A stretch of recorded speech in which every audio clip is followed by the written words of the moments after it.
thing. What the hell? Okay, that was weird. I had to yell into it very loudly, and then it worked. I might have to talk to Shure about this microphone. I don't know what's going on with it recently. What is up, folks? Welcome back, and I just realized I didn't even reset the score from the last one. We are not doing Myriad versus Feudal. No. We have got the next round, because we know the outcome of this series. It was a dub for Myriad in the end, which means he's going to be facing off against Numudan in a best of 3. We're actually going to be opening the day with that set, and then we should be swiftly moving in to the round of 8, the quarterfinals, where we actually up it from BO3s into BO5s. That's right, a little bit more depth to the content. And because we've got the better players, or rather, they seem to be the better players, we should, in theory, get longer and more spread out series instead of just stops. Fingers crossed, in theory. I just love how I always look like I'm going for some sort of, I'll be missing you trap with all the white here. I just can't be bothered to change it because I know that the sun's going to go down shortly and then it won't matter. But what we'll do is we'll get ready for game number 1. Myriad's draft, man, is kind of crazy, right? Like Lancaster, Knights Templar, we've got what? Yeah, definitely Frisian in there. I think Knights Templar's a bit overrated on Frisian, to be honest with you. They were annoying at first, but people started to figure out how to deal with them, and I don't feel like they're as threatening now. But, elsewhere, Jean is an intriguing pick to have in there. I don't know what that... Is that for Japan? I'm curious if that actually works. Game 1, though, we're going to be on Dry Arabia. I assume Rus opening coming out here, probably an HRE response. Actually, no. They both throw curveballs. We've got Japan versus Lancaster for game number 1. Did not see that coming at all, actually. That's really intriguing. I think both of them were a little bit paranoid about certain picks coming out, so they kind of steered off course than what you maybe expect to see. Or Rus is just really that useless. So I would have thought Rus would have been like kind of a safe bet for the opening map. But let's quiet down the music. We'll get ready to hop into the first game of the day. In fact, let me double check everything. Yeah, everything looks good. All right, here we go, guys.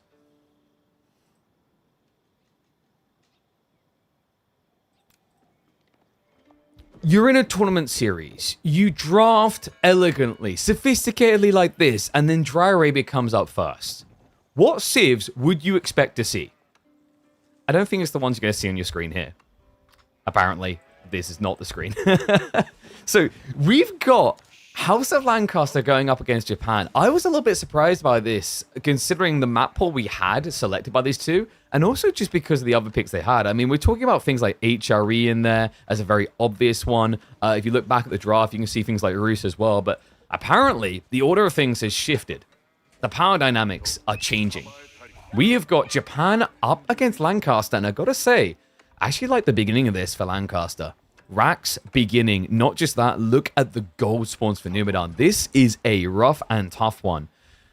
Welcome back to the channel. If you're not familiar, by the way, this is just the round of 16. And we're already getting no names within the Age of Empires 4 sphere clashing. Numudan versus Myriad is an interesting one. I think Numudan maybe just looking a little bit better recently on paper, but I wouldn't discount Myriad yet, especially with this opening pick. We've already got House of Lancaster's boys moving across the map. He's going double spear. Probably going to be adding in a third. Usually 3 spears is a nice position to be in. It just allows you to very easily harass onto the gold. But it's only a double gold gathering. The thing is, it's going to change into more afterwards because Japan normally is thinking about castle. And I think that's why this opening is very healthy, very good for Lancaster. And yeah, he does stop at the 2 spears. So unless he sees more, he won't commit more. The Nimu, we'll probably have to just move the villager away. Yeah, I like the confidence there. Myriad understands, like, when it's just 2 villagers, a Dark Age Spearman can actually win that. It's not something you should be fearful of. So Nimu will just finish the drop-off. Gets what he needs. He actually pulls additional workers. I think that was a bit of a panic maneuver there. Numudan, that's not ideal. He thought that he was actually going to get forced off earlier. I think he was maybe expecting 3 Spearmen and a potential pinch. But it looks like Tech Up's now going to be available to him. I imagine Numudan's going to be opening with Yuumi here. And this is like an interesting change, right? Like the days of Yuumi being trash are long gone, folks. Actually, like Yuumi are very desirable for Japanese. If they have to play a long feud with them, great. They go Castle Yuumi, great. It's amazing how that discount turned the unit all around. So although Myriad is forcing a reaction, it's not bad that Numudan has to necessarily do this. All comes down to what Myriad wants to do in response. Like, will it be the greed? I mean, looking at the spawn, yeah, you could Lancaster Castle here pretty happily. So if he wants to actually go for the greed, it is there. But keep in mind, if you get your greed, it does mean that Numudan's going to get his as well. Oh, what? Okay, so this is going to be triple mana fast castle. There's no other reason you build a Lancaster Castle away from the stone, unless you were just going for maximum 3 manas, if that. We have actually seen people do no manas at all and just tech up. That could be what's happening here for Myriad, because the thing is, you'd think, why would you need a Lancaster Castle if you're just going to tech up? Japan just wants to tech up too, right? Not quite. You've built Spearman as an opening as Myriad, which means your opponent is already obligated to do something about it. So he'll be opening Yumi. If he opens Yumi, he's going to want to do more with them afterwards, which means attacking the gold. And there it is, moving out of the stone. So he's going to move 4. This is a good timing to do so. They're in the middle of the tech up, so he'll be ready for the first mana when he completes tech up. And by the time Yumi start to come out and arrive in his base, he should have enough stone for 2, if not the 3rd mana. I wonder, is this just going to be like a white tower rush build? Because I've seen some people do King's College, and I think King's College is maybe a little bit unstable when you do it with just the free. Because when you have any free manas, you can't actually spam out many heavy knights early on, and you're up against a premium heavy knight civ, right? So it's a little bit risky.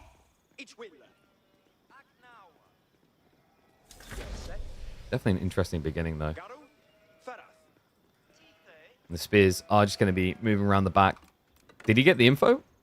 I don't think so, but he's just assuming. It makes sense that your opponent would build a reaction to this, because otherwise he can't actually get out and build on the gold.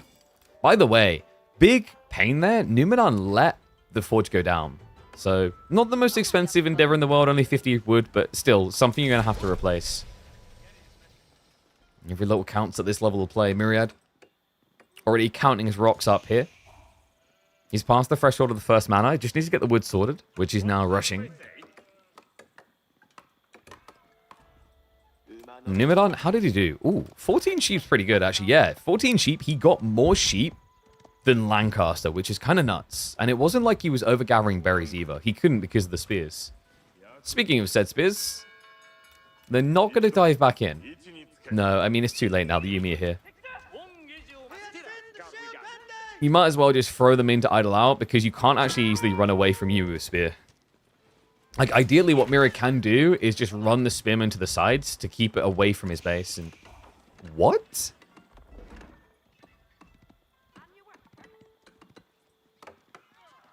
Is Myriad going more than 3 manas? Well, this is a surprising development. Something you rarely ever see out of the Lancastrians. They're building an outpost on the stone. Now, there's only one reason I think you'd want to do this. Like, you can gather enough stone before the Yumi arrive. Like, he's already got 2 manas ready to roll. So the time he took building the outpost, he most definitely could have actually, like, gathered the rest of the stone. So, yeah, I think we're going to be seeing 6 manas, and this does make me feel a lot better about the idea of going King's College. The reason is King's College, like, if you're playing into it against Japan, you want knights, and you need to be able to spam enough of them. With the bonus damage against heavy, you can actually beat out mounted samurai. And for Japan, this is awkward now. You know, one outpost can hold back a few Yumi, and we can see that Numudan isn't really hard committing. In fact, he has the outpost coming up, so it will be a mirrored play into greed. Both of them are looking at win conditions in Castle Age here. So nice and peaceful when you get the Japanese soundtrack. Ding, ding, ding, ding. It is very Zen-like. So 3rd mana now coming in. And he's full hunkering down the gold, which tells you the full intent. It is just a little bit surprising. Because, like, the trade-off is going to be timing, right? So you have to argue, like, did you force your opponent to do enough? Well, he built a Rats for 150, then he spent 160, so that's 310 investment. Meanwhile, archery range 150, and then you spend 60 times 3. So, like, Numudan spent slightly, ever so slightly more. I think that's the nice thing as well, is, like, the Yumi, you can justify adding in a 3rd compared to, like, standard archer play, and it doesn't really cost more. Not much more, anyway. And then you have potential counterattacks. But we haven't seen him try to leverage that. Part of that is the matchup, by the way. If this was a Civ other than Lancaster, I think he'd look to poke at the villages. But the problem with Yumi is they're so flimsy. And the villages of Lancaster have got the short bow attack. So doesn't want to risk losing anything.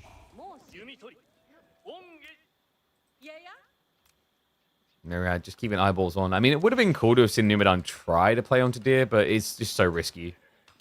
You're better off just playing Tawara into Fudasashi, as Takazaki rather, as he has. Because once you got that, you got a 50% increase to your gathering rate on berries. So you eclipse farms, you eclipse sheep. That's what is allowing Numudan to accelerate at this type of pace. And, well, looking for his own accelerant, Myriad with a second outpost, this time out onto the Deer. So not only is he going for the 6 mana build, he's also playing wide with his eco. This is pretty nuts. I wouldn't have expected this out of Lancaster, but props to Myriad. Like, it's smart in the moment. I just wish he kind of done it sooner. Just because the problem now is Floating Gate is on the way, right? So you maybe can tap like 2-3 of the Deer before Mountain Samurai start arriving. So unless Myriad wants to start adding in Spearmen, which seems unlikely, I don't think he can hang out here long. What he could do is he could actually muster the Nobles. This would give him 8 Demi-Lancers, and yeah, Daska's going to be on the way now. So that'll give him a defense strat. That also means that he can raid into the enemy base, essentially keeping the first Samurai that Numudan's going to build in his base. And we do have the first mounted samurai about to emerge. Uma Bannerman comes out. Reminder, once you've got access to Bannerman, you can build a knight in the feudal age of Japan. We've even seen some players experimenting with some level 2 daimyo builds so that they can get access to free Bannerman. Very mixed results. Sorry, Crackety. Yumi now arriving. And there's the Demi-Lancers. Easy defense. Yeah, you're probably wondering, why didn't he just short bow? Because there's maybe a risk there that like one villager goes down before the Demis arrive if you short bow. So we'll get the cleanup. But Numudan got critical information. He knows exactly where his opponent is. And not just that, he did snipe on the Spearman. That has forced Myriad to reinvest. His tech up is not far behind though. This Civ just so obnoxious. I mean, I'm not surprised we see so often like low-ranking players crawling out of the Reddit sphere to cry OP about it. It is a very frustrating Civ to encounter.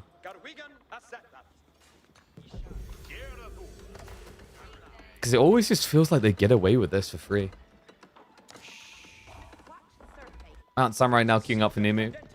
Needs to respect the Demi-Lancers. They can be surprisingly effective when overwhelming 1 or 2 knights. Still a bit of idle harass here. Numudan does have fallback plans. Remember, he's got plenty of sheep. He won the sheep game.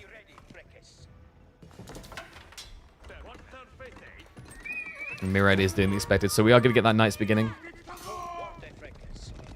Reminder, once he techs up, these Demi-Lancers will auto-upgrade. There's also a tech inside the King's College that will give him +5 damage on Demi-Lancers, essentially adding about 45% damage to this unit. At which point, he could start brawling with these Mounted Samurai. Tricky part is Numudan's doing a great job of resetting the charge and getting it in. Yeah, like at this stage, they're not very tanky. Not against, say, a 41 damage charge. Courtesy of the Uma Bannerman. Like, that's the crafty part. He's getting a lot more breach damage because of that 15% buff.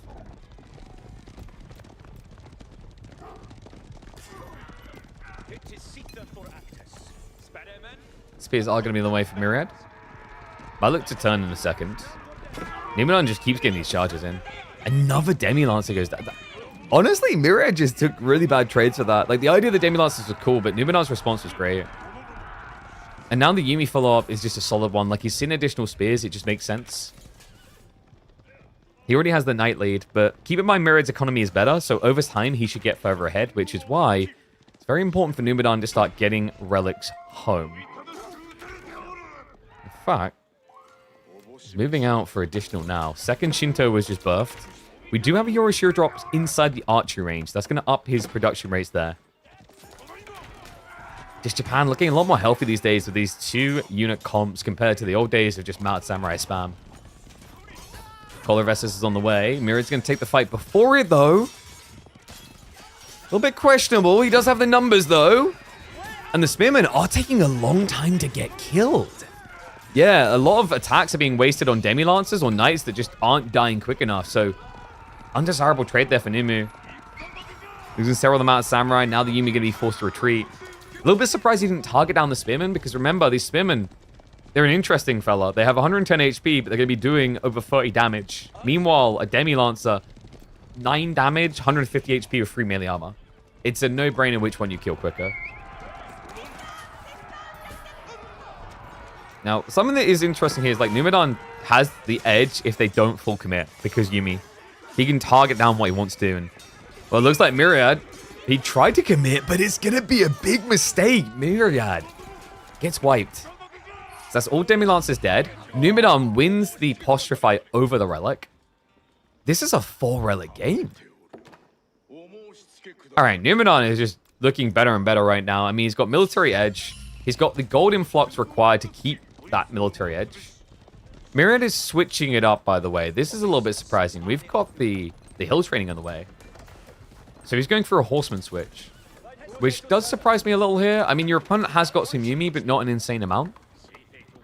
Maybe Myriad is just trying to finesse his economy so that he can go for more manas or maybe even a tech up. Not uncommon, especially against this type of comp. Like, believe it or not, guys, Lancaster, I think why they look so good in this matchup is their ability to just skim into the Imperial Age. Because once you get there, you spam so many spearmen, you shut down the Mount Samurai strat. It's actually wild how good it is. Still, it's got some way to go before he's there yet. Numudan looking for opportunities to rage. Not going to find them easily, though.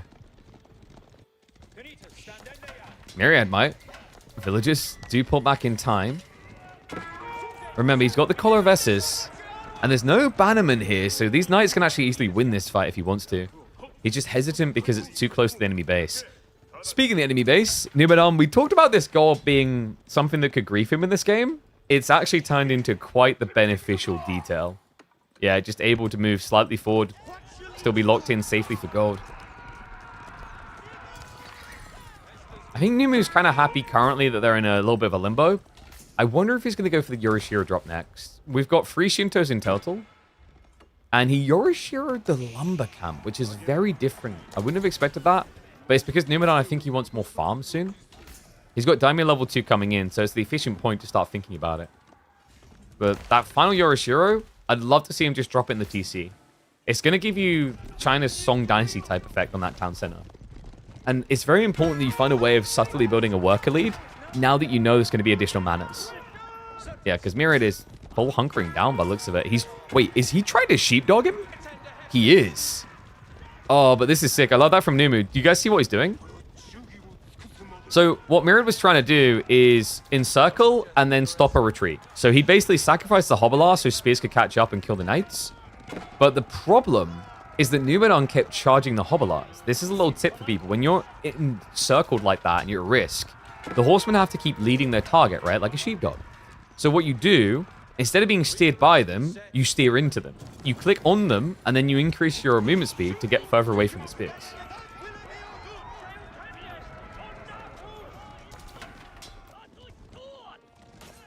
Myriad? Oh, nice hit. What? Oh my god. Numu, as distracted as we were by the West Side Strike. 7 worker kills for Myriad from that. I mean, that's the power of the hill training right there. The charging, the surrounds, the pound down. Just so many dead on one spot. Great maneuverings by Myriad. And Numudan, not a bad idea. He's switching into Onobugeisha. Onobugeisha is actually the perfect answer to all this, folks. So Numu is doing the right thing. He's adjusting correctly, but in a rough spot now. The final Yorishiro was not dropped in the TC. It was dropped in the racks for the Bugeisha switch. Got to be careful to not reveal the Bugeisha too. If Myriad gets a sniff of it, he can counterplay. Because the counter to Bugeisha is an easy peasy switch into Yeoman, which Lancaster are always looking to do courtesy of all these manas and the Shire Levy button. Yeah, not to mention the sync shot. The arrow range just allows you to AoE smash down the Bugeisha due to the bonus damage. Hobbler again. It's gonna be another 2 dead. Maybe more. Like, wait, Numudan, he doesn't garrison. Pulls away. Hobble up. Oh my god, he's everywhere! Myriad, this is ridiculous. Bugay should get revealed as well. That's bad. Numudan. He needed more time. He's only got 10 right now. So Myriad sees the important detail. He could switch it up into Yos. Oh, this is sick. 15 worker lead now from Myriad. He got additional worker kills over here, didn't he? He's going to come in for more again. The charge through. Okay, they get the garrison just in time there. Important as well. 22 damage per hit on the charge from Hobbler. Reminder, this is a 90 resource unit that immediately can hit for 22. And he's going to peel off! Myriad is vibing! Body blocks come in from Numudan with the Knights. And it is a full commitment. Myriad, this is now a bad fight. This is a really ugly fight. Myriad, why are we committing? It's going to be a complete wipe. He did not respect the Begatia Knights.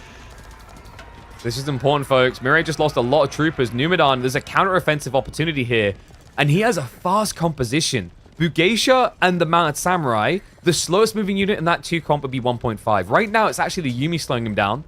And Myriad has got the switch up coming in. It's going to be the Yeoman. He's also in need. No, he's got the resources for Shire Levy. He just hasn't queued it up yet. A critical component, actually. The Shire Levy is invaluable at this stage.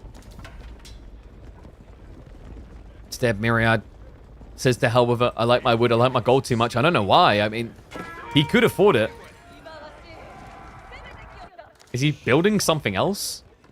the most yeoman-ish Lancastrian thing possible. He wants all of the yeoman, not just a decent chunk, right? It's not enough that he'd be getting his hands on 14. He wants the full 17. Wait. Numudan wants the full 5. He's going for the Relic. But the Shintos are here. We've got a heist. Numu. He's not done yet. Relic he can pick up. If he gets out of his own way, just pushing his guy away constantly. And we do have an intercept. Myriad. He realizes Numudan is kind of overextending at this stage. Shah Levy just got queued up. 40 seconds away. So Numudan, he has gone free TC. Wow. I mean, you haven't got a lot of food for this. You've got the berries in the corner. Actually, no, in fairness, he's got the deer. What am I talking about? He's got deer berries, he's got everything. It's greedy, but I actually think he has the economy to get away with it. And 20 minutes in, this game is delivering. We promised a set that would deliver. Both of these players doing exactly that so far.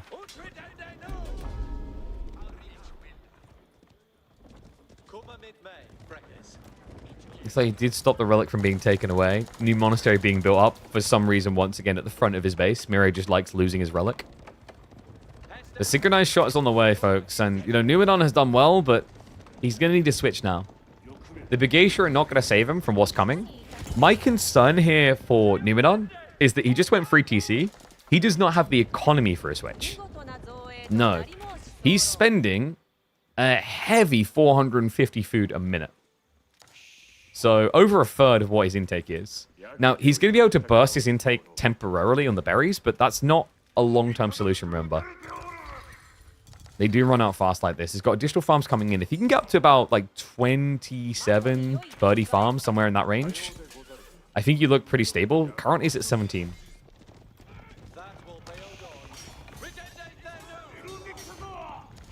Size of this Lancastrian army. I do believe Myriad's almost ready for Imperial. I mean, he's not got much more room to go, right? Only 40 pop left. That's going to fill up fast with infantry. Hoblars taking a bad trade, but also distracting a big chunk of army. And, you know, like, this is the weird thing about Numudan's Spawn. All the food on the back, all the gold on the forward. It's good and bad.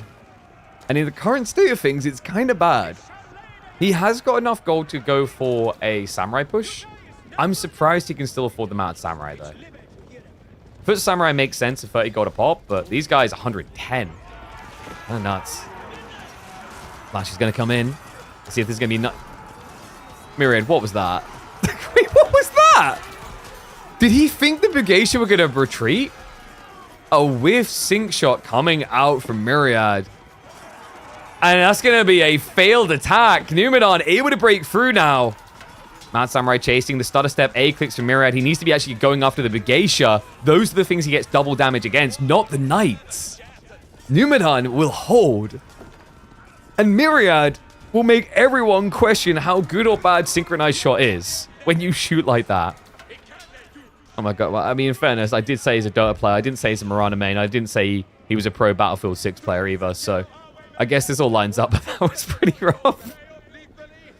I don't know if Myriad was maybe expecting the Brigatia to retreat, or if he just didn't realize there was that many Brigatia in there. Sync shot coming through. We'll at least clip a few workers, but on 3 TC, he doesn't care. The problem is, like, Myriad doesn't know.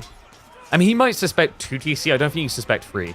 Because the thing is, like, your opponent's army is sizable, but it isn't crazy after the previous fights we saw.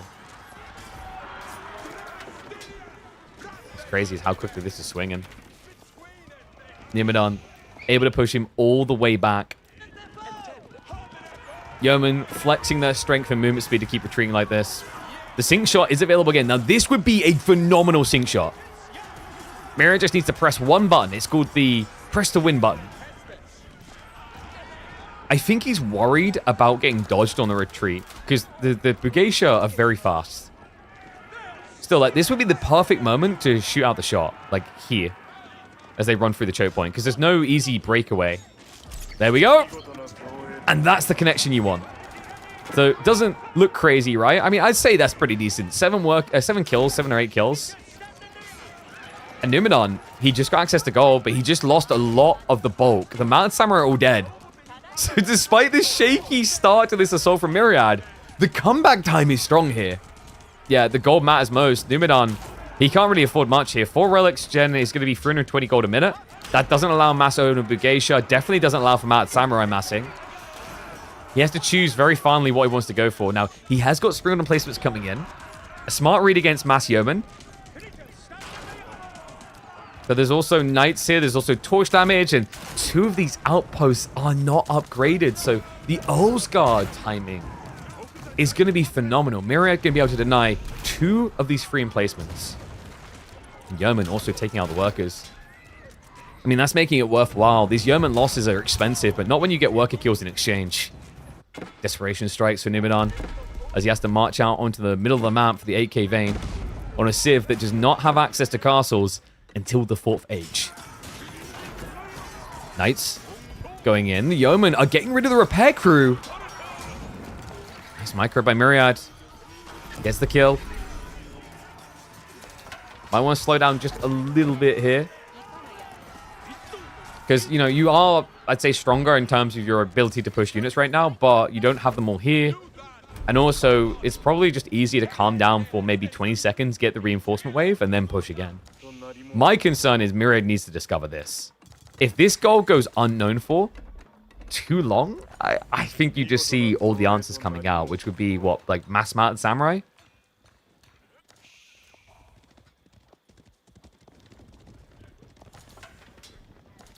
What an intriguing game this has become. How many times has this swung back and forth now? 5, 6 times? I mean, this is the type of Age of Empires 4 that we look for. This is the type that we love to cast. Right? Stomps are intriguing sometimes when you have, like, this curious build. But it's still a stomp. Whereas this... I mean, this is a tennis rally at this stage. We're going to see who manages to thrust the trophy at Wimbledon, though. As Numudan, Myriad's become suspicious of it. And he realizes fortifications are in, though. A few villagers going to be sacrificed. Numudan's army is still smaller. Rams being built. Myriad is doing it the smart way. No more dives underneath spring emplacements. That's how people lose games. Yeah, he'll just idle him here. Because these guys are tanky enough, they're not just going to straight up die to the emplacements. And the other time is worth it because you're just stopping your opponent from getting an ideal composition together here. It's like Numu is trying to make it spear samurai, but against Yeoman, that's kind of a death sentence. And Yos, they have got the sync shot. They've got an easy target here. Shoots it in. Pretty deep. Numudan doesn't care. Yeah, a lot of that got absorbed by the horsemen, actually. Mangonel being ignored for the time being. The Hoblars are rotating around the back. Numudan is trying to keep an eye on it, however, with some troops in reserve. But Myriad has got the numbers currently. The Rams are starting to deal with the towers. But it doesn't look like Myriad's going to have enough front line here. He cancels the sink shot early. He has to walk away. Yeah, that second Ram, I wondered where it was. They were building it the entire time. So Numudan holds firm on the gold. Oh boy. Myriad, this is maybe slipping a little now. The economy situation is getting a little bit shaky. I mean, he has got the sacred sites to buff up his eco a little here. But we're seeing reinvestment after reinvestment. We're seeing, for example, Earlsguard come in, which is a curious choice if we're going to be seeing mass samurai from Numu. He hasn't actually opted into anything clearly yet. He's sitting at 1,700 gold. So a little bit too distracted to really know where he wants to go currently. But the farms are looking great. Numu adding in about another 10 here. He's going to be going up to about 35 farms at this rate. And he is gathering gold everywhere. Like right now, I think he had about 30 of his economy at one stage working on gold.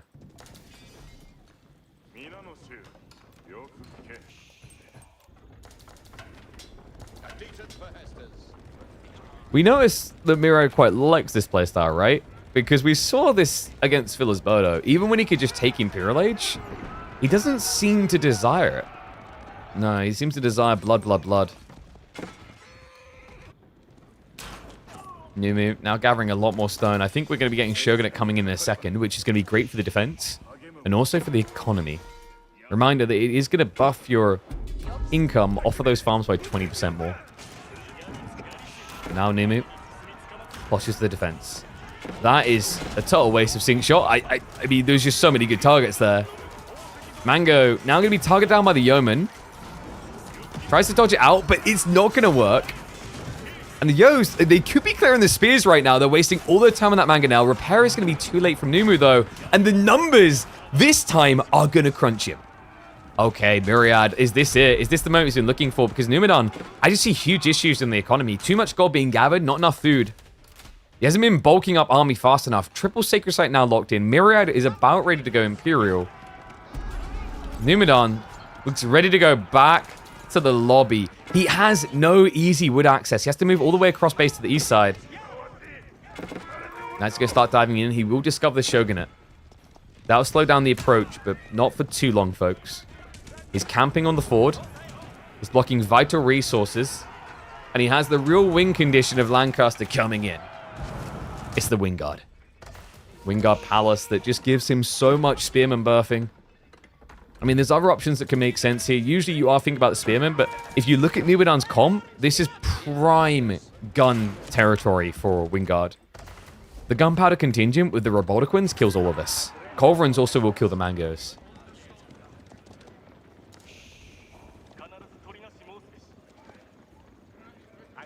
50 kills and still behind? I mean, I don't know if I'd really agree with that at this point. You're basically 100 eco as Lancaster. In some people's world, you're over ecoed.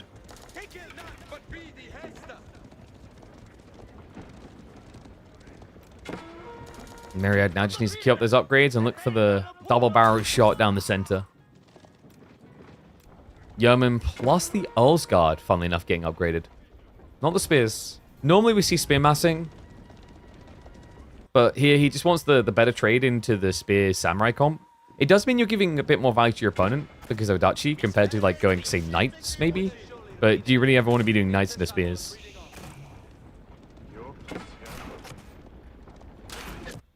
Myriad. Uh-oh. Numudan. Wait, I don't think he realized. Yep. He'll finally react, but Numu, he's trying to stockpile for Imperial. The question now is whether Shogunate can protect him, because we do indeed have the gunpowder contingent. I mean, I don't even know if it will get there in time. This looks like Numudan is one click away from death. And he might be committing to that click. He's hesitant for good reason. The Mango should be good enough. Nice start there with the first wallop. But now the cannons have arrived. The Culverin is very slow, mind you. Tanegashima Gunsmith is on the way in the back of the base. Both of these players can somewhat suffer from Revoltiquins, but the difference is Myriad has archers to kill them. Gold's still just being blocked out. He's even keeping eyeballs out for the forge move. Myriad should also have the scootage. Does not have scootage. Totally forgot about it.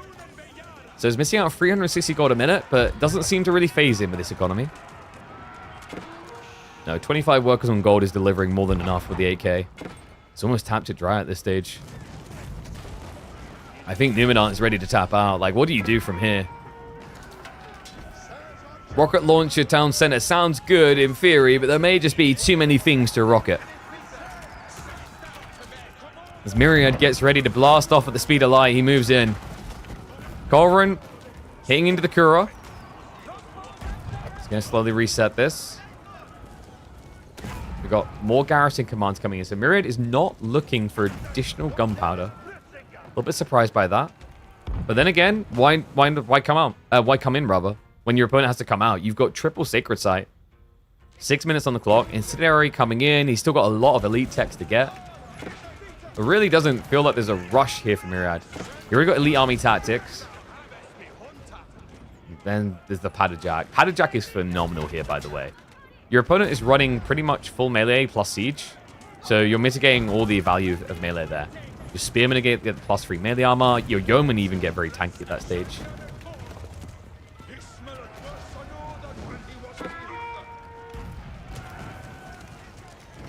Numudan staring death in the face, trying not to turn cold. He's been doing a good job of sneaking some economy out in the flanks to still try and find a bit of value on the map, but this is a struggle. It's about to be a snuggle of death. New gunpowder contingent queued up. Myriad idling out the farms. The Spearmen are breaking into the back. That's trying to force a reaction out of position from Numu. He has got the triple bombard in answer to the Culverin play. But Myriad, he's going back towards Hobbler as the final solution for siege. Sing shot. Not crazy damage, but you take that. I think you killed about 4 or 5 spears.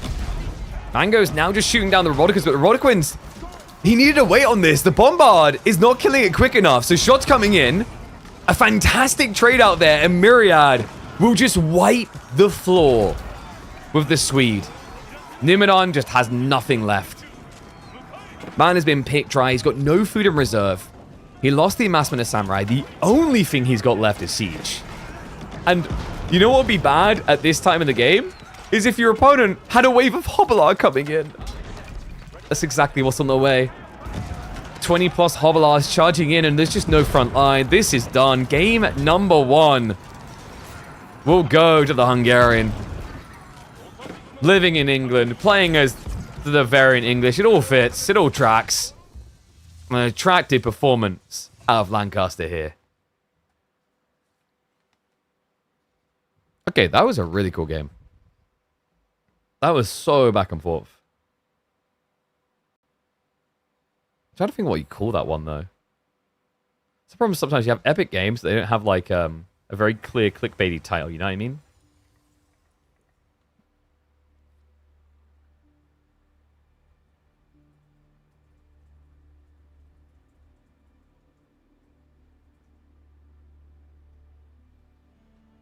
I'll mark it in and figure out the title later. Okay, but that's only game 1, folks. We've got more coming, so let's have a look. And see what we got.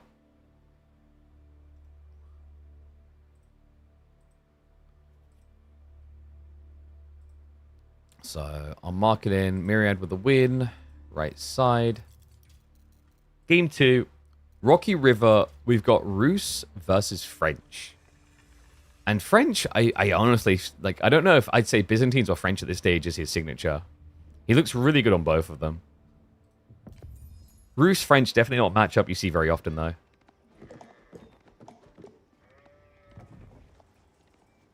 let's get ready to dive in.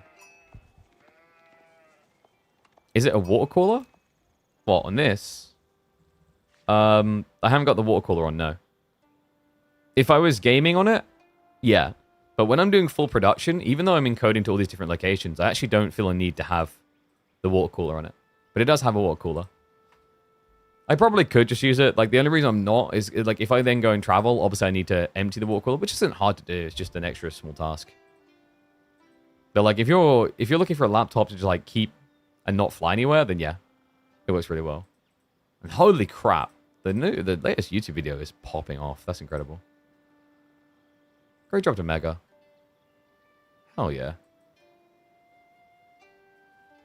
All right, you guys ready? Let's get to it. This man is a monster on this Civ. That's right. Welcome back to the channel, folks. We are returning for game number 2 of this series between Numudan and Myriad. And folks, Numudan is something else. You guys remember the French versus Demu's HRE game we saw on Coastal Cliffs? This guy is a monstrosity in French. I dare say that like this could be a signature Civ. It's between this and Byzantines. Myriad, on the other hand, goes for the historically stable Rus. Not in real life, in-game. In-game, this has been one of the pinnacle backbones of competitive Age of Empires 4. Since the beginning, actually, if you think about it. I'm trying to think if there's been like a season where they've been bad. And I don't think so. Rus has always been decent or incredible. Current meta, I put them at decent, not absolutely incredible. And in this matchup, I'm kind of curious how Myriad wants to try and play it. Because I think French can actually apply a lot of pressure. Archer plus Knights comp just makes a lot of sense here. Or just raw Knights for the dive, right? Like if you catch your opponent just trying to fast castle, and you've got enough Knights, you go in, he can just be dead. In fact, we've been seeing that in recent days, is that Rus are very vulnerable to these all-in feudal commitments from heavy cav civs. We saw it in the Mongol game, if you guys remember, between Mahodo and Recon earlier in the week.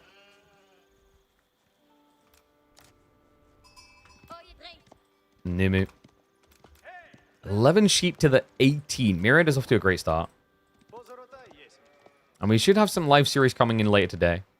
So usually quarterfinals happen live on a Tuesday. We should have some of them lining up nicely. Yeah, this one, I mean, this matchup, these two. For a round of 16, I feel like this is one of the tightest series. Like, I'm trying to think, like, in there, is there anything else that should have been tighter? B versus sort of looks like it was, but realistically wasn't. Like, it actually ended up being one-sided after game 1. But these two, I mean, I could easily see this just being... What do we call game 1? A tennis game? A rallying? It really felt like they were going back and forth, and I could see that happening across the whole series. Nimu? I mean, he's doing really well against 2 scouts, guys. It's very difficult to get a sheep lead against Rus when they go double scout opener, which is always. But look at it. Myriad sitting at 19 sheep. Meanwhile, it's 20 for Numu. And that is pretty much everything scouted. I don't think there's anything left. So really well played. Just a very difficult Civ to get the edge on sheep count, but he done it. And you want to know the more impressive part is like he was also gathering more food. You guys notice that? The 4v the 6? Which means that Numudan should actually been further behind on sheep count at the end of this because he would have eaten more. So like, not truly further behind. It's going to be standard school of cavalry. No trade on this map, even though their option is there on Rocky River. I wonder. What is Myriad going to be looking to do here? Because we've seen some deviations. It's not just about fast castling anymore with the Rus. We've seen a lot of people actually extend into Feudal Age now. Spearman opening would make a lot of sense here, because if you want to go Pro Scouts, you're going to need something to protect the Pro Scouts. And you know your opponent's going to be opening Knights. I mean, it's School of Cavalry. It's always going to be a Knight opener. Let me know what you guys think of these type of matchups as well, by the way. Always feel free to drop your opinions down in the chat. Ones if you think Rus is favored here, twos if you think French are. He's going to confirm School of Cavalry. 4 on gold, and he's probably already clicked and seen. This looks like Pro Scouts on Pro Scouts. The economy makes total sense for it. Numudan, remember, when you play French, you do get a discount. And also, when Myriad came around the front side, I believe the mill was already built, so he would have already scouted the initial detail. It's quite interesting, though, because it's looking like it's going to be wheelbarrow Pro Scouts, which is not your norm. Wheelbarrow Pro Scouts is a little bit weird. It kind of contradicts each other. Because the idea is that, you know, you don't really need Wheelbarrow if you have Pro Scouts. Because your villagers are primarily just going to stand on the spot. Yeah, I wonder why he done this. I'll have to ask him sometime. It's definitely very cheap, which is why it feels justified. Remember, you get like a 35% discount when you play French on all eco decks. So Wheelbarrow plus Pro Scouts for you is the same cost as Pro Scouts for a normal Civ. Myriad, there's the racks we were expecting. So he confirms the knight, backs away. Pro Scouts is coming in. He's already going to be in position in the mid-map to pick up the more risky deer, which is kind of what you want to do. And also has additional scouts now moving out to the west side, which Numudan has scouted out. And it will be an immediate archer reaction. Smart choice. The question now is whether Myriad tries to extend his feudal stay. Wooden Fortress is coming up. That does mean we could be looking at Archer's Spear. Can be a little bit dicey against Knights, because as Knights scale up, that just feels a lot better due to the healing.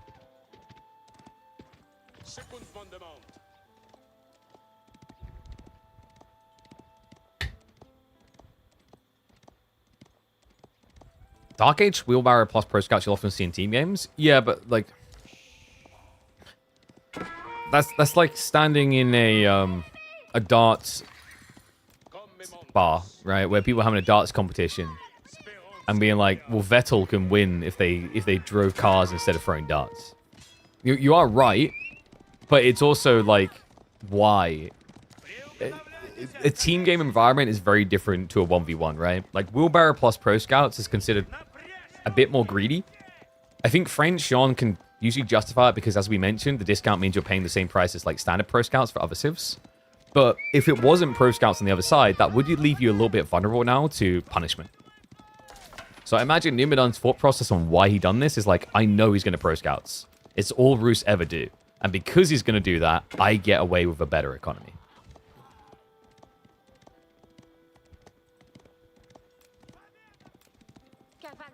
And the idea of having more time, by the way, you got to be very careful of that concept. Low ranking game, yes. At this level of play, we've seen a consistent ramp up in terms of early punishment play. Players have gotten incredible at this caliber of play at leveraging small military advantages in the first 10 minutes of play to roll you over. So always be mindful of that.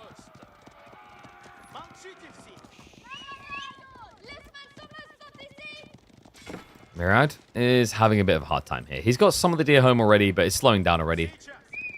Yeah, Myriad's going Knights as well, which kind of surprises me. I know we said that the Knight Archer is going to feel better than the Spear Archer, but now you're just building worse Knights. This doesn't feel like a winning play for Myriad to have to do this. Your Knights, they look the same.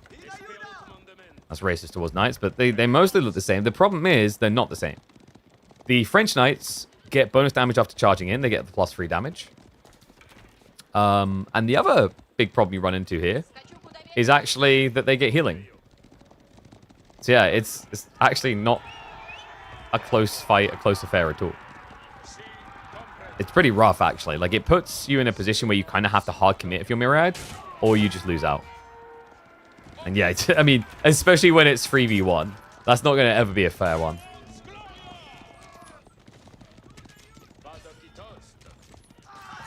Myriad just, what, throwing spears away to buy time, I guess? I mean, he's teching up. I don't feel like he got that much deer home, though. 1, 2, 3. I think 3. Maybe 3 more coming in, but that could be intercepted. 4th one from the south side. Surely should get... No, Numudan, he steers back. Okay, so Myriad, if he gets the northern deer in, it's not bad, actually. It's a little bit rough the way he threw away the spears, but it's feasible.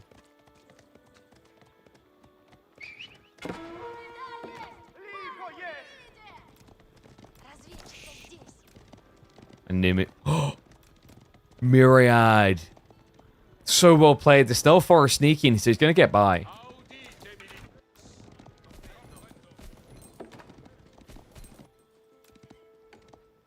And High Trade House is on the way. Get your numbers in. Actually, kind of nice. This wall, I like this at the back. You could have maybe even placed this looser to get more trees because of the positioning. But I don't think he wants to risk being in range of the archers. And Nimu, I imagine, is just going to keep aggression up. We've got Steel Arrow coming in. The archer count is getting threatening. Even for horse archer play, which is exactly what Myriad is looking for. Yeah, but at this stage, the knight opening just feels awkward now, right? Like that beginning, the stables, the knight slowed you down quite a bit. And didn't really give you anything for it. Like that throwaway on the west side to distract could have been done by spears, realistically, right? I think maybe Myriad was expecting Numudan to be a bit more greedy on his pro scout timing and commitment. But this is the thing, like I see some more chatter about like the wheelbarrow pro scouts. I think it is justified when you're in a matchup against greed as well. I think the interesting part as well that Numudan likes to do is he typically doesn't overinvest in scouts early on. You know, maybe 3-4 maximum. This has been a pattern where most people just don't hard commit 6-7 scouts anymore. Unless you're Rus. Right? They're the rare exception. Even China and Shushi have been slowing down where they'll maybe stop at 4, build a bit of army, and then scale after they've earned it.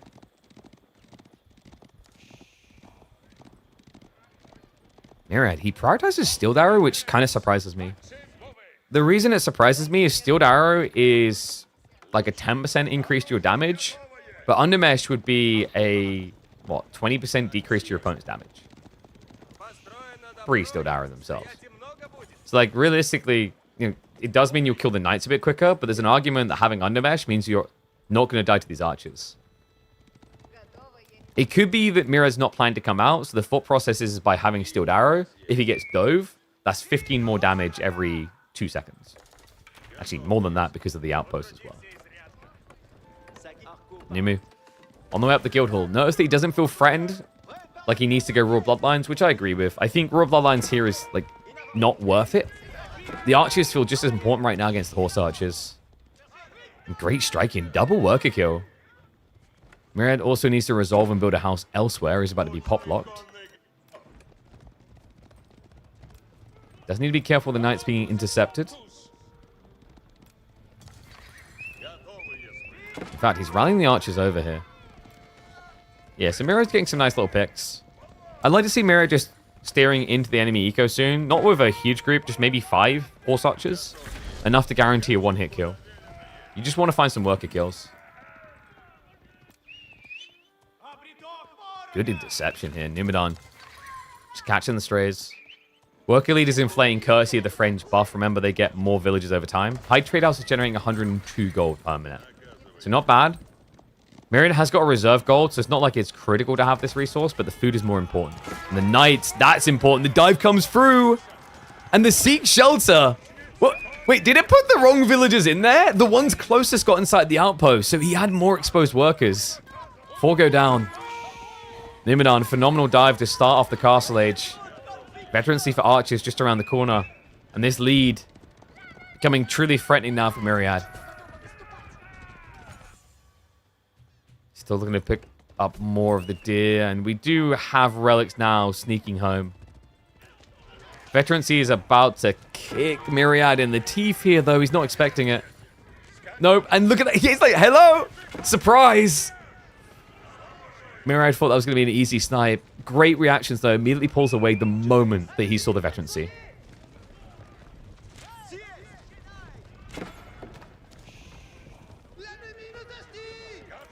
And Myriad is finally doing what we talked about, like trying to raid here. He's trying to be very creative, though, where he's pseudo-raiding and pseudo-pincering. I'm not really convinced it's working. I do like this idea, though. Horseman is a smart switch-up against this many archers. Numudan has been skimping on knights, which makes sense, guys. Like, you don't immediately spam out knights when you see mass horse archers because you can't catch them, right? You need to have something that can trade in the fights while you tank. Another nice thing about this from Myriad is this plays organically into that tech you're seeing over there, Boy's Fortitude.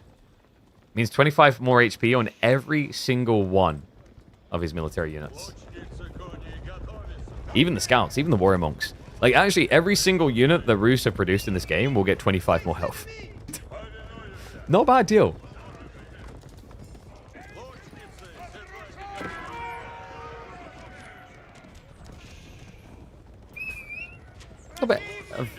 A miss micro there for Myriad. He keeps stopping for some reason. I think maybe it's the formations, because the horse archers should never really be getting caught by archers like that. Let's go reveal the first horseman. Knights will commit, though. And now this is the type of trade out that Numudan wants in the moment. Able to block out the horsemen. Archers are sniping down. Easy peasy. The boy's fortitude still wasn't there. Myriad. He's not respecting the critical element of timing here. Yeah, just jumping the gun. Knights are going to recommit. The horseman trickling in from Myriad is not going to do it, I'm afraid. And this horse archer mass is losing threat point. As the snipe comes in, as the archer count goes down, it means these knights aren't being hit down one by one anymore. They're getting more and more progress. Now, the outpost should reset Numudan eventually, as he will finally pull away. Actually, leaves one knight chasing the rest. So secure on the boar here. But a grim trade, man. Myriad, that was pretty rough to watch. I mean, he killed a handful of knights, but he definitely lost way too many horse archers for it. More relics are at least coming in to make things better. And he has now secured the boar, which is a big extra influx of food. But I believe Numudan has a decent amount of deer left, like maybe 5, 6. And he has a keep drop, which is important. Reminder, this is going to give you the discount. And it's also cheaper for French to do these days. Only at 810 stone investment compared to 900 for most. I still wonder if that buff was needed. It's funny as well, because there's still some people who like took ages to clock on to its existence. A deafening wall low here. Relics aren't going to be that easy to find, it seems. No. Double monk queued up. Numudan is going to look to make it a 3-2 split. Myriad's moving the whole army across, but more knights are rallying over this way. Wait, does Numudan not have... Huh? 17-minute chivalry. I thought he had it already. I thought the idea here, like strategically, it makes sense to like have it earlier, and then you have the knights charge in, bait horse archer fire, and then you pull them away one by one, right? Like if you're willing to put that micro in, it's a sick play that completely ruins the Roost plan. Because they have to then be at one-hit kill point. If they're not one-hit kill point, then they just lose over time to archers. But yeah, very surprised by this. Still better late than never. And, oh, Myriad doesn't realize he's being sheepdogged here. Yep, Numudan with the archer interception gets in position. Starts to snipe down those horse archers, one by one. Great trade there. And all that, Myriad, he started that by going for that one knight kill. He loses all the horse archers involved in the raid. He's got a second group diving into the enemy base, but reminder, there is a castle to the north side now to protect Numu. We'll lose a few workers, though. Still, I wonder, is Myriad safe? Does Numudan consider a counter-offensive here? He's posturing for it. The villagers on the berries. Quick pull away there. Myriad, before it becomes a problem, gets out. But the archer knight mass, I think Myriad's just kind of outmatched in his own base right now. He's bringing the rest of the army home now. Guildhall up to 1,200 food. Like, this is reaching inevitability point. We're talking about Myriad running out of food, while Numudan is about to run into food. No, he's that lucky person who couldn't figure out his career, what he wanted to do with his life, and then all of a sudden his great-great-aunt, who's a millionaire, dies, and he's sorted, because he was her favorite. That's what it means to play French with a Guildhall. That is a 100% accurate representation of French.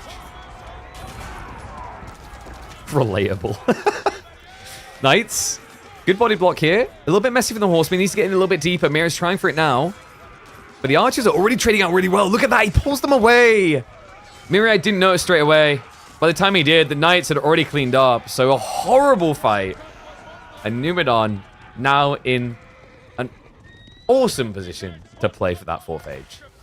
Yeah, I expect he'll just wait another minute or two just because the food scales much quicker at this stage. And now Urals is not sure if he's saying relatable to the aunt or relatable to the position that Roos is in. It's okay, buddy. We've all been there. But Roos are OP.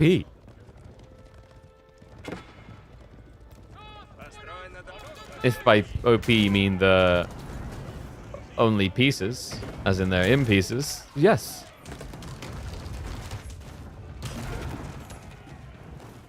Crossbow switch now coming through, but I mean, Numu's at 40 archers. If you don't answer the archers, you can't really get away with crossbow massing.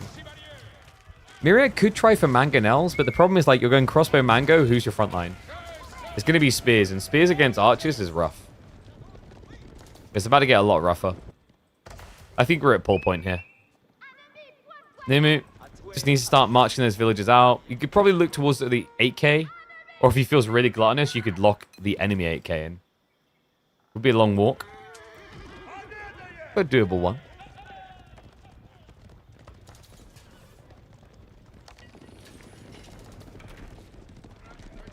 This has been so clean out of Numudan. And quite replicatable against the Rus. Myriad. A bit of a grim position here as he moves out for berries. And Numudan moves in for that fourth age. It's going to be a red palace to lock in berry plus gold as well as the stone. I actually like this. Puts him in great position to wall off as well. That's going to secure his reserve gold in the corner. Yeah, nice little hunker down here. He's basically using the red pass to block one of the key choke points. There's only so many passes on this map, 5 in total. And usually there's one that has an abundance of resources. We can see it's this one. And Myriad, he's going to march in. This, you just want get out. Just get out right now. Don't even look. Don't even touch. He got a glance at the landmark. He's like, oh, there's an army here. We'll just leave. Yeah, it could have been worse. If he'd hung around underneath this thing, it would have turned into a bloodbath.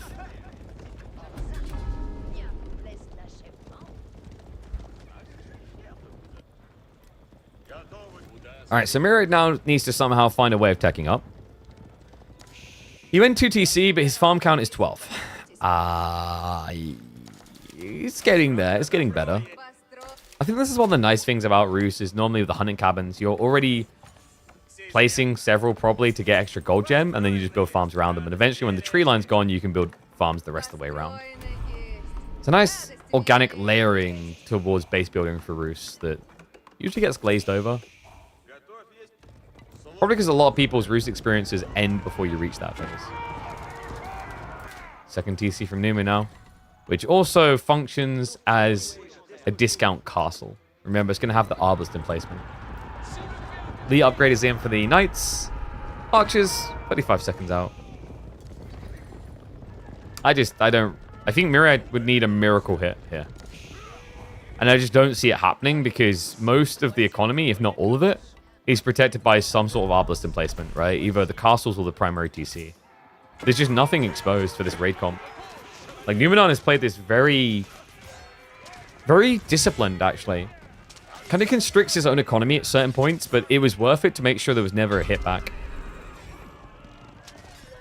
Myriad not even microing at this stage. It's so hard to even get these kills. Half your damage gets taken away by the armor. And now everything's going to be taken away by this dive. Numudan sends it in. Doesn't wait for Incendiary. Doesn't need it. Myriad needs to find somewhere to hide quick here. We're talking about 20 knights in your base. Horsemen look for the backstab, but the choke points work against them.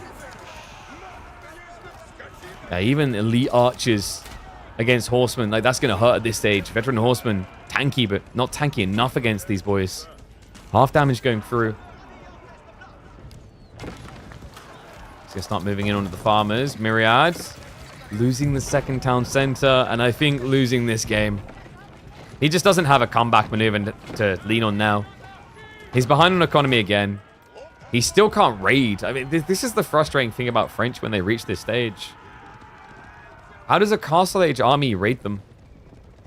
In some ways, French might be one of the most resilient to raiding once they reach this phase of the game because of how good their castles become, because of how good their TCs become as stopping raids.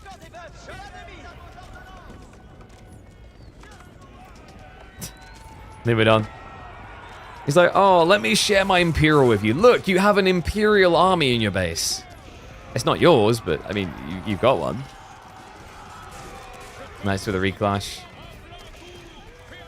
Just trying to mop up the horsemen. He's going to reach the farms now, and that looked like a curtains moment. Myriad, if the farms go idle, there'll be no horsemen, meaning there'll be no threat against the archers diving into this crossbow ball. Yeah, doesn't really feel like the horsemen are that threatening currently. Splits it off, sends the knights north, leaves the archers behind to trade out well up against the crossbowmen.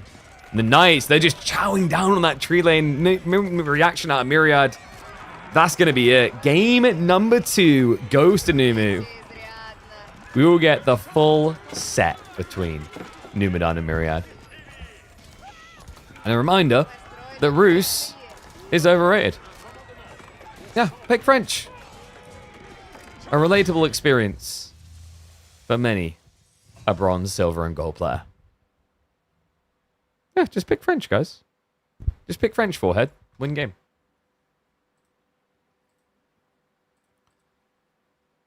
Alright, so Numu, left side win. That means the deciding map is going to be on Frisian. He's going to Knights Templar, isn't he? And then I think Numu just HREs. Like, HRE is really good against Knights Templar because of the fishing. You can just intercept and block it.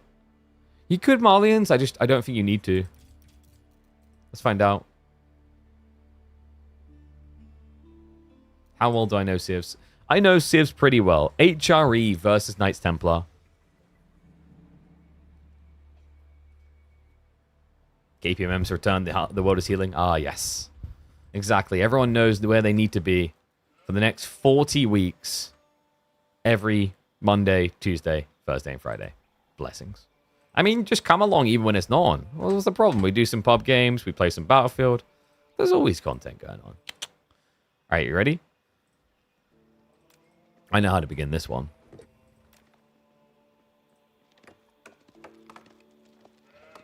Knights Templar are overrated. I said it. I said it. I'm going to be taken out back. I'm beaten for it.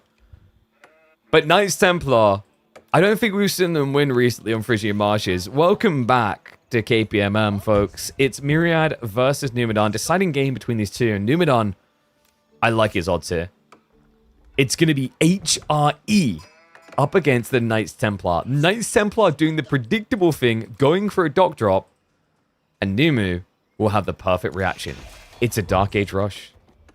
This is the thing. I think Knights Templar, the rumors of the power have been overstated. Are they in theory or on paper a good civ? A very powerful civ on water maps? Yes. On fishing maps, yes. The key is you need to be allowed to fish. And on maps like Frisian, for those that haven't seen this map before, it doesn't have deep water fish.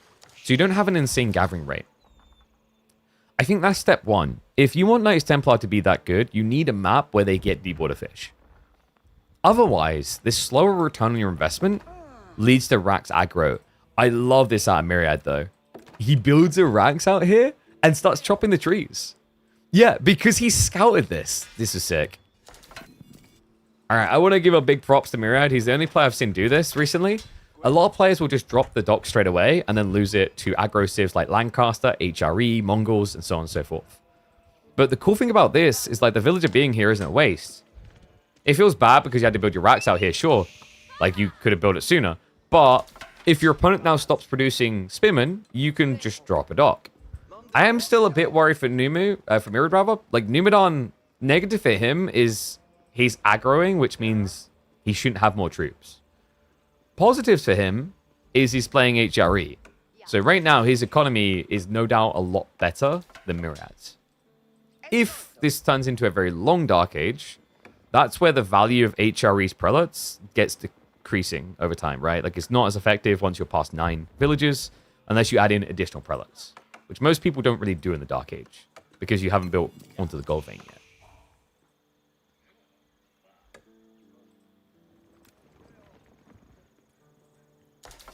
Numu.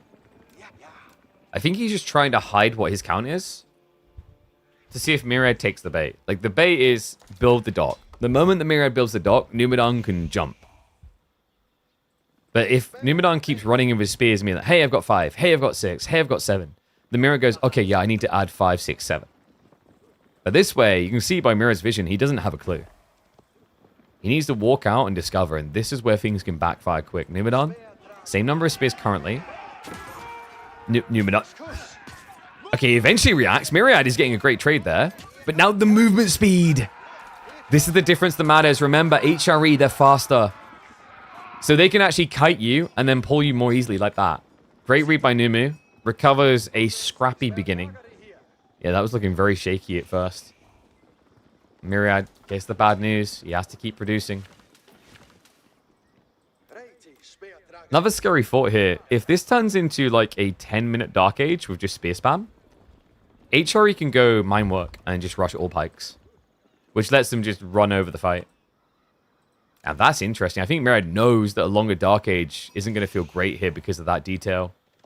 So he's going to be adding in the outpost. Pricey 100 wood. But the arrow fire is going to be great for the defense. A little bit concerning if Numudan gets enough spam and just bum rush and burn it. In fact, Numudan, he moves the scout in. He's going to see it. He might look to contest this. 9 spears versus now 9. It's so difficult. Like, if you hard commit onto the villager, you could probably kill him, but you're going to lose maybe 3 spears for it. He's going to push in now. Wait, Myriad, he front-loaded. He front-loaded the injured. What? Oh, boy. Outpost is still constructing, though. Numudan trying to contest it, but the workers are going to be fine. Spearmen are getting low from Numu. Great micro to pull away the injured, but in the end, he wasn't able to break him.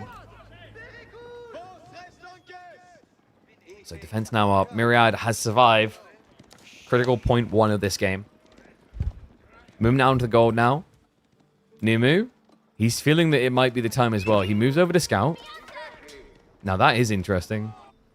Yeah, you can kind of hold Myriad hostage with the 2 details now. He's got 2 workers out here, but he's also got now 7 workers on the gold. So there is a world in which Numudan could split the spin between the 2 to harass both. Because of that movement speed. It's a bit risky because if Myriad just balances his spear load correctly, he has better position, so he should be able to react. How do you guys feel about these type of Dark Age metas now, by the way? I've heard mixed reception to it. Some people love it, some people hate it.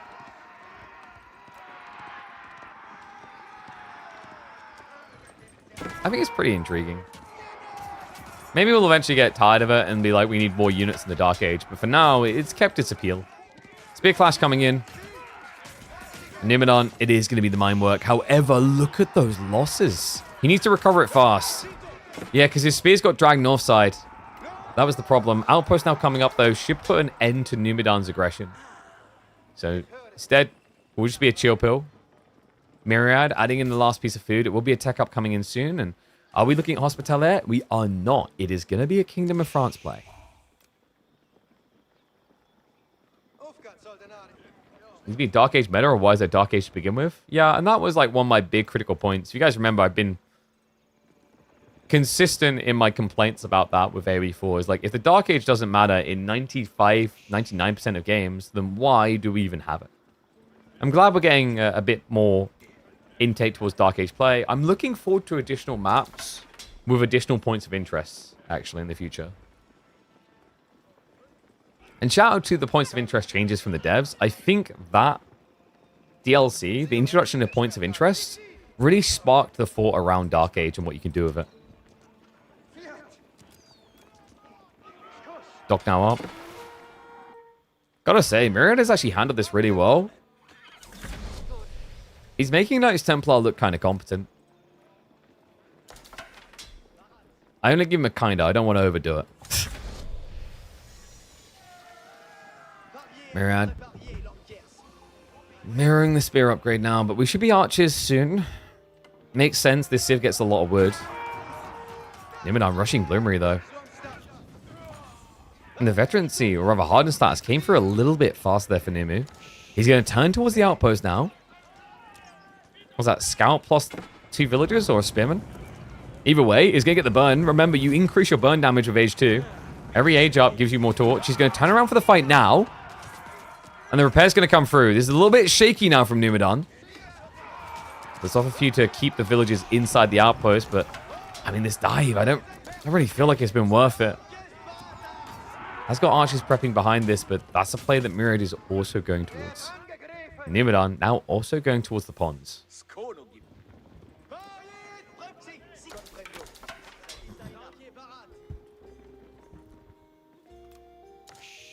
Well, curious game. I'm surprised by the Knights choice from Myriad, or rather likely Knights, because he went for the French Commandery. French Commandery's fallen off in popularity.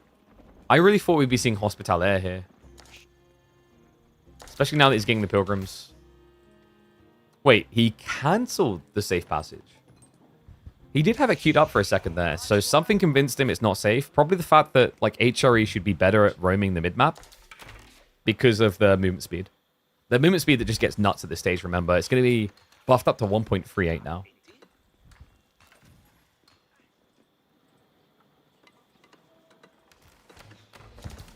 And extra archery ranges now for Myriad.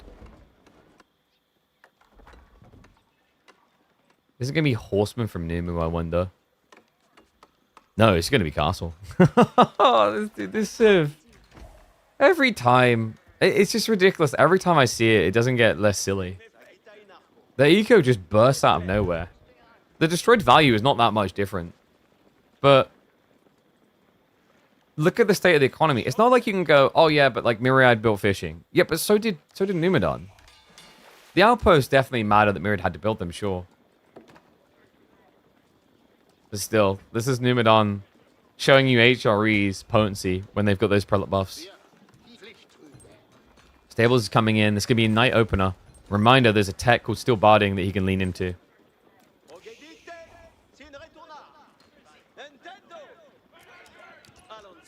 Need militiamen with bonus against spears, but scouts should do bonus against them. Could be curious.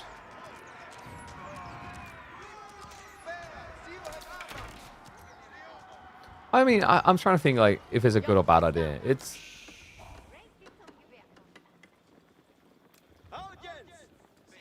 I think the problem is like it's awkward when you add in an extra like triangle within the triangles, right? What you're talking about. It would be intriguing to see scouts get that type of usage, but maybe like now's not the right meta because scouts are a little bit too desirable currently. Even after like even though we were post mass pro scouts strats, right? Like it's still kind of in a fragile state, if that makes sense. Fragile looking dock here. Myriad's gonna look to punish. He knows there's a tech up. Like he saw the outpost on the gold. It's very obvious without even seeing the landmark. He's starting to stockpile himself. Does he go Genoese? I think heavy spears probably makes sense with the minework build. Actually queues up a Chevalier. Why the Chevalier?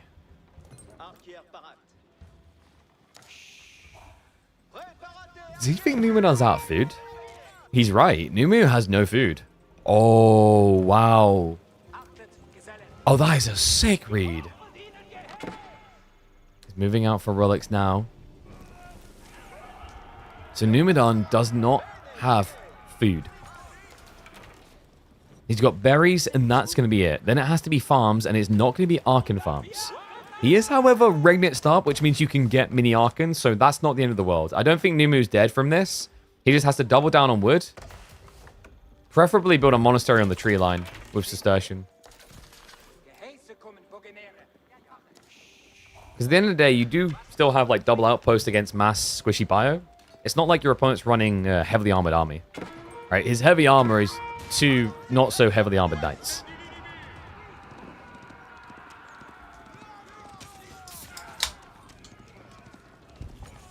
A little bit of poke. Numudan's just going to retreat towards the emplacements. I say emplacements. He actually only has got the arrow slits. Spears trying to intercept. Actually turns around with his own. A little bit of a misclick there from Numu. First Relic is now walking back on the north side, unnoticed. Yeah, he's drawn all attention here. Village arrow fire is going to matter a lot. Knights now arriving. That's the bad sign for Myriad. He lost way too many spears. Numudan, it looked like that was Myriad getting the advantageous play, but Numudan read it perfectly. Used his archers to snipe down as many spearmen as possible to prep for the next wave.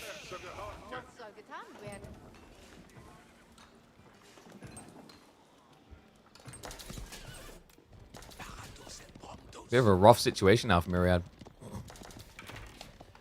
Yeah, the reinvestment hasn't really paid off, has it? And now that it's knights, you know its mine work is only going to get worse if you stay in the age.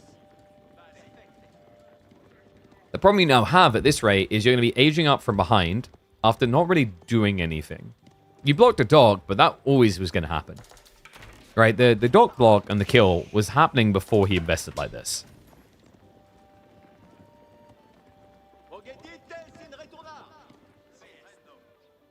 A slinger with no bonus damage? You'd have to have it like lower than 4 or 5 damage.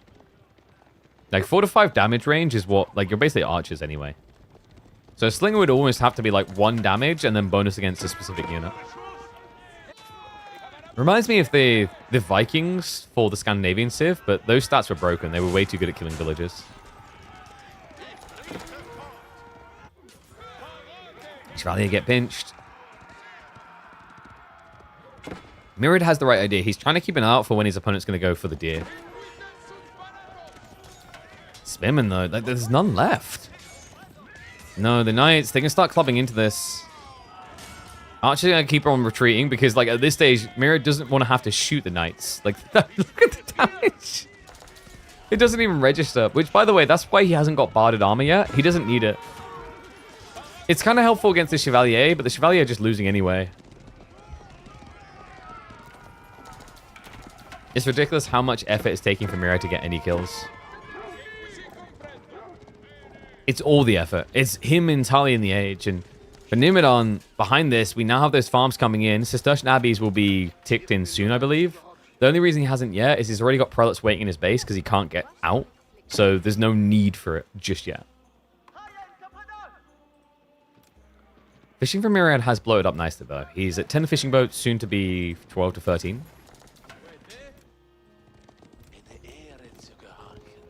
And steel barding is now coming. So what does this mean? Why is he going steel barding? Well, for a start, he doesn't see his opponent anymore, so there is a risk your opponent's going castle. The other thing is, once you have steel barding, you can dive the TC. You take no damage from a town center at that stage. Wow, he's already doing it pre-steel barding. Gets the charge in, gets the connect, and should get the club down. No wheelbarrow there. That extra villager did get in safely. But there's no one protecting home. There's a sole spearman. Against these knights. That is not going to cut it. Yeah, triple knight is great for just clubbing down spearmen one by one. Villagers have to migrate the tree line. Numudan just achieving so much with so little. Quality over quantity. And Myriad, he thought he could come back to work. He was wrong. At this stage as well, Numudan can consider moving out to the deer. I don't think he's blocked anymore at all. He has control. He's got 16 archers at home. Plus a handful of knights. That's enough to kind of tank on the charge in. Need to be careful of the spearman. Everything else should be thumbs up. He is going to be diving underneath the tower here. So maybe a little bit ambitious from Numu. And ironically, now it is Myriad's turn to dive a tower. Notice that he dies a lot quicker. Doesn't seem fair.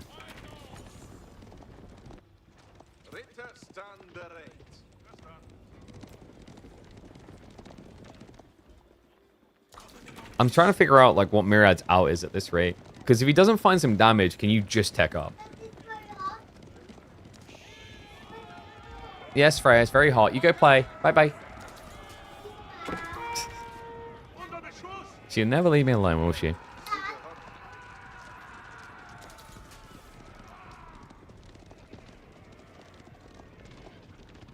Bless her. So the archers... At this rate, Numu's going to have more archers than Myriad. I'm liking that he's realizing he needs to tech up, but like for all this effort, I do wonder if he could have just teched quicker and what the state of things would have been. In fairness to him, he has done a good job of blocking relics. Like, I don't want to take that away from Myriad. If he just teched, you're probably looking at 3 relics already for Numu, if not more. And wow, he's going Angevin. Yes, Freya. Alright, bye Freya, Daddy's working. So, the reason why I'm not confident about Angevin is, has he not eaten a lot of the fish? He's used a lot of his food, right? So he doesn't have as much left. Angevin needs a lot of food to make sense.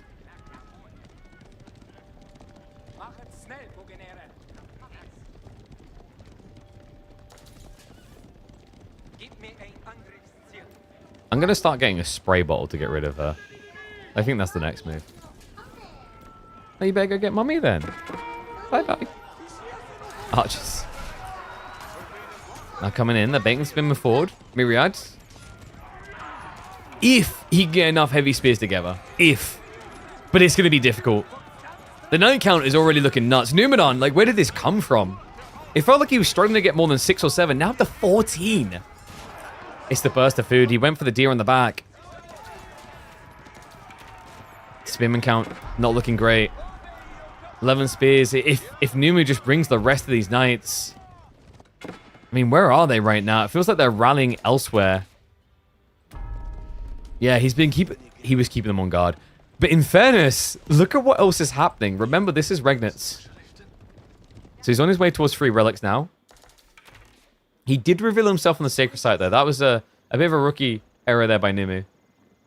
He should know better, but it's always so easy to forget. You want to walk around the sacred site, otherwise it pings your existence. So that prelate is going to get shot down. The Myriad at this stage just doesn't seem to have the flex to get into monks himself. He's got the monastery, but a little bit delayed on pumping them out.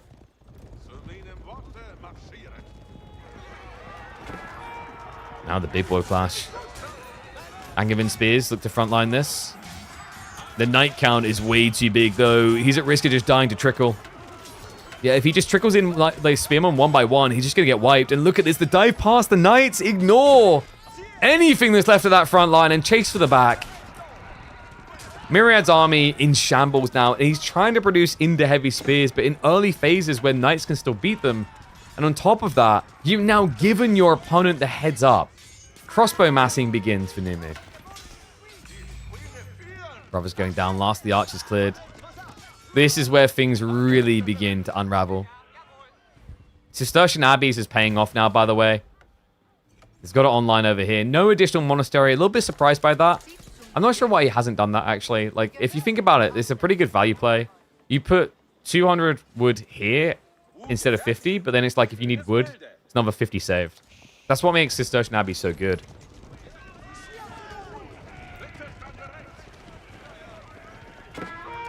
And wait, he actually blocks him. Oh, the timing on that. To make matters worse, now because you're forfeiting map, Numudan can just go pawn to pawn denying these if he wants to. Has the clear options. Myriad, where does he go to make his last stand? It looks like he's going to be going into crossbows as well, but he's a step behind on the pacing here. And Pilgrims also, at this point, will struggle to get past. Good question, can you wall law Pilgrim? I believe you can't, but I haven't tested it.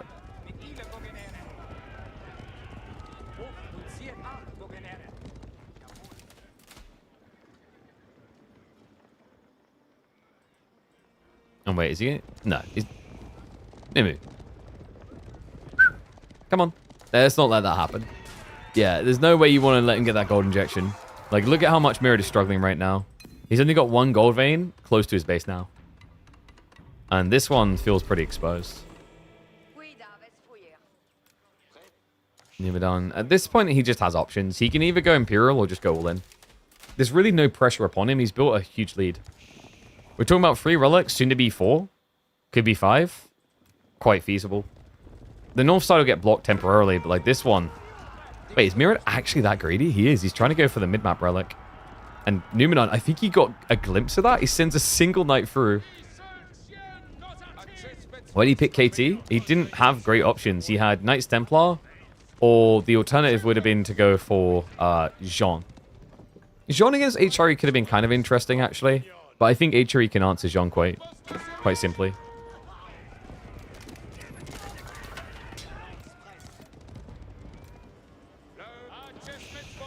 This is like the problem with drafting this way as well, right? When you get to the final game and it's dead obvious what you want to do, you then have to ask, okay, do I have the flexibility to do the unobvious? Because if not, then my opponent has presumably already prepped for a Knights Templar pick. Knights, now charging around the back. Heavy spears will defend, but the crossbow mass is what matters here. And that's where Numudan has advantage. The heavy spearmen can be kited, remember. They are very slow. 1.12 movement speed. Archers just sniping out the enemy exposed. Knights are going for the final clash. And it does feel final. Myriad just has nothing left. He's been picked to the bone. Great micro by Numudan to extend the life of these knights. And make the efforts of Myriad look so trivial. A horseman switch at this stage is an ambitious one. I mean, he's not wrong. The problem is, Numudan has too many knights. Myriad thought that he'd kill more of them. He didn't. The extra armor is nuts. And now it's going to be a dive into the production line. Doesn't even target the goal to block that out. No, he just wants to stop units from coming out. Nice holding the choke points also. Horsemen would be great against this range mass if they could reach it, but that's a big psych moment. 8 armored knights at castle? Oh, yes. And wait until you discover that the barded armor tech works on black riders. That's when your head's really going to pop. He's still producing spears. It's just a waste, though. And we are at the end of his economy, right? The pawns are starting to exhaust. The eco elite is building. This game is over. Re goes the HRE as they claim another soul. Let me know what you thought about this game, guys. Knights Templar. I think they are an overrated civ. They have their places, but they're very situationally viable. And you see how fishing existing isn't enough to just make them good. There are answers, as Numudan clearly show. And this was with Myriad reacting the correct way, right? He didn't rush into greed. He thought about what he was doing. He pivoted his plan when he saw what Numudan was doing. And still, yet still, it was not enough to stop the fury of Numudan.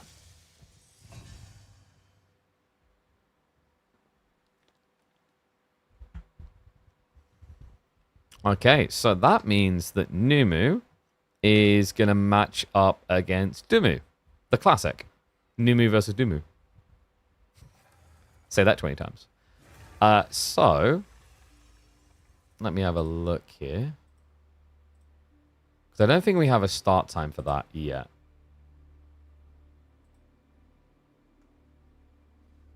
No. So hopefully that gets scheduled soonish. In the meantime, we can check in on Anatan versus Kilyadi. So let me update stream title.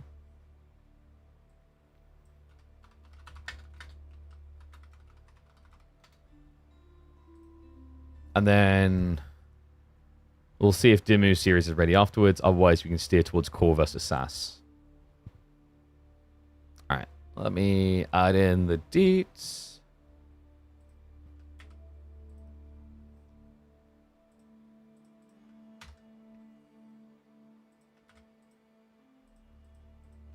So now we're into BO5, by the way. Oh my god. I'm sorry, sort of. I didn't see the raid for a second there. We were switching scenes. Hello, mate.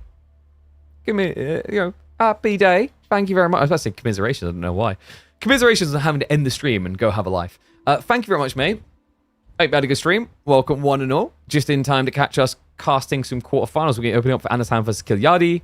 We'll be keeping an eye out for now Dumu versus Numudan, and then we still also have Core versus SAS, and then other series still need to be scheduled. So we've got a lot of series today. We've got probably 7 series we'll do today.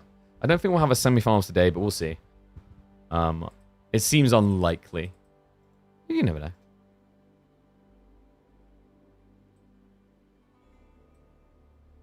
Sorry, just double checking something.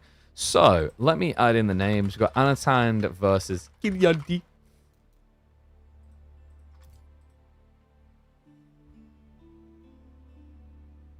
Something in there.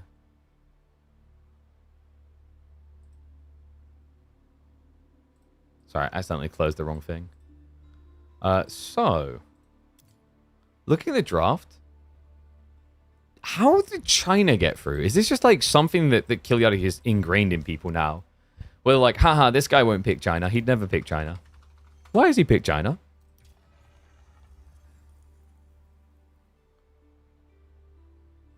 Oh, you're right. I'm missing it. No, guys, it's Anatan's cousin. Chill. Yeah, KT's nicely designed, but agreed. It's like, in terms of its balance, it just feels a little bit underwhelming, right? The dynamite fizzles out before it detonates, is my feeling. I think in particular, they struggle with the castle transitions more than anything else. But let me have a look here. So we've got Dry Arabia game number 1. It's going to be Malian versus Byzantine.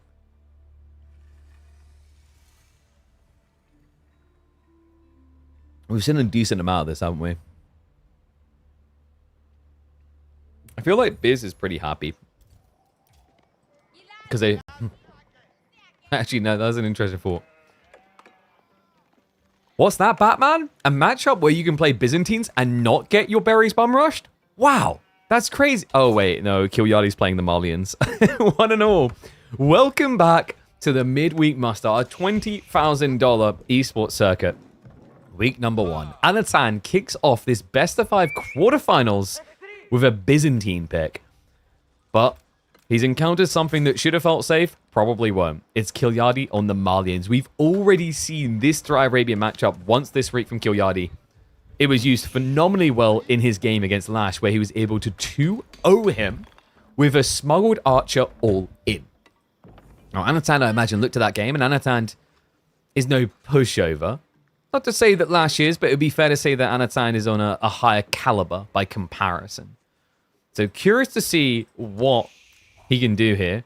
Because in theory, like, this should feel like a good matchup. And the reason, guys, is most matchups right now for Byzantines, you're going to get spear rushed. Dark Age Rush is just very popular right now and very effective against Byzantines. But for Malians, it's just not on the menu. The problem with Malians is the Donzos are way too expensive. They cost 90 resources each. It takes way too long. Fun idea for a Slingerman unit that would cost stone. So 50 food, 20 stone. That's kind of intriguing and different. I wouldn't mind seeing that introduced on a particular civ to test the waters and then extend if it makes sense. I think part of the problem is like the Dark Age doesn't get broadcasted a lot in AoE4 in terms of its like historical relevance, if that makes sense. Like things like Slingers make sense by AoE 2's time period, maybe not so much by AoE 4's.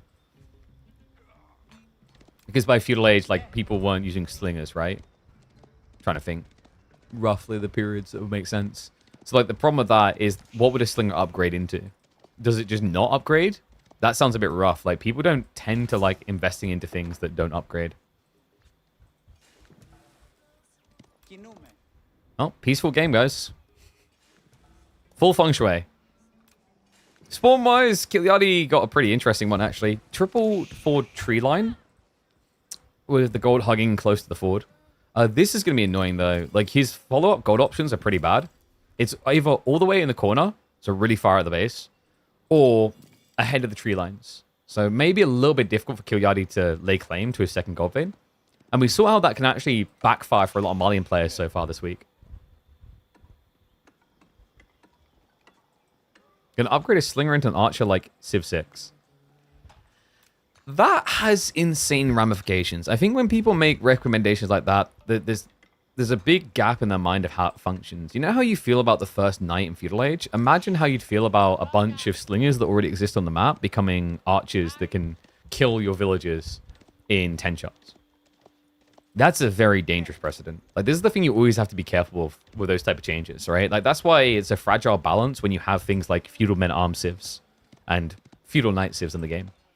Because they have these ridiculous tempo timings off the back of tech ups.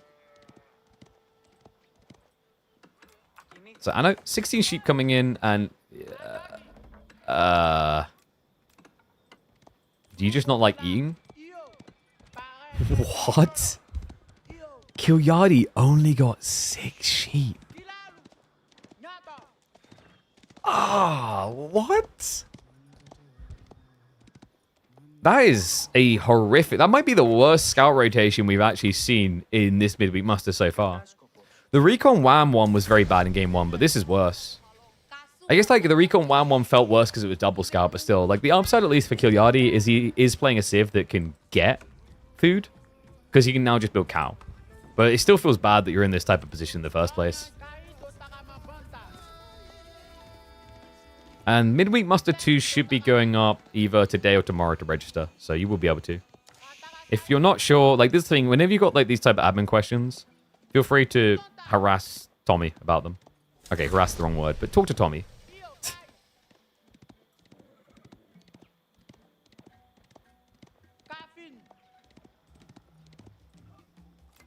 So what does Kilyadi now do? Because you could go Pro Scouts, actually. Looking at his gold and the wood intake, I think we might be looking at Pro Scouts. He's got widespread deer left and right flank, and Byzantines aren't quick blockers, and not just that. Hold on. It's 2TC. Oh, and Kilyadi has the info. I think Anatan realizes that he won the sheep game by a mile. He saw how many he had at 5 minutes. He's like, hold on a sec. Like, what? How many? This is the thing. Like, when you think about it, the sheep generation, the amount that can spawn is consistent, right? On maps. Roughly. I think some maps may have variants of like 2. So you know, after playing so much Dry Arabia, how many sheep would be an overwhelming win, right? If you're 5 minutes in and you're staring at 17 sheep, you know your opponent didn't get much. Which means it's very difficult for Kilyadi to all-in attack you unless he does something crazy like play out onto the deer, which Malians don't often do. So instead, Kilyadi is going to take the greedy choice, the greedy route of Pro Scouts. He's not taking Pro Scout. Okay. Golf clappers, man. I love this. I think this is the correct call as well from Kilyadi. Because if you rush Pro Scouts now, like the 2TC just booms. This is sick. And I'd expect nothing less out of a man with kill in his name. What a great adaptation. This is like, you know, one of those situations, I've only got 5 sheep, what do I do? Well, take a number out of his book.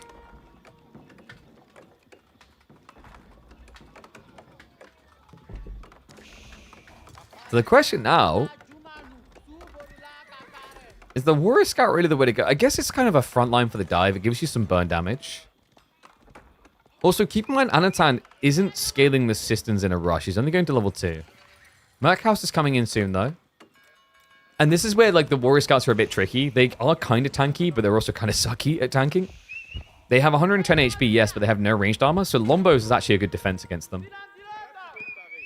Javelins can also kind of work. Javelins would be surprisingly effective for Anatan because of the fact that Kilyadi is going archers instead.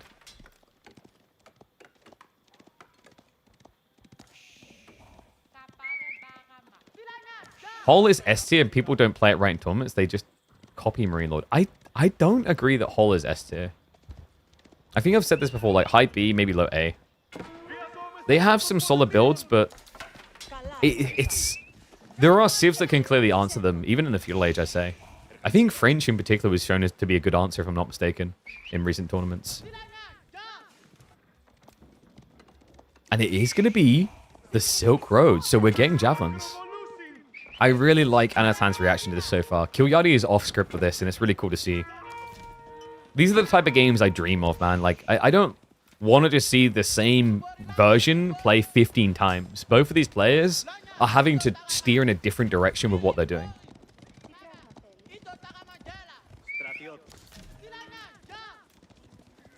Still, this is tricky, man. Kilyadi needs some harassment before he goes full in. Steel Arrow is already on the way for him. Anatan can semi-mirror the timing with Blacksmiths because of the increased research rate. But he needs a Blacksmith soon.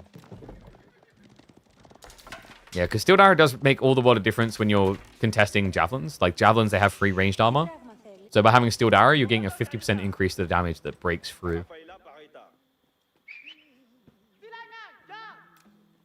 Still not a perfect trade, right? You need a lot of archers to kill Javs, but it heavily decreases the breakpoint.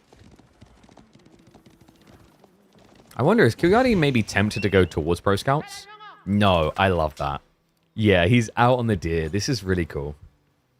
He knew he was going to have to get more food somewhere. You can't just rely on cow, because if you keep pumping out cow, you're putting more people on gold, you're slowing down your eco-escalation elsewhere, which means less archers, less actual fight power.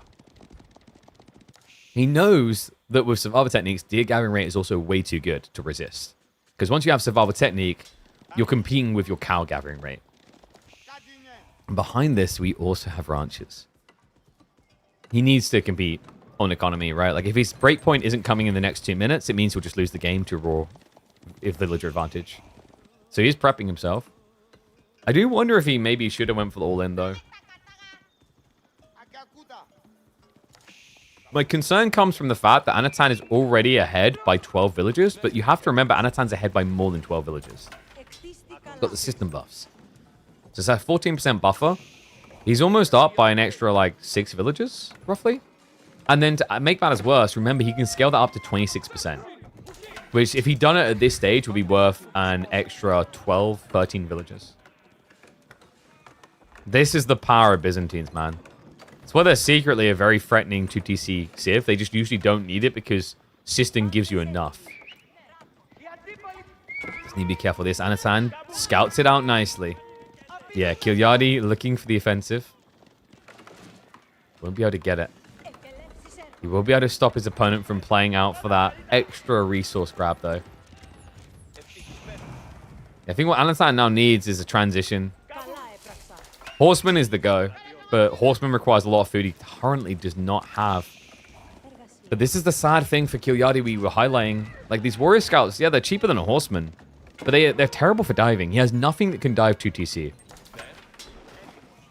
This is where you wish you had Horsemen. Horsemen that start with 2 ranged armor and have more health than these Scouts. And sure, you pay 30 resources more, but they're worth the extra 30 resources. That's part of why we're seeing Sofa now coming from Kilyadi. It also does give him a transition point. Archer Sofa is what you want for going Castle Age, which is not really too far off of triggering.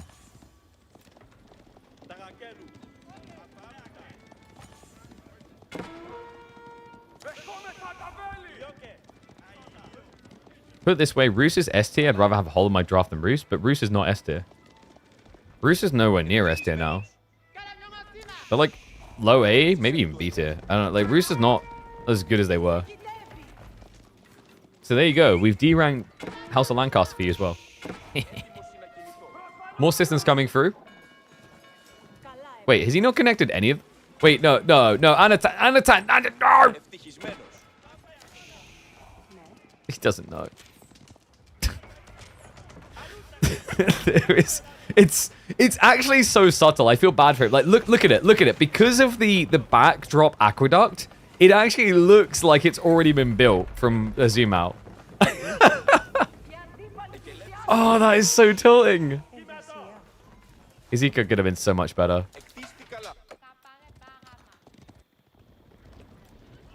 Horseman now with the pincher. Oh, he surrounds him as well. And it does also have the undermesh. It's a horrible trade for Kilyadi as he gets caught out. Build it! Just build it! Okay, this villager's going to build it. It's finally going to happen. I don't even care about the fight. This is more important than this fight. You ready? The cathartic moment is coming. This is it. It's connected. Balance to the force. Yeah, that's a nice feeling. Add in 1 aqueduct and go from level 2 to 4. Okay, no doubt about it. Anatan's ahead. Grand Fulani is being triggered by Kilyadi, but Anatan is just around the corner from his own age up. And on top of that, he's got level 4 system with a 23 worker lead. And at this point, 66 villagers. I mean, let's round up to 70. He'll probably have the level 5 system by then. Like, 70 with 25% on top is the way you have to think about it, right? So that's almost an extra 20 workers. So your system buff at that stage is mirroring the value of the Fulani entirely. Byzantines rock pretty hard. Do you want me to make matters worse for Kilyadi? Because it's about to get worse. What do you want to do as Malians when you age up? What's he start doing? Start building Sofa. What does Anatan get access to when he goes Silk Road Castle? Yeah.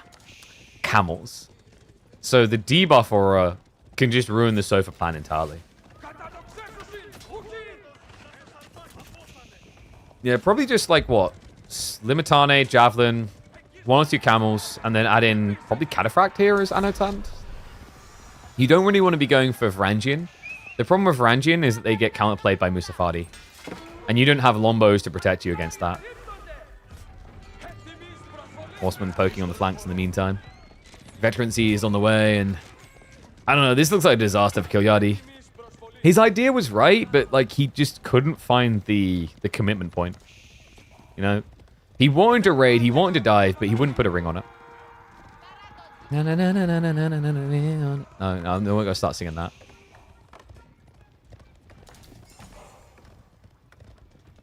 Cowboom, hold my beer, watch this. I mean, he was never really aiming for a cowboom, though, if we're being totally fair. Like, it was very clearly never about a cowboom. The cowboom just became the backup plan when the attack didn't work.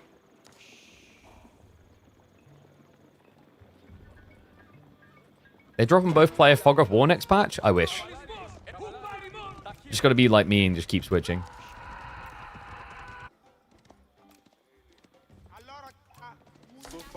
I would kill for a Myriad Fog of War so that you could see both people's vision at the same time.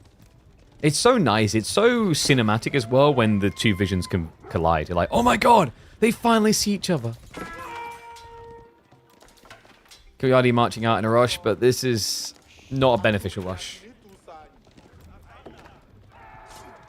It's a bit tricky because, like, yeah, there's a lot of Limitane if you're actually to counter, but the Javelin count's getting pretty good for Anno. And we do have the Cataphracts we talked about. Not just that, Teardrop Shields coming in means Limitane can kite better. He's actually going for Varangian. Okay, so why? Is he trying to force Musafadi for some reason? I guess he just needs bulk front line, and Cataphracts are really expensive at 330 a pop compared to just 130 resources. So it gives him count. It's just weird into, like, the sofa. I think the idea conceptually here for Anatan is that Varangian littered in with the Limitane are going to absorb a lot of archer shots. Not true, though. In reality, like, Varangian don't have as much health as standard men-at-arms. So they die faster than archers with poison arrows. And also, the Limitane move too quick. But we are about to fight near one of those infamous Mangonel towers, which means this is a horrible fight for Kilyadi. Javelin scaring him away. Sofa on the flank just drawing a lot of the spinmen away here. Kilyadi is losing, though. Like, this is looking pretty dusted. He's down by 30 workers now. The camels mirror out the sofa raid attempt. And almost the entire economy of Anatan is getting that buff now. It's only level 4, but at this stage, it's putting him ahead. It's basically 100 eco compared to Kilyadi being at probably about 75.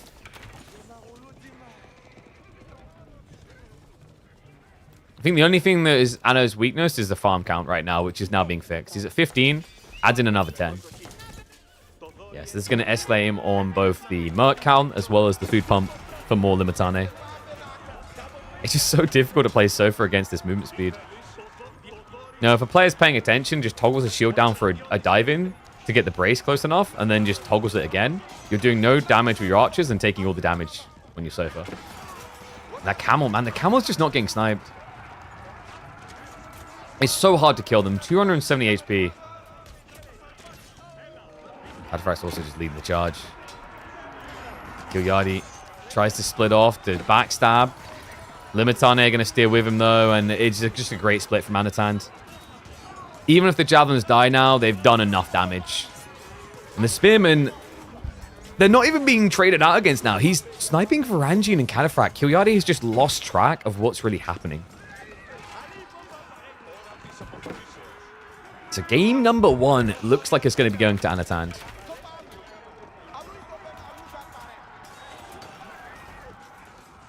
No doubt about it. Clean execution. I think Anatan is becoming one of the most threatening Byzantine players. I mean, he was always one of the most creative with these neutral trade post builds, but just his raw execution has been so on point with this Civ recently.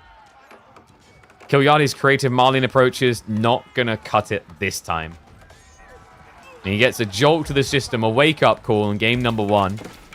The Anatan and Lash are very different Byzantine players.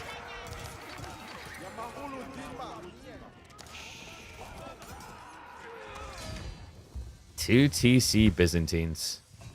Sounds like Marlene's worst nightmare. Okay. Game 1 done. One sec, I'm just double checking something as well.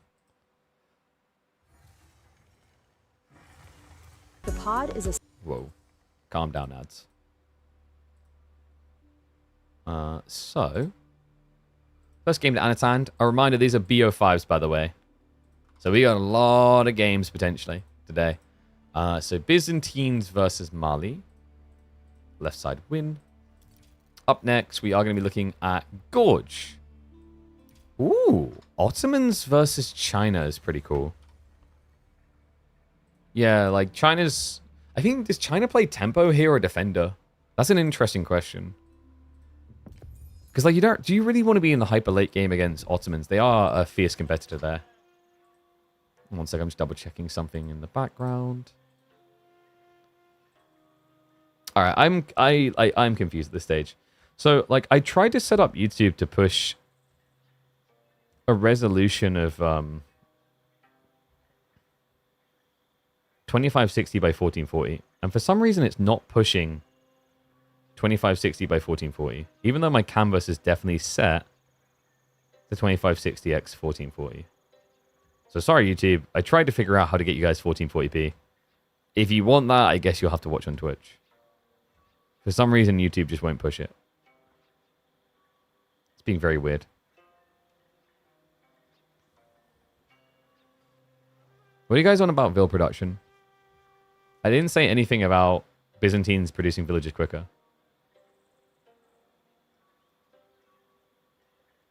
Never said that. It's not... It doesn't... So the systems do not provide an increased production rate. They provide an increased gathering rate to the villages. It's buffing your economy by 20... So when you think about Byzantine eco, you have to look at the count and you have to add a percentage of 26% onto it when it's max systems. It becomes muddy because other civs have like Golden Age and stuff like that. But it's a fair point. The Byzantines have a remarkably effective gathering rate across their economy because of systems. Systems, you're completely misunderstanding. Systems do not influence villager production at all. And no thanks, I don't want to buy subscribers on Kick. I'll pass. No, so you're thinking about it the wrong way. Think about it this way. It's not increasing the production rate, it's increasing the efficiency. So it's like every villager you produce is like 1.26 villages because the gathering rate is buffed. Usually because they're always in range of resistance. Anyway, let's get ready to go. Next game, next set, or next game in the series rather is ready. Do we have the overlay set up correctly? We do not. One sec.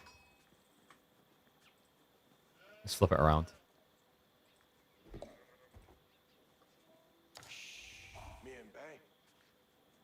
Who fears who's late game? That's the question I want answered here, because we've got a Chinese-Ottoman showdown. The two boogeyman of going into Imperial.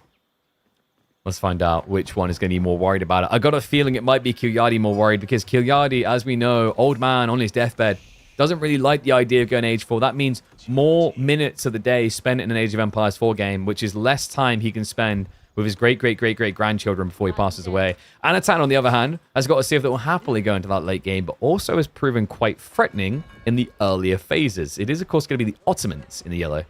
And we have got a military school beginning, so Anno, opening with that light splattering of aggression. It's not going to be a hard commitment with Iraqs, which makes sense. It's not great to go for Iraq's opening against China. China typically will just rush out on the gold, get 200, get 235 rather, and then have what they need for IOs. Also, the problem here is, like, technically in this type of game, Anatan rushing Iraqs could have worked because it's a 4 gold and your opponent doesn't have an Imperial official yet. But the problem is you don't know that. For all you know, he could have built an Imperial official at the start because players are still kind of 50-50 split on whether they want to open with a taxman or just rush Age 2 and build taxmen. Logic being is if you build it in the Dark Age, you miss out on a villager. But if you wait until the Feudal Age, you don't have to sacrifice a villager by building it out of the TC. How old is Kilyadi? It's tricky, man. Like, you know, I've read his age in 5 different literature sources, and the age varies between, you know, like 38 and 238. Now, maybe I've just carried the 2 across, but we'll never really know for sure. He's such an enigma. He won't tell you. I'll tell you what. Good start to the scout rotation here. 15 sheep. I know a little bit behind, but he has got a decent chunk in this corner, I believe. Yeah, so close to a 50-50 split on the map. Looks like Kilyadi might find 1 or 2 extra sheep around here. So slight edge.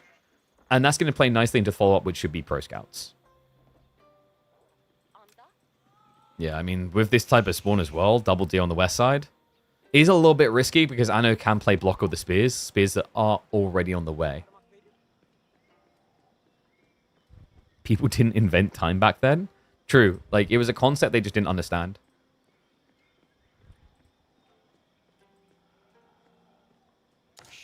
People don't live that long, you got to flip the number. Oh, you're right, sorry, 832. That does sound more believable. I also just learned that, like, my chat probably can't count. If you flip 238, it's not 83. Even I know that, alright? And I come from the UK. We don't talk about our math system. Actually, isn't the UK meant to be pretty good at math? I mean, we kind of get carried by Turin, but yeah. So Spears are going to force him off the goal, but Kilyadi, he already has more than enough, guys. He can afford multiple Imperial officials. But, that does mean the Pro Scouts play is now compromised. So if he wants to play Pro Scouts, he has to open archers. This is the genius of what Anatan done, actually. I wondered if the military school was going to find value, and I think it has. Madrissa's now coming through. So Kilyadi 10 on the wood. He's going to have to open with an archery range here just to try and counterplay. You can't just add in horsemen from a stables to kill this, because it's now going to be 2, soon to be 3 spearmen.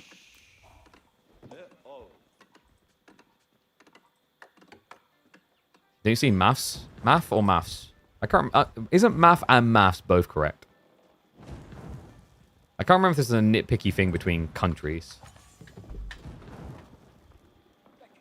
Both math and maths are acceptable. Math is preferred term in the United States and Canada, while maths is the common term in the United Kingdom, Australia, and other English-speaking regions. There you go.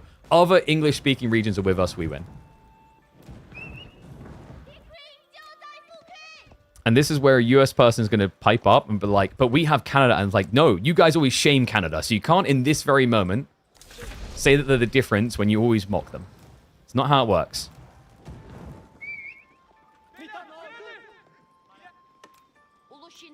A lot being gathered. Are we getting the Sipahi follow-up? No, we're getting more military schools from Anatan. Okay, a little bit surprised. I thought he'd be going Sipahi just because naturally you're expecting an archery action and Sipahi is your best unit. But I guess he just wants the passive production online sooner. You can still follow up Sipahi afterwards. You can even build them in the meantime out of these. I'm not proud to be an American anymore. You, oh my god. Isn't America like one of the most like nationalistic nations in the world? I win. Holy crap. I feel like Britain isn't anymore. Most of, like, I remember I've had years of my life where I'm like, I don't care.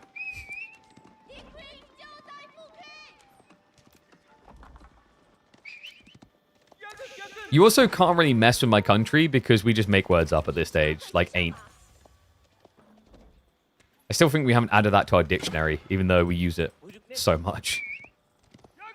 I know, keep an eye on what's coming. Season additional archers. I wonder if we're going to get the blacksmith time. We're not. We're getting a 1-1-1. Okay, my mistake, guys. I thought we were getting pro scouts like any standard Chinese player would, and then I remembered we're casting a Kilyadi game. Which means it's just going to be full-out attack. And that's weird for Anatan because he went double milli school. Double milli school is really slow return on investment. We've got double stables now to contribute, but I wonder if he would have been better served with this sooner. That being said, Vizier Point is about to unlock. I love the idea of Imam here. I think Imam is super underrated when you're defending like this because you can trade, almost lose units, then run them back to heal. He already has the drama queued up as well. It's just a case of whether Anatan's got enough food. He's got 14 sheep. He can definitely afford Imam. Moment of truth should be coming soon.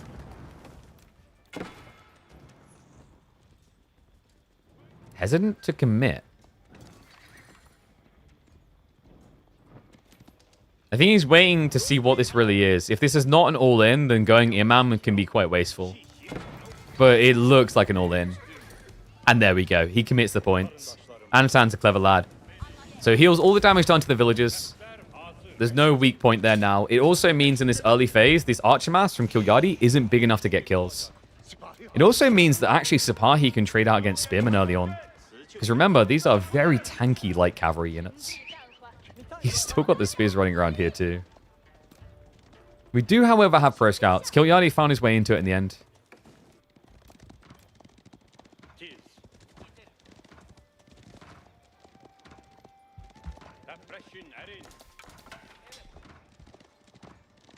It's mathematics. Math and maths are basically short form, so it doesn't matter what you say. I mean, you can say that about anything. Are you just suggesting that, like, math and maths are both made up? Because all words are made up. Let that one sink in.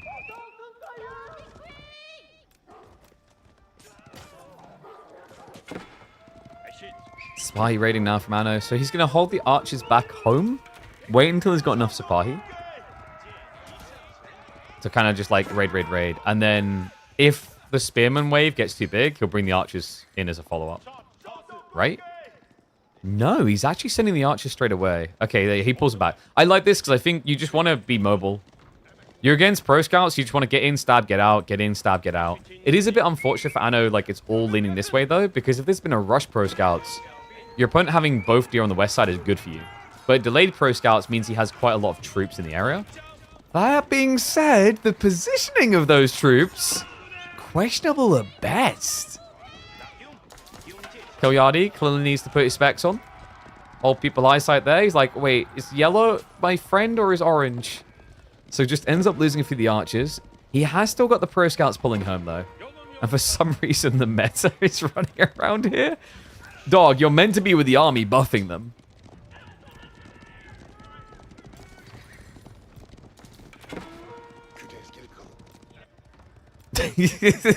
Wait, did he go for the... No. I thought he had the meta drums for a second there. My brain was like, huh? Sometimes I forget that that's just how quick metas are. 1.88 is kind of nuts. Like, that as a pseudo scout is crazy. Because he's also tankier than Sipahi. Against certain damage types anyway. And also now he can just heal this. He's got the imams. The other important thing about that strike on the archer count, kept the number low. Right now, Kilyadi is in challenge mode, trying to reach the threshold where he can instantly kill the healers. Which is going to be difficult, by the way, because Anatan has been prioritizing ranged armor entirely. So he's offsetting a third of the damage from these archers, meaning they hit for 4. Meaning he would need to have, what was that, 23 archers to get an insta-kill on an imam. He goes in for the strike. Anatan select alarming. No! Every time. These control groups. The imam makes it obvious with the runaway. Archers do not get the final hit, though. Sipahi have not activated the Fortitude, but this would be the moment. This is the time to strike. He may have lost an imam, but now he can win an army. Jumps on in. Fortitude activated. Look at the strike speed on this. Even the spearman can't contest. That was an army.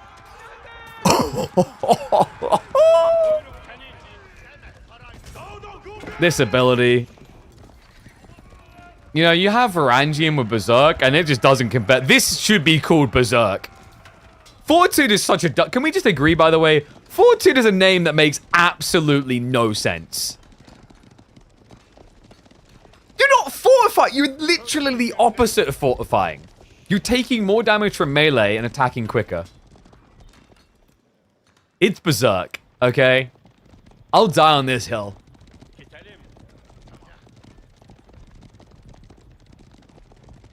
Unbelievable. One button to wipe an army.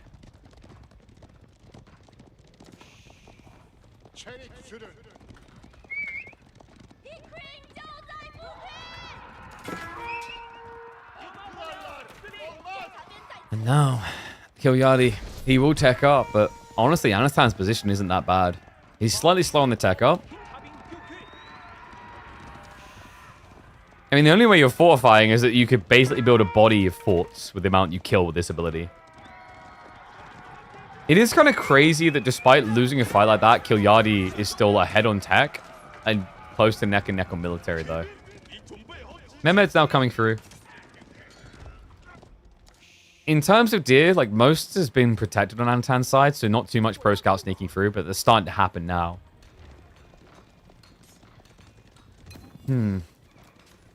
I know, like, maybe a slightly shaky position, actually, with the Lancers arriving, but he has always got the option to switch into the Janissary. He also went for the Vizier point for the sheep, so he's not going to be forced out of the base too soon. He's got another 12 sheep to work with, plus Madrissa. Anno needed imams now. He's got one imam. Like, he's actually healing his army quite nicely. That's important when you consider the clash he took. So, like, saying the imam play failed here, I don't think it did. It looked bad because he lost an imam, almost lost a second, but he kept one alive. And he also baited the enemy army into a bad fight. That's the subtlety of it. Like, the fact that he's just offsetting all damage done in that previous skirmish puts him in a pretty nice position. I am worried about the Lancer follow-up here, though. Let's see how he wants to react himself. Like, is it just going to be Lancers? Love the switch straight into Springholds. Gonna be a dive in. Workers able to run away. Or fortify into the tower. Lancers are now in the mix, though. And Anatan does not have a clean answer for that. He's also in desperation mode, trying to gather the berries on the front side of his base. Archers are going to get rid of the backline of Kilyadi. It is just Lancers left alive. But the Sipahi can trade reasonably well here with the attack speed. Yeah, he's going to be able to hold firm. He does end up losing the Imam in that fight. But it gets rid of the initial Lancers.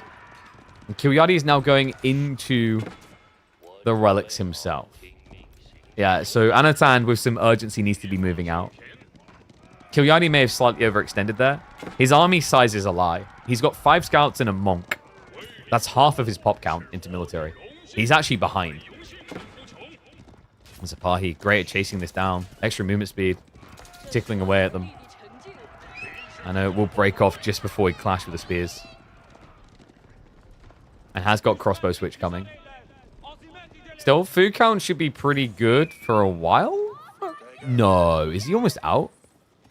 Kilyadi's almost out of food. Yeah, he's already pulling boar. Ooh, boy. Okay, so this is, like, actually not as good of a position as you'd expect. Meta also baits him in. Lancers are starting to arrive for the Ottomans, but they're outnumbered currently. Yeah, a little bit weird, actually, that Anatan is just not bringing the archers to this fight. For the few spearmen, it's definitely worth it. Otherwise, your Sipahi just die. But definitely don't sleep on veteran Sipahi, guys. They're 15 base damage. It's like a Chevalier.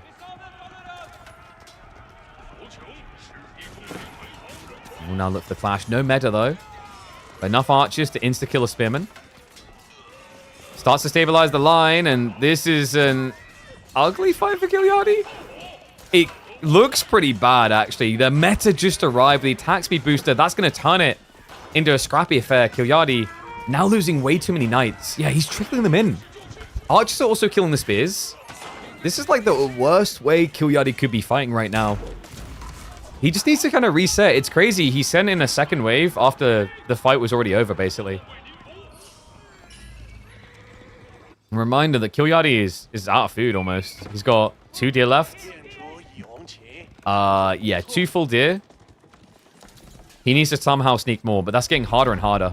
He's going to sneak underneath an outpost unnoticed.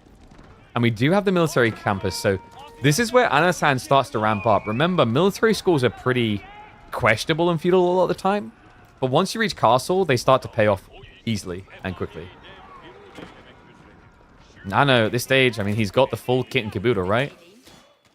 No! He hasn't added in the 3rd one. But this is a little bit worrisome. We've got Springholds to counterplay into spears. I do like the idea from Kilyadi around Nesta Bees, but my worry here is if you can't get enough deer home, you're stuck in your base anyway. So what does Pro Scouts do for you? Right, Pro Scouts, sorry, what does Nesta Bees do for you, right? Like, if you need food, you need to come out of your base. Nesta Bees can't come out with you. And you can see that Anno has got the Knights, he has got the Sipahi. So he's got the means to kill Nesta Bees. Walls are going up, Barbican also coming in. Kilyadi, this will be his area for the farm transition. But we are now entering the most fragile state of the Chinese game. Earlier than this, they're very strong. Later than this, they're very strong. But when they go for a farm transition, many uninitiated Chinese players die. Now, Kilyadi is definitely not an uninitiated, but he is up against what feels like an anointed here. Anatan, that player that just feels like he's on the edge of consistently starting to make podium finishes, really.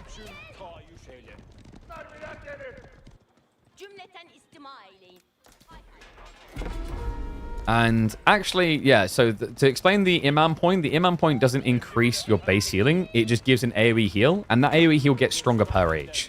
So it's 1 health in the Feudal Age, goes up to 2 in Castle, and then 3 in Imperial. It's really good. It's actually slept on to add in additional Imams after you've got Relics. I think the reason we don't see more of it is just because it's very awkward to manage your military that way, because they don't get selected with military.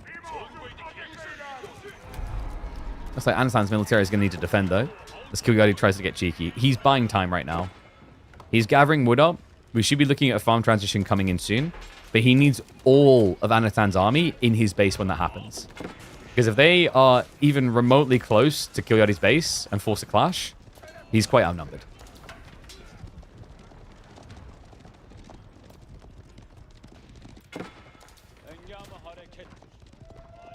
Six sites being taken too. Just make as many imams you have army, you never die. That's not quite how the numbers work. Also, keep in mind that like the interesting thing about the AoE heal is the AoE heal is unaffected by combat healing nerf, from what I've seen. So combat healing nerf, remember a while back when we had the Delhi all-in healing meta in Feudal Age, there was a change made so that healing rather, instead of doing 7 health a second, it would be crippled to 3.5 if the unit was tagged as in combat. But with AoE healing, as far as I've seen from Dervish and Imams, it's not impacted by combat.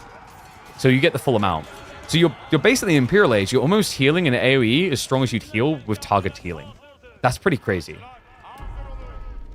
We just don't really see it leveraged in Imperial because the problem in Imperial is it's a meat grinder often. Your army is just evaporating constantly.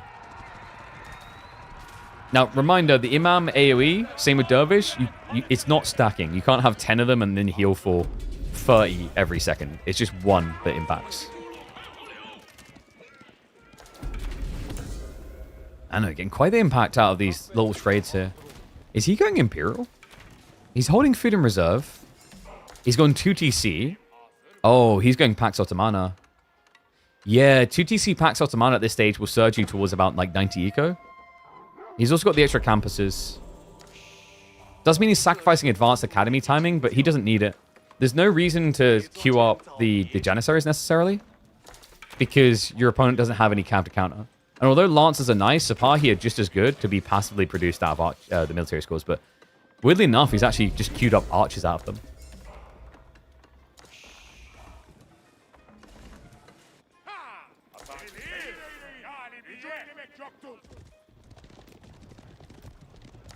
Now, you're probably wondering, like, why is Anatan not just killing him right now? There is the element of God vision, like we see all, he doesn't. The other problem here is diving in against Nesta B defense is a pretty quick way of losing your lead. You know, you've got some tanky units such as the Lancers, but your opponent already has crossbow spear mass. So you're relying on archer crossbows, which just can't beat Nesta Bs. It's much safer for Anatan to just play Imperial Age and then get great bombards to kill Nesta Bs. Especially considering how tanky these Nesta Bs are. Yeah. Reminder, the extra health is pretty absurd on these things.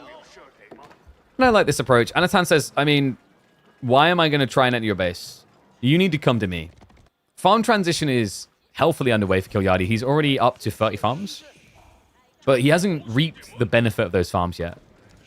I'm a little bit surprised he's coming out this quick, though. Maybe he senses the Imperial play. Still, you don't have the advantage of choke points now to protect you. Anatan is queuing up more knights. Greased Axles is coming. Kilyadi sends it in to deal with the defenses. He will look for the immediate decap, but the Springolds are big here, folks. The Springolds, when you torch, you stack up pretty hard. Knobs shot into the center, but he's ignoring the Springolds. That's important. Yeah, they can trade just as well. Knobs begin the massacre, but the heal is offsetting some of the damage. This is a ballsy trade from Anno. Credit to him for getting as many kills as he did. But the Nesta Bees are like a bull in a China store. Look at the recommitment, though. It's Sipahi now. That spear line, only 12 left alive. He's feeling confident about the breach. The villagers as well. Anatan, what the hell? What? The bait and switch. No, no, surely not. The castle drop. Anatan. What is going on? The sacred site is already gone. Anatan's army looks like it's going to be gone. Spiral's left alive. The villagers. The nest of bees is still just trying to kill him off. Neither side has a front line. Neither side has something to kill the siege. Other than the villages that no longer exist. Anatan, what the hell was that? I can't believe it. I mean, I know he's free TC, but he's not Pax Ottomana. And he has 250 food. This looks over. Kilyadi. Nest of Bees turning a close game into a rollover and die. I am baffled by Anatan there. I don't know if that was a misclick or what. Villagers running in. I mean, maybe he thought he could time the run-in between the Nest of Bee volleys, but it's 5 Nest of Bees. 6 damage a strike, and you don't even have textiles. Wild from Anatan. Castle goes up. But now what? I mean, Kilyadi, he has enough to mirror castle. He's got Trebs on the way. He's sitting pretty at 35 farms deep. And I mean, Anno, I think he has got 5 farms to his name. They're these ones. These 6 farms are the first farms.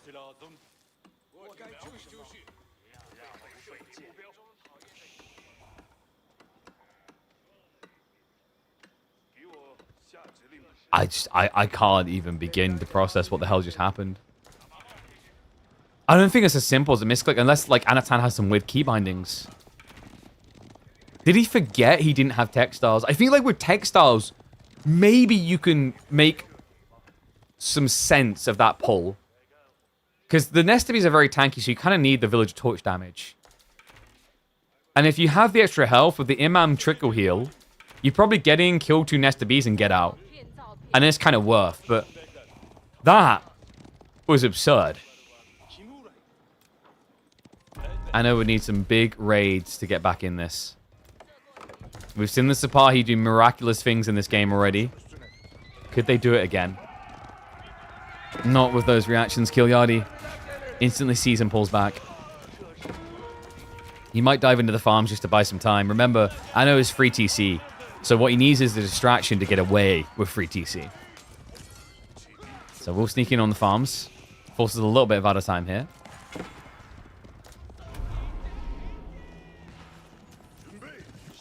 Not really able to get many kills, though. No, it turns out Nest of Bees better raiders than Sipahi. Who would have thought? Me, when you bring them to you, yeah. Triple Sacred Site has been locked in, though, and he has got the soft defense strat here. He's got the outposts set up, the castle in the center. But this castle, this cost you over 20 workers. It doesn't feel like it was worth it. The Trebs already got down to half HP.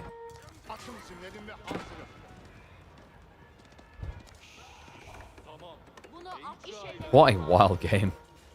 I don't know if you go Pax Ottomana now when you're free TC already.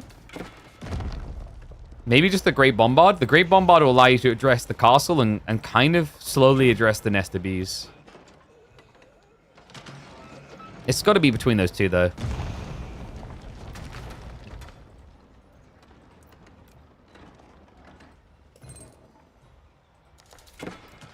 Is this even close anymore?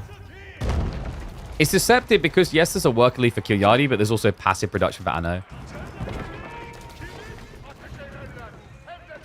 Our vizier point is in. Moment of truth for Anatan. He pulls the Jannies. Yeah, he just saw the horseman and he's freaking out. So he'd use it the one-timer. I can't believe the hopium in chat. Akinji, you should be ashamed of yourself. More like Akinji G.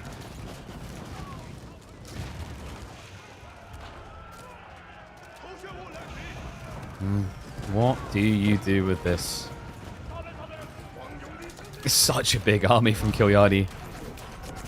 And also, you just spawned 10 Janissaries into 3 Nesta Bees. This is... this is not a good proposal, man. This is like proposing to your girlfriend with one of those little sweet rings. You know, the candy rings. It's cute, the first guy that done it, but now everyone else just looks in and goes, oh, that's just cheap. Which is how I feel about this defense. Triple Nesta Bees should have his number. I know, backing off further. He turns around for a shot and then takes a heavy hit. Spirals are also stacked up. He just crumbled one of them already. Nesta Bees could go for the reload, and they're going to scatter into the archers here. Lance is trying to break the south side. Nesta Bee shots are focus-fired on the Spirals, though. All but one are dead. The Lancers are starting to eat through, but the crossbowmen are going to be able to counterplay that. Kilyadi has done it. He's broken him. Anatan has got barely anything left alive here. Soon nothing, courtesy of the rocket launchers. Nesta Bee is just too damn good. This is the timing I think Anatan was worried about. Maybe ideally trying to find a way to force a mistake. But you could see he didn't want to contest that farm transition. You could see he didn't want it in the late game. And Kilyadi, always want to oblige, will make sure he doesn't get there. Kilyadi closes it in the Castle Age. That keep drop, though, that was crazy. Let me know what you guys think, what went on there. Have you had moments like that? Is there weird key bindings, maybe, that you use that force those type of moments? Because that felt like the definitive moment in that game. I can't believe it. Anatan competing well up to that point. Just shows you one teensy-weensy slip-up is all it takes to break a game at this level. Sheesh.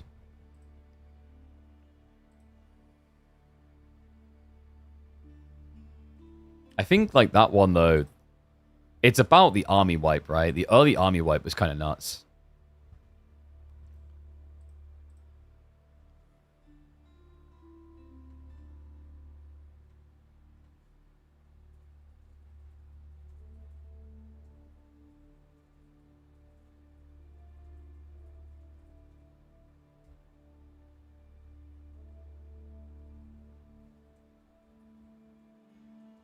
Yeah, I already know what one's called as well. It's the, this button is better than the delete key.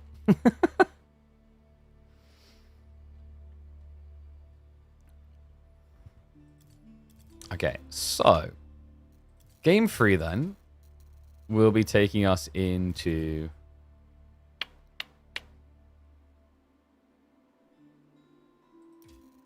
where are we at? Gorge, Rocky River, there we go. Ooh, Rocky River, Lancaster versus French. French has like been looking decent-ish in this matchup recently.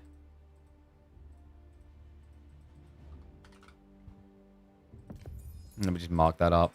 We'll get ready to hop into game in a second. Just need to double check something.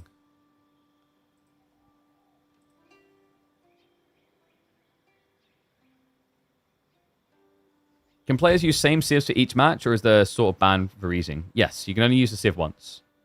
So you have the picking phase, and then you can see how, like, look, they've both been used now, so they're grayed out. So you can only use a civ once in a series.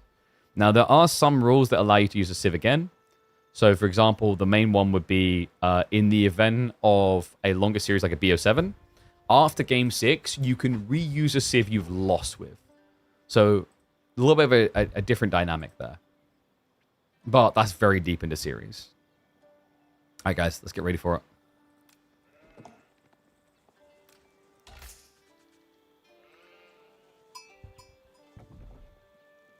KPM format when opponent choose your civ for you. When? It doesn't really fit with the goals of KPMM, sadly. That's like a different tournament format entirely. And here we go. Kilyadi, where he looks most comfortable. This man loves aggression, and it doesn't get more aggressive than a French pick. Welcome back. Best of 5 quarterfinals here between the Belarusian and the Finn. 1-1 apiece, and a series that already looks like it could go the distance. After game number 2, had quite the slip up from Anatan with his villagers in the mid game. What better way to fix miscalibrations with workers than by picking a civ that doesn't need them? It's Demon Civ time. Wait, you guys noticing a pattern here? So Anatan, game 1, he played Byzantines, 2 TC, built mass systems. Game 2, he picks Ottomans. Game 3, he picks Lancaster. So you start this series by picking a civ and building in a way that compensated so much on worker count. It's like he could have played 3 games worth of workers in it. Then the next 2 games, he picks civs that don't need them. Oh, this is an interesting one. So Anatan, one thing I will highlight is like Lancaster has been evolving constantly. But when we last saw them a few weeks ago, I think we were seeing these French picks work out quite well. In fact, when Lancaster first came in, French all-in ram rushes with Jean French were seen to be pretty good against the mana spam. Times have evolved though. Lancaster has gotten a lot better at optimizing around not being too greedy. In fact, we've seen a lot of very successful free mana builds. Now, one thing's for sure, this has to be Lancaster Castle. Right? Yeah. This is probably one of the few matchups where I think Abbey of Kings doesn't have any viability. The problem with Abbey of Kings is it sucks against any civ that has access to Feudal Knights. And this civ has the best Feudal Knights in the game. Kilyadi, he has gone for the wheelbarrow beginning. Looking at the gold gathering with the food line, this looks like Pro Scouts. Which does give Anatan the opportunity to be the aggressor here. You just build free and White Tower and again you get all in. I don't think you White Tower here though against French. It's much better to actually just play into King's College. So you could like 3 mana King's College maybe. Usually 6 manas feels better, but I think 6 manas might be a struggle with this spawn. The stone is just so far away from the gold. So he didn't actually protect both. He could have actually stretched the Lancaster Castle out here a little bit. The reason he didn't is that idea might be good against, say, spear spamming or men-at-arms civs. It's pretty bad against French Knights, because French Knights, if you spread your Lancaster Castle thin, they'll still dive you on both resources. Because remember, Knights are pretty good at diving these mana areas, because, yes, they do damage, but they don't actually give you garrison slots. Like this building right here. I remember, this is very confusing to me. When I first tried Lancaster on the test servers, I remember I was like, oh, I'll just garrison. I was like, wait. Why the hell can't you garrison? It's like a very weird feeling. It just looks like something you should be able to be safe in. Not the case. In fact, wait, isn't this the first castle in the game that you can't garrison? There you go, something else for people who hate Lancaster to moan about. It's ruining my immersion, man. Wow. Okay. That's pretty ballsy from Kilyadi.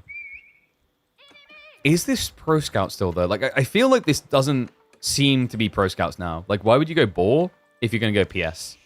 So we're probably going to get aggro off of no Pro Scouts 1 TC. Gives you a much better hit rate against Lancaster if you go all in. But look at the stone wood gathering. The timing on this, Anno's going to be ready to double drop a mana. In fact, he's rush dropping the stone now because he doesn't want to have to defend this. So this should be the final drop off and you pull away. He's rallying more. This isn't 2 TC, right?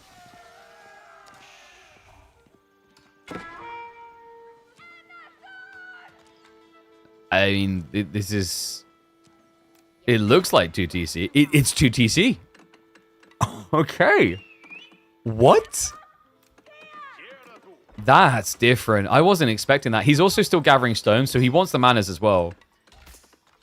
It's pretty crafty, actually. What did we just say is the weakness of the mana spam against French? It's that French Knights don't care. They're going to dive you. So this is a very expensive outpost. He can now keep 8 out on the gold without worrying.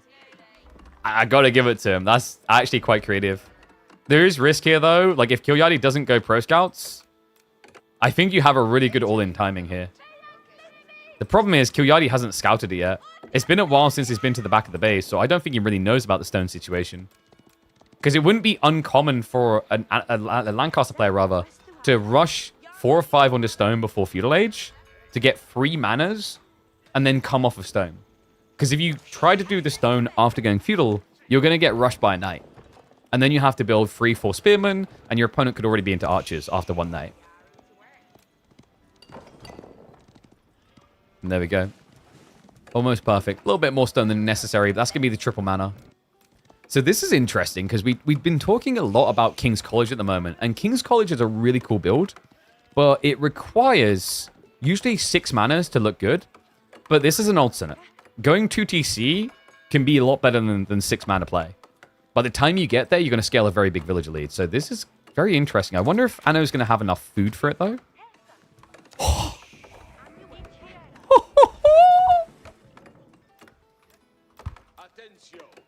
That is... Die. What on earth happened on this map? Well, here's the thing, folks. Remember, when you build a second TC, Lancaster, they spawn 4 sheep. But even with that number, that's crazy. He's got 27 sheep. This is the I don't actually know if like Lancaster really needs the sheep spawn on TC, to be honest with you. It's pretty nuts. Like, they get 20% better gathering rate. Like, this is like gathering on deer. He's gathering on deer. he's gathering on deer? With this much sheep as well? Like, you know, you're talking about... Even if it was just 25, that's 200 per pop. That's 3750. Like, he's got... It's not far off of 2 deer stacks worth of food underneath his TC. He's like, what, 4,000-ish food? Actually, over 4,000. Yeah, one more. He's like 25. Like, he's at double deer stack, because double deer stack is 5,000 food. That's wild.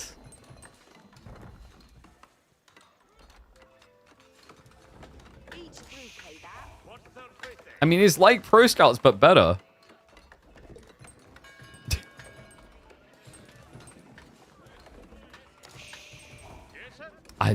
I'm just kind of baffled by this. It's weird as well because it doesn't feel like Kilyadi lost because he got 18 plus sheep. Like, this is the thing that baffled me about the count. Between the two of them on this map, we were counting over 40 sheep. There's no unit. You don't need units. That's what the buildings are for. Did he get them in range? He did not. No, this one's not in range. Neither is this one. So he has missed out on some firepower here. Kilyadi needs a ram timing. My wish, his command. Tricky thing is manas can be quite tanky. Good news is, Anno built 2 of them out of range of the Lancaster castle, so they're missing 500 HP here. Makes them a lot easier to kill. And yeah, this has to be White Tower. Anno probably right here. If he gets the White Tower up, Kilyadi's plan is going to fail. And I think Kilyadi's needs more rams. Like, he actually needs, I think maybe less knights, more archers. If he had 3 less knights, 5 more archers, 2 more rams coming, you can actually break the White Tower as it builds. And also, the archers would give you a way of sniping the villagers when they try to contest you. Ah, no. He's going to pull back. He's going to build up. Here we go. White Tower's coming up. And no! Oh my god, he didn't put his spectacles on. He doesn't know. He doesn't have a clue. You have to. You see the gold. It should be obvious. This is ridiculous. The knights, they're going to march in, but it's too late. White Tower is up. It's a fail. Kilyadi will not find the damage he was looking for. I mean, whatever. Kill the Lancaster castle. Annoying, but not critical to the plan anymore. Now, there is still a concern that Anno's going to run out of food quick here. He's got 16 sheep, but I don't see how he gets more sheep right now. Or more food, rather. But the spears, for now, are going to defend well. The Earl's Guard would actually be the ones to contest this. I'm a little bit surprised they haven't been charging in ahead of the spearmen. Yeah, he just needs to, like, manually use them because the problem is they're going to throw a dagger first, which only does 1 damage. It's not worth it. Got more Earl's Guard coming. I mean, it's an intriguing idea against knights, by the way. You do 17 damage per strike. 4 that gets taken away. So, you know, you get up to 10 Earl's Guard, 2 rounds of attacks, which only takes 15 seconds to recharge. Will definitely kill a knight. Lancaster Castle goes down, though. Anatan doesn't even try to protect it, and we do have a crossbow defense on the way. So, Earl's Guard, crossbow. Which means Kilyadi is going to die real fast if he tries to dive. The TC already makes it very difficult for him to go in. What a wild build, actually, from Anno. I wonder if the just mana spam into Fast Castle would have fared better, or if it would have been much worse. I mean, it definitely looks like this has paid off. Kilyadi is going to continue to try and make uncomfortable, though. The triple ramp around the back. He'll try to block out the archers, but the crossbows are already there. Elsguard are going to front. That's going to bait the knights in range, and now the crossbows can get the desirable exchange. Yeah, Elsguard aren't going to die that fast to French feudal knights either. There's the other problem. So the crossbows just melt the knights, and the archers don't get to trade at all. That was a horrible die for Kilyadi. Rams now in trouble. Remaining knights are going to go for the dive in. Archers at least get a lick of it, but you can see by the orange count, 240 resources for each of these. This is just not a good trade for Kilyadi. Behind this, he has no backup economy. There's no tech up. Do you want to know what makes it worse, folks? He doesn't have pro scouts. Up to this point, that's been a benefit. Now it's going to become a negative because he's playing pocket economies. This is what French is meant to be the best at, by the way. Like, this is why I kind of respect that Kilyadi tried this. Is like, French, more than any other civ, should be capable of walking out onto the map and eating their bread. So the idea is right. Unfortunately for him, the situation is wrong. Right? Like, the plan is... Was that, the Vader piece? The plan has changed. Pray it does not change again. It's exactly that.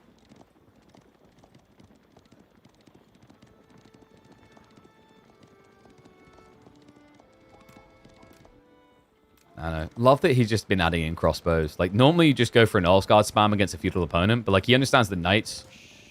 Yes, the Earlsguard have been trading recently into them, but, like, knights can beat you en masse. Because they have the tempo. They can control where you fight. The initial striking is concerning. Because, like, we're at the point where if you don't commit onto the Earlsguard, the dagger throws will kill a knight straight away.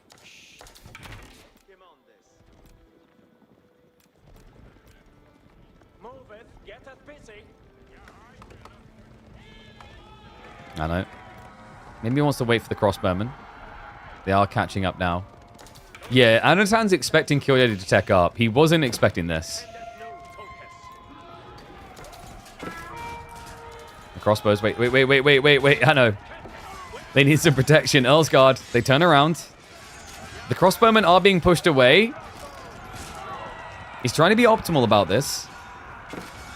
But it's looking a little bit grim. Kilyadi is going to get a good fight out of this. The archers snipe out the remaining crossbows. Knights can now commit. The charge will be coming off cooldown soon, which means he'll be able to run into these guys and get buff damage. And you see, yeah, Kilyadi, he tries to get the line formation, but didn't have the distance for the charge yet. Still, we'll chase him down. It's a great fight. I mean, Anatan's still economically ahead, but he only just started to find ways of using that economy meaningfully. He's going to make his defense on the ball. Has got Springolds. Oh my god, no. Springolds against Feudal Knights? Okay, this is wild. Like, he has no army, but it doesn't matter. Because now these Knights can't be here. They're going to have to leave. Guildhall is at least coming for Kilyadi. But it does mean that Anatan keeps the ball. And also snuck the deer. It's delayed, but we're starting to see Anatan take advantage of the map in the way that benefited Kilyadi so well before.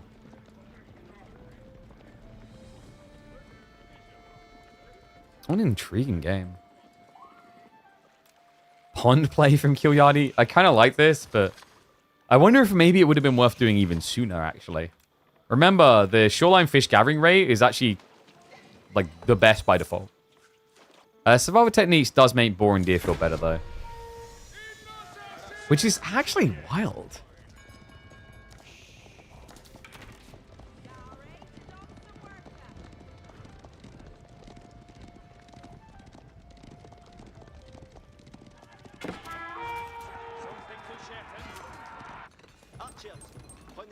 Kilyadi now looking for the relics. Anno has unlocked all of them. Oh my god. What? He just unlocked them all. Every level of manas. He hasn't even built them yet, guys. Like, he actually didn't have enough stone. Yeah, because he spent on the fortification. So the remaining stone here, like, it wasn't enough. So a bit of a running before you can walk moment there for Anatan. We'll slow him down on the repump because it just means he hasn't got like the mana spam food income yet. Knights will at least idle out the food. But yeah, you see dagger throws are pretty good here. It's all about finding situations where your opponent doesn't want to commit. Walls are also now coming up from Anno as he looks to hunker down. Guildhall has only just started stockpiling. It's got 60 food in it.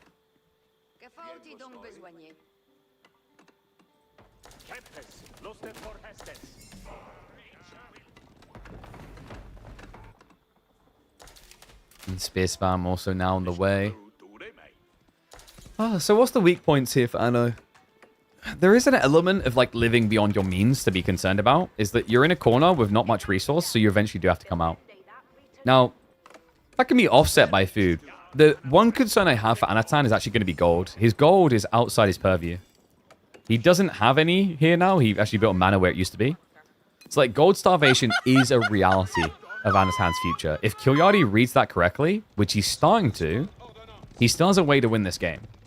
And by the way, shout out to French TC. Also, shout out to Pluck for the Prime sub. Thank you very much, mate. Appreciate you. Remember, guys, get those Prime subs in. It supports us doing these weeklies. Helps get us on the financially feasible path. But no, really big shout out to the way that French has been able to keep up here. Like, that faster producing TC has been critical to Kilyadi not just being, like, at this stage at, what, 55 workers to 86?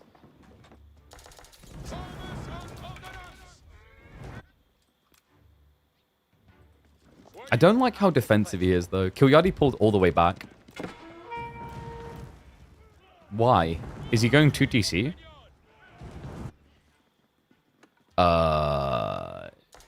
Did he drive for a keep drop? Am I blind? Yeah, okay, yeah, keep drop. That's interesting with French. Remember, they only pay 810 stone, so they can actually go 2 TC, but actually, Kilyadi is going more castles. Now that, I do find quite surprising. Because if you go more castles here, does Anatan not just rush Imperial?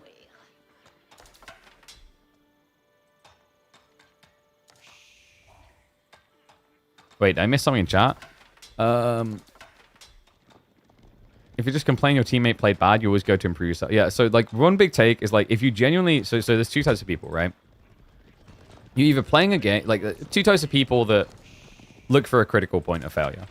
There are those that want to just play the game and feel good about themselves. Those people will just look to blame other people for failures. And there are those that want to improve. They'll look to blame themselves. Sounds a bit depressing, but like... If you want to get better at a game, focus on you. Like, you know, some people hide in team game environments because they don't want to focus on themselves, and that's fine. Like, that's actually the majority of gamers. They just don't want to admit it. Like, the majority of video gamers. Like, there's a reason why team games are more popular. You play with friends so you can de-stress. You don't have to think about the competitive nature of it. And also, you can play with randomers so that you can blame them when it goes wrong. But if you genuinely care about improving, you need to stop going, my teammate sucks and he does this thing wrong. What do you suck at? Because you're not perfect. All right? I'm sorry, Julia Roberts. This ain't your pretty woman moment. All right? You don't do everything right. So, if you don't do everything right, if you're not perfect, what can you fix?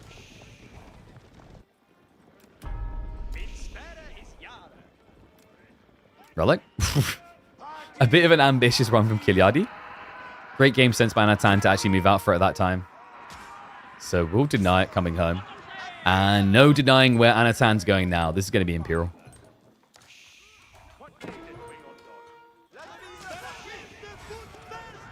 Or there's a third type of person. Be like me, play Battlefield and blame the hit registration. Okay, seriously, in my defense, the hit registration in that beta was really bad. I love a lot about that game, but the hit reg, I do not. Wait, what? Huh? I wasn't expecting a Berkshire here. He's really worried Kilyadi's going to all in him, isn't he? I mean, in fairness, Kilyadi is winning this fight big time. Stone walls are coming up. This is the correct read. That's wild. Like, this is actually a situation where Berkshire does feel right, even though it also looks so wrong. I mean, there's a giant gap still, so this is definitely not over, but the white tower mostly covers that gap. I'd love to see Anatan just build a small stone wall here to funnel his opponent into the castles. Still needs to finish this wall first. And Kilyadi. He's going to look to stop that. But the spearmen aggro. This is important. The archers are wasting shots here. The villagers, they get the wall up. That was huge. The spearmen wasted the archer shots. He would have been able to keep it about 90% HP and then tried to burn it with the knights. So instead, the first walls go up. Anatan, now aged up, is going to buy a little bit of time for the elite upgrades. And this is a big one. Scootage is coming through. He doesn't have much gold access, so it's going to be critical if he gets pushed off this front side. Kilyadi, not to be outshined, makes a move for the Red Palace and Anatan.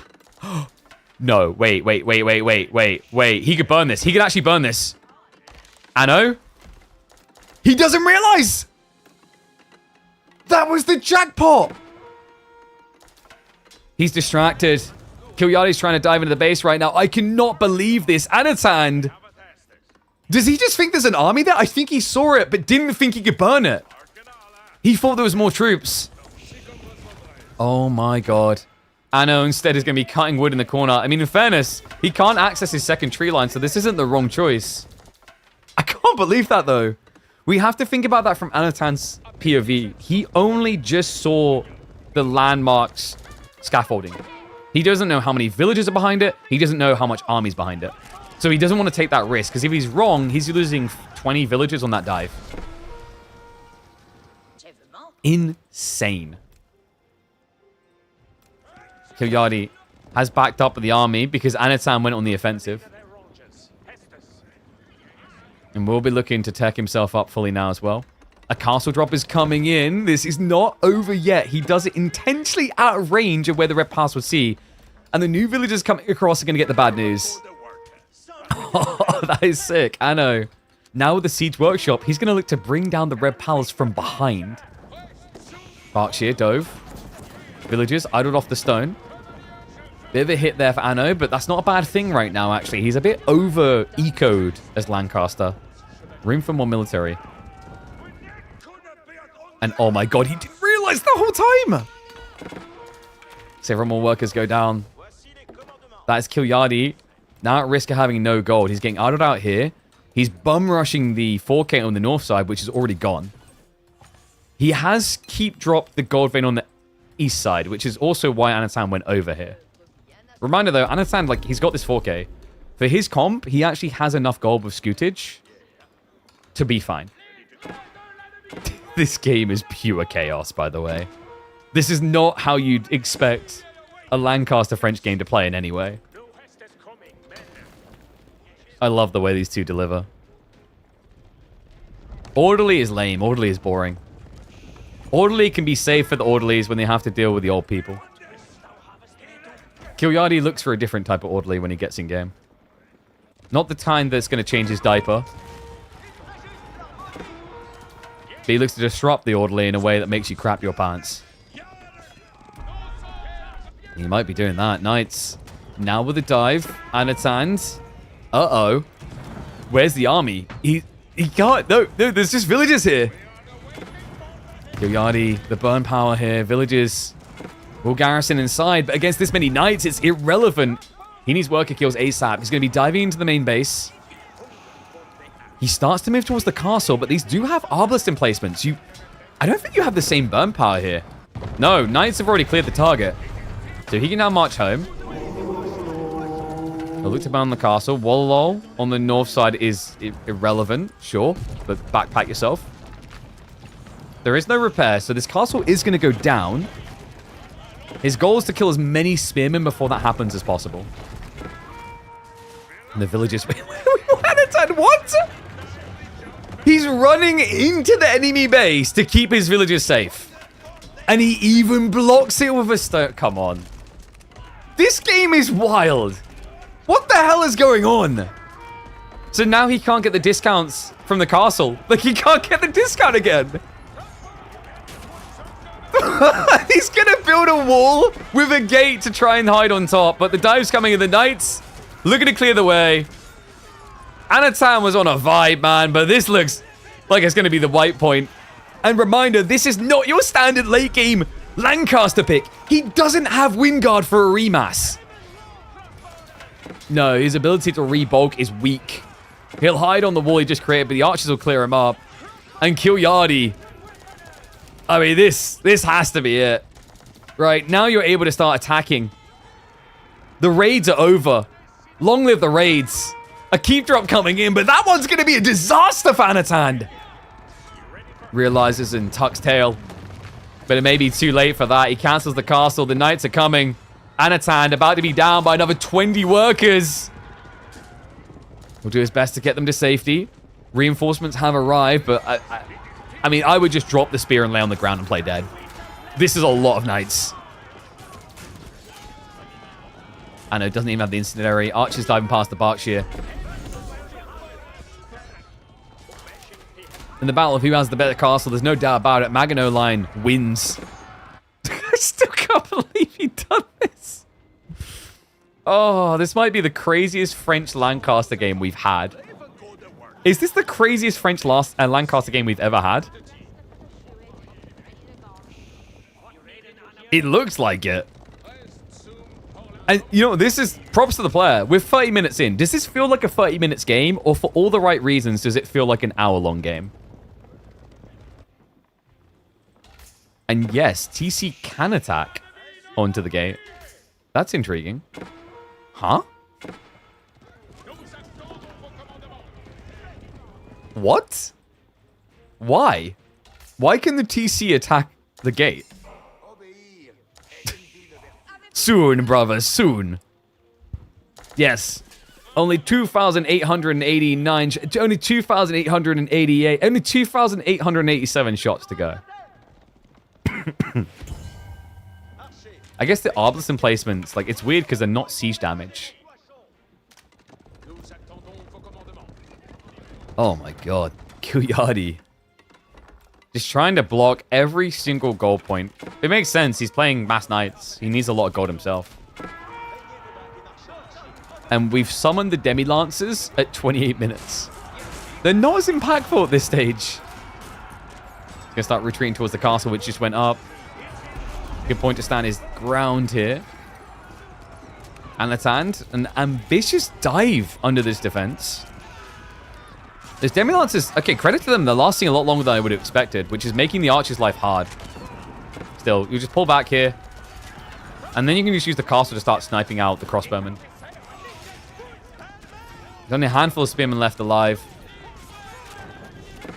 The knights are cutting reinforcements. Anno struggling a bit here with the trickle of troopers. And this dive underneath the castle, man. I mean, you can't burn it, right? Like, you don't have enough burn here. Knights just need to get back under its safety, and they are going to come in for the crossbowmen now. I know. At risk of losing the whole army. Can these knights do it? I gotta say, this spearman debuff is surprising me a lot here. The crossbows doing a lot more work than I actually would expect there. That was, I'd say, actually a better trade for Anatan than would have been expected. What? Like, how did that many knights not just win the fight? Demon Civ, man.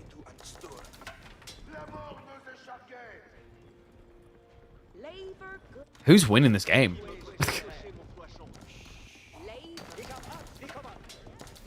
Because the thing is that Anatan has decent infinite gold gen on a civ that doesn't need much gold. Whereas Kilyadi has some infinite gold gen and a lot of temporary gold access on a civ that needs a lot of gold. Then again, he does have Guildhall. That's going to be the big clutcher.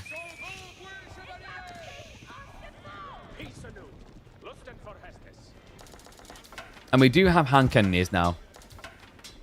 Which is interesting. Anatan, if that gets seen, Kilyadi can just look to optimize around silk bowstrings. Because archers actually could be the perfect counter to like everything Anno's doing now. But I don't know if Kilyadi realizes just how much of counter is, because the risk here is like, what if Lancaster goes yeoman? And also, why do yeoman not secretly get a +5 damage against French knights? Because Agincourt. There should be a +5 because Agincourt. That's what it should be called. Oof, this is going to be -1 castle. Kilyadi not going to be able to hold this area. And those 15 workers have nowhere to go. No, they're stuck. Spearman, he might even just grab him. Yeah, it's no reaction. Kilyadi doesn't even try to run away. So down 15 workers. He needs to strike back. Knights now into the back of the base. They're onto the farms, but Spearman reaction is there. Anno already rallying them in. Gonna need more. Gonna need a lot more. Come on, man. We've got 8 Raxes. He's still hunting. He's looking for the 8k gold now. 8k that has barely been tapped by the way. Only 1k gone from it.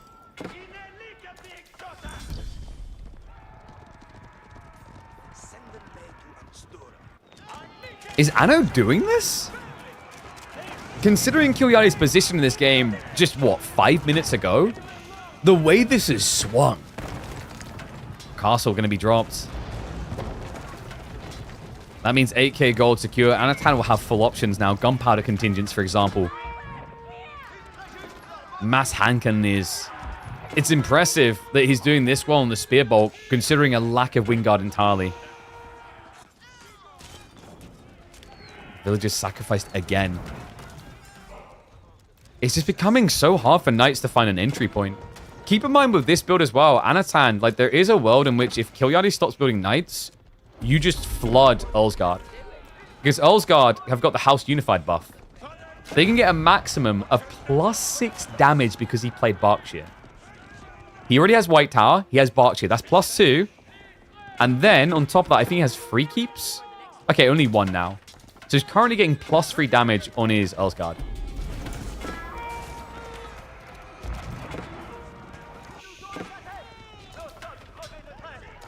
Yeah, they're actually surprisingly effective as you keep scaling. Like, +6 damage on Earlsguard.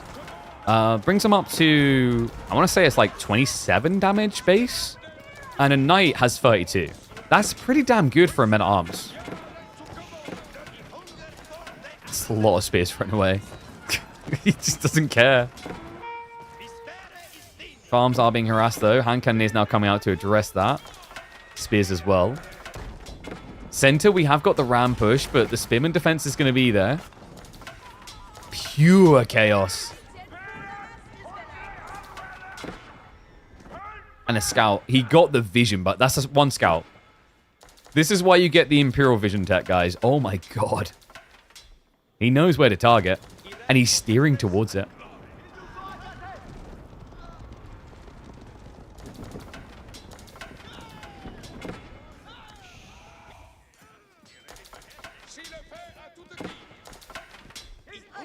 The Night Raids have stopped now. I think Kilyadi has reached exhaustion point.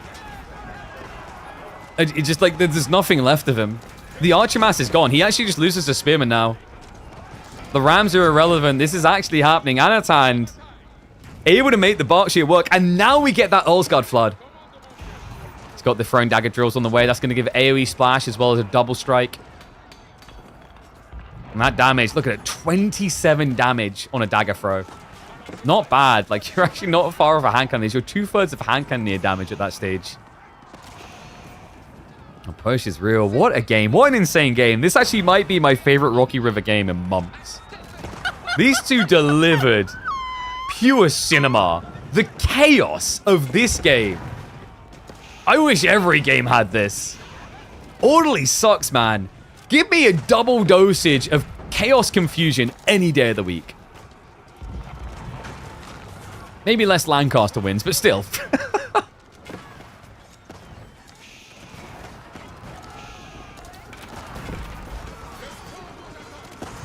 I know. He's just forcing the last stand. Kilyadi will be calling GG in a moment. The Knights have been wiped. The Eco's about to be reached. And Anatan is going to be reaching up to match point. Best of 5, so not the end of the road, but what a game. I can only hope the remainder of this series can deliver even half of what this game did. That is... I mean, I don't... Originally, I was going to call that something to do with the... Is it to do with the TC opening? I almost want to call that the most chaotic game of 2025. Was that like the most chaotic game of 2025? It was up there. It was wild.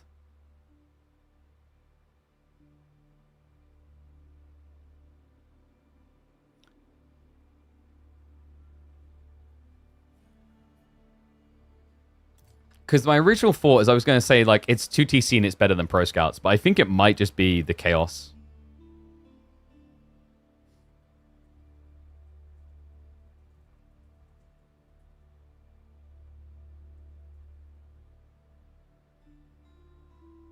I don't know. It's not like the most chaotic game of 2020. It's right up there, though.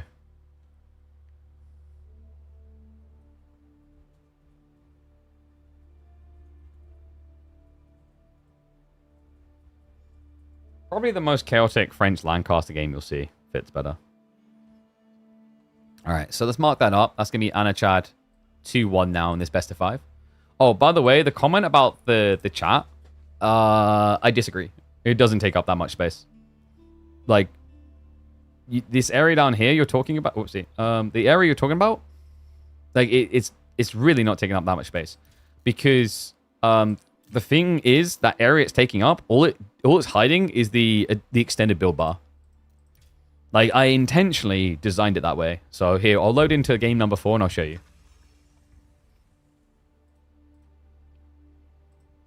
Like, giving that screen space back doesn't do anything and just it depreciates the value of live streams and the interaction point for viewers. I think it's a net loss. So look, ready? So like, you see the build bar down here? See? You're actually not losing much screen real estate at all. You just think you are because when you don't click anything, right? But they're still down there even when you don't click anything. So I personally disagree. I mean, you're welcome to your opinion, but like this, I think this is like a good addition. Jesus, like we done it and Crackety immediately copied it, remember? But anyway, let's get ready to go. Have we got the score set up correctly? No. 1 second, let me flip that around.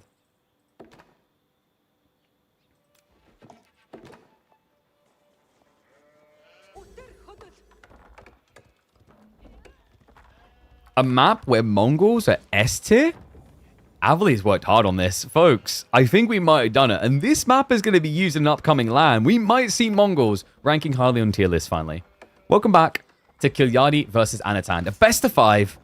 They could easily go all the way to 5 games with these picks. Anatan with the Japanese up against Mongols from Kilyadi. Now, why are Mongols so good on this map? The reason is to do with the food, the gold positioning, and the trade opportunities. There's a lot of things that add up to make Mongols good here. For a start, sheep only spawn on the south side. They tend to get hoovered up fast, and there isn't many of them. You can see Anatan already with 7 sheep. Kilyadi will probably mirror that. I don't think I've seen between 2 players more than about 16 sheep on this map. So that's not a lot of food. So you'd think, oh, Dark Age aggression's pretty weak then. On the contrary, Mongols, because they use stone instead of the food for the double pump, they're actually a lot more efficient on the early game scaling than most civs. And if you're more efficient on scaling and bloating your early military, you then block your opponent off of things like the deer. Great read by Anatan to start with that deer, by the way. That was smart. And also the farmhouse, little bit loose, but he has started to produce spearmen. Kilyadi, his spearmen are going to be delayed because he went Uber first. So, like, step 1, actually, I think Anno handled quite well. But far from over, you have to keep in mind that if Kilyadi starts to lose the speardom, there is a very, very good trade line on this map because it pushes you behind the cliff sides.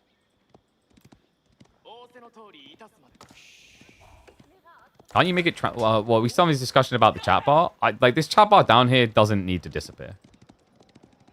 Like, how would you make... dude, like, the system to create it... that you need to create for it to disappear mid-game would be silly, I think.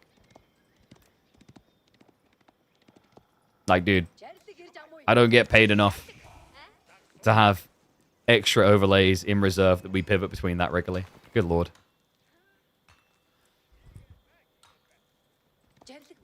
Yeah, honestly, like this, I don't know, this southern space isn't really that useful a lot of time. Like, you could argue, like, sure, when we haven't selected a unit, you're missing out on a chunk of the bottom, but we capture the essence of the game still without it, I think.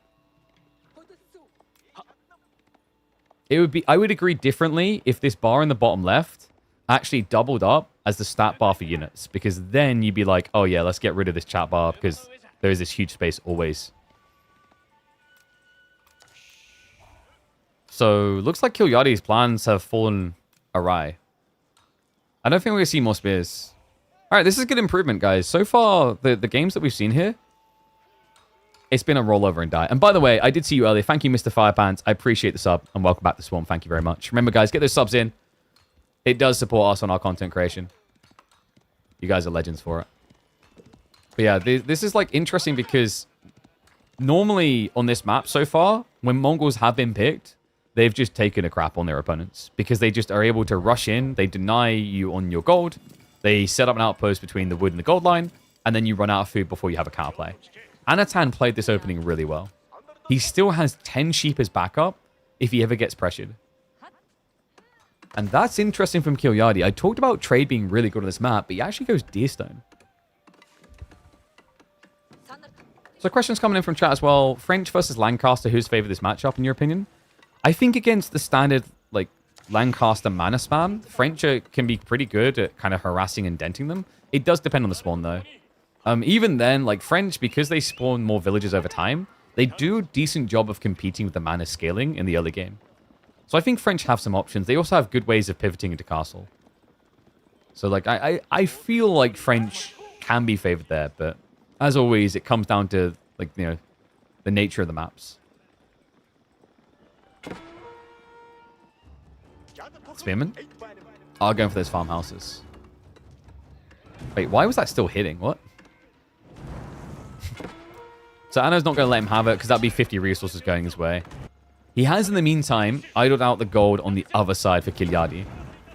Also, keep in mind, because Kilyadi didn't go trade, he's going to have to start thinking about gold in the mid-game up here. This is the interesting thing about Front Range, which is the name of this map. It's going to be used in the NA LAN. A lot of the gold in the north side, you have to play for it. Because you only start with 1,600 gold veins in your base. That's not a lot. Yeah, you tend to get starved out really fast. We've seen civs that are like gold heavy struggle here. Like even a Malian pick can feel a little bit weird because you can't actively rush much gold. That's also why we've just seen aggressive civs rewarded so much. And now that we're in Age 2, archery range is going to be coming through. Anatan can mirror this with Yuumi. Yuumi is a pretty solid response now for Age 2. You already have Spearman you need to clear anyway. You could also just think about like opening Horseman, because you can actually just build Bugatia out to deal with this current Spearman. The only risk there is if your opponent goes Keshiks, Bugatia are going to suck.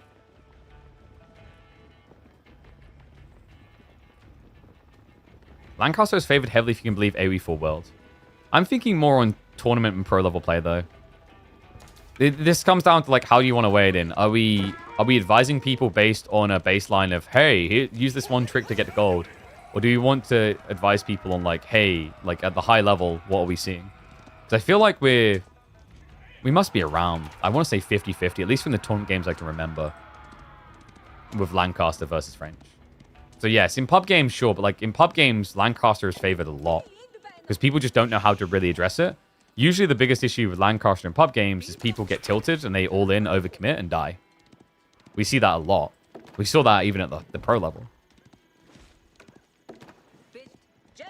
Now, I'm not saying that Lancaster is simplistic and the crappiest civ in the game and easy to build, to beat. But, you know, at the pro level, you're actually seeing things like Japan more highly coveted right now. And this is actually, like, to bring it back to the game, this is very relatable with Mongols if you think about it. Mongols in pub games, people are like, they do suck. They don't really have value. Then you see them in pro series, and they've always had an anchor point, a reliability, a use. Not broken, but situationally viable. I think the recent Mongol imp builds is like the only time in a long time where Mongols could be seen as like a civ that could just stomp pub games.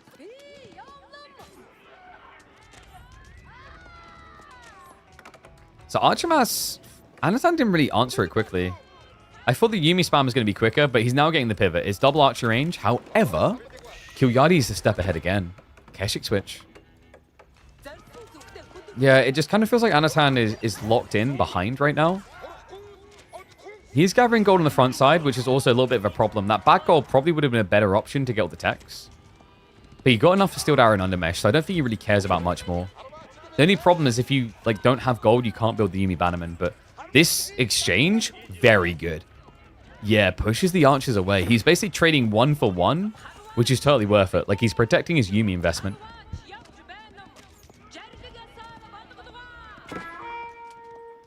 Kilyadi will have to go for a long run until the Keshik arrives. That'll be the point at which Anatan will have to just step back, but that's where Yumi are really great for that. Quicker on the retreat. Samurai. He's actually just clubbing them back. So continues to get the 1-for-1 exchange. That's great, because you're talking about 60 resources versus 80. Kilyadi can afford slightly worse trades because of the Uvu effect right now, though. Kura is going to give Anatan a lot of sustainability. He really thought about this map from that perspective. We talked about how food can run out fast and then you have to take risks. Kura offsets that. We are going to see him adding in the third archery range now. Daimyo level not ready to go. He's still 70 stone shy. I wonder if there's just maybe a value play in pulling 7 workers to the stone, gathering what you need and dropping off once. Because remember, the Yumi Bannerman buff is going to be quite nice. Actually, it's going to be almost an extra 1 damage.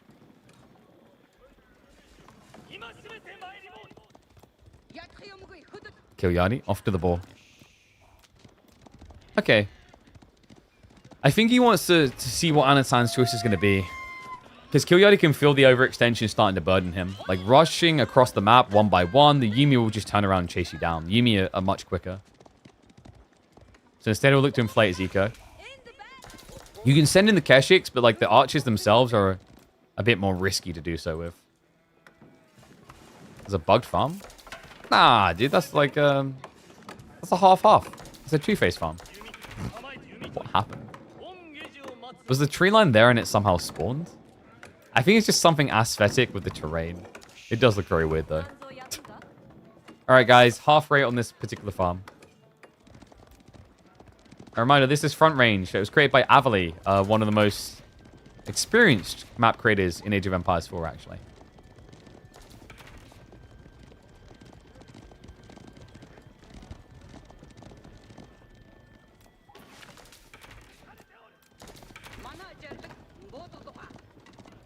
I got a smile on my face because we've kind of reached that feeling of what do I do next? Both players are going for it because this map is very different.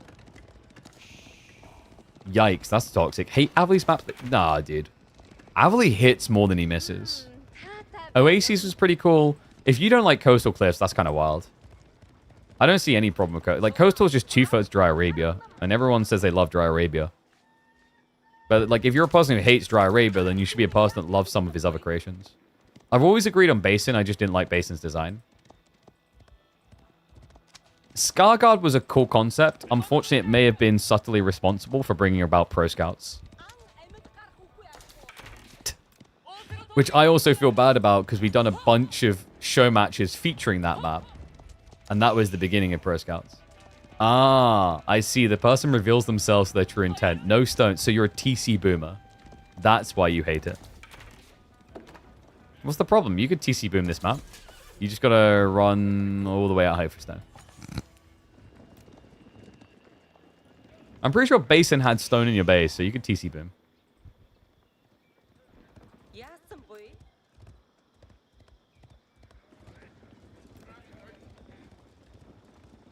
Yumi Ball's pretty big from Anno. I mean, you've got close stone as well, actually. Yeah, you could TC boom this. No, don't. Does he have the Bannerman? He spent the stone, so yeah, he does have Daimyo. He just hasn't queued up a Yumi Bannerman yet, which is a little bit surprising. Definitely worth it at 32 archers. No fast in from Mongols? There's not enough gold. I think you're so lean on gold, like you wouldn't be able to afford it. You're going to have to build some Keshiks or some Magadal on the way, and then you have 3,200 gold in total in your base. Compared to a standard map giving you 4k on the starting vein. Also, if you just try to castle here, the Yumi are going to dive you pretty hard. So Kilyadi just keeps getting forced to invest more and more and more. And now look at the switch up. Anno on a delay goes into the spears.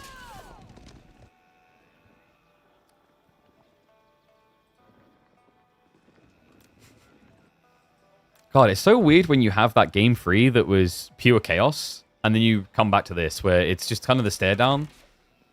But we talked about this with like new maps, right? There's that delicate phase of like, okay, what do we do here exactly? How does it work? They're feeling out what the Civ can do in this moment with this type of texture on the map. Torch Power's going to come in. Kilyadi's got 5 workers in there. So he's going to want to defend. Yumi are going for the trade-in. Spearman going to hang around to try and burn down the tower, but that's going to be the commitment now coming through with the movement speed. Keshik's able to gap close. Yumi needs some reinforcements. The Spearmen are going to come through now with the attack. Yumi will trade out against the archers, so this is all about a race between clearing backline. Kilyadi right now is winning that race, most definitely. The Yam, only just now out of range, gave him the gap close to stick on top of these fast archers. Numbers are falling quick for Anno. Kilyadi is going to reset. Happy with the damage done, but a lot of almost dead Keshiks here. Great target fire. Anatan intentionally taking them out. Still, he's about to lose military lead. In fact, he's about to be behind on raw archer count. At which stage Kilyadi can start to bully the fights with archers alone. Yeah, Keshiks definitely delivered what they needed to here. And also, remember what's been happening food-wise? Like, Kilyadi's been playing well into the ball, the berry area. That hasn't really been accessed for Anno. He's now moving out for it. At a point in the game where he's being pushed back into his base. So he needs a lot more food for the remax. And the Kura is not delivering everything he needs. Keshiks. Almost just fully enabled. There's only 3 or 4 Spearmen left.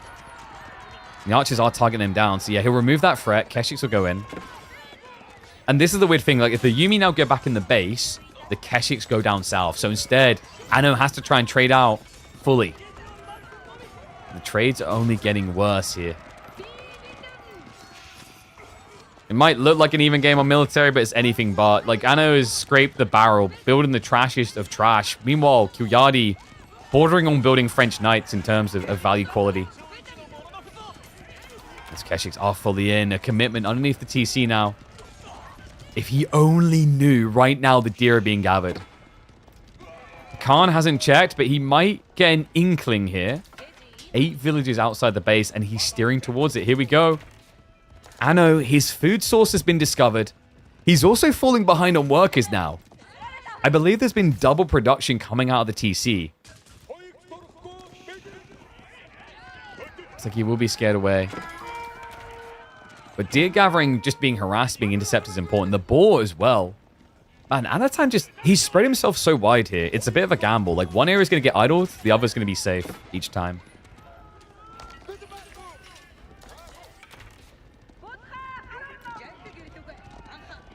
So it will be a reset towards the north side. Keshiks are coming up, and oh no. Is the burn going to be quick enough? He's going to move the archers to intercept the incoming. The Keshiks are healing off most of the damage they'd be taking here. Kilyadi, it looks like Anno will hold.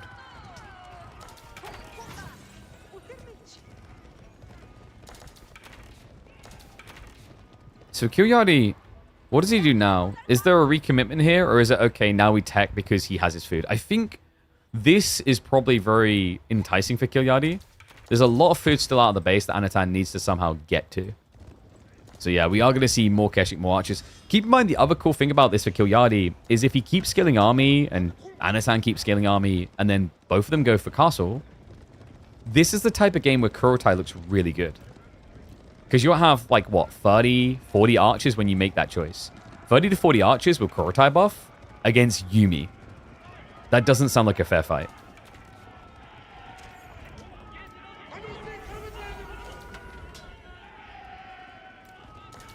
And Deerstone as well. The thing that was missing.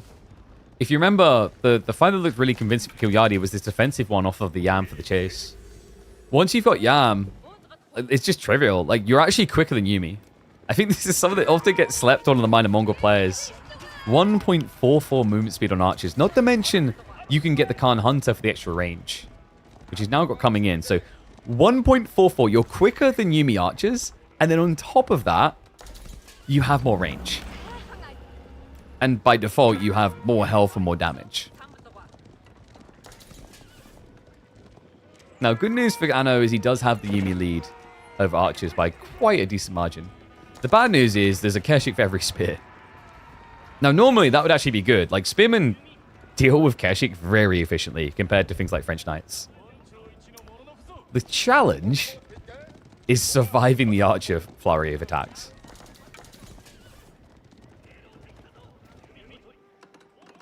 And I would love to actually see some outposts down here for this amount of food. Instead, it's just going to be greedy setting up the farmhouses. Keshiks are sneaking towards farms.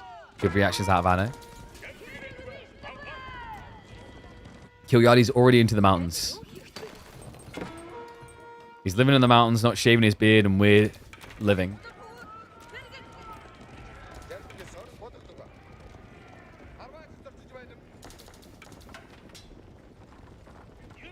Yeah, not really your back and forth heavy exchange where we both wipe our armies, but it is quite the dance we've had. Are we reaching an overextension point out of Anno, though? The Keshiks, not a great start. These ones doing a lot better, though. The whole army pretty far forward means that this small group of raiders can actually force a lot of idle time, which is what Kilyadi needs to kind of catch up. Close to 40 archers now. This is approaching the realm of possibility for Castle Age, and my god, does Kilyadi have the food for it. He's got over 20 sheep in the base, courtesy of the pasture spam. Keshik still being annoying. Anno is getting ready to age up, though. However, these pocket resources, that's way too many Keshik. Kilyadi? Oh, he hesitates. Goes back in now. Yeah, kind of weird, actually. If Kilyadi went for the kill straight away with the Keshiks, I think he burned the tower. Yumi are going to be exposed here, the spearmen. A little bit delayed in that reaction. Kilyadi once again trying to raid, but the spearmen are waiting for him this time. And now the Keshiks is going to be a hard commit. He moves in. No attack speed arrow activated, though. No, not convinced it's worth it. 15 spears, about 12 Keshiks. Kilyadi maybe losing a little bit too much in the knight department, but look at the archers. This is a crazy trade out. He's throwing away all his heavy cav to win the range game. And he's winning it big. That extra movement speed from before, and now just the extra range and attack speed, making the world of difference as he forces the commitment. The remaining Keshiks going for the workers on the tower. The archers just winning the war here. 32 to 15 Yumi. Outpost is still going to survive, but surely not for much longer. I think Kilyadi can just commit with the knights now. Spear wave barely exists. Anatan, he got caught with his hand in the cookie jar, man. If he had just another minute, he'd be castle up and thumbs up for a win. But Kilyadi, as always, the aggressor, will not allow a skip into the third age. But he will welcome a skip into game number 5. Amazing how much knowledge you know about have about the game.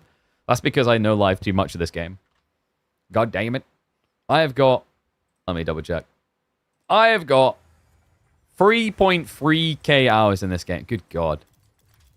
I need to touch some grass. Kilyadi getting a really cool win there. So that's going to be Mongols versus Japanese. And that brings us to...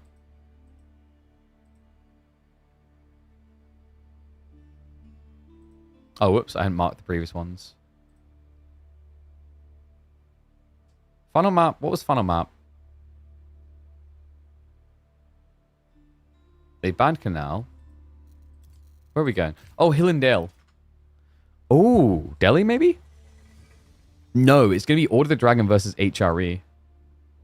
Mm-hmm.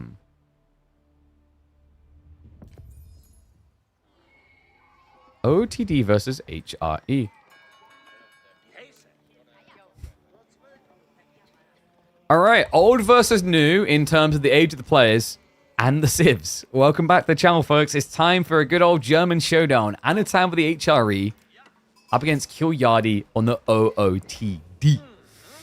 Order of the Dragon in this matchup. I've had some interesting timings recently, but Hill and Dale is a curious map. Usually a good one for defensive civs, and HRE has historically been a civ in love with this map. Curious to see what Anno's going to be able to achieve. Same with Kilyadi, though. I mean, Kilyadi, always a player looking for the attack point. But I don't think we're going to be seeing something like a meta arms rush, right? That type of build has kind of fallen off in terms of popularity. So what else could he do? We are going to get the deer start. Kind of a weird spawn already for Kilyadi getting the 4 deer, but starting with it is fine. And it was indeed Anatan on this map that done a fast imp build as HRE. But keep in mind that was a very different matchup. That was against English 2TC, and it was a broadcasted build. It was projected. It was very obvious that it was 2TC. Kilyadi could do 2TC if he was called Puppy Paw or Wham. I would be shocked if Kilyadi was going to go for a 2TC build here. Just because I think it gives HRE way too much control on the map. Like, your biggest concern in this matchup is, I really benefit from Regnants, but so does he. That's also a big problem for OOTD because HRE can much more easily do Regnants. Often, Order the Dragon struggle because if they haven't been playing along Feudal, they don't have an existing army to protect a Regnants play. 1 TC Burger? What, from HRE? With enough food, actually. He's sitting on 13 right now. Other side of it, it's going to be 10. So it looks like Anno is at least winning the scouting game already. And probably will finish off with about, like, 16 sheep. Plus the deer. It's feasible to go for a Burgrave here. I think if you're going to do it, though, you prep mine work. And then you have the flexibility to either say, I want knights or I want Burgrave. And there we go. It's going to be mine work. Yeah, this is optimized for castle. We're getting the same build from Anno. Yeah, last time it was against 2TC, he doesn't care what he's against. Anatan is convinced that this is the way and that people have to prove otherwise. It's going to be mirrored mine work. Kilyadi... Wait, is this a castle on castle? Maybe not. Kilyadi goes for 2 workers. One would have most definitely been castle on castle. In theory, the Gilded Men-at-Arms can compete well against HRE Men-at-Arms, even with the maces, because of the better health and the better attack speed. But like, I think in practice, the problem you'd run into is that the Gilded Men-at-Arms always get kited. So maybe it's better that Kilyadi looks for aggro. Now, talking of aggro, this is the guy that had that very memorable game against, I believe it was Dumu, where we saw an all-in Gilded Archer commitment against even a Castle Age opponent. I think that was Iabid's versus Order the Dragon. Very different matchup to what we're seeing here. There are some overlaps in terms of the greed potential, though. Final sheep haul. Looks like it is going to be a smooth 18. Kilyadi stuck at 14. Okay, make it 19. Yeah, guys, this is enough for Burgrave.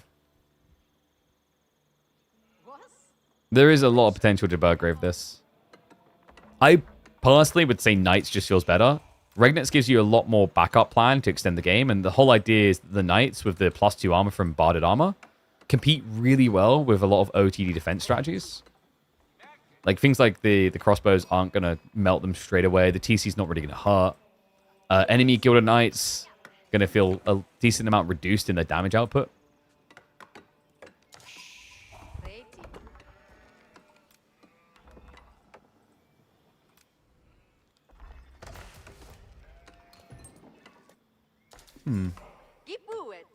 Could Anno? I think you just Regnants, probably. Because Kilyadi has no units. He's going stables opening. Okay, so you can go Horseman. This hasn't been scouted, by the way. Anno's back in his base right now. So he's done the full scout. Looks like that sheep will go towards Kilyadi. So somehow yoinks one on the high ground. That actually means that even Stevens on sheep count. Nano has got the double prelate play, so he's buffing both food and gold for the tech timing. I still don't know how I feel about this build from HRE. I mean, I get... It's not an issue of questioning its effectivity. It's effective. It is a little bit dry to watch, though. Like, this used to be a more common thing with other civs as well, right? I think... Didn't China have a build like this as well? I'm glad a lot of civs shifted away from it. Reminder, this used to be even more desirable back when HRE used to get even more gold. Wasn't there a point where they were getting, was it 300 gold per relic for free relics? So you get 900 gold off of free relics. When you think back to the early days of Age of Empires 4, it is nuts some of the things we actually had. Like, why did we ever think it was okay to give 300 gold for a relic per minute? Horseman. Nice idea with the prelate there. Able to heal. And it is going to be Regnets. Rax is already coming. Kilyadi did just scout this. But the problem is now, Spearman is a great reaction. These are also going to be March and Drill Spears. Not just that, all pikes is a pretty clean way alongside Bloomery to like munch through these guys even quicker with the damage increase. Horseman's at least going to get the chase away on the scout, so Anatan will end up losing vision of what's happening, which is a good sign for Kilyadi.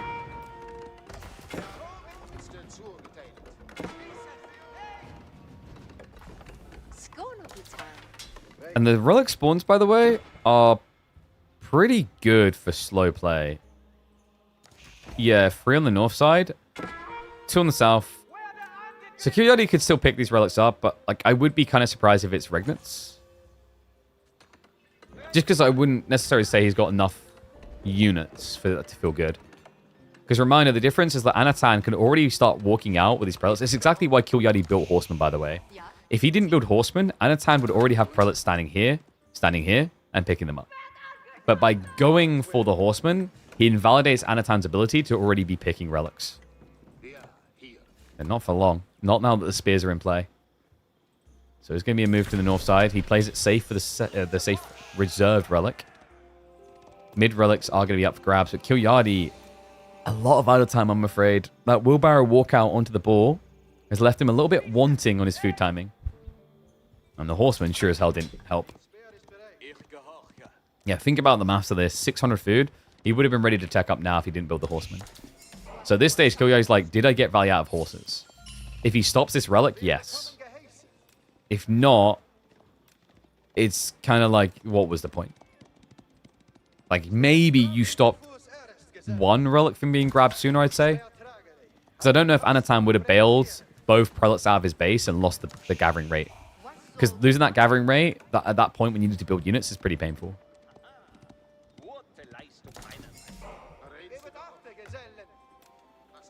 Burgrave it is, Kilyadi. The best thing you can do now is try to just block relics and drag them home for normal gold. But to do so, he's going to need a lot of units.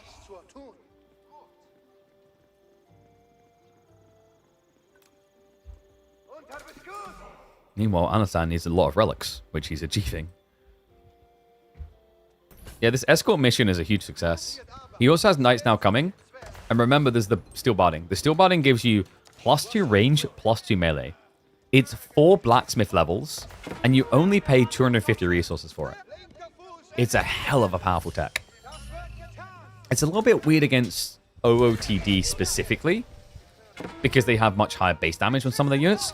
But actually, in fairness, a lot of the time where all the dragon thrives isn't just the base damage, it's the attack speed with some of their units, such as, for example, crossbows and gilded archers. And attack speed is more heavily countered by armor. Landsnakes coming through. Smart choice by Kilyadi. The unfortunate detail is the knights. The knights are making this problematic. He actually doesn't have a counterplay because he's using the one building that could to get the AoE sweep out. Yeah, and this horseman play, I mean, maybe it did stop Anatan from getting them as quickly, but inevitably, it is going to be a 4-relic game for Anno. Kilyadi only able to deny 1 relic with his monastery drop next to it on the flank. Great game for Anno. He can just hunker down now. The wall's already coming up. Probably some outposts, some Spring emplacements, and then you just stop everything. Yeah, Spring was especially effective against these Gilded Landsnakes. Not really a unit renowned for being tanky. You know, by normal unit standards, sure, but by Gilded standards, Landsnakes can feel quite easy to kill. And what is Kilyadi? No, select all army, select all army! What? Oh my god, no. No. And wait, now Anatan with the select all army? He's actually... I can't believe that. That would have just been game ending. They both use select all army, but still, it benefits Anatan so much. 5 worker kills. And the knight didn't even die to the army contesting him. And here comes the steel barding now. I mean, funnily enough, I think if he had the steel barding, he wouldn't have died to that arrow shot from the town center. One worrisome detail, Kilyadi might struggle to fully commit. Not just because of the spoon placements, but because of the Relic Wallalols. It's a full melee army. You have no way of stopping a Wallalol. So you always have to retreat. And yep, there we go. Wallalol. Double Wallalol. A little bit too far forward from Anno. Not respecting the Land Snakes. Kilyadi. This is a great fight. Spirals are coming soon. Knights are going to intercept the Gilded One. And villagers will break away. So no worker losses. Just a really messy defense from Anno. So he's got more prelates queued up. He'll be able to heal the damage. Kiss the Boo-Boo's better. How many villages are the Regnit's relics worth? Like 5 or 6. Because a relic is normally 80 resources, which is going to be 2 to 3 workers. Probably more like 2 at this stage. So bare minimum, usually like Regnit's relics feels like 4, 5 workers. Right? It comes down to baseline. Like some base rates are like worse than 40. But usually at this point in the game, you're looking at 40 to 45 resources per minute per villager. Now, by HRE standards, it's worse because of the buff of 35%. So, like, it's not as many villagers. But in the grand scheme of things, yeah, like 4 is a safe number to attribute to a relic. In the Regnants. Or when you have Regnants, anyway. So, you get 4 relics late game. That's like having 16 more villages. And gold also is the resource that runs out in the late game, right? Like, it's a finite resource. It's not like food that's infinite.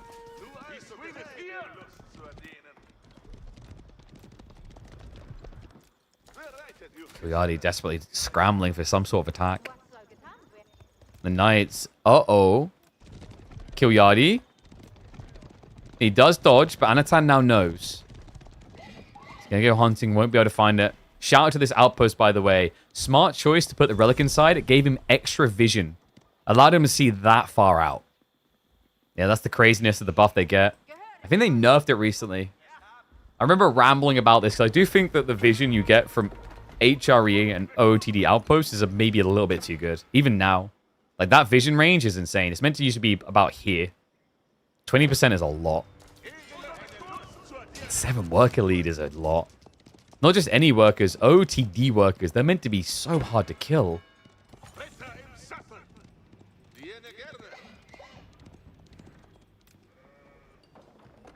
Kind of just feels like Kilyadi's in freefall right now. He's going crossbows to counter the Knights. But he doesn't have much of a real front line. He only has 4 spearmen to try and contest the Knights. Because the Land Snakes are going to struggle against this many Knights. It's also a lot of prelates, so Anna can heal any injuries, but also this is where Inspired Warriors is really good. Yeah, if you think 8 armor is broken on a knight, you can get it to 9. A little bit of an ugly entry there with the retreat from Anatan. I'll give Gilded Land Snakes props. That was like a fairly close fight against the extra armor knight for a unit that isn't meant to counter. Still, an expensive fight. Land Snakes, in fairness, he's been building them out of the Burgrave, so they are cheaper. He's only paying, like, what, 208 resources. So that was a valuable positive exchange, rather, for OTD. I wonder, is Anno thinking about just trying to skip into Imp soon? For the time being, we've got more Knights, but he's fleshing out the farms, which usually makes Imperial feel pretty good. He's going to catch the Gilded Crossbowman unguarded. And also the economy. Like, wait, where's Kilyadi's army? Was he moving east? He thought he was going for deer, didn't he? Okay, so Knights are just going to go hunting. Can we just say, like, the obvious thing we got to say? We have to say it. Where are the walls? Kilyadi, he loves to attack, but he's been so fixated on attacking, he's neglected to protect his base. No walls at all. And what is up, my boy Marine Lord? Thank you very much for the raid, mate. I hope you had a good stream. Notice you've been playing some practice games against this legend, Anatan. Anatan that right now is dictating and dominating against Kilyadi. Now, Kilyadi does have the bigger army in this one. Crazy set, by the way. I highly recommend people watch the YouTube VOD later for game number 3. of this set in particular. A wild affair.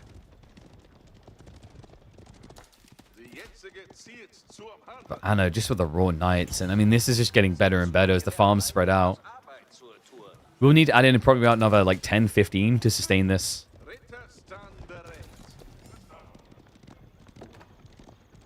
But what does Kilyadi now do? He's gathering a lot of stone. A keep drop, maybe? I don't know if Kilyadi's thinking all in, like, screw it, I need to attack or I'm dead.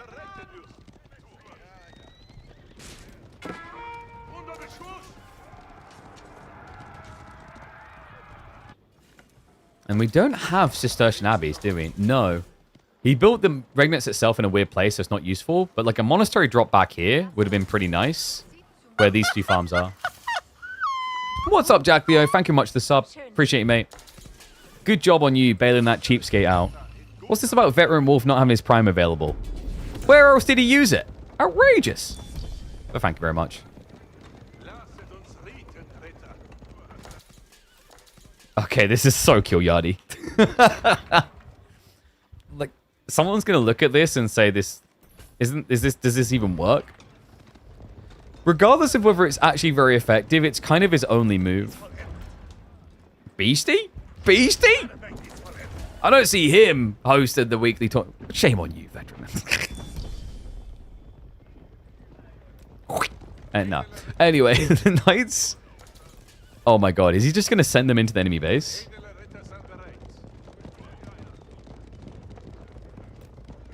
He might. He needs to spread them out because, like, the thing is you don't really know where Kilyadi's eco is right now. But this is quicker than the Rams. Especially when you consider emergency repairs. We've got fortifications coming in, extra spring replacements.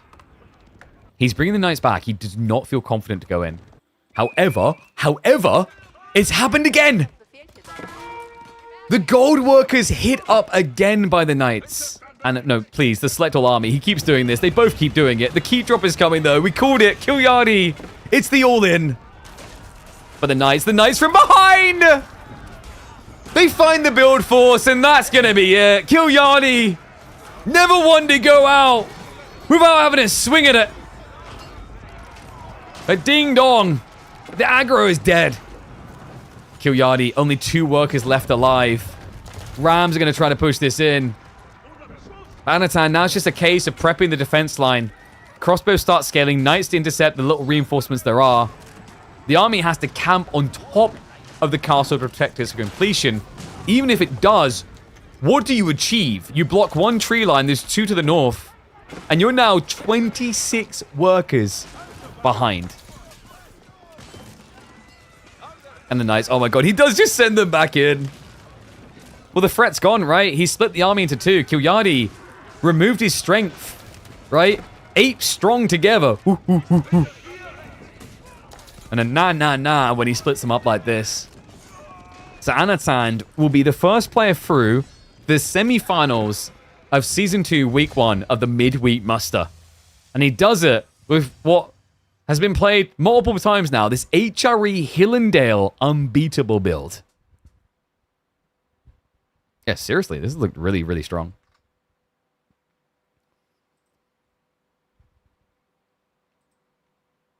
Yes, thank you very much, Marine Lord. Hope you had a good stream, mate.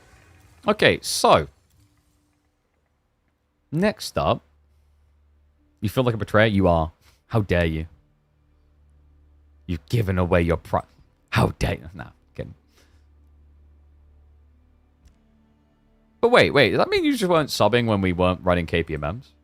You mean you didn't enjoy my Battlefield gameplay? Now I am insulted.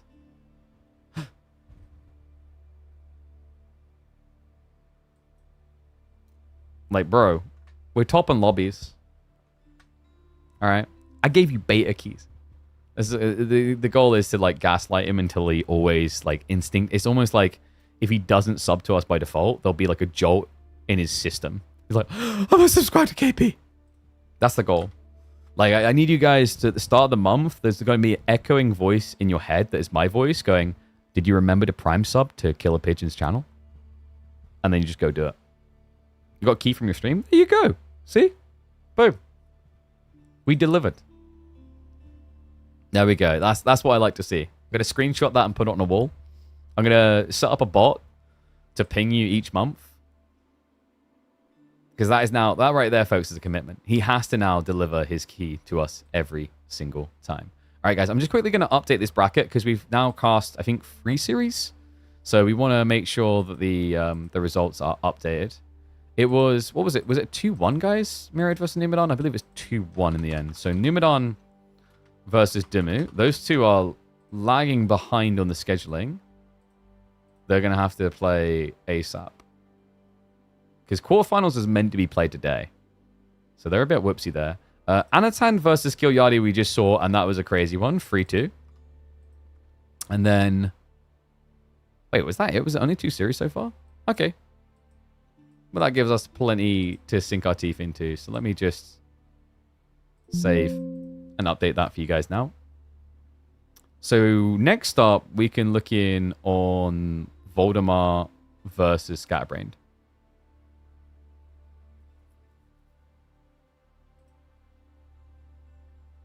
I'm checking if there's any live ones. I don't think so.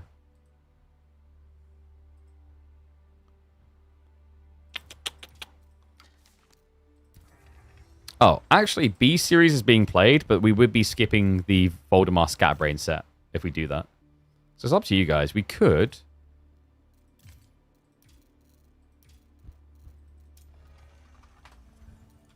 I think we should watch the Voldemar games, though. You guys want to do the Voldemar games? Actually, like, let's do the core SAS games in case WAM series then gets pinged today. I think that's the safer way. So we'll do core versus SAS now. So, uno momento. Let me just quickly update everything.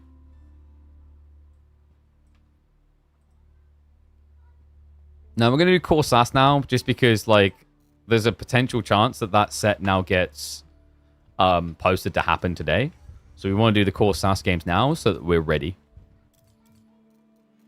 You want to see B? We'll get to B. You'll get B anyway. But, like, if we do core SAS now... Because, like, you guys are going, what, KP? There's a live series. Why are we not doing it? And then, like, presumably you guys want to see core SAS. Is that correct? So that if we do it this way... Because the thing is, if WAM then says, my series is now playing, we're going to switch to WAM series for live being prioritized, right? So it just makes sense to do the core SAS one now. It's brain logic. It work. All right. So, let me have a look-see here. And let me get the draft ready for the 2. So, I need to reset this. Map draft in. Civ draft in.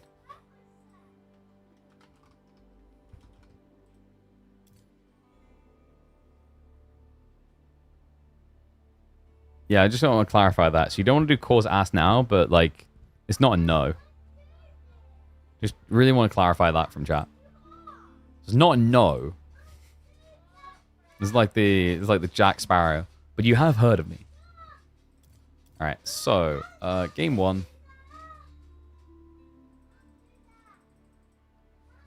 I swear match history just takes ages to load at the moment. HRE versus Rus. So this one's going to be a BF3 format.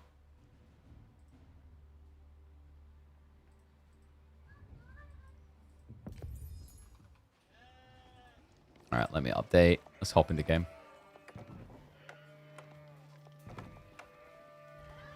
Alright, do we need to set up a day since last loss for these two? I don't know, let's have a look. Core versus SAS. A classic. The 2 disciples of Beastie. Is that how we refer to them now? I mean, it is kind of how both of them, at least for me, and I imagine a lot of people became known, right? Like, Core used to be the go-to practice partner, or in fairness, it was a bit of a punching bag at the time for Beastie. But he did learn a lot in the process. And I think after Core was done with that, SAS kind of took up the role. Not so much these days. I don't know who Beastie uses these days instead, but we are going to get Rus versus HRE to kick this one off. SAS has been playing a lot of HRE in the tournaments we've been seeing him at the moment. And Core, I mean, this is a classic. Like, Rus, Core just goes together like Jello and body shots. I don't know. Like, it's one of those things. HRE, Rus, if you think of Core, you're thinking of those two things. So he should have the complete understanding of this matchup either way. This is going to be a rough one for SAS, though, because Core, did he place them correctly? It looks like it. Oh, no, he didn't. Oh, that's bad. Oh, that's rough. Yeah, he tried to be diplomatic about the placement. He didn't place the hunting cabins loose to the point that he'd get maximum gold gen. So there's some tree overlap. But he then also didn't place them close enough that they're in range of the TC. Which means that this one can get torched, but he will be able to repair. Because, look, the range here, like, spearman diving would be difficult. It's also a case of now, does SAS commit hard? He's seen the hunting cabins. It doesn't seem like he's interested right now, but he's got more wood gathering, so we might see 3-4 spears soon. Moment of truth if he's going to do it. He's definitely got the extra pop space to commit to extra spears. Been following you for a while, but I have to ask, could you explain the concept of KPMM? Sure. So KPMM, the Killer Pigeon Midweek Muster, which is what this is a game from it, is a weekly series that we created for the Age of Empires 4 scene. The idea is to provide a regular battleground in the weekdays where people can catch esports action and where no names can sharpen their skills on the public stage, while also reverting the inevitable gatekeeping element that exists in games like this.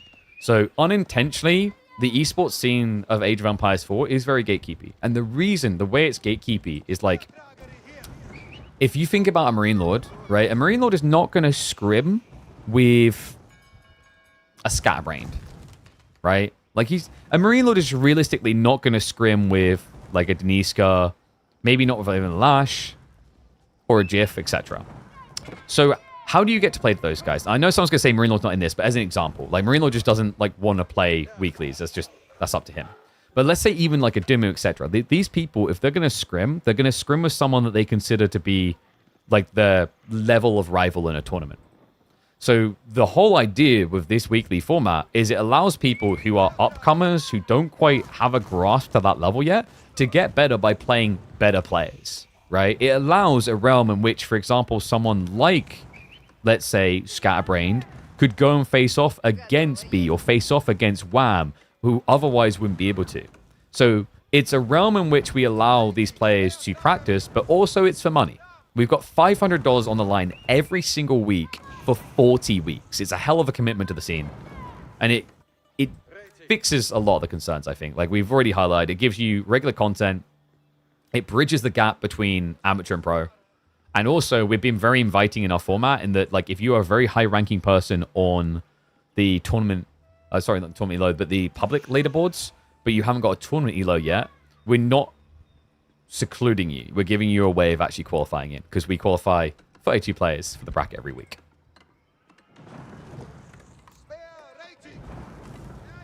His hunting cabin is very, very, very, very slowly dying. Like, very. I don't know if this has been worth it for SAS. Core is idling a villager, in fairness. So, like, if you do this across 2+ minutes, that's minus 80 resources from the villager not gathering, and then whatever from the wood. But, like, yeah, you've already lost one spear. You spend 150 on the racks, then you spend another 320 on the spearman. I don't think it's worth it if you don't get the kill. And now the archer range reaction's coming in. Like, you could argue that that's a worth, is that you forced an archer reaction, but yes, your opponent's going to spend 80, 160 to stop this play. The archer range itself is going to be useful for horse archers down the line. So this isn't a negative for core. SAS. Archon's almost complete. Deer gathering on the front side for SAS. I like this up to a point. Like, I think now that your opponent's been forced to react archers, you gathering 4 deer, you're going to have to consider adding in archer horsemen. Bare minimum archer, and it looks like these are going to be coming. It's just a little bit weird to see the state of things. Like, SAS, did he just lose on the sheep? Oh my god, he did. What the hell? SAS, he's only got 4 sheep. Meanwhile, Core is sitting pretty at 15. So really nice start for him in a game where he's going pro scouts as well. The good news is going deer this quickly with the prelate buff, like, you'll take away a lot of the pro scouts value before Core's ready. So this isn't necessarily like doomsday clock for SAS. But I am a little bit worried for his food economy 4 or 5 minutes from now.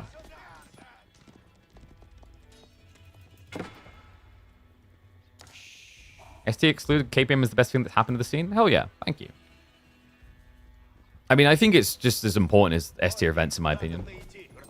You have to have a baseline to structure everything around. Like, I've already highlighted before that, you know, these bigger tournaments are welcome to use this as a qualification method, which I think makes sense, right? Like, you could qualify people to an EGC event or whatever based on KPMMs. As, like, from a competitive standpoint, we do change the maps a bit, but the rule sets, etc., like, everything is very much competitively driven because you want to provide that environment where the players feel as if the practice they're getting is not just, hey, I'm doing this meaningful thing to get a bit of money, but, like, I'm getting money, and also this is good practice.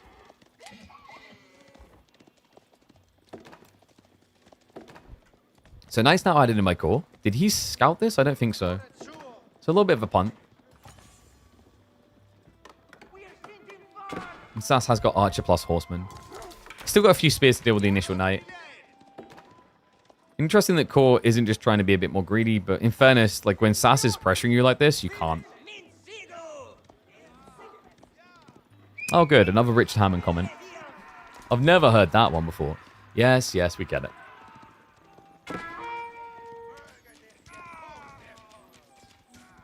I have heard that before. It's even been pulled up on a official broadcast. These initial trades are not great for core. The Archer Bull's getting pretty big. He's gone heavy-handed into the Pro Scout. 8 scouts now. And he's gathered 1 deer stack worth? Alright, that's bad. He's actually gathered less than 1 deer stack worth. That's about to be fixed. Because there's 8 left between his 2 deer stacks, which means he's only gathered 6. Spearmen are now arriving at perfect time here. Actually, the Wolf maybe buys time for... Nah, it's not. Marching drills are just too good. So the Scout's going to get denied over here. The Knight is going to be charging into the workers, but the Prelate's coming in clutch. Pathfinding not going to be good enough, though, so the Knight does get the kill. Nice charge across. So Core finding kills here. Should be another one going down. This is like the saddest, slowest kill of a Knight ever. Is he going to get a third?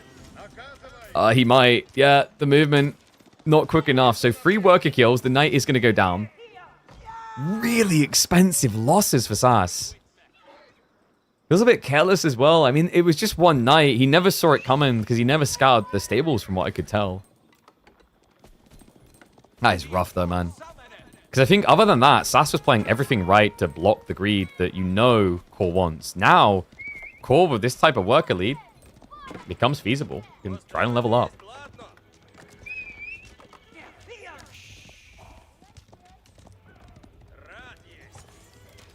Archer's now with the dive. SAS is desperate for something. He's 6 workers behind. The reason he's 6 workers behind is the 4, but then it's also the Prelate. Did he go textiles or did he just whiff? I think he's maybe missed out on worker production slightly. There's a 6.5 worker difference, and there's only 4 kills, and a Prelate makes for like a 5 differential. So yeah, SAS seems to have idled the TC a little here. That's pretty rough. High trade house now coming through. I think you go men at arms, and Core seems to agree. It just makes sense. Your opponent already has a lot of archers, so horse archers is a bit shaky. Men at arms is pretty slow to just kind of march out and secure the food one by one. Guys, stand ground, I swear.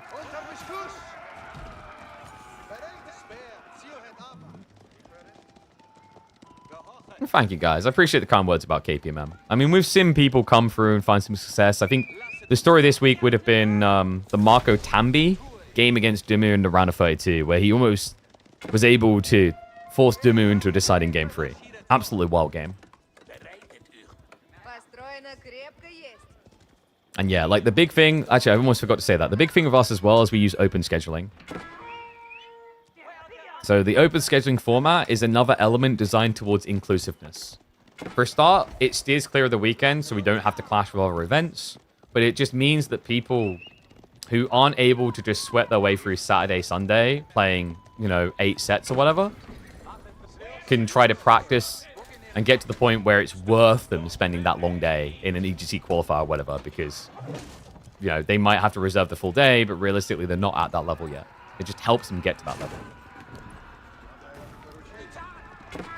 You never have Friday, Saturday, and Sunday available, and you feel like a lot of games are played then. You have no time at all on Friday, Saturday, Sunday. Don, we got to talk about your nightclub life, mate. So usually, as long as you play your round of 32 on Friday, Saturday, or Sunday, you'll be good to play your round of 16 on Monday, and then quarterfinals, semifinals for like Tuesday, right?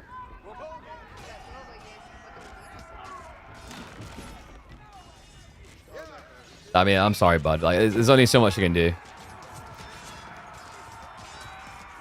Men at arms. Working out pretty well here. SAS. He's getting ready for the age up. He's moving on to the second deer pocket. You can't really Burgrave this. Not with the timings. I think the timings would misalign. Especially if you get scouted on the north side.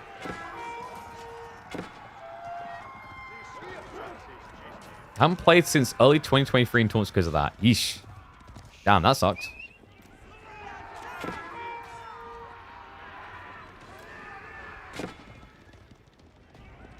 And SAS is doing a good job at least minimizing losses where possible with the archers. I like that we're getting some knights come out. That's really smart by core because the archers will kite your men-at-arms, but the men-at-arms have achieved their objective, right? They gave the breathing room to break out of his base. So the core wasn't being strangled. Because if he went horse archers beginning, he would die to the archers. If he went for a beginning opening into knights, then HRE, spearmen, and feudal would counter him as well. So like men-at-arms was the obvious, you don't have an answer to this. And although eventually you know it means HRE can build into their men-at-arms with heavy maces, by the time they do that, you're going to have a very healthy lead. We can see he's going to be up to 15 plus men-at-arms by the time SAS could build his first. Not just that, look at the way he's moving, cool. He looked on the map. Remember, you can see when the deer are gone, so he knows they've been shot down. And you don't worry about deer shoving anymore, so there's no reason to lame deer other than you're gathering it. Archers might be able to run away from this, but the men-at-arms, if they catch the villagers, sure they can outrun them. It's just the idle time that kind of still kills you off. Relic denied on the Relic. And village is now revealed. He knows. And this is bad news. The knight can chase that. Men-at-arms are going to waste the archer's time. And SAS is running to nowhere. Like, he's running to heaven. This is not the way to safety. Knight is going to move in. High trade house behind this has been generating 94 gold, by the way, which is enough to kind of sustain the men-at-arms pumping with the golden gate. And we do now have relics being picked up. SAS's worst nightmare. Yeah, he can't get anything. Like, oh my god! He finally has crossbows coming out, but there's just no army left to really protect them. Should be able to get this kill. In fact, he should be able to get a double kill here. But there's just so much more coming. Bullyish game.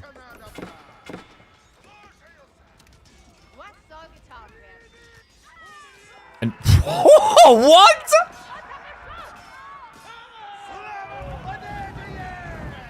This food, it looked too good. We couldn't walk away. Oh, turn away from that one. That was ugly. Yes, Frey? It's a sunny day. Yeah, you go play.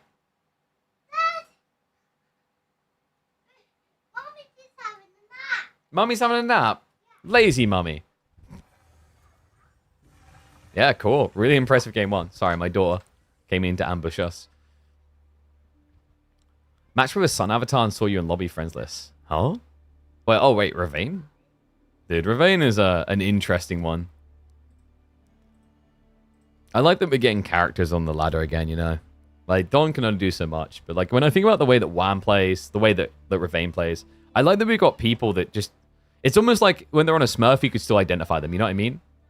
Oh, crap. I just accidentally wiped the match data. 1 second. I pressed the red button. I should not have pressed the red button. So, cool. Versus SAS. That was a very quick game one. It's going to be a Roos win against HRE.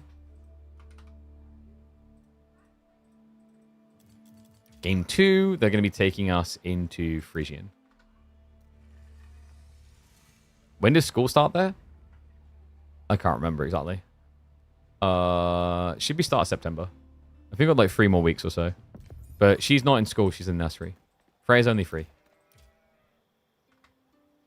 Yeah, Freya looks a lot older than she is. She's 3, but she's taller than her cousins that are like a year and 2 years older than her. She's a very big girl. All right, so upcoming, going to be going to Frisian. I'll just catch up and chat, and then we'll hop into this one.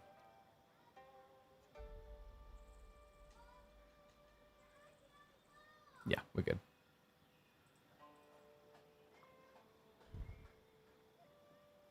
She writes like a 7-year-old. I mean, that was written by a teacher. What, the whole rock comment? She took my rock, I think. Did she take my rock? Yeah, she took my rock. I got left these, though.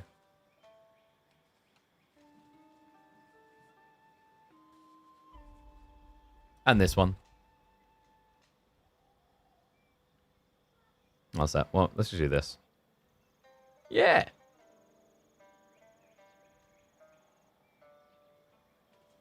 My kids are so cute.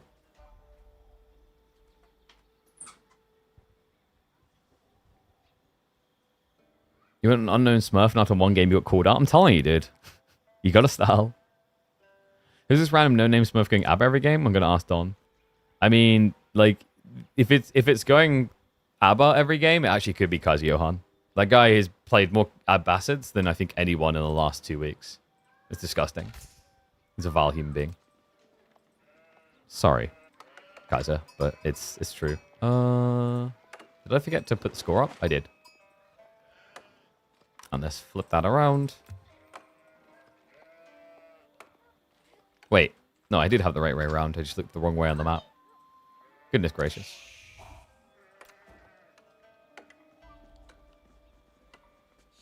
Good like this. A good start to the series for Core as he shows aggro, but will he show resistance here in Game 2?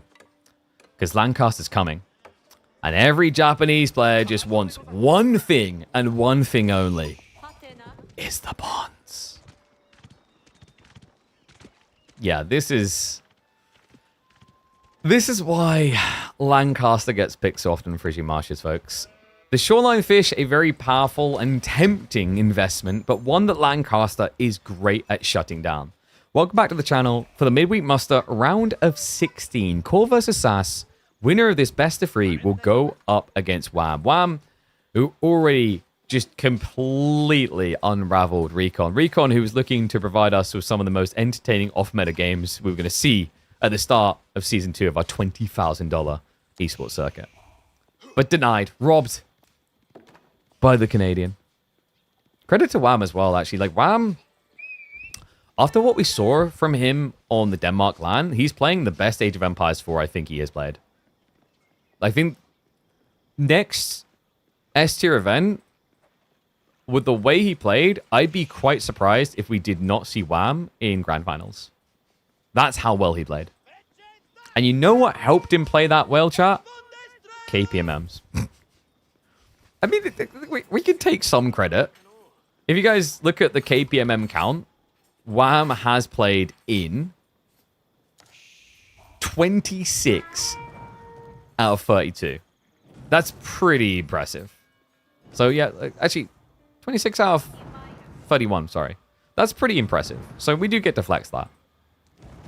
He's dominated a lot of them. I always recommend to people, if they want to try and get better, like I think KPMM has become the playground for experimentation and improvement. And SAS. Oh, this will be quite the improvement on game number 1. Last time when he tried for a spear spam, it just wasn't that valuable. He done it against Roos. Roos that, quite frankly, aren't going to care, right? They're going to have the easy protection just by building the hunting cabins a bit closer to their base and then opening archers. But when you're talking about pond play, fishing, this temptation, this is where Lancaster thrives. They're always looking for some exposed target. Can your gold ass play KPMM? Quite possibly. Depends on the amount of people who sign up for the week.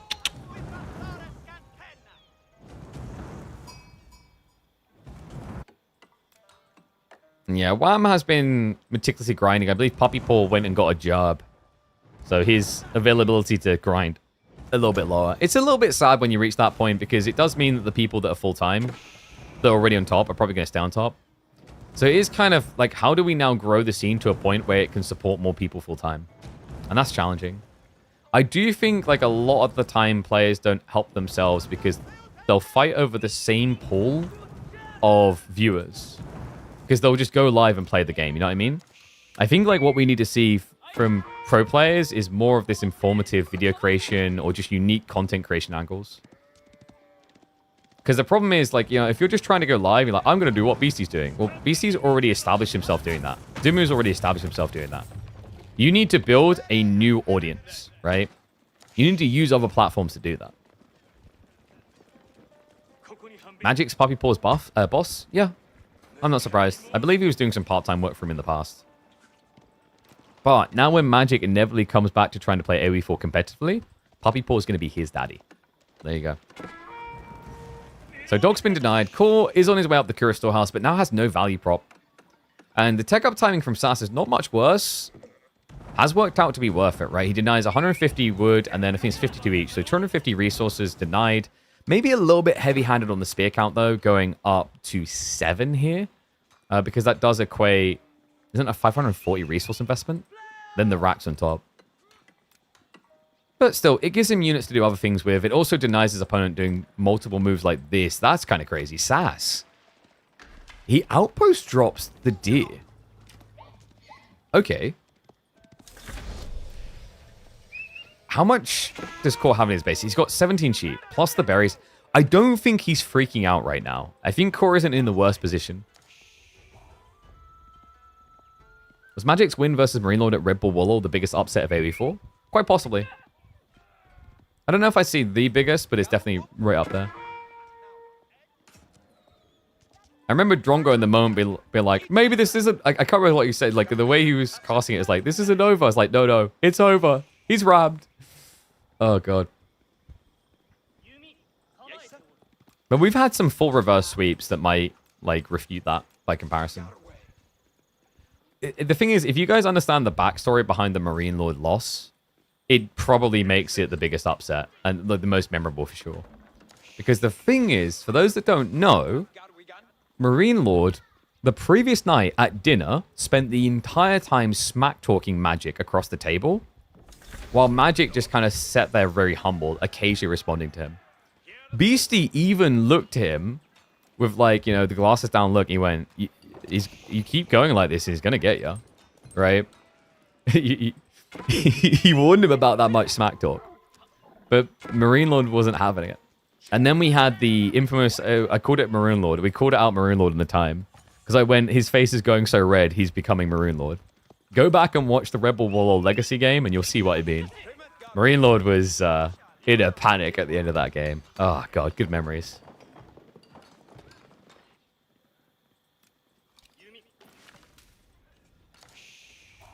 Cool. Has got the Yumi now out in force, but the outpost is still kind of problematic if he ever wants to deer. I don't think he's in a rush to skewer it. Like, you don't necessarily need to react to this play. You've got double berry ford, so as long as you can contest this area, you've got more than enough food to tech.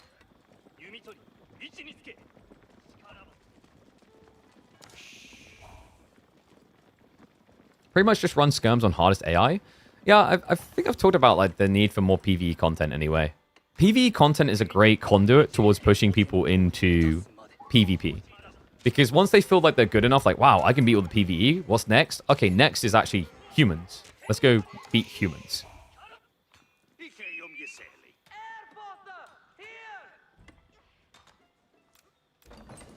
But yeah, the biggest thing I can tell people that are in the position where they're thinking about playing AoE4 in the PvP environment, but they're hesitant, you need to be less focused on winning and more focused on having fun. If you can't have fun, then AoE is probably not the game for you. But if all you care about is winning, then you've got a problem. I realized, like, you know, and people do this on all kinds of things. Like, I had this when we were playing Battlefield 6 on the beta weekend. All right, the pre-beta open access. For me, the problem was I wasn't so much losing. It was that I was performing much worse than I normally would because my brain was like, content. We need content. So I didn't want to slow roll. I wanted to just zoom like a wild man and go in and, you know, 3v5 and then 10v5 and whatever. 3v1 rather, and then 5v1 and so on and so forth. For the impressive clip farming. Whereas the end result would have been much better, but like it's also what your brain does to you from content creation, right? It's like for me, you watch a montage of someone playing Battlefield, they're slaying everyone. You're like, damn, that must happen all the time. It doesn't. It happens like once every 2 hours or whatever, right? And then by comparison, when a lot of people consume Age of Empires 4, they're watching content like this. That's right, Dark Age Spears. No, the level of players. Like for those that don't know the rankings of these two, they're very high up. So Core currently is probably about 30th in the world. Yeah, 36th. And then SAS is sitting in, I'd say about 40th maybe? 56th. So he's fallen a little bit. But these guys are regularly in like the top 50 range. So when you watch this all the time, it's good because you can take lessons about how you want to play the game. But it's bad because you hold yourself to an unreasonable standard of how to play the game. And then you get upset when you lose.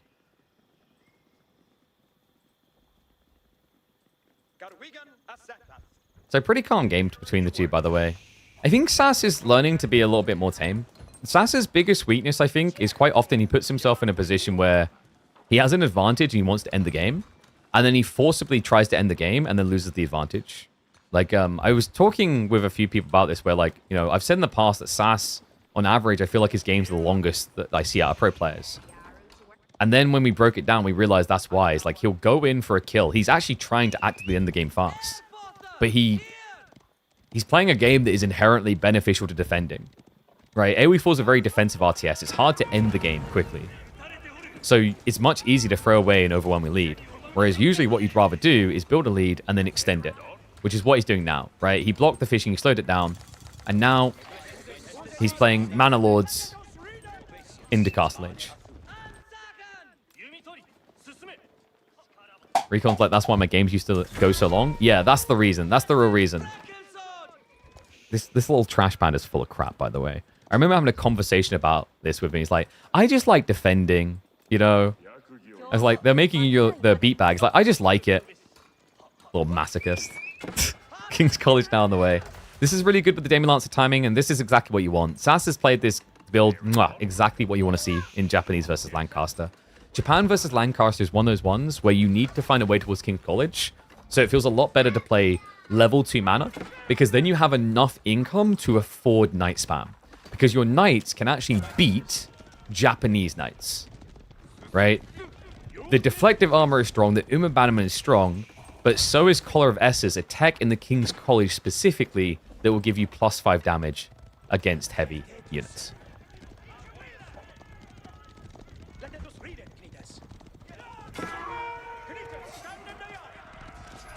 Oh, don't get me started about anxiety in games like Escape from Tarkov. You're just vibing, you're fine with the outcome, you're like, you know, I prepared to die, and then you get your hands on something ridiculous. It's like loading an AoE 4, being like, I think I can stomach a loss here.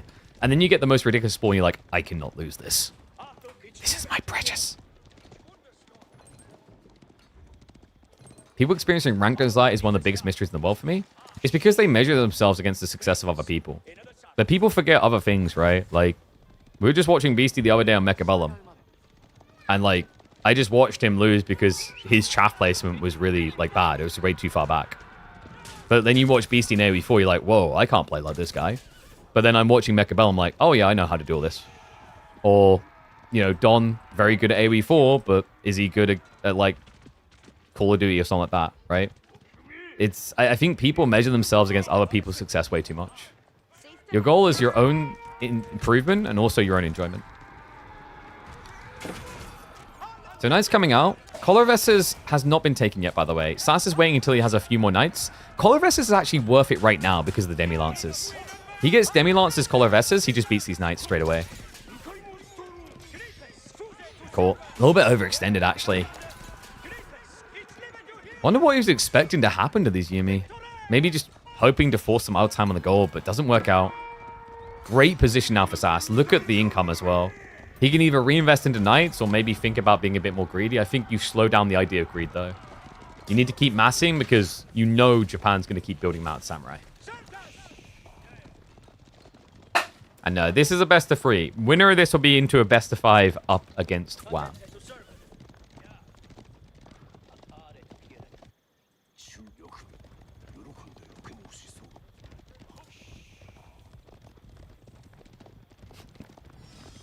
Yeah, like, I don't blame you having anxiety in Tarkov.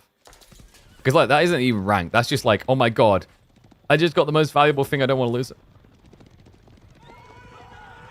And Colorvesis is now in. So here we go. Wait. Cool. What? Stone? Hello? He doesn't have Uma Bannerman. Oh my god, this is a disaster. Without Uma Bannerman, you can't contest knights. He's got knight count lead currently, but that's not going to last. This is grim. SAS is even in a world where he can slowly move towards Imperial now. This fight is meant to be a lot closer because you're meant to have Uma Bannerman. In fairness, he did just clear double knight there.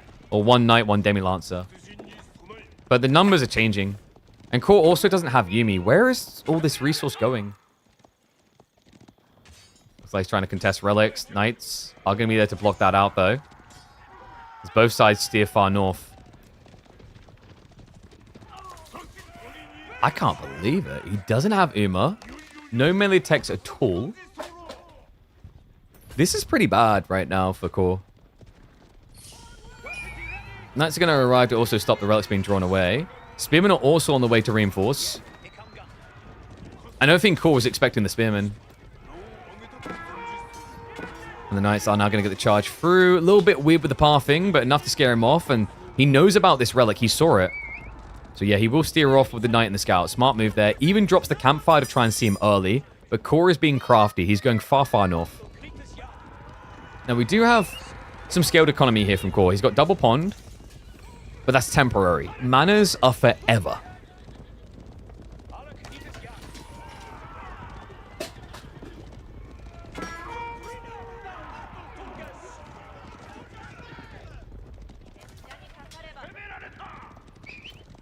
So what is the plan now for Core? He is prepping Yumi, but like to me, I don't know. I kind of see this as just a gradual play now into 9 manners. Relic split is kind of weird. Like, Core has got 3 relics grabbed, but... don't... Like, what's the plan? Are we just gonna go all the way near the golds close to the enemy base and come back around? I mean, at this point, this is just a middle finger. You can't have this relic. Like, if I can't have this, you can't have it. You know when your ex-wife, that little psycho, she put your chihuahua in the microwave? Whoa, okay, that didn't happen. Definitely didn't happen to me, guys. You think I could get more than one person to be stupid enough to hop into a relationship with me?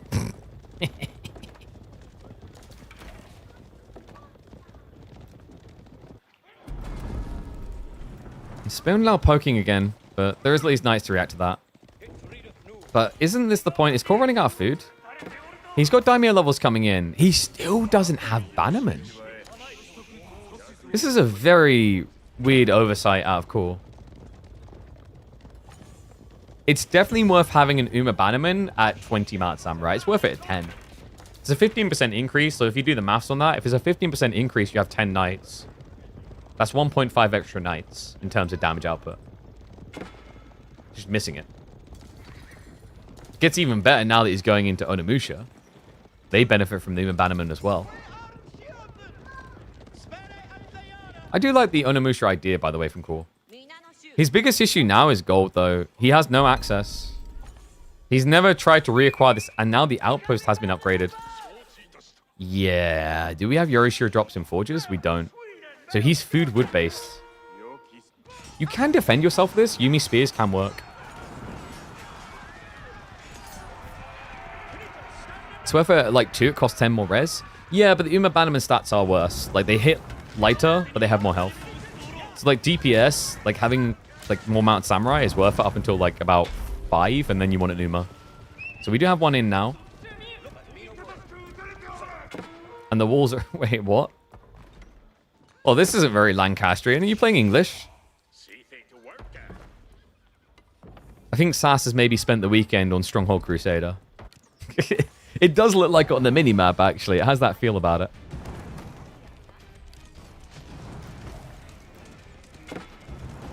And Core has reacquired gold. Okay, so this is where we could see a huge inflation, because like he's got way too much food right now. Do you take the Imperial play?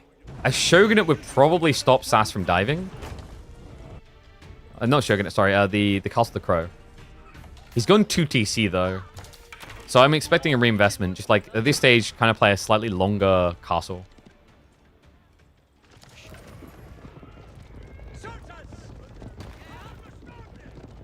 Knights are sallying forth to the south side. Cool.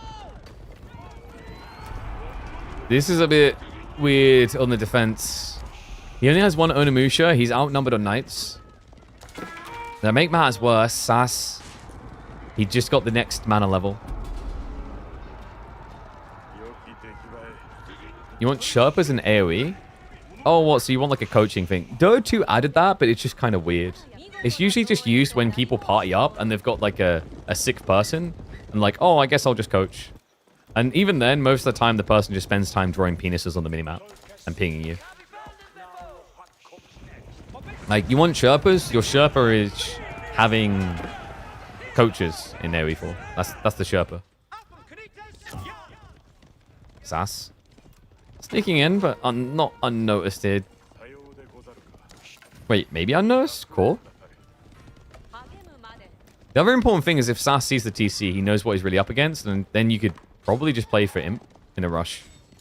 Yes, so gets the 2 worker kills, does not see the TC. Double Sacred Site locked in, though. I think SAS is probably going to scale towards 200 pop here. And just force Core out of his base.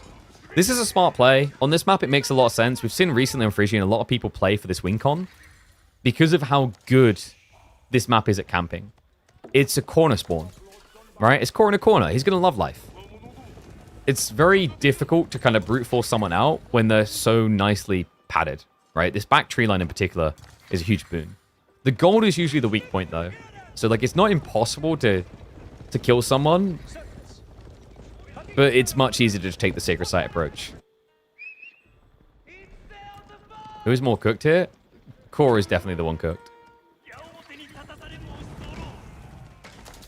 A lot of his army is into Yuumi. We have got Onimusha massing, though. It's like, maybe there's some potential. I think, like, Core just needs to recalibrate eco, though. Like, this is an insane amount of food to be sitting on. And I don't think he wants to go Imp because he hasn't got much gold. If he could secure another 4k, then actually going Imp can make a lot of sense. Like, maybe even a Castle of the Crow out on the gold.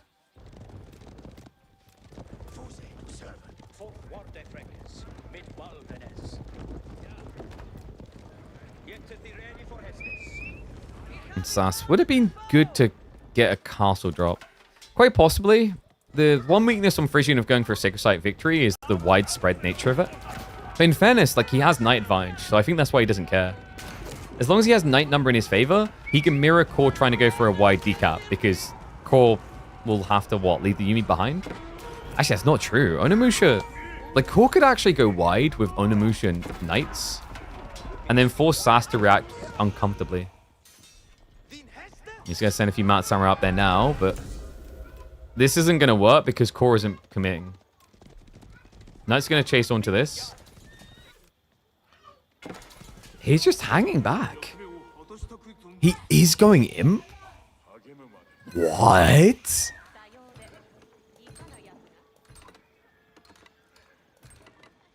So he's got some Relic gold gen. He's got some Forged gold gen. But he's only got 1k of gold. He can afford, like, 1, if he's lucky, 2 elite upgrades at this rate. That's a bit weird. SAS also now with a Shire Levy switch, so he's going into Yeoman. And guys, this is, like, this ability right here is insane. He's about to add in an extra 17 units to his army count. And military tactics training as well.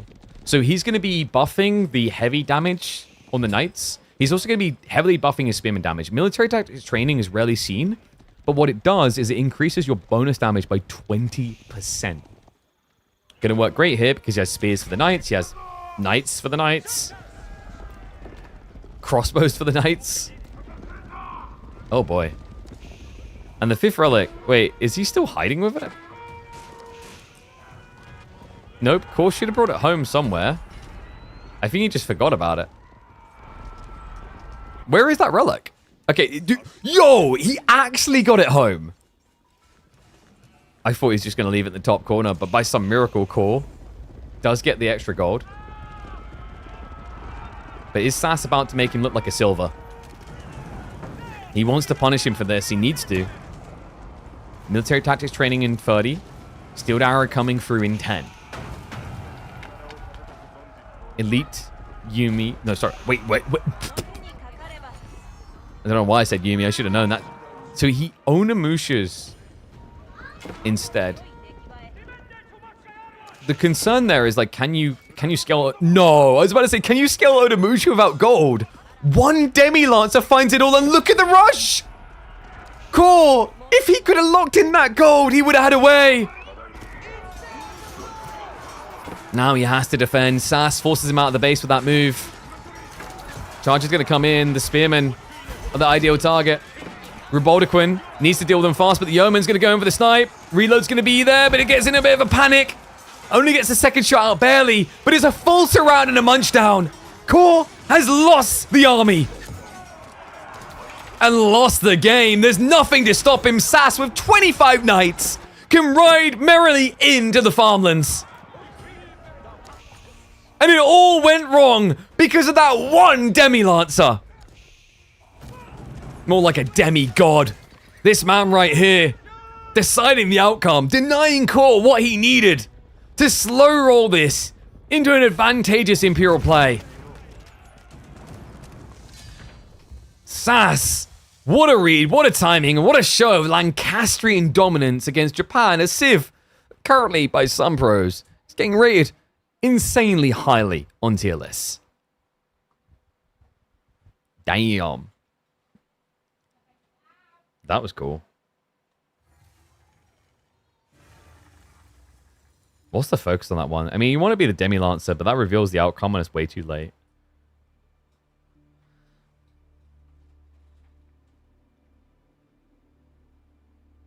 I'm trying to think what the focal point in that one would be.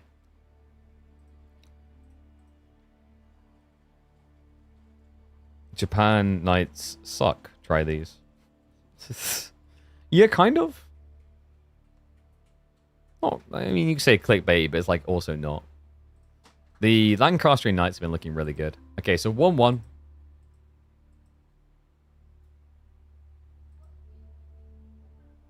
He waited too long, what, to play for the gold? Or to go imp? I think he was worried. Like, we talked about this, though. He's worried about the gold. Like, if his army's too small, he won't be able to get gold. And unfortunately, like, I think at every stage his army was too small by comparison, right? So maybe you just Hail Mary earlier. But like, if you wait later, then the risk of losing some eco is less impactful because it makes up a smaller percentage of your overall economy. That's usually the thought process in, like, delayed pulls like that. Okay. So, Rocky River.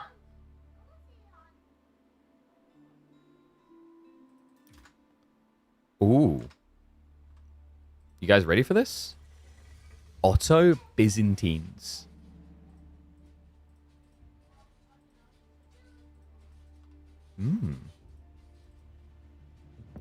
Now that is an interesting one. One sec. Let me see. I don't think the other series have been scheduled yet. Yeah, people need to get their finger out.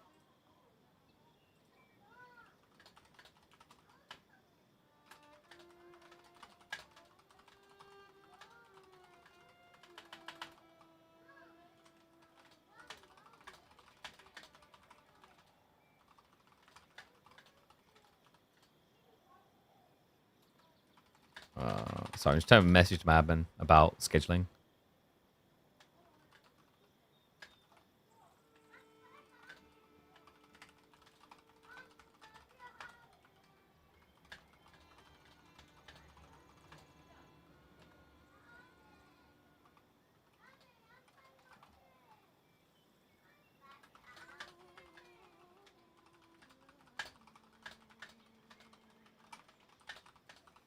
Because by my calc,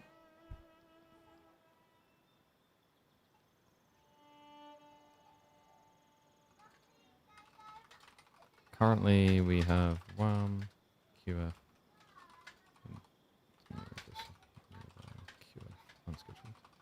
Sorry guys, just have to type this out quick.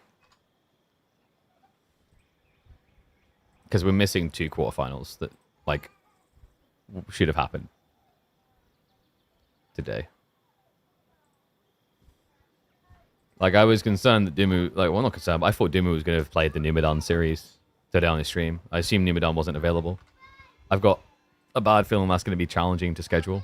Because if Numu has like a job and isn't available till like 5, Numu always finishes streams by then. We'll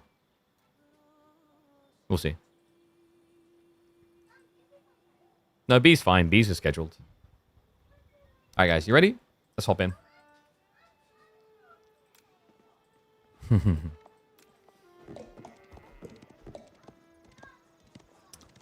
1453.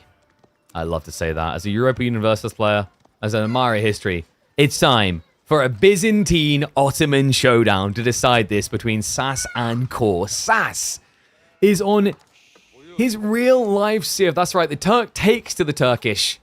And Core, I don't know, is it like, maybe he's 2% Greek? I don't know. The German is going to have to play as a different Roman Empire this time around. Byzantines to try and contest the Ottomans.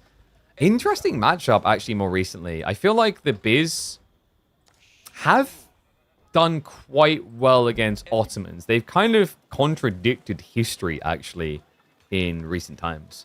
And I would say the current meta, with the way things are trending, even more so for Byzantines, actually. These new system builds have given a really good ramp-up to contest Ottomans in the Feudal and Castle Age. So let's see if SAS can show us a different way. We have got Stone Gathering early on, so he is going to be going in for the military school.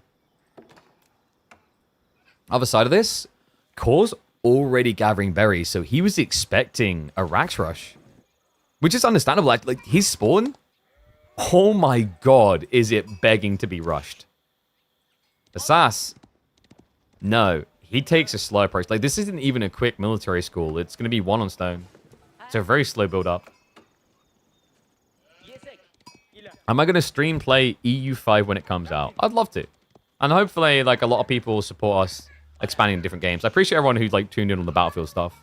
It's something that's been a dream of mine. It's like, I love AoE4, but I want us to be able to share and appreciate other games as well. And I think Europa Universalis 5 is one that could be up a lot of people's alleyway, hopefully. Whenever it comes out. God knows how far off that's going to be. But yes, as someone who has hundreds of hours in Europa Universalis 4, definitely going to give EU5 a spin.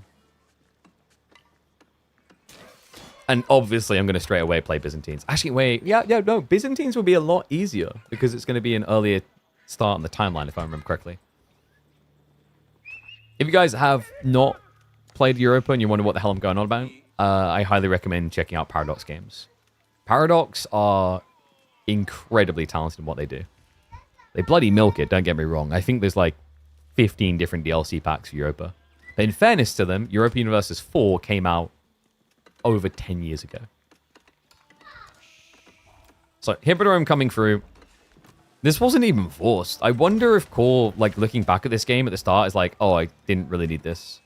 It's not a bad idea, necessarily. I think, like, the interesting thing about playing Triumph is you kind of get pseudo Sipahi. Does that make sense? Because of the Hippodrome buff Triumph, the +4, you can contest Sipahi on their damage burst. The tricky part is you can't really kill them because Sipahi can run away fast.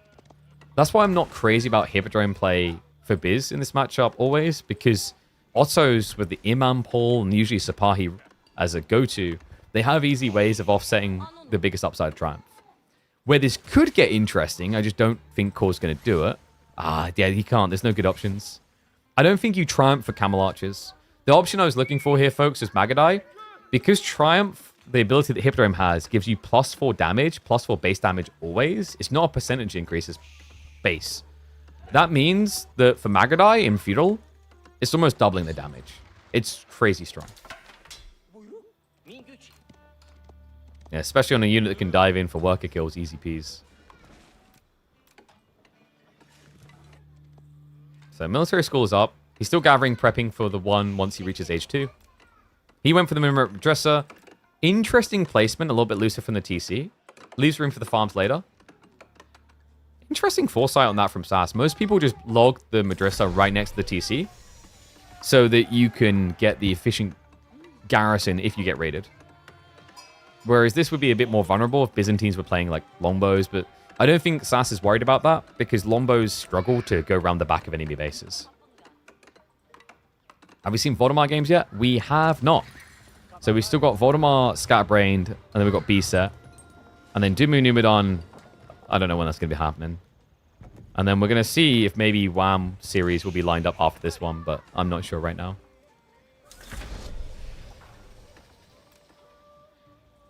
Stone gathering now from Core. Probably not a 2TC type game. I think you just look to scale the systems up.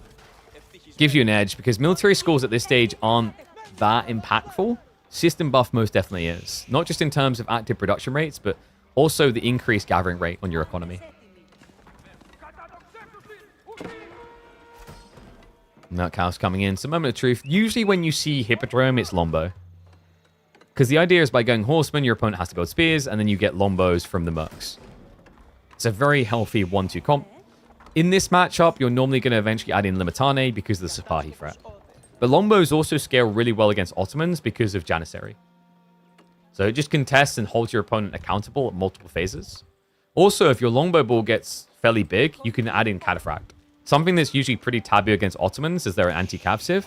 But when you're playing against Kata into Janissary rather, as long as you have 15 or 20 Lombos, most Ottoman players won't build Janissaries in the mid-game.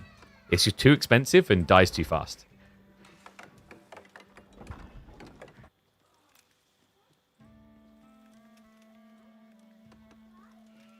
What does Japan have that works good against knights? Their own knights. Their own knights are better than almost every knight in the game. Onimusha is another option, but Onimusha is a lot more micro-intensive.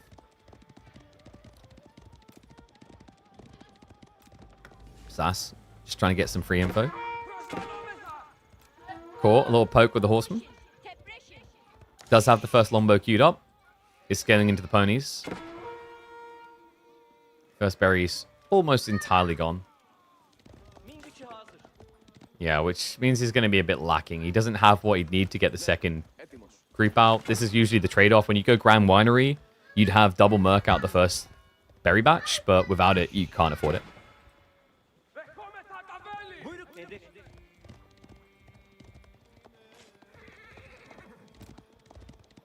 So what is the win con between these two? Because SAS, like, I feel like when you add in military schools this early, it's like you're looking for a long feudal, which isn't a bad idea, actually, within reason. I think long feudal for you is like 12 to 15 minutes. You feel good. Long feudal good for core is going to be 20 minutes plus. Because the logic is that these systems, percentile-wise, are going to be so good the longer feudal drags. And SAS is going to have these spike points around the vizier points. But after they pass, like it's kind of like when you watch an Ibid player level up. When he ages up, he gets a big advantage, but then it pitters out the value of the play. Same kind of thing here.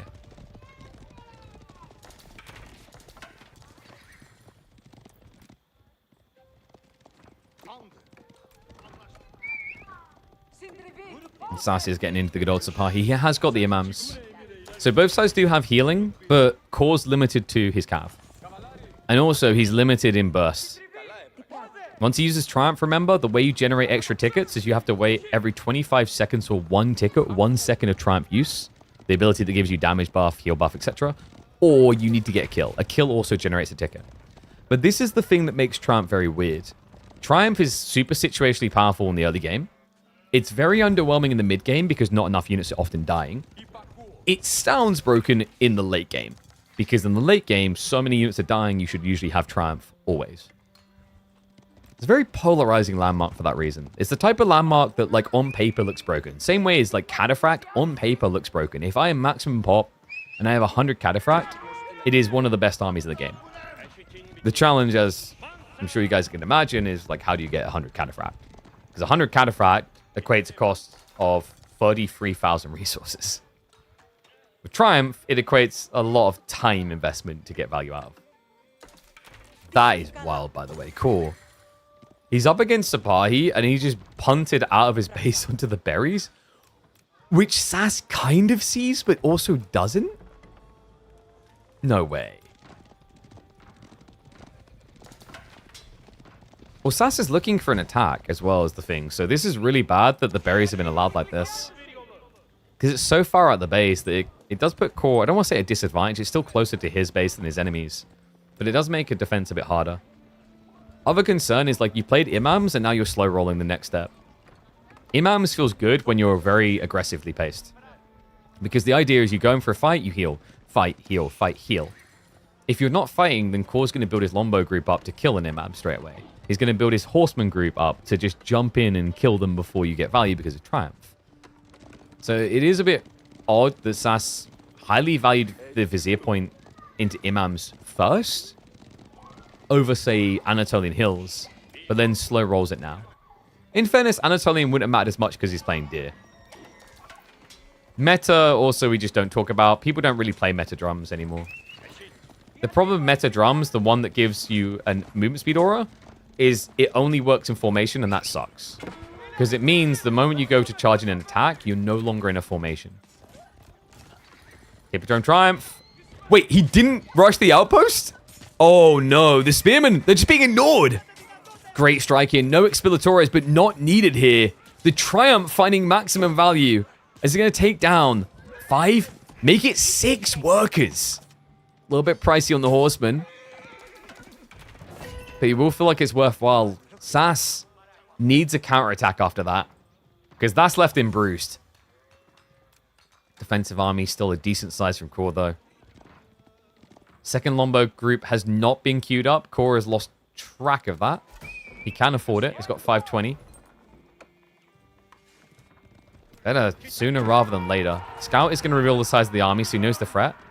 An outpost being rushed up, and he says, this is how you get an outpost up without losing your economy. Good God, what a hit from Kor, though. Arislitz is going to be on the way. Garrison's going to come through. Sipahi are going to commit. Horsemen. They don't have good Triumph. Longbows trying to deal with the spears. There's not many here, though. No, there's just the 2. The burn's coming through. SAS wants those kills. He's going to force Kor to commit. The villagers are surrounded, though. So SAS, can he get the worker kills? Gets one. Rest are going to get away, though. That's not good. He has blocked the forward resources, but doesn't have a way of diving right now. The heal is big. And the imams did survive. That longbow group, Kor, he only just got them out. Had he clicked them up earlier? Wait, no. Wait, SAS, he bails? Oh, no. He lets them die. One imam dead. One remains. But that means that injured imam is never getting healed. This is a pretty rough position now for SAS. His counteroffensive did not pay off. He got 1 worker kill for that hard commitment. He lost half the value of his Vizier point. And meanwhile, Kor's been adding in a few more groves. He's got level 4 cistern. And his horsemen are ready to raid again. Would love to see Expilatores coming through from Kor. If he'd actually got it for that previous raid, he would have saved more horsemen, and the tech would have paid itself back. Remember, Expilatores only requires 3 worker kills to be a positive investment. It gives you +2 against workers and gives you 30 gold per kill for 80 resources. The Kor keeps neglecting it. Kind of interesting to see both players with all blacksmith techs, by the way. Melee techs usually get slept on, but a lot of value coming in on ponies from both sides. Now the burn. Sipahi are going to rally back towards the base, so we'll be able to protect. Kor will have to back away. Triumph is stockpiling. He's up to 17 charges again. Yeah, we talked about Triumph being a very fragile ability, and credit to him, he definitely found value after that first raid. I was a little bit surprised he didn't get ultimately punished more by SAS when he tried to dive in, because that was my thought. It's like, hey, this is your classic Triumph game where you press it once, it looks like good value, but then you need it for a fight that you otherwise can't take. But handled well by Kor.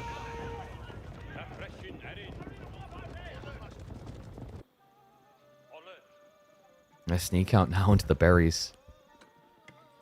He got away with it last time, so, I mean, why not again? Is he going to maybe connect this all the way to the back system? SAS is on the way up in age, and he does have an imam in position for one of the more greedy relics. Yeah, but Kor, not to be outshined here, has got the Golden Horn Tower on the way.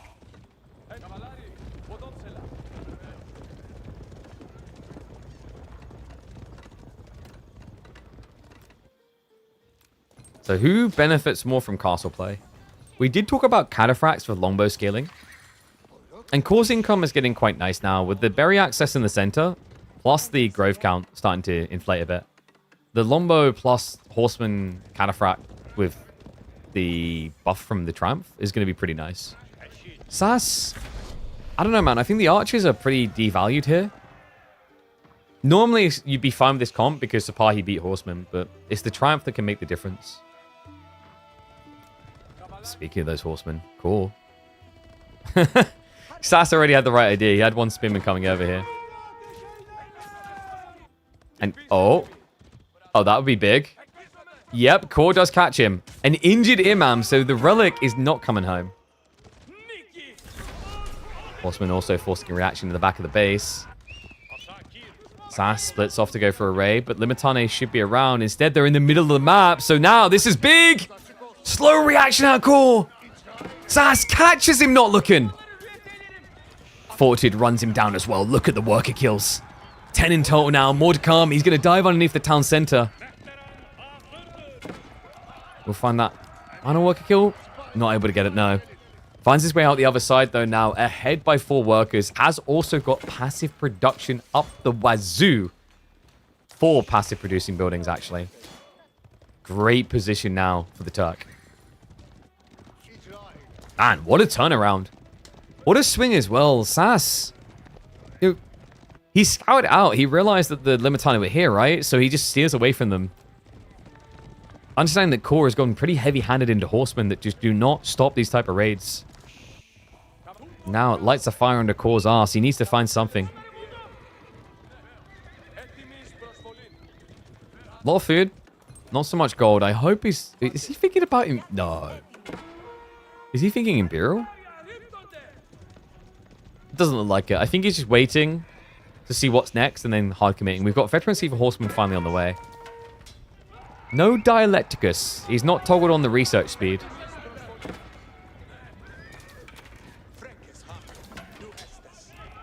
I think SAS is just playing the mid-map very well. That... Dare I call it a mistake? It kind of feels like a mistake, but I see where SAS is coming from. It seems like a mistake because you're building Janissary into Lombo, which is a big no-no. But the idea for SAS, I think, is to keep the Janissary at home to protect his economy. Because so far, Core is only raiding with Horsemen. And Janissaries do counterplay Horsemen. It just looks really weird here, though. Like, when you see 20-plus Lombos, and this is the other thing about the Golden Horn Tower builds now. It's always level 5 systems, so the production rate is usually about a minute 15, minute 30 to get bows out.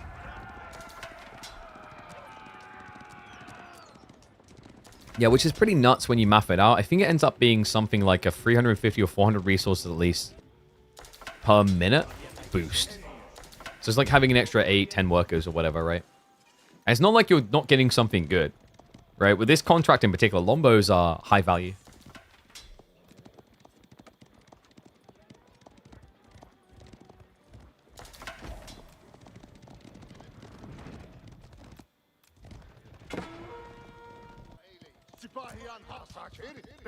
And sus. He's looking for the poke and dip. Yep, and he catches him again the second time. It keeps working. And the fortitude. Oh, this is sick play from SAS. It's the same thing he done earlier. Little dangle on one side and a dive in on the other. This one even more brutal. Core now down by 13 workers. Tries for a counter raid, not going to work out with his Horseman. Nowhere near as threatening. And this is the funny thing, we talked about this where, like, Fortitude kind of makes you like a Sipahi temporarily, but that's in Feudal. When you go into Castle, Sipahi are just outright better. Especially with the Fortitude ability. For raiding, you just can't beat that. 50% increase in attack speed, and they have 15 base damage. You're approaching, like, knight levels of DPS at that stage.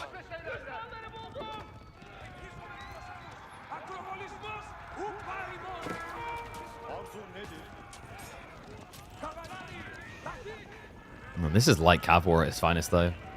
2 of the best civs at doing light cav right now. Like, who else do you really put up there? Delhi? Delhi would be the main one.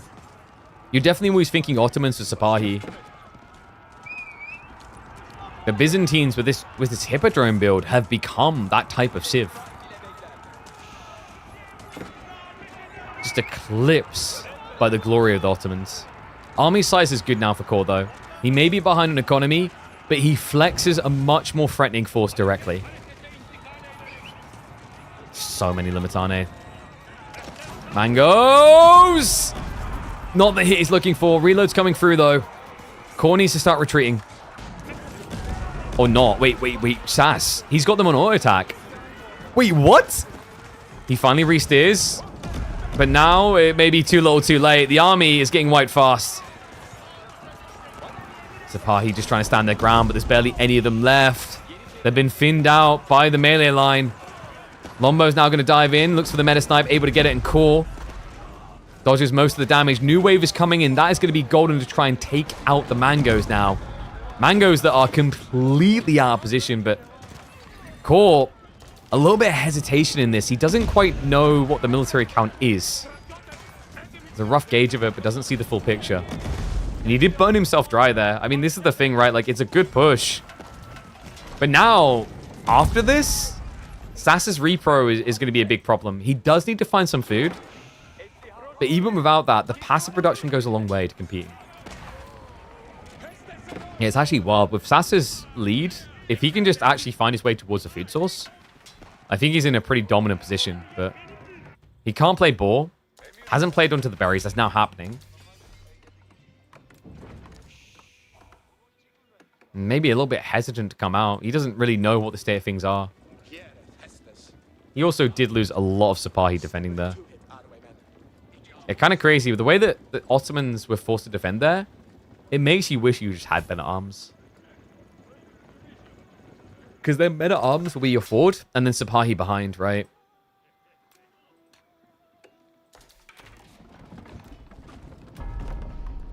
Sipahi broken? They've been like this for a long time. I like that the Sipahi weren't the thing that got nerfed, right? They nerfed Janissaries. I think Janissaries were just more obnoxious, whereas Sipahi are admittedly strong. At least it felt more engaging, interactive. Like, I still respect people a lot when they play Sipahi this well. Because it's very risky. Even with the great attack speed and the range, you're still having to throw a light cavalry unit into a lot of things that should counter it. Or at least pose a much more significant risk. Shout out to SAS for also using the imams regularly. He had the healing going on throughout that fight. I think it actually did make quite a difference. Especially once the Sipahi line got thinned, where the Sipahi now gone, it meant the Limitane are doing like barely any damage to the archers and Janis. Nice raid. SAS able to trickle in a little bit of damage. Vizier points. He just got another one. He's got Advanced Academy. I think he's put one of these on Janissary. No, actually on Meta. And the rest on Sipahi. Why is he putting them on Sipahi? It's a food logic, right? Like, he's not great on food income right now. So it just makes sense. You need a lot more Sipahi than Janissary. Like, really, all SAS now needs mainly is Sipahi. I actually like the way he's playing this, where it's just full production from passive now. He's going for Imperial. That's pretty crafty. Makes a lot of sense as well, because Kor's army is primarily Lombo. It's not really something that can break the base against Mangoes.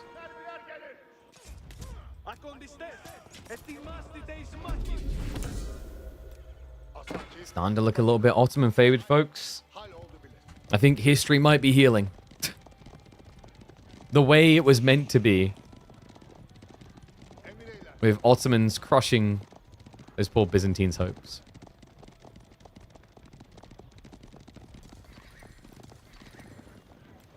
I mean, what does Kor really have going for him? He doesn't have Grand Winery for the inflated oil income. We talked about Triumph in the late game, but you're against Otto, so like in late game, do you really want to be heavy-handed into Cav? Because we've said about the issue here is like, even if you do have a lot of Triumph tickets, Sipahi are just as good, if not better than your Horsemen. And actually, they're better. Yeah, I've also got 2 TC coming in, so SAS just layering the cake a little. Ready to pull the trigger. He even does the check. He goes to the back of the base, which forces Kor to react. And now means that he can safely tech up. Probably right in the back of his base just to minimize risk.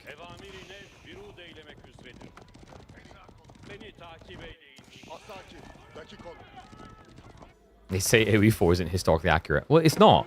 All right? At Agincourt, those yeomen shot a lot more arrows than they do in the game.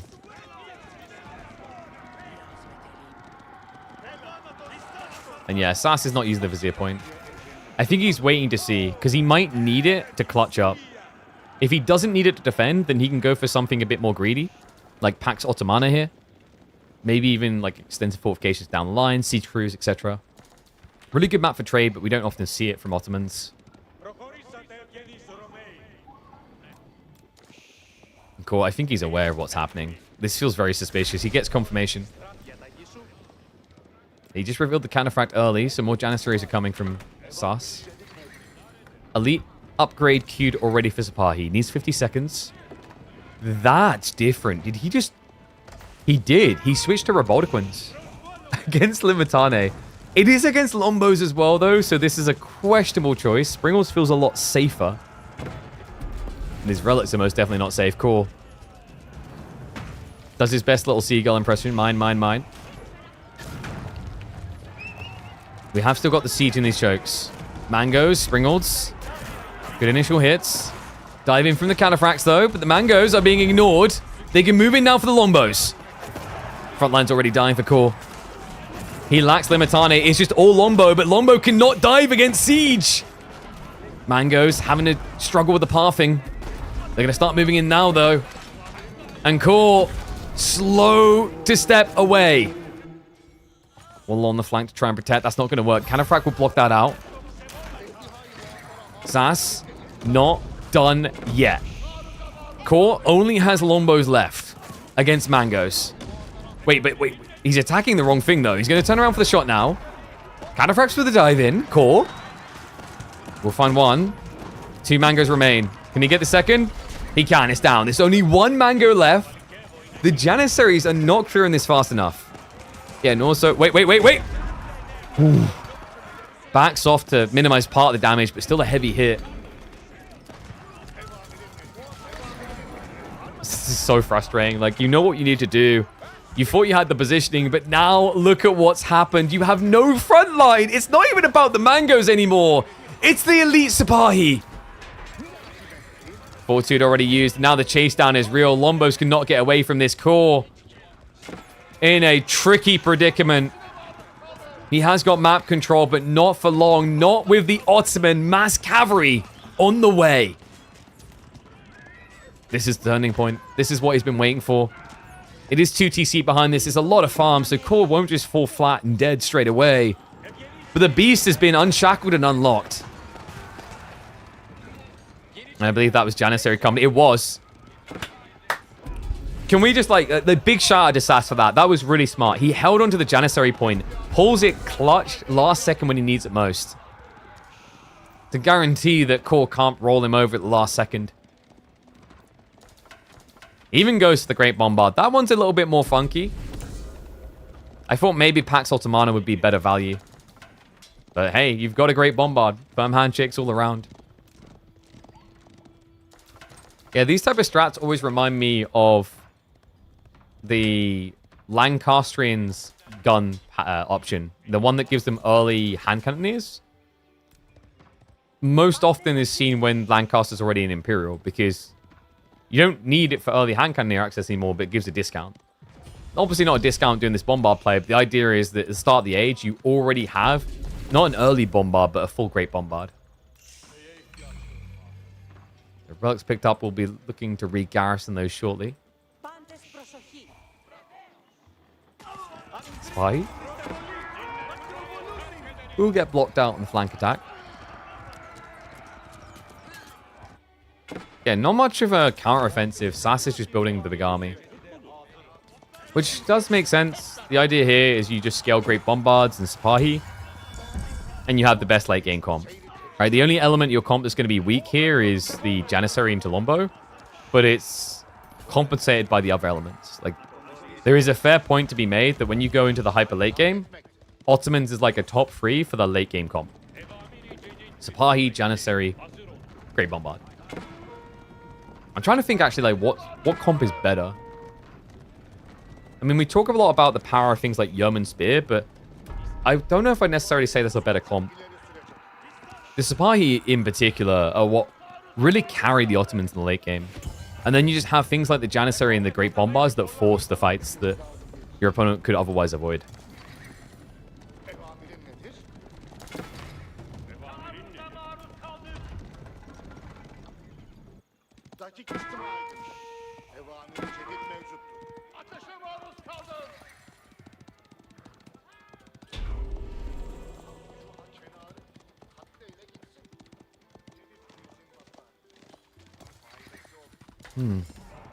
Gotta say though, this is where the Hippodrome just starts to look like a big question mark, isn't it? He's been trying to justify it through cataphracts, but with Janissary play, it's not really feasible. Foreign Engineering Company is going to be on the way. So what, probably looking at... Could you play a few Nesta Bees here? Maybe. You are going to get the volley on the longbows, but that's kind of it. Honestly, like, Palatine School may have made more sense. Just so that he can get cataphract numbers up, seeing as that seems to be what Core wants to do. Which does make sense, guys. Like, of all these options, cataphracts are going to be one of the best things at sniping out Siege. Because of the trample ability.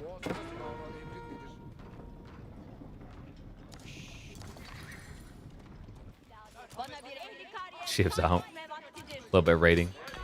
Mass Yumi and Onabige should counter this comp in him. Damn, we need to get like a different type of mercenary option.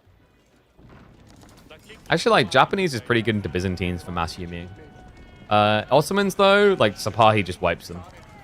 Even Bugatia, actually. Sipahi trade reasonably well there. I think, like, that comp you're talking about, this is underrated. Like, going into Great Bombards, everyone thinks about, but Robotiquins is, like, potentially very powerful.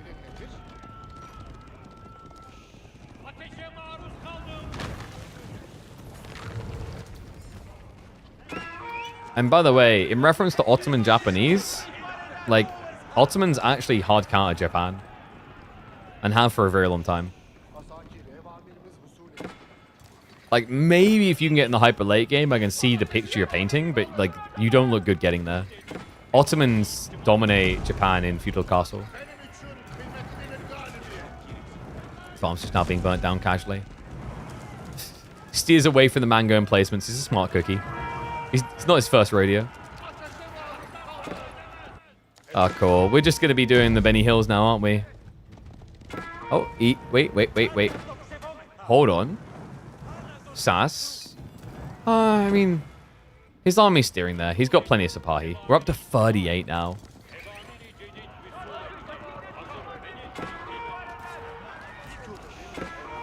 I mean, this is just becoming trivial. If he was playing Horseman, he'd be able to mirror this. And in theory, with the amount of fighting, Triumph would be sustainable. It's weird as well, because Limitane are one of the best chasers in the Spearman class. In the Spearman cast, right? Because the 1.44 movement speed. It just doesn't look good right now.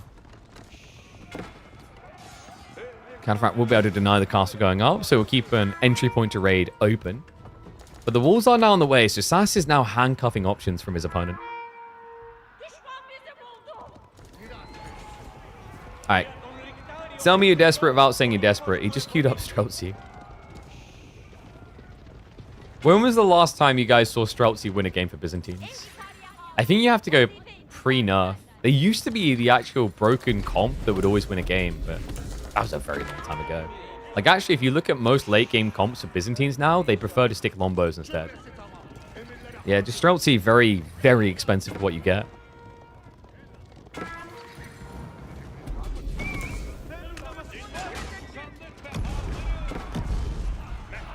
I think the only reason SAS is a bit hesitant is those emplacements. And maybe not for long. Hello. Ooh. Wait, the pathing? Cool. Runs back into it. Mango should protect him, though. So SAS is going to lose a lot of the first wave. But it's not the only wave, right? We've got... Wait. Why is he sitting... Why are the drummers going into the enemy base? What's going on right now? That's right. We'll deafen them. Dum dum dum dum dum dum dum dum dum dum dum. Gonna Phil Collins those ears. They'll never play live again. Despite the memery of it, there is still a big problem for Core, and it's the siege. It's also kind of weird what SAS is doing, where he keeps committing Sipahi. So it's almost like you'd expect Core to build less Lombos. But if he does that, he'll die to the siege. Robotiquin, Great Bombard.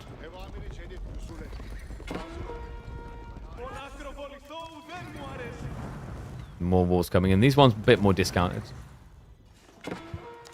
I don't know. I don't remember the last time Core was able to truly raid. Like, there was that hit on the gold by a few counters, but there hasn't been a big shutdown on the food. Which is why SAS gets to keep doing this. Like, what he's doing on Sipahi, he's not cheap. 120 food each. It's quite pricey. And he's actively queuing them, as you can see. Still, Incendiary is now going to be on the way. What is missing here? We've got the trench guns. You've got biology. He's got siege works. I think SAS has almost everything. We've now got gunpowder coming in as well, rather chemistry for the siege. So it's pretty much capped out.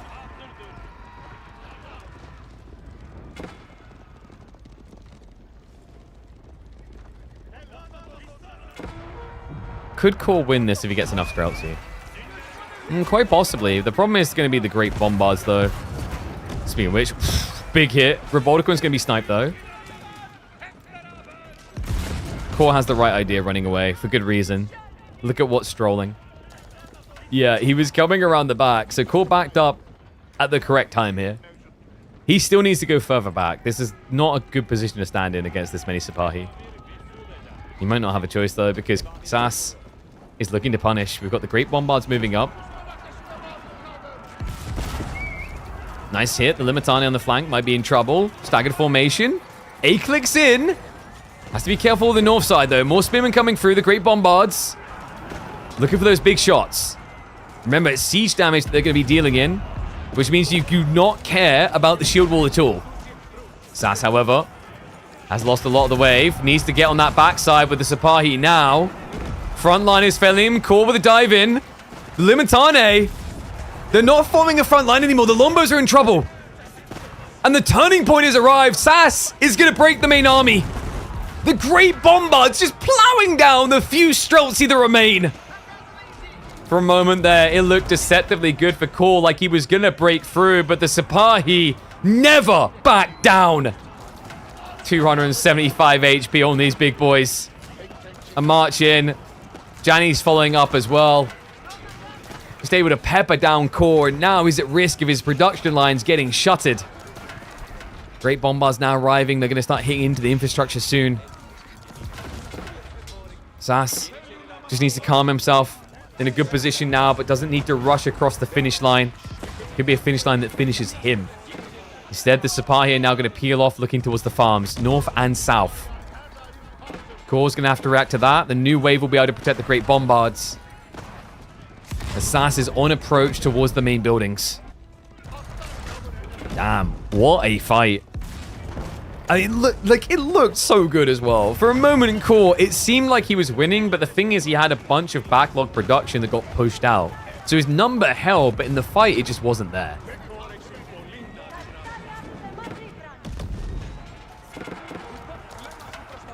Core. Now having to march out in force, but those Great Bombards are just punishing him for showing numbers. Another hit coming in, weirdly enough, onto the mill. Still, clips a bit. Varangian spam is intriguing here. Varangian kind of suck into Jani's. The problem is you don't have that much ranged armor. Actually, you know, they made it better, right? It used to be worse. In Imperial, it gets a bit better. But Janissary still can make quick work of you because you have lower health than standard men-at-arms. Nice backstab with the Horseman.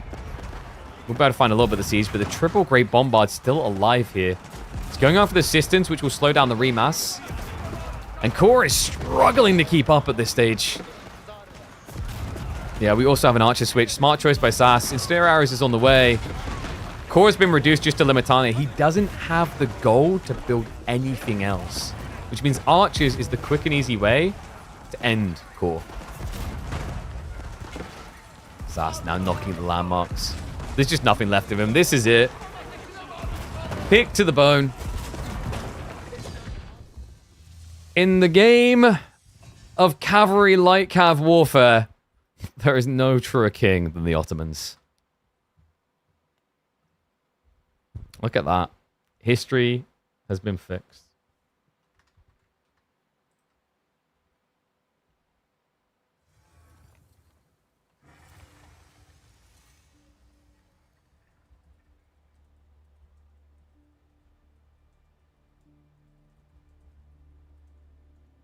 The ultimate light cavalry showdown, maybe?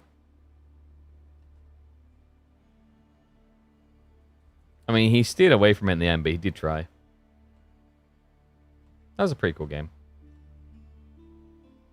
So, that does mean that SAS is matching up against WAM. Now, we still don't have a schedule of that.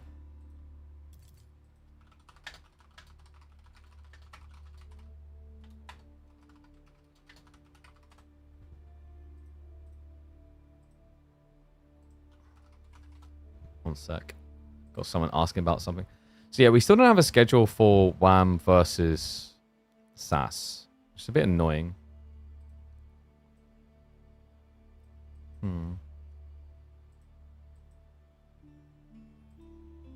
Let me check in with them.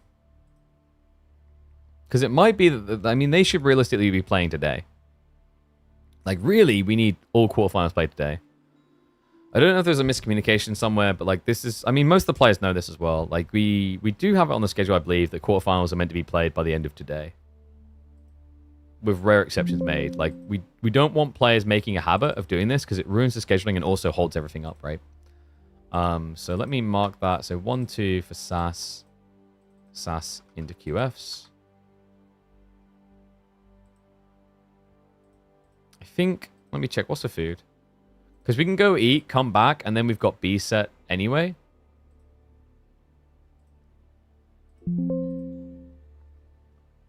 So we could keep rocking this party.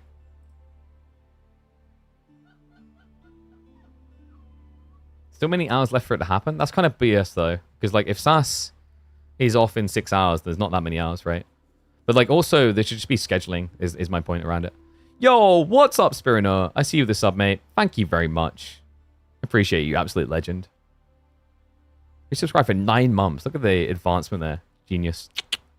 Did Voldy and Skyr play? Yes, but we have that on recording. SAS stream says KPM after. After what? I'm confused.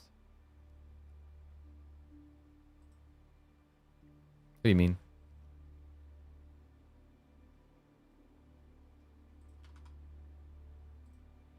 Is he playing Mecha or something? I don't know.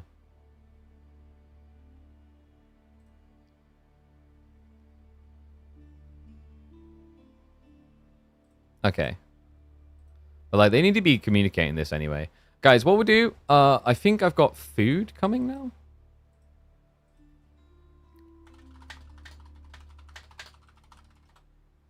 And then we'll look to do SAS versus WAM after that. Okay, so what I'll do is I'll get a video for you guys, a game for you guys to watch. We shall deliver l'entertainment. I'll choose something for like several days ago, so it's not like the newest. What should I show?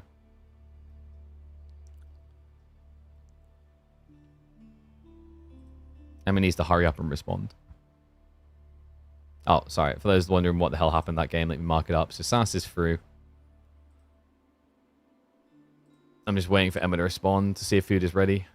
And then we can go eat, and then we can come back, and then we can rock a new one. Boop, boop.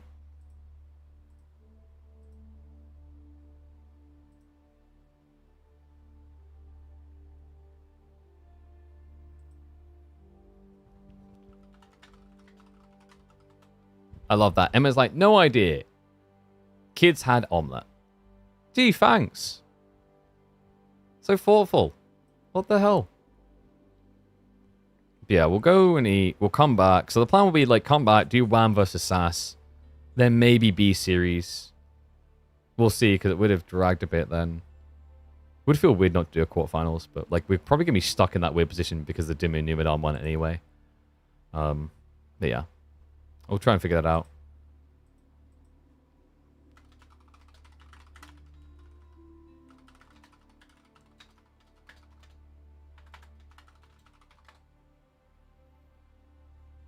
Nah, dude.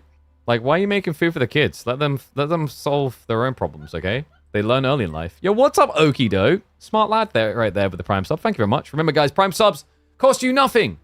Always use your Prime sub. Got to check. A lot of you probably have it just sitting there and you haven't used it. So why not give it to the channel here? And it supports us on our content creator journey. Also means you guys don't have to worry about ads. Also gives you the best Civ flags to spam in Age of Empires 4. All right. I'm going to put the video up now. I'm going to go figure out food with Emma. Because she's confusing the crap out of me.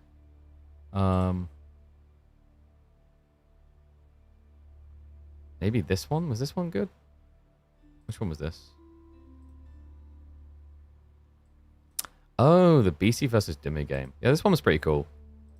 It's from a few weeks back as well, so it shouldn't be like too fresh in people's memories. All right, guys, so I'm going to go eat. When I come back, more KPMM games coming. So stay tuned. And in the meantime, enjoy this video. Thank you, thank you. Yo, what's up? Thomas, I see you, buddy. Yo, 20 gifted subs. I definitely see you. Thank you very much. Holy crap. Dude, you're a legend. Thank you very much. Thank you, thank you. Hope you're having a good day. Everyone enjoy those gifted subs. A reminder, after they have ran out, be sure to renew them instead of trusting Thomas to come back. Actually, I don't know. You might lottery out. But thank you, Thomas. You're incredible. All right, let's get to it. Enjoy the game, and I'll be back soon.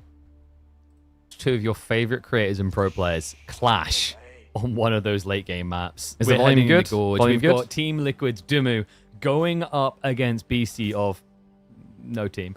So, Jean d'Arc for Beastie and Dumu to the Chinese. Oh, God, it already feels like a matchup that is made for late game, doesn't it?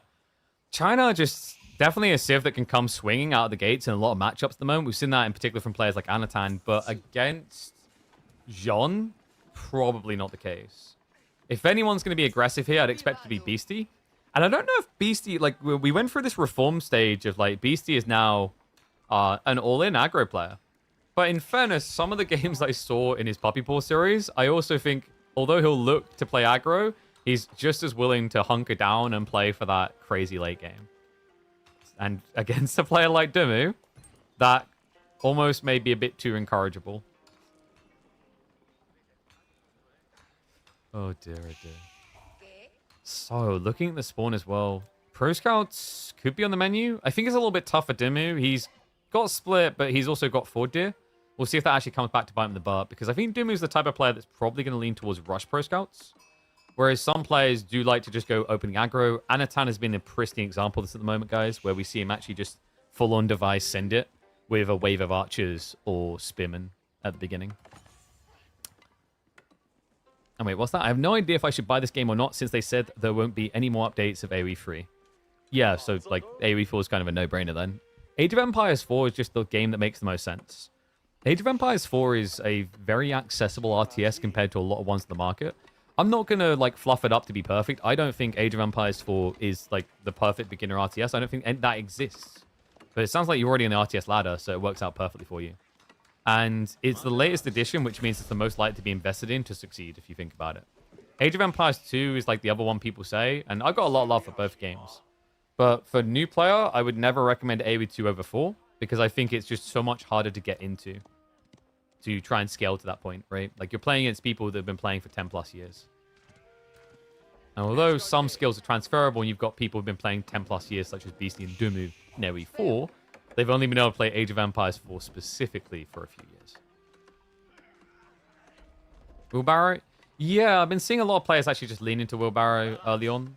It does, I was about to say, it does suggest you're not going to get Pro Scouts, and I've been a really big fan of this. Jean returning to being on the map, French as well, just makes a lot of sense, because it's one way you can deny Pro Scouts without getting sucker punched into it against a Civ that should, in theory, do Pro Scouts better than you. Because this is technically the best Civ in the game for Pro Scouts. Because no other Civ can get that tech in 30 seconds and have the economy to do so quickly. Jean, late game, is very, very underrated. Especially with the attack speed aura. I don't think she's underrated. It's just a little bit more awkward to get to the arbitrary comp these days. A lot more people, I think, have been leaning towards, like, Nightmass. And Jean de Blas, level 4 Jean, is also insanely expensive. The thing I would say is underrated with Jean is the use of her melee champions. The melee champions are actually really powerful, and they get slept on way too frequently. They are definitely expensive, but if you're on the late game and you've reduced your opponent to spears, it's just an insta-game winner.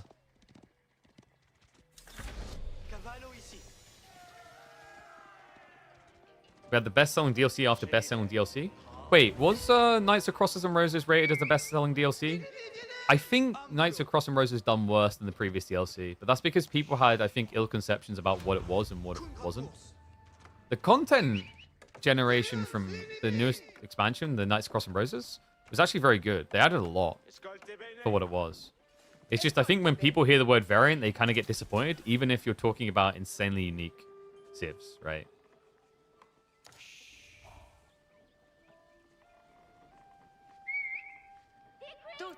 Graphics AOE4 look sick? Yes. The problem is, when you watch it in most places, you watch it like this. You may notice, if you watch our streams regularly, we watch it like this. I love that as well. I saw that on YouTube today from someone in the comments. They were like, they said something like, one tournament's casting, and they're like, oh, this tournament's like much better.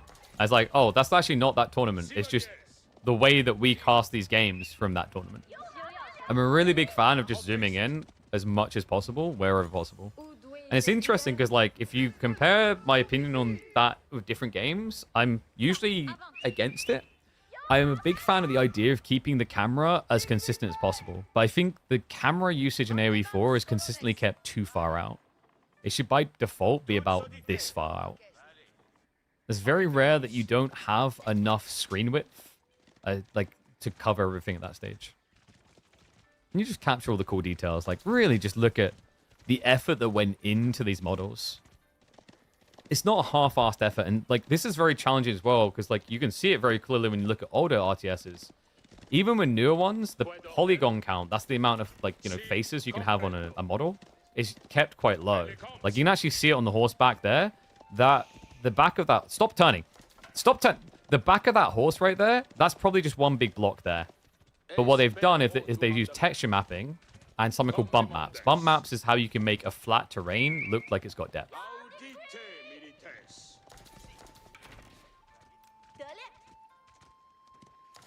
So where are we going with this? We do have the pro scouts, and it is spear spam plus archers. So we're on our way to a fight. Yeah. Like this, Dimu kind of has to if he wants to get the deer, right? Because it's forward spawning. I love that BC just wasted no time whatsoever in getting in position to stop gathering there.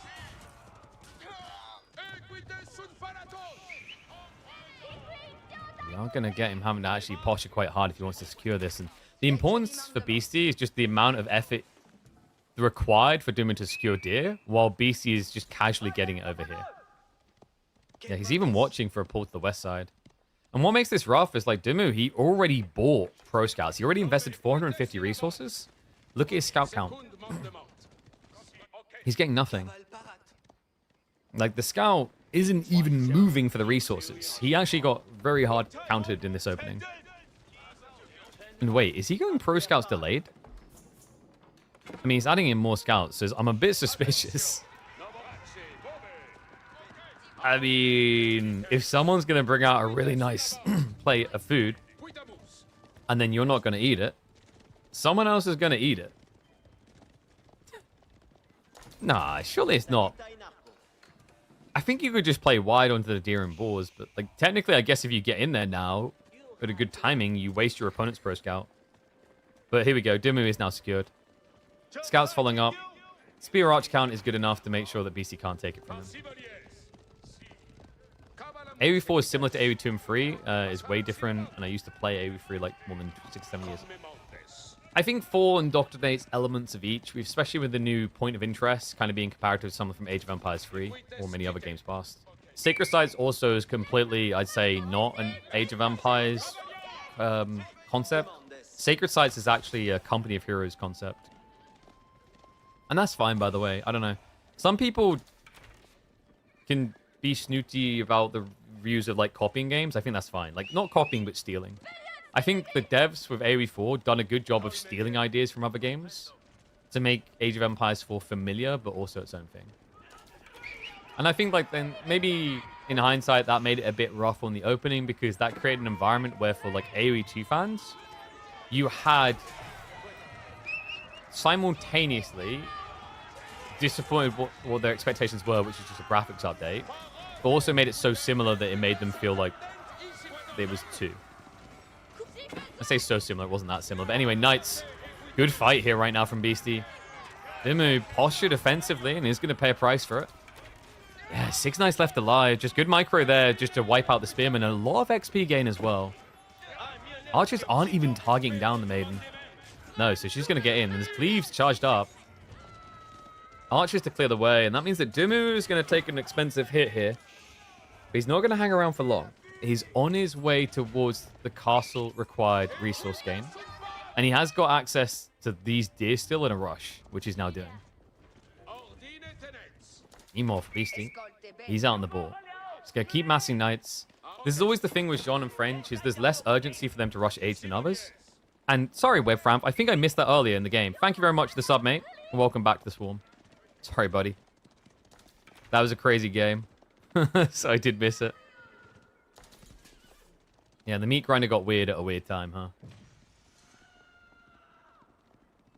Okay, so who do I think is in control right now?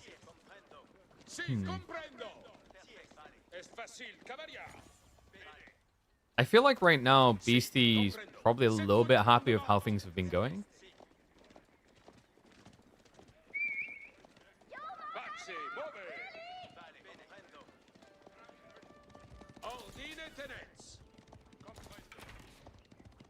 Imperial Palace is also interesting. I've been noticing him more and more instead of the clock tower, even if your opponent has archers, and it's just the vision value. Not only does it allow you to dodge raids really quickly, it also allows you to then counter raid because you know exactly where all the economy is. That being said, I have seen plenty of games where this almost what feels like a gambit costs you dearly. Like, you know, you get in a position where you need clock tower STBs and you just don't have it. I think what players have been doing better recently, though, to offset that is just remembering that, like, the downside of clock town STBs is you can't spam them out. So if that was meant to be your get out of jail free card, like, you had to be prepping for it, right? You can't just rush them out. God, I remember when you used to be able to. It was the most disgusting thing ever. John? Oh, no, no, no, no, no. Yeah, veteran archers slap pretty hard. Nice snipe there. Dimu gets rid of the XP threat. Keeps BC in check. He's now going to force him away. So I thought that BC was just going to keep scaling Knights, try to maintain some map presence and age. But he thought he had a timing there, which is always a dangerous thing to think against China. China, like no other Civ, can just shut the door on those timings with veterancy transitions.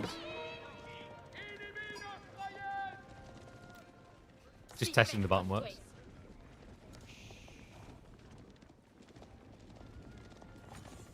I think China shouldn't be able to build so fast. I think China overall probably has a little bit too much. They do a lot of things really well. They used to struggle because they just couldn't reach their greed point, but that's not been the case for a long time, I don't think. They're very cushy Civ these days. Nice now with the dive out. They're still only feudal. I mean, they are absorbing a lot of shots here, which is allowing Beastie to get the archer lead. The problem is, Jean is kind of missing from the equation here. No, she's not participating in this fight. She just keeps getting taken out. He's eventually going to get him towards the H3. Dimu, meanwhile, is now finding his way towards Knights, which is a great play from this position, considering your opponent has, like, no heavy cab left over. So it just gives you the means to take the lead. And Relic's finally on the menu. Yeah, he's been waiting patiently. I think this is the other thing we've seen players just in general get better at, is not rushing with too much urgency towards Relics. You know, if you think back just a year ago even, people would have just opened up with monks almost immediately to try and get out. Maybe not against Jean, you like wait 1 minute, right? I think Dimu waited, what, 3 minutes here? Just understanding that it's much better to just find a way of beating the main army back before playing for the greed. Otherwise, what you're doing is akin to rolling dice. Only, like, you're rolling dice where almost every base is Snake Eyes, right? Because there's just so many archers and knights.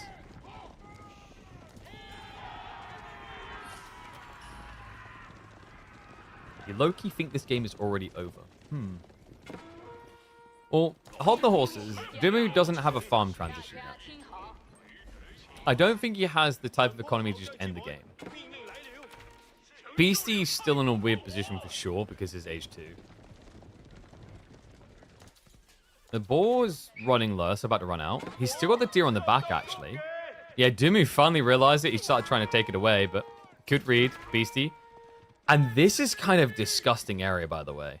Look at the tree lines and the way that they wrap around the gold. You can secure gold and deer in this corner quite easily.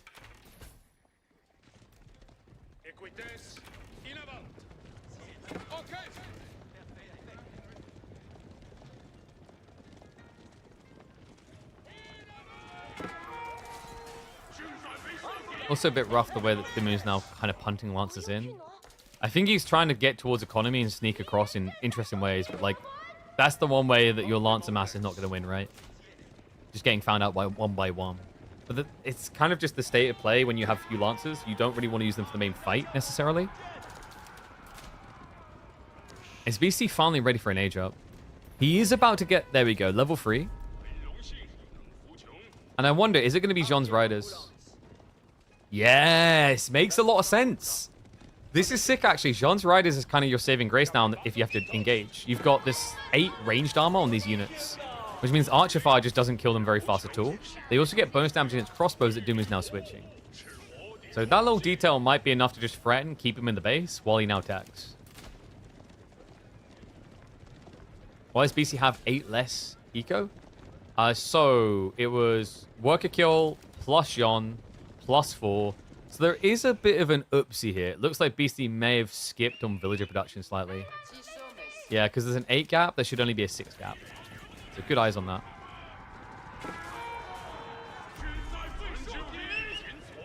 Beastie needs to tech up ASAP. Lancer lead now with Dimu.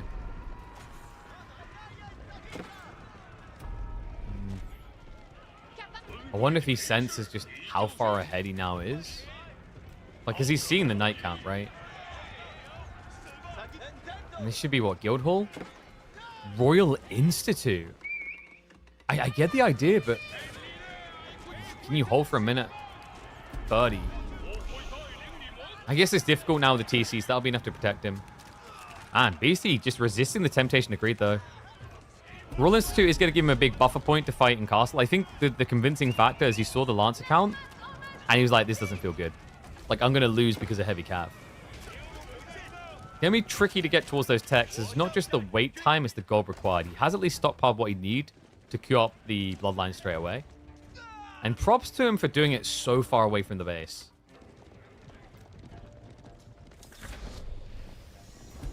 It's pretty late early GG from...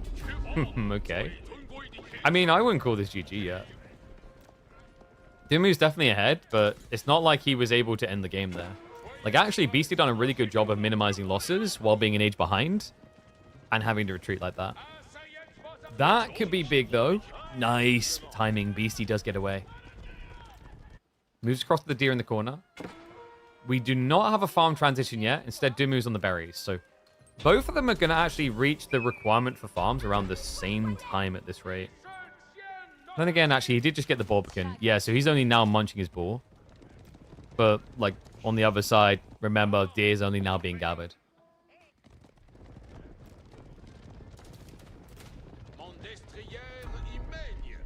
BC lose 4 relics? You say it as if they were his to begin with. I think it would be entitled in this game to say those relics belong to you when you spend several more minutes in Age 2. So Dumu's good on gold. He could actually just start, like, selling across into food to just push out more units if he chooses. Imperial would feel a bit crazy here.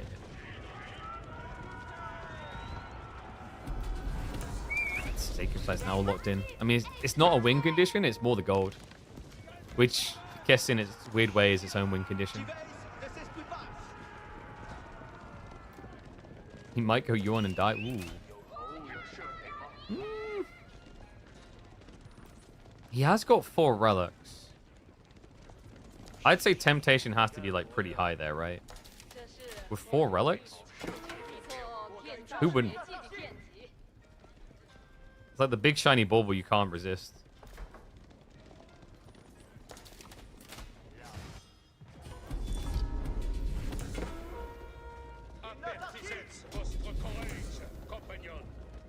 BC still has 4 more relics than... Dumu still has 4 more relics from Beastie.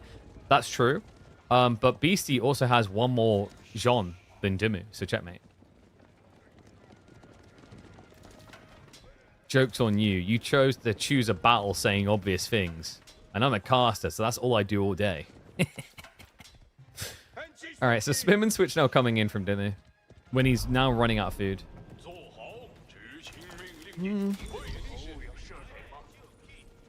Is it time? There we go. Yeah, I was about to say, I think that's why you're like switching spears. You're trying to be more lean because you know you're going to be defensive.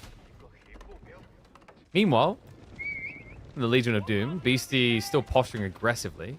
He has got an arbitrary switch coming in fast and early here, actually. Really interesting because you have raw bloodlines and then you could even go crossbow stirrups afterwards. The only counter to arbs is literally mangoes. That's not true at all, okay? You can counter arbitrary with arbitrary. You're close though. Okay? You got 50% of counters. Yeah, the counter to arbitrary is more arbitrary. Oh, actually no. I'll tell you the third counter after this fight. Clash coming in. The harbors just stand their ground. They do not have gambesons. Rejuvenation is going to be there. Need to be careful though with Jean. There's 28 crossbowmen in here. Beastie, an ambitious dive through. Does draw a lot of arrow fire. Stays alive with the lady. Starting to look a little bit outnumbered. A lot of knights going down for this, even with the raw bloodlines. Lances have been cleared though, and I'm quite impressed by that. It does feel like Dumu should be able to stabilize after this fight, but both of them had to expend a lot. The difference, however, is that Beastie still doesn't have a farm transition underway. Dumu is 2/3 done. All right, is it time for me to reveal the third counter to Mass Arbitrary? Yeah, so the third counter, and like, I'm sorry, but you're a noob for not getting this. I mean, it's so obvious. The third counter to Mass Arbitrary is your opponent's keyboard's delete key being broken. Like, it being jammed. So when he selects them, they just all get deleted. And yeah, those are the 3 counters to Arbitrary. You're welcome. Knight's gonna find the boar, but that's pretty much done.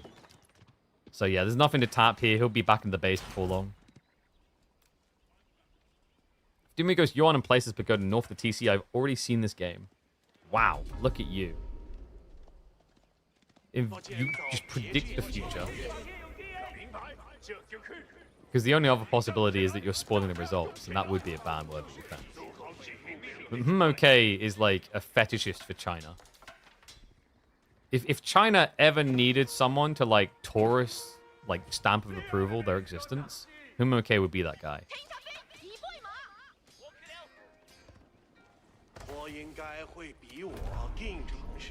Has Dumu been using the scout, by the way?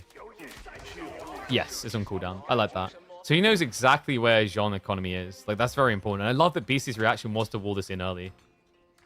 Just to make sure that, like, if that raid came by, it wasn't just going to jump him out of nowhere before he could react.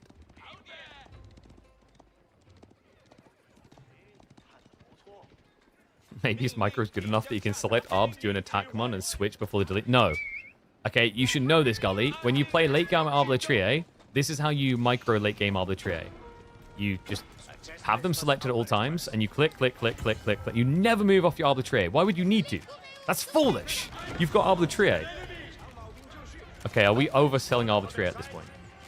Have we all forgotten that Knights Templar crossbows? Pranaquins, guys. Beast drop, definitely easy to execute sometimes. Knights are just going to bludgeon the fight. Jean just keeps sneaking in, which is drawing a lot of fire. Dumu's full farmed up, though. Like, for Beastie, this is pretty tough now. I get what he's trying to do with the brute forcing. I think he's just leaning towards that level 4 Jean. Really not that far off now. Arbors have ran out of Beast, though. Jean once again drawing fire. Beastie's just doing a great job of this. He's wasting so much of his opponent's time, but sadly, for this effort, there is a second wave that we were waiting for to show up, and now it's here. Beastie has to retreat. So you're going to have level 4 Jean. You are not going to have much food, though. Yeah, you'd think after the subathon he could at least buy all of his people a pizza each, but right now he has only got 7 farms. That's enough to, like, bake maybe 2 pizzas. It's not going to be impressive. And remember, this is not a guild hall game, so he doesn't have that gotcha moment where you just go Red Palace. Dumu, however, his gotcha is going to be into the Yuan, so we have now got him going into pagodas. Level 4 Jean unit buff, she'd be able to make a super villager. I mean, I'm kind of shocked you can't, to be honest. They just, like, get all the extra health, they get a bigger hammer, they build faster. Guys, if buffing a Jean villager, like you do a unit, had the same effect on stats, you would have the build speed of a Chinese villager. Seems reasonable to me. 1 whole Chinese villager at build speed. Speaking of that build speed, we're rushing into 2 TC. At 86 eco, with 71 military. I mean, he's stonewalling. It's not like Dumu's doing this in a very greedy fashion. It is greedy. It's insanely greedy. But he's being respectful of the fact that his farms are being built.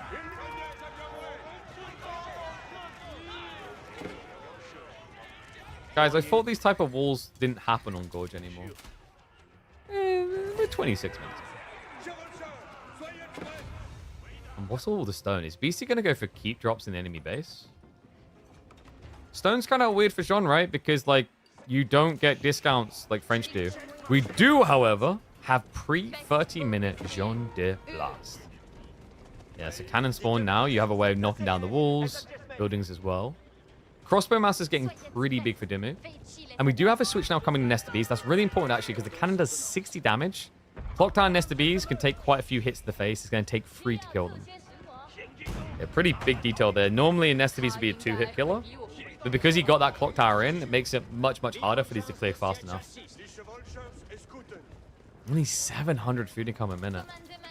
It is kind of wild that BC hasn't just been rolled yet. You know? Like, with this type of eco, you'd expect the Chinese to just start surging out of the base like no other. But, you know, you're China. Why would you do that when you could just build 2 TC and build more farms? Nobody gets more farm than China. China is number 1.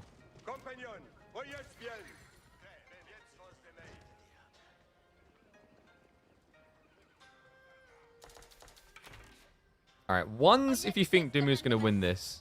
2s if you think the beast is going to take it. I like how he just keeps testing the Holy Wrath button. It's a calibration shot. Do you ever think about how epic it is that when she cleaves, she shoots her gun? So it's almost like she's just doing full-on kung fu gun combat, where she's just spinning it around, shooting shots everywhere. And oh no. Where did this come from? Red Palace now. Wait, oh, sorry, it's keep. I'm an idiot. Keep on the... I was about to say, I was like, where's the bar? Did it bug? So we got keep drop and then secondary keep drop, right? But the Great Wall Gatehouse is actually well placed by Dimmy. So we got poor man's Red Palace drop. Because food is pretty expensive right now.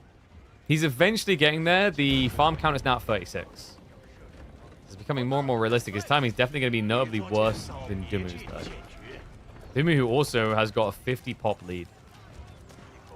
It's 1 landmark down, but as we know, with China, it's never that simple. There's always another landmark, and another landmark, and another landmark. I'll dive on the TC as well. We just had the tech up. So does this light a fire underneath his butt, or does he just play catch up? We've got Gambesons as well. I believe, no, he did not get crossbow stirrups. A little bit surprised by that, considering he's been floating like 15 to 20 arbitrary consistently. The second keep drop is going to come in on the pagodas. Wait, where's the other one? Okay, he's at least going to keep 1 relic. Could you snatch these? Cannon plus double keep should be quite hard. Dumu needs his own bombards. It's going to take a bit of time, though. Nesta B shot's going to be coming in. And Varus Inspiration has not been used yet by Beastie. No, he's holding on to it. Finally activates and now charges in. And remember, you reduce the damage you take even more with level 4. Look at it right here. You take 60% less damage from ranged attacks. So it's pretty smart to just use her front lining like this. It absorbs quite a few blows, but the Nesta B seems destined to win this one out for Dimmu. Elite upgrade on crossbow is also just too good. So kind of surprised that Beastie took a fight that reasonable with just a vet army. But the inevitable outcome, right? And now he is going to follow suit. We're going to get him going into Red Palace. He's looking to gather stone for another keep. Remember, when he gets Red Palace, all of these existing castles will get Arbalest emplacements, which can slowly siege down buildings. Yeah, for now, it's just going to be the bow shots.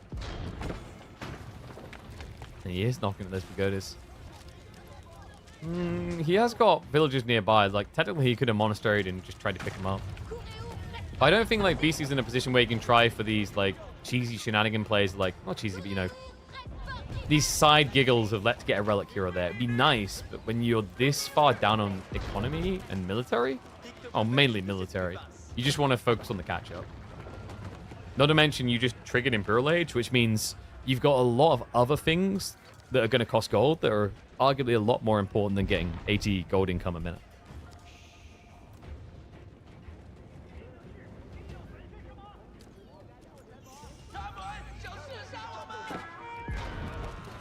E18 now coming in as well. So Spearman a lot more tanky. Should give him the dive to just get this kill. And the Arbalest emplacement just came in. So yeah, this is where you just want to commit the torches. Finish it off before he can just do something with it. In and out is not the way, so we'll be able to clear both castles. Really expensive for Beastie, but this game has been odd, right? Like, very, very odd to what we'd be used to seeing normally. I mean, according to, okay, it was GG like 10 minutes ago, right? But, like, the way that Beastie has somehow reached up twice now has kind of shocked me. Feels like the best way to describe this game is, like, always behind but never dead. You know, there's never been this moment where Dimmu's been able to be like, aha, gotcha, now I kill you. There is a good timing coming, though. Pyrotechnics has already been prepped for the hand cannoneers. They've got pretty damn good range on these things. 5.5 tower range. They actually outrange Arbors unless you Pavis drop. This is where the crossbow stirrups plus Jean's attack speed aura comes in clutch, though. It allows you to kind of hold your own, actually, against hand cannoneers. Feels like Dimmu's respecting Beastie a bit too much. No, you're thinking about this the wrong way. Ultimate content. I've got a game against Beastie. People are going to love this. I mean, it's true all around, isn't it?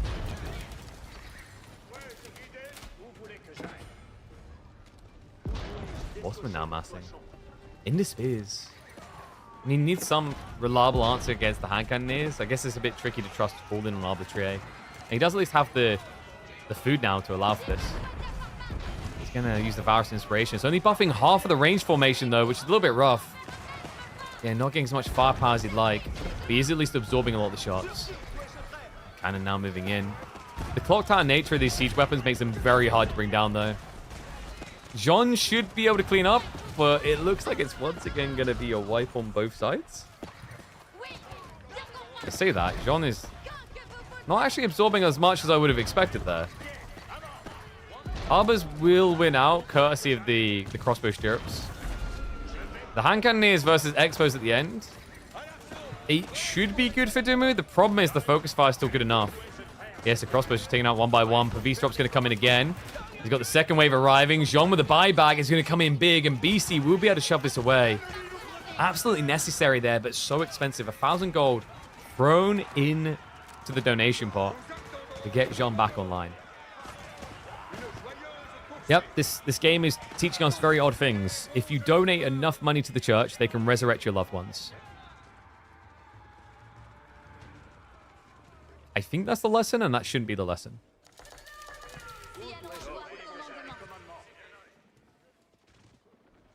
Wait, did these villagers never go? They came, they dropped 2 castles, and then they sat here all this time eating the 4K vein.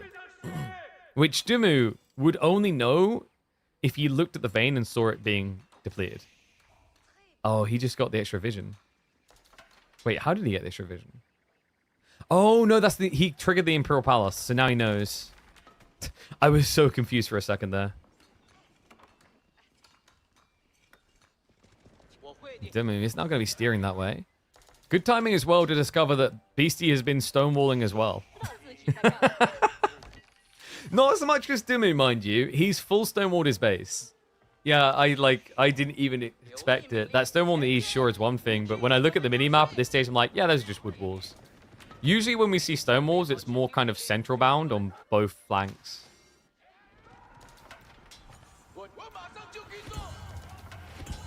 Military Academy also now coming in. So I think this is just all about the Horseman Vomit, which is now being mirrored by the Chinese. Not as good as Jean, courtesy of the biology versus raw bloodlines. But the whole idea here is just going to be to create like an insulation for your hand cannons. Actually, whoa, it's going to work out very well if that's the transition. Horsemen with archers coming.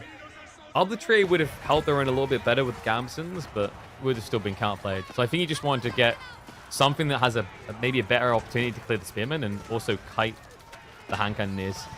Not really seeing much kite here. No, instead it's going to be raw brute force. Dimmu gets on top of his arbors. The horseman came in way too late. Second wave arriving. Beastie.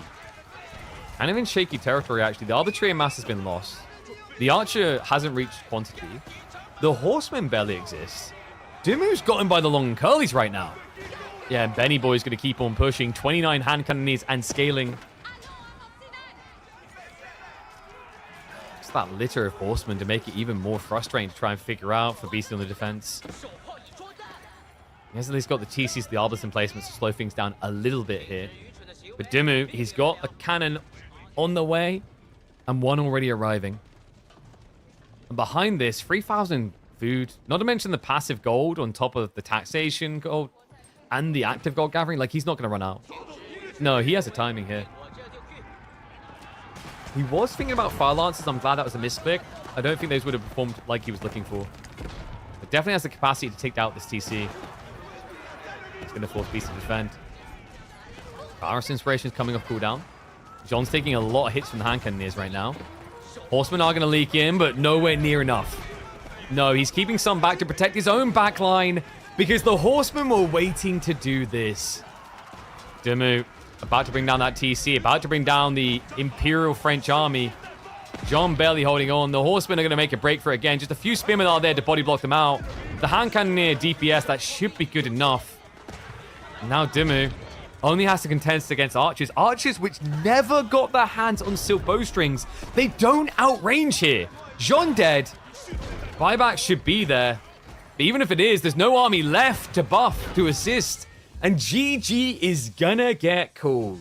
Dimmu with his classic Chinese, able to pull on through in that late game. But make no mistake about it, this was a weird one time and time again. What do you think, guys?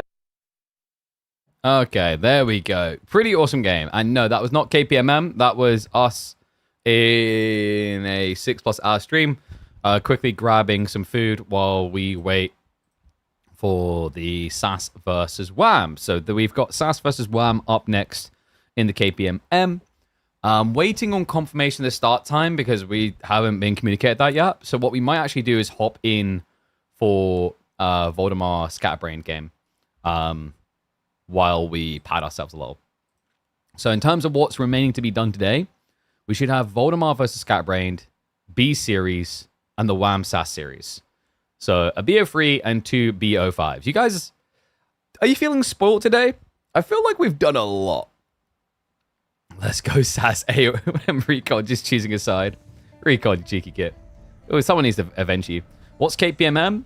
The best and most successful weekly format for tournaments in Age of Empires for history? Maybe history.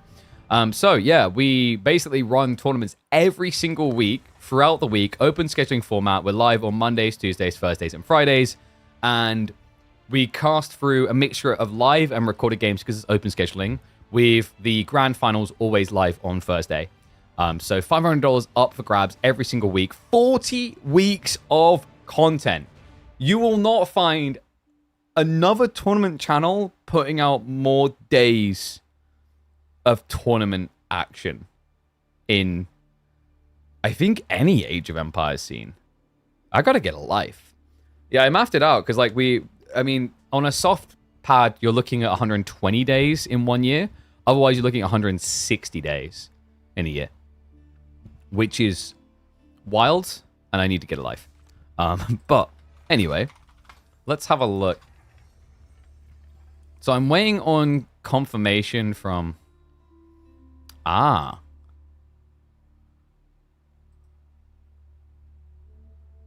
Interesting. Okay, so we've got... Oh, God, 2.5 hours. So WAM versus SAS is at 9. That's ridiculous. Jesus. Okay. So, like, SAS was just baiting with his stream title ways, like playing KPMM soon.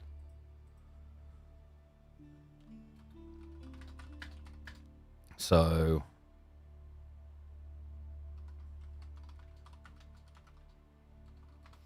Alright, so we've got a little while until the WAM versus SAS series. We can definitely do Voldemar versus B. Voldemar? Sorry, not Voldemar versus B. Voldemar versus Scatterbrained. And then the winner of that up against B. I actually haven't, like, spoiler alert, I haven't looked at the result of that game. Because I always try to not spoil it for myself. Because it's boring if you're casting something you know the outcome of. So. Vlad versus Scatterbrained. Let me type that all in. Oh, that's right. We always have to call him S.Brained. Saying like that just sounds like some sort of, yeah, you got wrecked.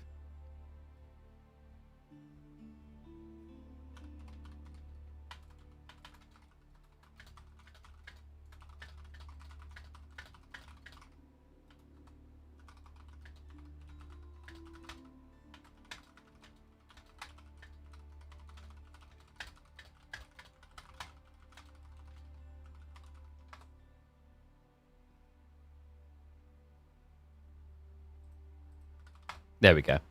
Good guy, Wham. Been doing the legwork with me to make sure we have scheduling. So we should have confirmation of the scheduling in a sec.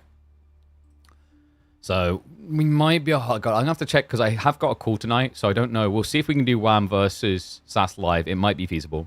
But for now, we're going to follow up our previous epic series with Voldemar versus Scatterbrained. Opening game is going to be on Dry Arabia. I've got a lot of mods failing to load, which has me sus. Rus versus Malians. So let's hop into it. Rus versus Mali game 1. Interesting. There we go. Mark that in.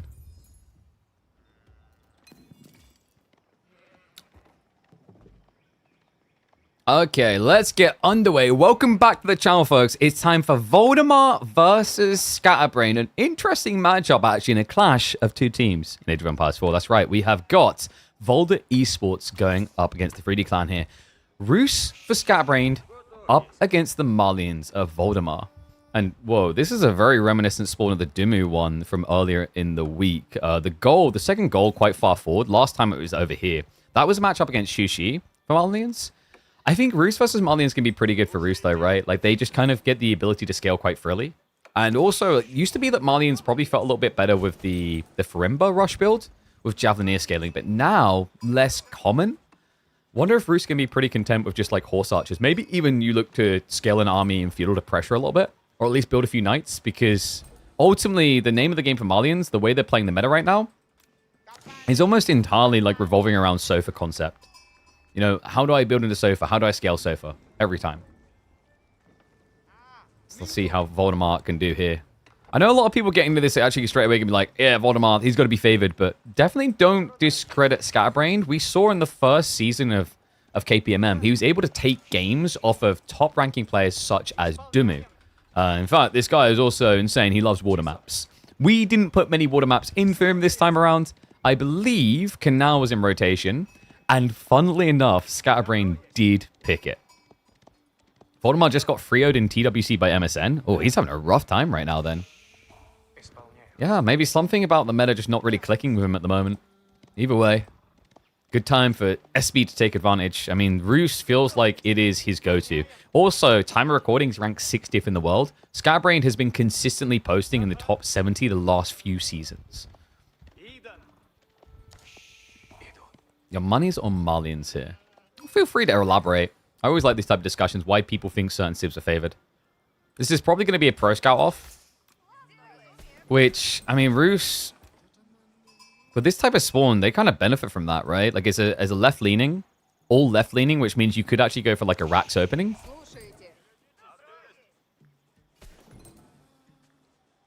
You can't lose a Malians and OP Civ. Dude, Malians is not OP. Come on. I think Malians is, like, A tier, right? Probably A tier. Maybe low A tier. I think they're decent jack of all trades, but not necessarily a master of many. Like low mid A tier. Because like upper A tier, I'm probably putting something like Japan in there. They are powerful. I mean, I'm a big believer S tier is like, are these civs likely to get banned? So you're usually thinking, for example, China's in there, Shushi's in there. Rus has slipped into A tier, maybe low A tier right now, actually. I think Byzantines is bordering the S tier right now. I will say that, like, of the S tier, I don't actually watch many of the tier list videos that certain pros put out at this point. Because I feel like anytime I look at them, they are way too top-loaded. If half of the roster is S and A tier, like actually no, like let's say like a third of the roster is S tier, and then half the roster is A tier. But then you've got like maybe one civ in the D tier. Like, are you saying that civ is dramatically that much worse than C tier, or are we just like diplomatically top-loading? Maybe this... I don't even feel like this is necessarily a thing exclusive to AoE4, but I have noticed a lot of the civ lists.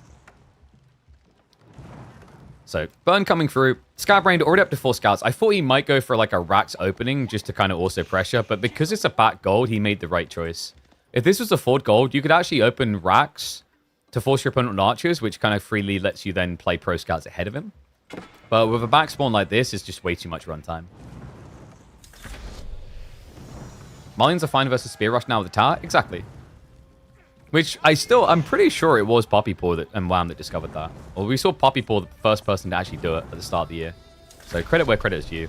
Because that has been infectious. Everyone loves doing that outpost rush now. Defensive outpost rush. For those wondering what we're talking about, usually when you're going to get Spear Rushed, you just build an outpost here, build a mill, and then drop your sheep off at the mill, so that you can keep the villagers in range to garrison, because you can't get arrow slits in Feudal Age. In Dark Age, rather. You have to wait until Feudal.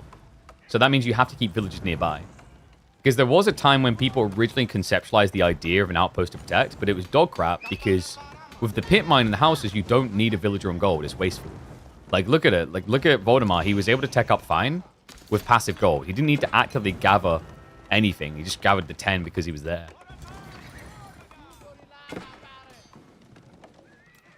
Skybrain. Still being a nuisance. Pro Scouts is on the way. We have the Warrior Scouts now coming out. Voldemar is outnumbered currently, so maybe not the most advisable fight to take, but Skybrain seems hesitant to even engage, which I understand. It's the difference in movement speed. Warrior Scouts are quicker, but if he doesn't turn around soon, he's just going to lose the Scout, so he needs to use these two to harass away so that he can protect this one. And like 3-on-1, you definitely win that fight. So there you go. He goes in for the hit. Ah, he turned around with the injured, so Voldemar... And that is punishment right there. Scatterbrained. Really delayed on reacting to that chase. He didn't realize it was just one scout for a long time. So good start for Voldemar. First blood is drawn. A lot of annoyance on the pit mine. Repair's going to have to come through. And now this is where you have to actively gather. Because it's not pro scouts. It's going to be Bullvine boys. Yeah, we've got him rushing Fulani. Interesting. If Scatbrain realizes what's up, though... Oh, he doesn't. He adds in spears and he adds in knights. This is feudal aggro. Although, if this is a Fulani rush and you're thinking so far, like knights plus spearmen from an age behind is a good answer.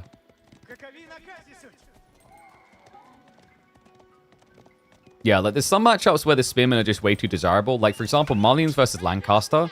I think the spear spam is strong enough that you can still justify it to force an investment. And then on top of that, like another one that comes to mind would be HRE. I think HRE still has a fun time with that type of build. Less effective. There's probably better options now, though. But I think if you open spears, it can set you up to play mine work quite well. Spears, good to know. So what's the plan? Because Voldemar is holding a lot of gold now. Is he thinking pro? No, he's just doing Cal. Okay, I was a little bit worried because I thought maybe with the extra Warrior Scouts he's considering it. English versus Malian's always a struggle. Actually, there was a really cool build a while back. I remember we featured it in KPMM. It came from Dragovan. He was able to actually, like, I think the first time he used it wasn't even KPMM. I'm trying to remember. It might have been one of our tournaments. Or it was an EGC one. But he was playing against Vortex in the qualifier. And he rushed him with a proxy base, Abbey of Kings, Mass Horsemen, and then he started building Lombos next to Malian base. It completely destroyed Vortex. So yeah, like English, historically very difficult to pull off against Malians, but like there is, in theory, some ways. Yeah, credit to Dragovan. He definitely got on our radar for the insanity of his creativity. Some ridiculous games we saw from him in the past. Okay, so Valdemar. Ranches are filling out a little bit, but Skybrain surely is looking for an attack here. He must realize what's happened. He's kind of been hoodwinked. Bamboozled. Wait, Voldemar's reacting, though. We've got archers. Not the worst idea, because when you go Castle Age, it's going to be very inherently useful. It's going to block towards Roost Horse Archers in the future. Also, the Poison Arrows is usually where you want to be. Like, this is your kind of pseudo crossbowman. I do wonder if it would just be more valuable to get the age up, though. Like, you're pretty deep on the ranch count already. First Knight is going to be coming in. He has got the rats coming, but it's not there yet. No, so Skybrain's full blind punt across the map. Could find a lot of value here. He hasn't moved onto the... What are we doing here? Skybrain just going out for a stroll, it seems. Yeah, he had that set on a waypoint. He didn't actually realize. That would have been a lot of idle time on the gold, if so. Not so much the TC, because you don't have undermesh, so diving would be bad, but the gold most definitely. Which would have slowed down Voldemar's follow-up here, because it's very clear what he wants to do. He actually needs as many people on gold to make sure he's got enough for tech, plus the full Fulani.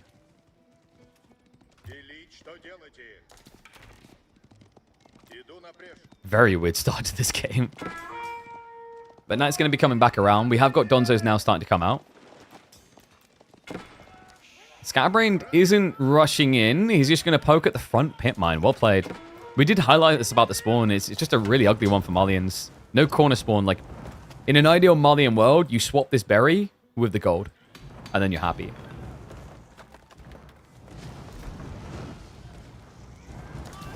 I don't even know if you want to react to this.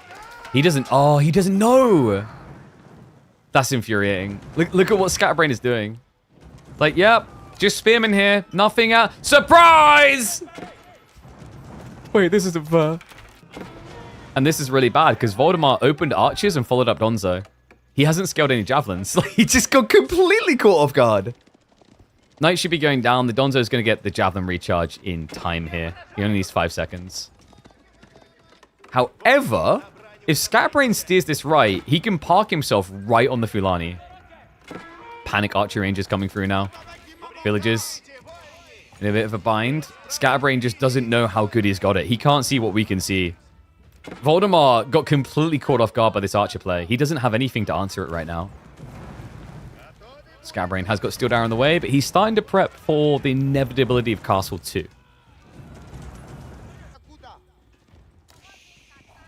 Where are these cow going? Wait. No, what? Wait. Oh, the berries. The berries.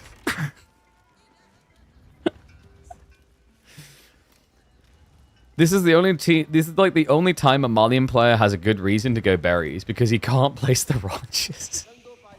Like, surely he could have placed it here. If the field only gets placed right here, it'll touch this one. So there was another option. I'm pretty sure he could... Yeah, look, he could have just slotted it right there. Oh, he doesn't realize. So he's going to clear the berries eventually. I mean, in fairness, he doesn't have the food yet, but if they're garrison, they're generating food. So it's just an upside, really. At this point, you've just floated gold into food that isn't doing anything right now. And as a result, you're going to lose the race towards the next stage. High Trade House is coming through. Pretty bad one. Get your numbers in.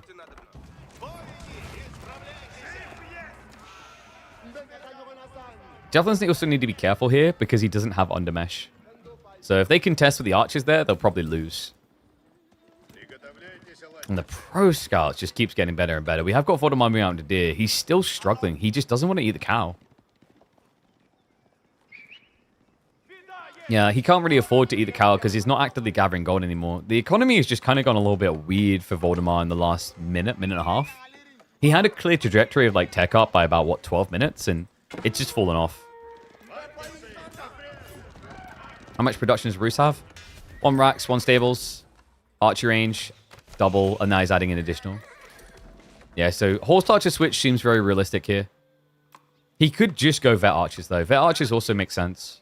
And then you could, like, if you go archers instead of horse archers, you can scale knights. And yes, Scatterbrains is a clever lad. He knows. This is much better because if you go horse archers, like the javelins can contest you from age behind. And you kind of open the door for Sofa because you can't afford enough knights. But if you are a bit more lean and focused on archer production, Javs will overkill you. So you can trade out well with veterancy. But then the value play is that you've saved, compared to horse archers, 40 resource per archer. Right? Because horse archers are 120, archers are 80. That goes a long way when trying to invest in something that costs 240 per unit, which of course is the knights. Grind through Lani Corral. Yeah, he did. He just added in the ranch here in the end. Like, oh, it's kind of comedy. I think he just totally forgot about it in the moment. So Voldy will just fill out on the north side. Fulani soon to complete. By the time it does, though, veterancy for archers is already going to be in. He needed the food anyway. That's what I'm saying, though. Like, he could have placed the ranch sooner and gotten food gen, right? Because he wasn't eating these cow. I think he just kind of forgot about them in the moment. Scatterbrain now with the veterancy, able to dive in freely. He needs some worker kills. After all, this is Fulani. A lot of idle time being achieved already, though, and he's going to dive past the thing that we thought he was going to do in Feudal Age. Now able to do it much stronger. This is a veteran archer spam. And no textiles. So if reaction is coming through. Priority upgrade through for the javelins, though. So the Sofa are kind of irrelevant right now. Not having a good time. Knights able to keep on chasing. Voldemar with half of his existing moving economy not working. The cows are at least padding the difference. And the knights are fully upgraded, so these Sofa are going to have a bad time. He's going to turn onto the archers instead. We will eventually lose that affair. And the wall, Voldemar, man, he's in a panic. 12 workers idled when you're going to be up against the gen that Roos have. I mean, this is a pretty good position for Scatterbrain to be in. Yeah, the high trade house is providing 102 gold. Then he's getting the extra gold trickle from eating all the food. Deer gathering rate is pretty insane as well. Like, you're seeing the food competition here. Scatterbrain is winning in every department. And he'll keep winning for a little while longer. I think the deer, there's like 1 or 2 left over. And I think he's got probably 2 or 3 deer left, plus the fact he generates 1 deer per minute.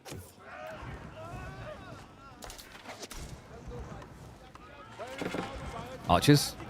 There is enough to actually beat Javelin still. And it is more and more Night Flood on the way. Man, he's just got him in headlock. And good eyeballs coming out from Gully. He does also have, what, 2 sheep left over? I think that's what he's working on now. I think the deer just ran out. So be on to berries next. Boar's also feasible. It's actually a really good spawn. Quite defendable in this area. Not that you really have to worry about it, because Voldemar is struggling to get out of his own base. He's struggling to reclaim the back of his base. So far, are still not upgraded. This is pretty bad. This is a cavalry war now. He just doesn't realize it. The archers, there's not many. Look at the knight count. Knight's count is about to eclipse archer count. And I think it's because Scatterbrain realized that Sofa are just not getting upgraded for whatever reason. Voldemar is going to go into the Donzo reaction, but Scatterbrain now ramping up the pressure. Get it? Ramping? He's building a ram. I was struggling to find it. What? Does he think that was it? He just boldly ran in to try and build the pit mine back up. Man, 1 pit mine gameplay is so sad for Malians. It almost makes me feel bad for them. Almost. I don't feel bad for this.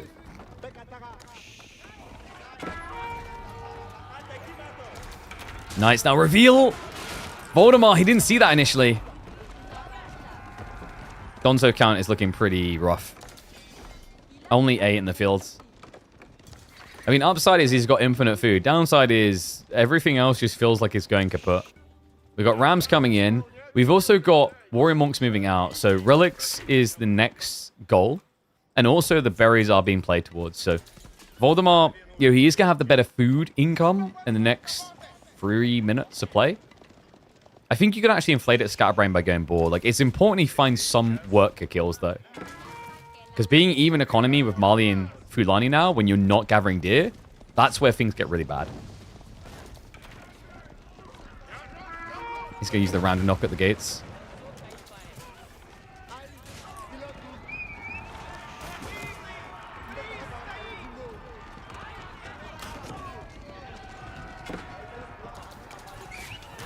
I think you're looking for the Control-Shift-T button to switch names. Gonzos are going to get upgraded. Veterancy's in. Kind of crazy it took this long, but it might be the perfect moment. Scatterbrain, however, I think the 9th count is just too high. The villagers from Voldemort. All right, he's done. He's toasted and roasted and burned alive. The desperation defense. That was ridiculous. We talked about a need for an economy lead. Well, how do you like dem beefles? Sorry, apples was taken. I didn't want to get sued. Oh, no.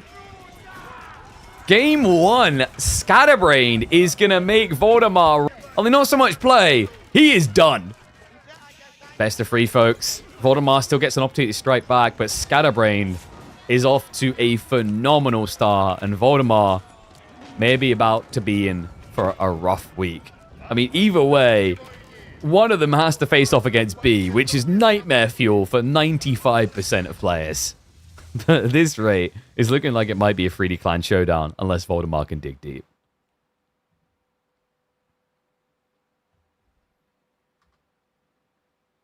Yeah, it should be Control-Shift-T, Wham. That's why I said Control-Shift-T. Yours, you might have changed yours then. For me, it's Control-Shift-T.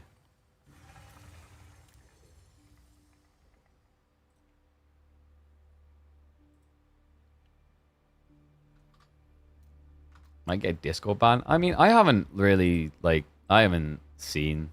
I've seen the clips of that. I haven't experienced any of that or understand any of that. So, all I'll say on those type of things is kind of similar to what we saw with the recent drama on the LAN.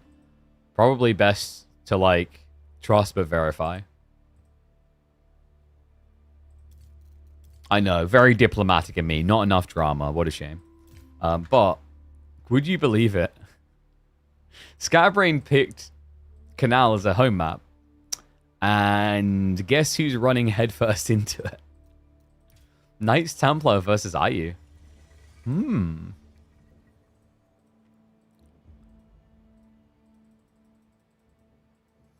Oh, is it Alt-Shift-F by default? I thought it was Control-Shift-T. I could have sworn it was Control-Shift-T. Maybe I changed it. If I did, I changed it a very long time ago, so I didn't remember. Interesting.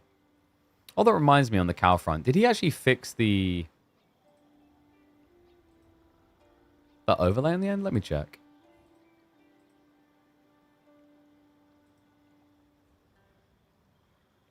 Nope.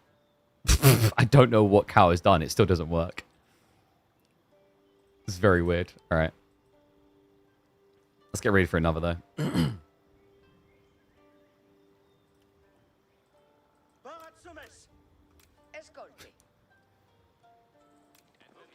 Alright, if this doesn't work, can we just agree Knights Templar might just suck?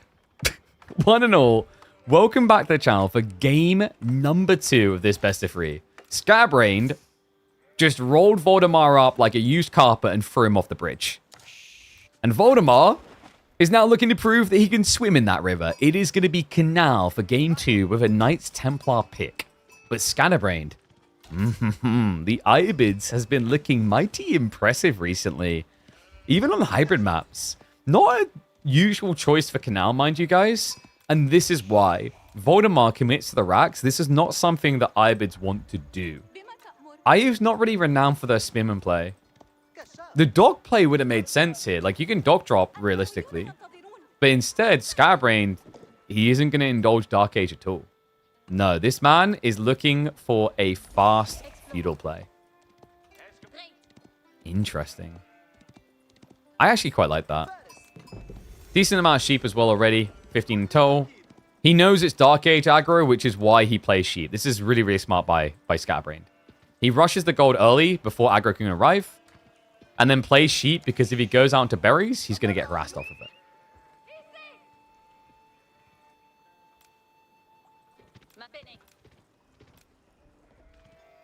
I wonder, has Scatterbrained been watching recon games? Like, this is always on my mind now, whether more people now believe in Master Smiths, because the games we've seen, it has looked mighty impressive.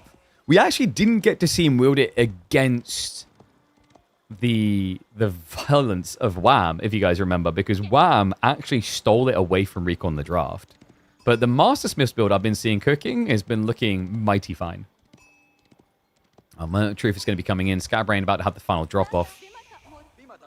Other side of this, Voldemar has just found no value for his Rax play. He's going to add in the dock now, but this means he's going to be very delayed on his age up.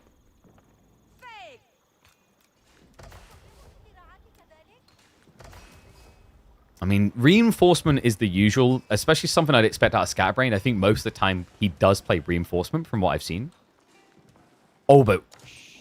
Alright, good thing we had Wham in the chat. This is something of a Canadian special. If you guys remember from King of the Rockies, it's the Industry Wing build. How interesting. So he is going to contest water. I mean, in theory, like, Master Smiths is good if you want to play land, but I think this is right. Like, Industry Wing, maybe Growth Wing occasionally, but the logic of this is you build the docks insanely fast. It only takes 20 seconds to build a dock. And then on top of that, you've got 350 wood, which allows you to afford the dock and then immediately force a Springle chip out of that dock. And wow. Are you actually serious? Voldemar? I thought Danish healthcare was some of the best in the world, but apparently we needed to get him across an optician's. He hasn't seen a thing.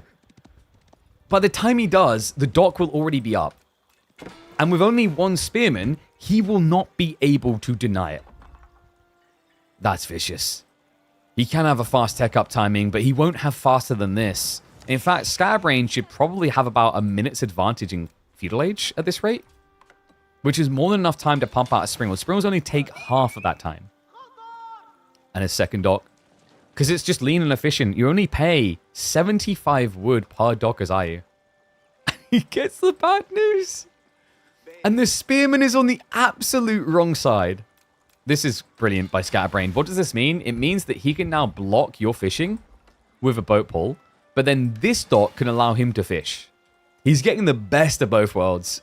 And it's all because of a lack of vision where it counted most. I mean, it's crazy as well. I understand Voldemar's desire to have more sheep, but, you know, in this game, you've got fish, right? So instead of trying to have the world, have your domain. This felt a bit too greedy. Villager is going to go deeper. Eco wing complete in 5 seconds. He can build another dock. He legit can build another dock before dying, I think. If he starts it now, because he just increased his build speed.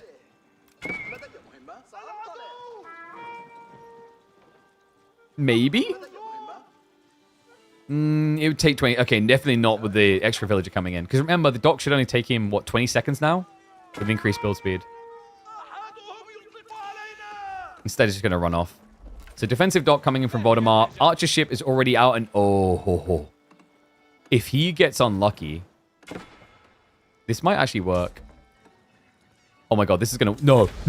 This is actually going to work. RNG? The villager as well. This is so difficult. He has got the extra health. Hospitalaire might actually come in clutch here. In fact, Hospitalaire is the difference. He'll need to pull fresh villagers, though. Oh my god, Scatterbrained. Kind of looked like he was getting unlucky in the RNG, but it wasn't entirely that, folks. It's that when you play Knights Templar Hospitalaire, you get an extra 15 HP on your villager's base health. That's the difference maker. These are basically Gilded Villagers' levels of health. So we'll pull fresh workers. Archer ship shots coming in. Look at the shot. The Bagler. It's not going to be quick enough. He might get a kill. It looks like Voldemar was quick on the formation shuffle, though. I'll tell you what, Hospitaller just saved his bacon from getting cooked. That was huge. And oof, that was rough. Archership denies the demo play. Double demo already. This is brutal. So what did Hospitaller do here that's different? We mentioned the health already. The other thing to keep in mind with Hospitaller is it also gives you increased movement speed. He's moving at 1.24 compared to 1.12 and doesn't have wheelbarrow. It is insane how much that came in clutch. Because otherwise, the Bagler would have definitely been able to get in range for the worker kill.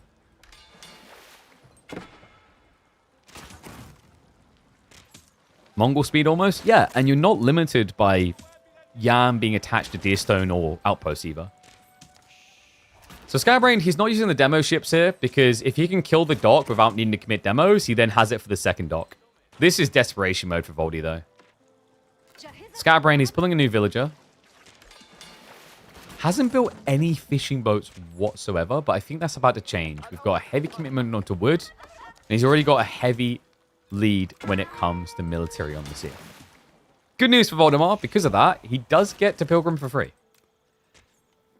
Yeah, and we'll Pilgrim a little bit quicker. The other thing that is quite underrated is like the extra movement speed on the Pilgrims. You know, 0.75 normally it goes 0.83, right? It's not an insane difference, but it does technically mean you're getting your gold influx a little bit quicker. The dock goes down. Doesn't even care about the fishing boat. And he is getting rap in his face. Triple demo now. Oh, sorry, no, double. I'm blind. Triple Bagler, however.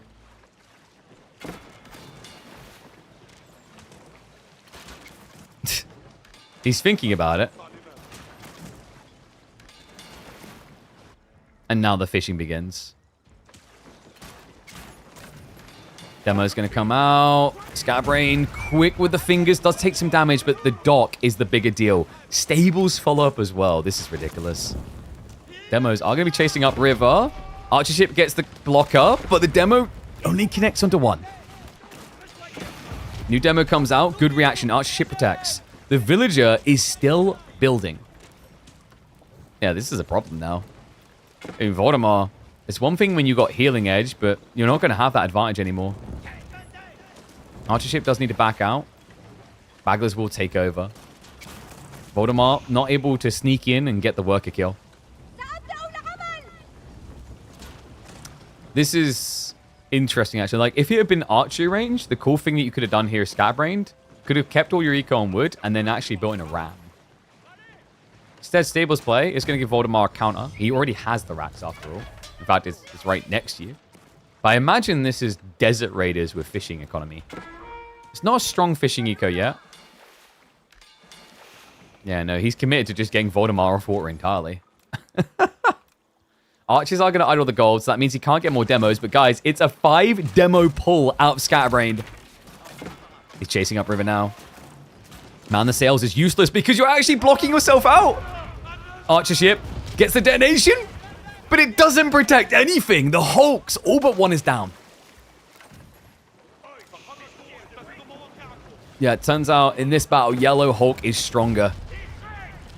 Demo ships, a 111 connecting on the dock would pretty much put it at death's door. Doesn't even go for the Archership, just snipes out the Springolds. And now the Desert Raiders are arriving. Yeah, this was my biggest worry now. Like, Desert Raiders won't be countered by Spearmen, and you can follow up with Horsemen out of the same building. He just needs to get some fish online. So Voldemar is now playing Knights Templar on a water map without any water.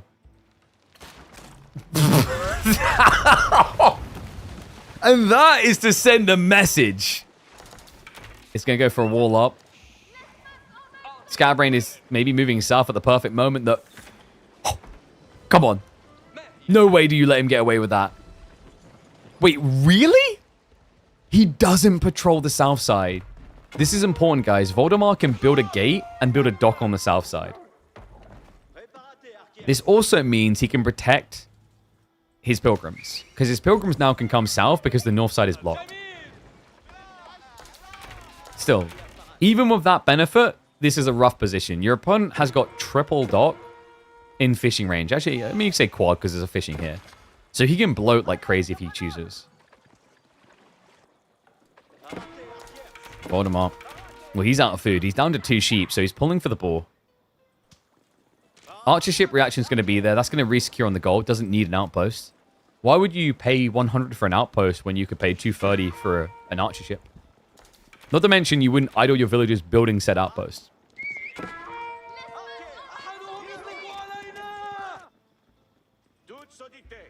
Wait, 6 onto the boar? Okay. Alright, how many villagers do you think Voldemar is going to lose to this boar?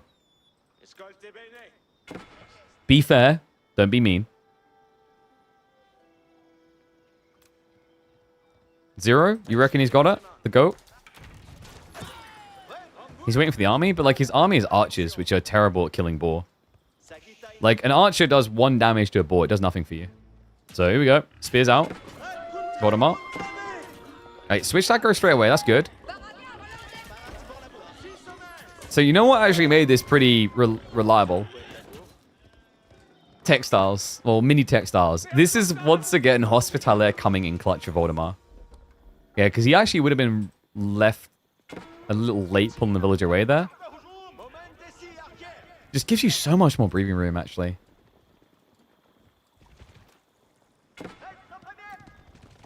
Voldemar needs a way of suffocating his opponent. He's going to move in towards the docks now. Archer ships are being queued up. Scatterbrained. He's not at a disadvantage here. He does need to keep the Springolds block. Wait, what? He broke it. Oh, so the Pilgrims are not going to get through. Maybe? Nah, there's no way. He's going to get gunned down. So Pilgrimages are blocked. Your Archers are struggling to get out. These villages are actually in range of the Springolds, by the way. And he has gone for the Hospitaller. So he's going to have healing. But he can't heal what's dead. Needs a counteroffensive. He's on his way up now to the north side with the gold. Scatterbrained. Will quickly react to it. So it does pull away. No wheelbarrow, though. Means the archers could chase this. Not going to be quick enough. And instead, the army reacts. Look at this. It's triple horseman. Against double. It's got the Desert Raider as well. Not using them in melee is maybe a little bit neglectful. But has got the undermesh. These horsemen don't die easily. The Desert Raiders, however, are easy for the picking. Still, it's more than enough troops. He's got more horsemen coming from the stables. So Voldemar's offensive is definitely going to fail here. It's just you have to trade out as best you can. Like when it's horsemen, there's no real running away. So notice he even just targets down archers. Voldemar got the best possible out of this, but this is full momentum gone. If there ever was momentum. This is a game where he was always going to fall further behind. So Voldemar wasn't wrong in trying for this move. But he just already is now in a world of hurt. The fishing is starting to inflate. This is where Canal gets snowbally. Props to Scatterbrain, though. This is a very creative approach to this map. Anyone playing on the ladder, maybe take some notes out of this. I wouldn't say hard commit fully into what he's doing, right? It's a very elegant build. But there's definitely lessons with Ivids here.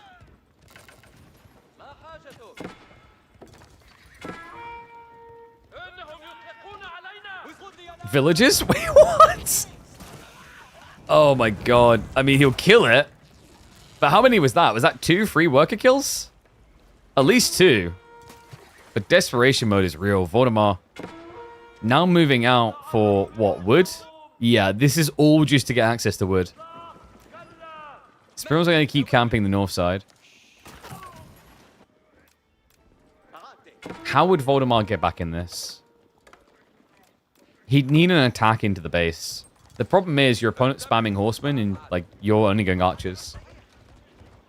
So if you position that deep, you're just going to get backstabbed, right? Oh my god, what? He sees him. The archers couldn't have timed this more perfectly. Horsemen are going to move in. Villagers in trouble. Voldemar is putting all of his economy here. I mean, at what stage do we just have an admin call it? This is ridiculous. The villagers aren't easy to kill, guys. They have got 98 HP. When I say they aren't easy to kill, for archers they are because there's no trade out. You can't melee them. And more horsemen are arriving. It's just a goal to try and keep archers alive here. Shivs are coming out. Voldemar. What is up with him in villages today? He was forced to do this in the Malian game. I mean, that game maybe a little bit more questionable. You see how he ends up there. But this one, understandable. And that's an interesting play. Scatterbrain now just heading up with Master Smiths. He already has Steeled Arrow and Undermesh. That's going to give him the +2 straight away. He can even start prepping the melee armor. Because the melee armor would be great here. Due to the fact that your opponent keeps using villagers to defend himself.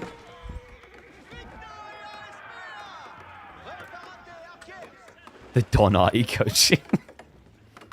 Oh, I mean, is it? Because when Donati pulls his villagers, he wins. You know? No offense to Voldemar, but like, is it an important difference?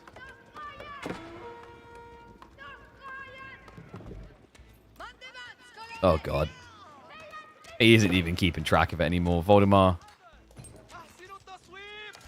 At what point do you just say enough is enough? He's prepping rack stables. Like, is he planning to go castle? He's almost saved the resources, but this much production suggests that he's reinvesting.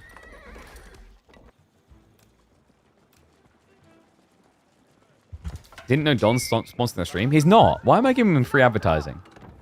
5 gifted.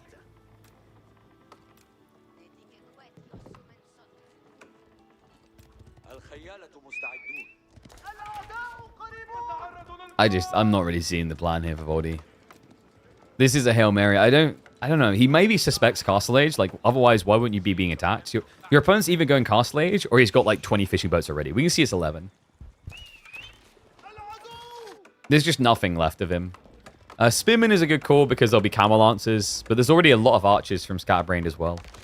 And reminder, they are immediately going to be juiced up. Not just that. He will get his hands on the production speed from Military Academy straight away, right? Yep. Military Academy in. Immediately gets the +2/+2 on range fights.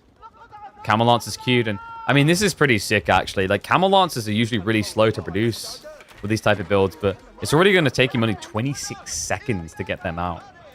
Voldemar knows there's no option but attack. If he's going to go out, he's going to go out on his terms. I guess those terms will be of surrender. Very French of you.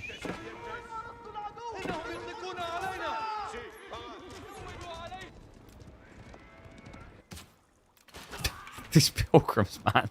So many have died in this game.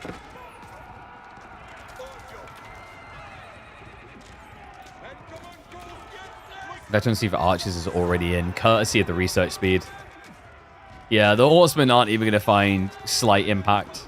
Camel Lance is now arriving. Spearmen are going to try to charge in to deal with that, but at this stage, it's just a monkey brain A-click moment. Scatterbrained will roll him over and throw him out. 2-0 means we're going to have a 3D clan clash in the quarterfinals. Yeesh. That was not close. That was pretty brutal. So right side. Well played to Scatterbrain. That means that he's going to be matching up against his teammate in B, which we're now going to be hopping into. So let me...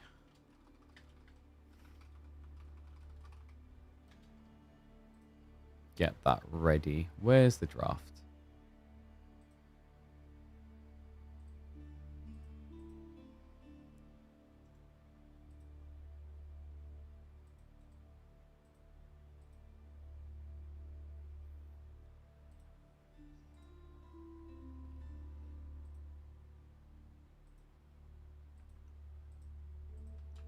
I do think that this will be like... this will be really tough for Scatterbrained. Because, like, he scrims with B, right? But B, I think Scatterbrain won't mind me saying, B currently, like, you know, he eclipses him. He's on a different level. So, like, it's not to say don't bother. Like, obviously, the whole point is to try and overcome. But in their current, like, matchups, it's not just the skill difference you have to consider. It's the fact that these guys probably scrim together regularly, right? So, like, it's going to be very hard to get one over on B. Oh, 1 sec, I need to hard refresh because it wasn't wiping the maps. Okay, so Dry Arabia for game 1. And I've added his full name again, haven't I?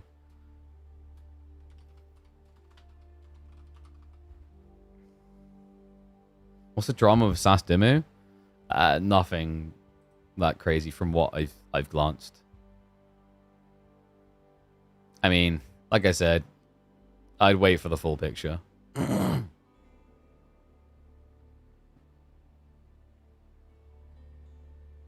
Because like that right there got banned from all future Steel Series tournaments is bollocks as well. In fact, Mareka already refuted that he can easily play in Steel Series if he wants to. I think there was something about whether they'd use him on a broadcast or not. But like, my understanding of that is I believe Voldemar's not a fan of their gear. So like, there's no ridiculous drama there. You know, if you're not like, dude, if I didn't like Red Bull, I wouldn't be drinking Red Bull on stream and saying Red Bull's great. You know what I mean, right? Like, if I thought that this wasn't an incredible laptop, I would have sent it back and I wouldn't work with the brand. But it's a great laptop and PC Specialists are a great company. So I'm happy to praise them. But like, when people suck or whatever, or like their product sucks or whatever, you know, some people are vocal about that. And if you're vocal about that, the trade-off is they're not going to want to work for you. But like, because you think they suck, it's not a bad thing. It's not a loss for you, right? So, try to, yeah. Like, doing it in a sponsor stream is like weird. But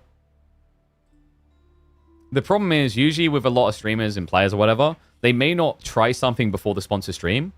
And their genuine reaction may then come through and it'll be like, well, this kind of sucks or whatever. Ideally, get hands-on with the brand first, and then like you can make a verdict. But that, I don't know, like I don't know the intricate workings of that. It might be a case if they didn't, like they signed all the contracts before sending him gear, which is, I would always just say send the gear, because like, you know, I've had this with a few brands where like, oh, we want to make sure there's a good fit for like your streamers. Can we send out the goods? I'm like, sure, send the goods out, and then we'll see if they want it. Like, I have a different peripheral brand that one of my creators works with, an awesome peripheral brand. And, like, they want to work with him, and we're going to have all this contract, but there's going to be a caveat that if he gets the product and it's not a good fit for him, then it is what it is. In particular, one thing I would highlight to people with peripheral brands is mouse. Mouse, in particular, is very personalized to the player. So for those that don't know, and you can actually see this, if you watch like a Counter-Strike team that's sponsored by insert brand like Logitech, right? But the guy on stage might be using like a Razer, you know, Blackadder, like, was it Blackadder? You know, whatever. Or he might be using a Glorious mouse or something like that. The reason why they don't enforce them doing that is it's really stupid to have a player use the thing they aren't comfortable using to perform. Does that make sense? Like, in players' minds, when it comes to mice, it's like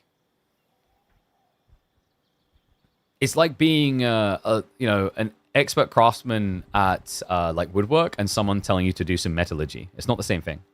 So like with mice in particular, I wouldn't be surprised. Like, I'd say probably don't trash it on stream, but also like if the brand is contractually requiring you to use their mouse, that's a really big mistake. You don't ask pro players of that. You ask them to try your mouse, right? Your game mouse. If they don't like it, then you don't force them to use it.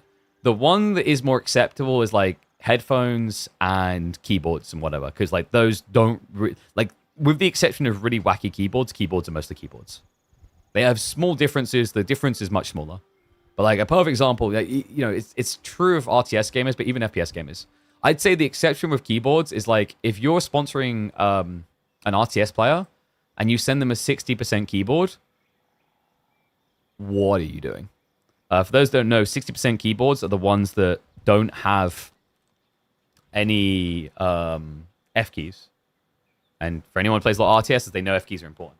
So I can show you one of these.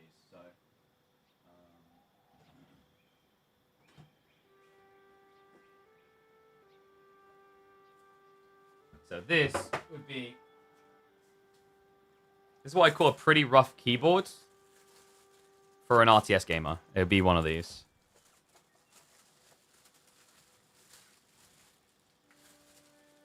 So this would be pretty bad, because this doesn't have any F keys at all. So you wouldn't, like, if you're an RTS gamer, you're probably using your F keys more than most Like RTS and MOBA gamers use F keys more than almost any other genre. So, like, a 60% is a really bad call. But if you're like a Fortnite gamer, good idea. But also, yeah, for production. Production's another thing. So, like, I use F keys in things like Adobe products, right? So, this would be really bad for that. Once again, it's just foresight, right? It's a mixture of the sponsored communicating what makes sense, and also the brand not being silly about what they send. As long as there's the cognizance there, like, you can have easy relationships with brands. All right, you guys ready? Let's get ready to roll. Have we got them on the right side? No, we haven't. Whoops.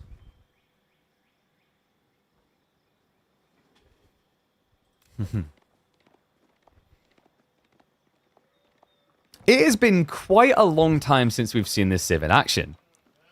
It's the return of Jean, a rarity in competitive Age of Empires 4 at the moment. Welcome back to the channel, folks, for a 3D clan showdown.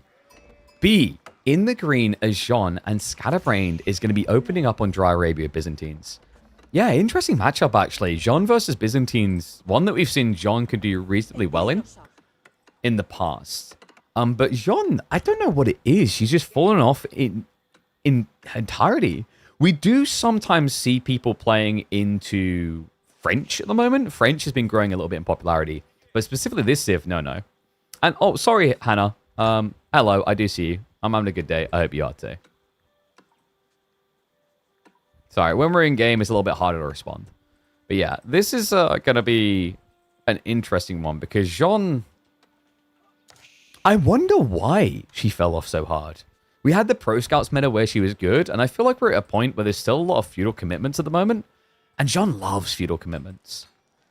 And with the nerfs to Pro Scouts, in theory, it should be harder for people to just go Castle Age and ignore your existence.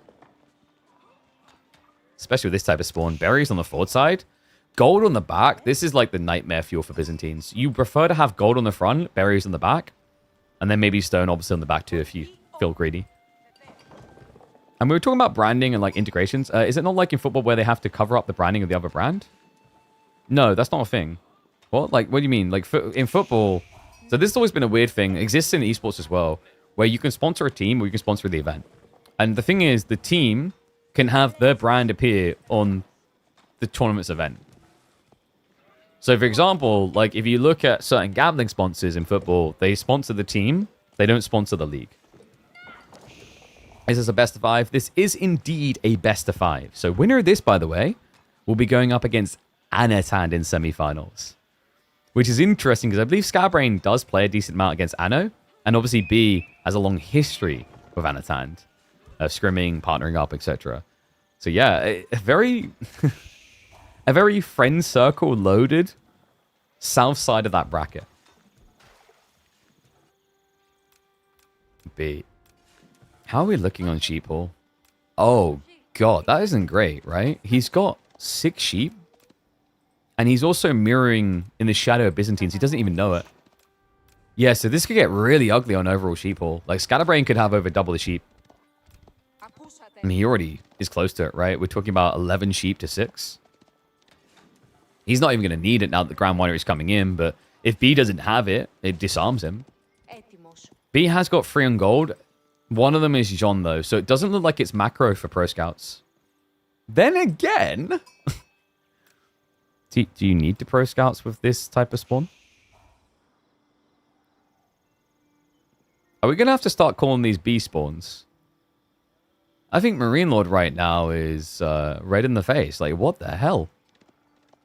Like, what do you mean I don't get double gold, berries, deer back? What?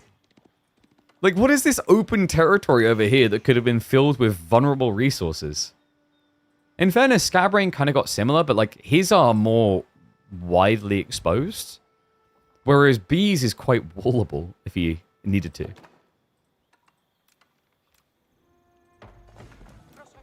How are we looking final haul? 13 sheep to 1? Oh, God. Is there anything left? Is B the most unlucky sheeper in the game? There's 2 over here. I think that might be it.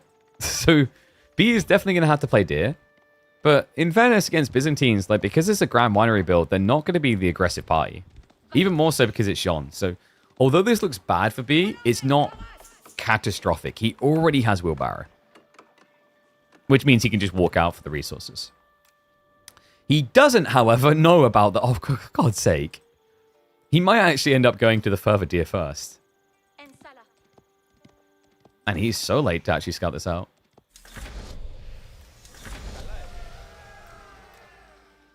Scatterbrain, level 3 system coming in. He's been gathering stone still. Like, seriously, if there was any game you could choose to not get many sheep in, it would be this one, right? Holy mother of jackpot. Feel like I haven't really ever seen a spawn like this before. Like I'm trying to think in recent memory if there's been a more ridiculous Dry Arabia spawn, and I don't think there has. The golds are also just so close together. Spawn code does weird things. Like anyone who says Dry Arabia is the perfect map, I think you just show them this. Like Dry Arabia even has its flaws. Like I think we talked about this towards the end of KPM and before, and people are like, why is Dry Arabia not always like there, etc. Because Dry Arabia in theory is a map that any civ can play, but in practice is an even more egregious RNG map at the highest level. You know, whether it's the sheep rotation, which can happen on any map, or just like the resource spawns, you can get screwed over. Both spawns are great. Agreed. Skybrain has a good one as well. But like in this type of position, if Skybrain realized what's happened with the resources, he could have maybe pressured against this type of exposure. Now I don't think he can. He's going to wall himself in. But the thing to really emphasize here, and we've seen this time and time again, although this time around, like, yes, Skybrain got the back berries, although it's much harder to wall as you're seeing. B got his back resources. Sometimes we are just seeing Dry Arabia games where one person's fully exposed. We actually had this week in Wham versus Recon, where Wham got arguably the jackpot for a Byzantine player, all back resources. Whereas Recon couldn't find enough sheep, and then he also had really exposed eco to have to extend into, right? Like the secondary deer was ugly. That's an ugly beginning though. Knight gets a kill. And he's not alone. There's more on the way, folks. Melee Jean also coming through. Interesting considering longbow play. Like longbow plus spearman would make a lot of sense here for Byzantine defense. It feels weird. Normally you want to be into javelin spear, but it's a clean way of sniping out Jean. Where is his mercenaries? Wait, did he forget the wood? He forgot the wood. Scatterbrained, he's been pushed off the berries as well. He can't gather them. So he can get one group of longbows, which I think is pretty bad here. So probably javelins instead. Walls are going to be rushed up. Oh yeah, he went a bit too deep. He sent the archers all the way in. He did get the worker kill though. It's 3 worker kills already for B. And Silk Road is coming. So Scatterbrained is getting the javelins. But he just has no answer to Jean right now. No, she's the nightmare fuel. Cleave's going to come through. Another worker kill. Knights are going to run by. Jean is going to tank everything. She can hang around on this side of the wall. Scout is going to go down, but whoop-de-doo-dah. Yeah, he does need to get close for a Divine Restoration. If he stands here, he can just heal them all up. And the archers can protect against Limitane, so he will open it again.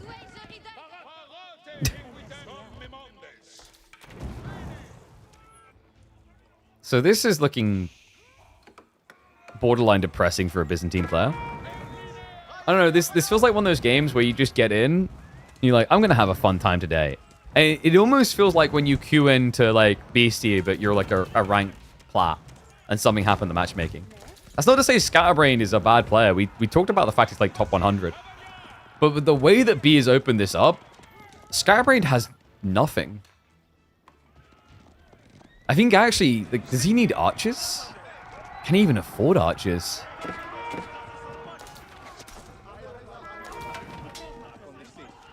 I mean, he needs to afford something. He's definitely not getting more mercs. The javelins are now arriving, but he keeps running the Limitane in. He's trying to slow the burn through, but it's costing him a lot. Yeah, Knights can now just charge in. There's not enough Limitane to scare them. One Knight does go down. Jean is hanging around. Burn on the wall is going to be successful, and she is out of there. Great start to the Feudal Age. 211 XP already for B. Scatterbrain not really sure what to do with himself here. It's going to be a double down on Spearman. But the thing is, like, you won that initial trade with Javs because it was 3 or 4 archers that weren't even able to attack you. Think about the follow-up fight here.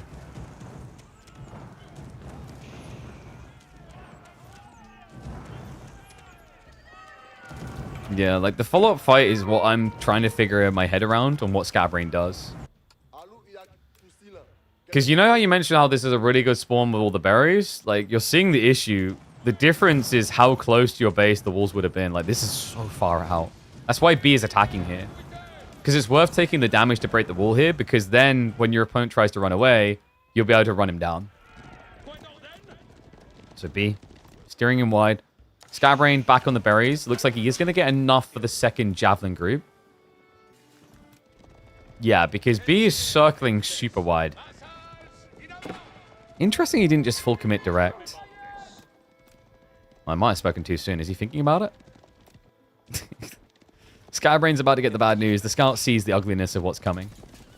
And yeah, he's going to hard commit. He didn't get enough for a second javelin wave.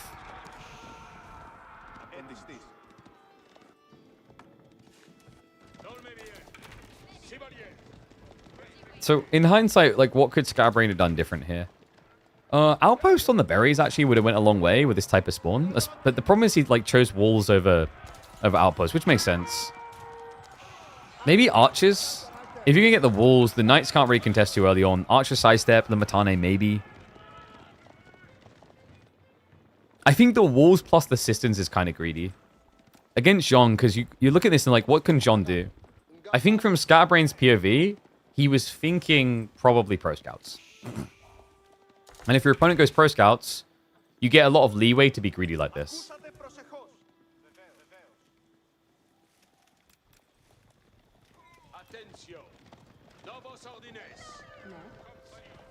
If he fights now, the game is over? I mean, sure.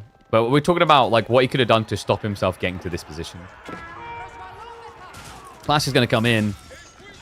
He needs that olive oil. He has got enough for the javelin. He's going to hang around for additional here, which is greedy. Divine Restoration is going to come in big there. The knights get rejuvenated. The front line is dead. And it's going to be Akatoy. This is over. Shauna's got 3 cleaves.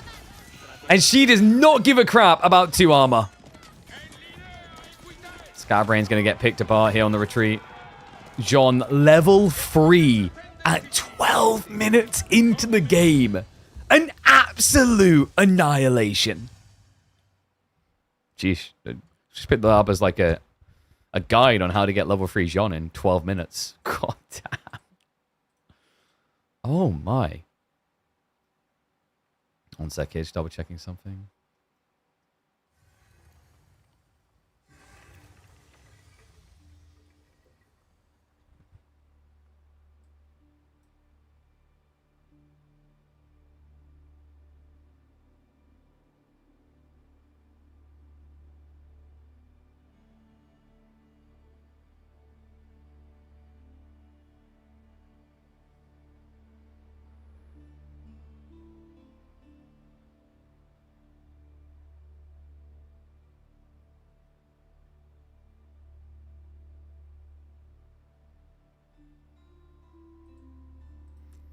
Oh, sorry. I just got like some message in the background about like some business rates, figuring out like rates for our content creators.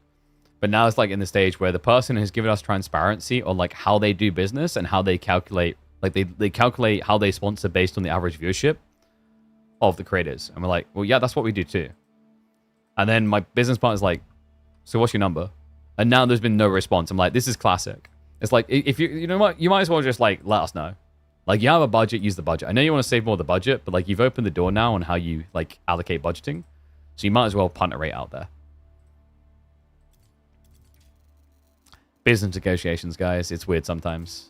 So game 2, Scatterbrain versus B. We're going to Canal. This, of course, was Scatterbrain's choice. And he's going to be going for that Ibid pick again, but this time it's going to be an Ottoman response. Why no gambles? Because this game happened a little bit earlier.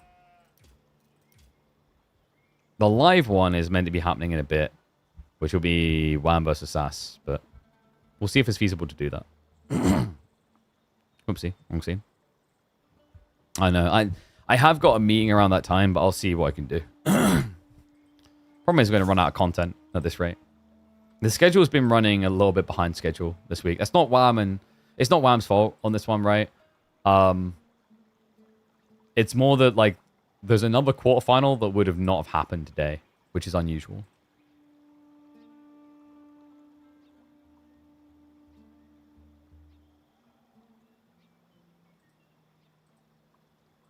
SAS beat cool? Yes. Pretty close one. All right, in we go, though. Okay, so into game number 2. B already leading, and he's not one to wait around. We've got aggression, aggression, aggression on Canal. It's going to be an Ottoman pick. Scatterbrained, he goes to the Ibers that delivered him a big win over Voldemar in that round of 16. We've got to update that, by the way. That was a 2-0 for Scatterbrained. B, I think Ottomans is... It was Japanese before for Voldemar, right? Ottomans could have the same problem here, which is Scatterbrained was really crafty with his villager sneak into a dock drop. But B, I mean, he probably reviewed the game. He also may be familiar if they've practiced this together. He's running the scout straight up mid. And Scatterbrained, as a result, will play much safer. Yeah, doesn't go for the dock drop in the center. Spearmen have already been queued up by B, though. He's just going to cross-rotate along the river to get a bunch of sheep in. He's going to need it because of the spearman spam. Scatterbrained off to a phenomenal start. 16 sheep already as IU. Oh, wait, you're right. Sorry, it was KT, not Japanese. I'm so used to Japanese picks. Yeah, Knights Templar, though, is like a civ that is quite strong on spearman spam. Similar to, like, Ottomans. Ottomans get the racks really cheap, so the spearman timing is earlier. Knights Templar benefit from the wood gathering by getting food as well. So, like, long-term dark, they do quite well. Not as well as Ottomans, but they're somewhat competitive. But the idea here is the spearman is much earlier, which is why Scatterbrained didn't go for an aggressive dock. A dock up here against a 90 wood investment racks into spearman timing would have put you in trouble. I say as he is trying it. So this is a gamble play.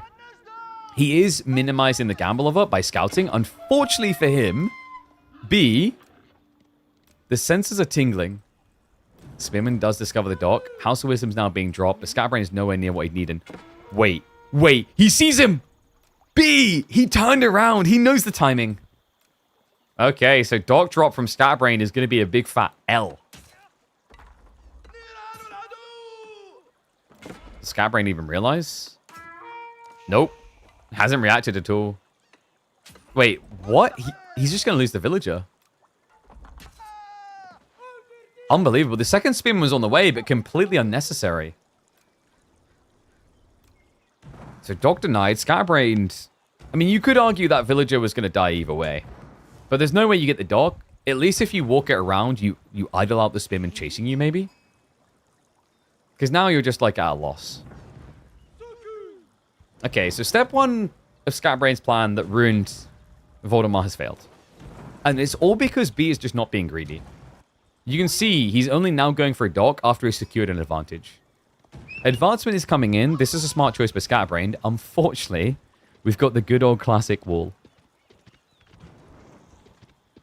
He is not feeling generous today.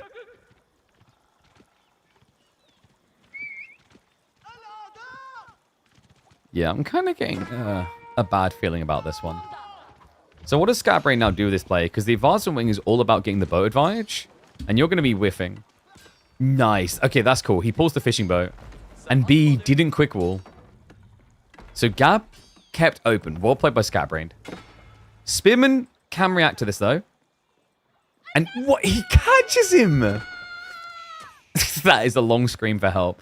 So the reason why B knew this was coming, by the way, is the dock never got cancelled. But he caught him so quick. Damn, B is on point. And now the secondary wall, the scout can't stay here. This is so frustrating. You can't actually hold both now. If Ibis had a second boat, maybe? But no bueno. The fishing boat's going to come out too late. Yeah, so wait. No, he's stuck. Oh, God. It just gets worse and worse. Hey, excuse me. Hey, excuse me. Hey, no. No, no, no. You are excused.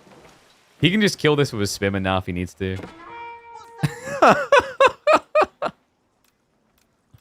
Well, looks like the spin was ambitious on the gold at least. The Scatterbrain now has to get through 2 walls. He's also down 1 fishing boat essentially until he does that. What a bloody ridiculous game. I could already just imagine B laughing about this. Doc's now going to be coming in. Oh, dear goodness. Worth second wall? Absolutely. And here we see the Middle Eastern fishing boat in its natural habitat. Pinned down and trapped by the Grand Ottoman Empire.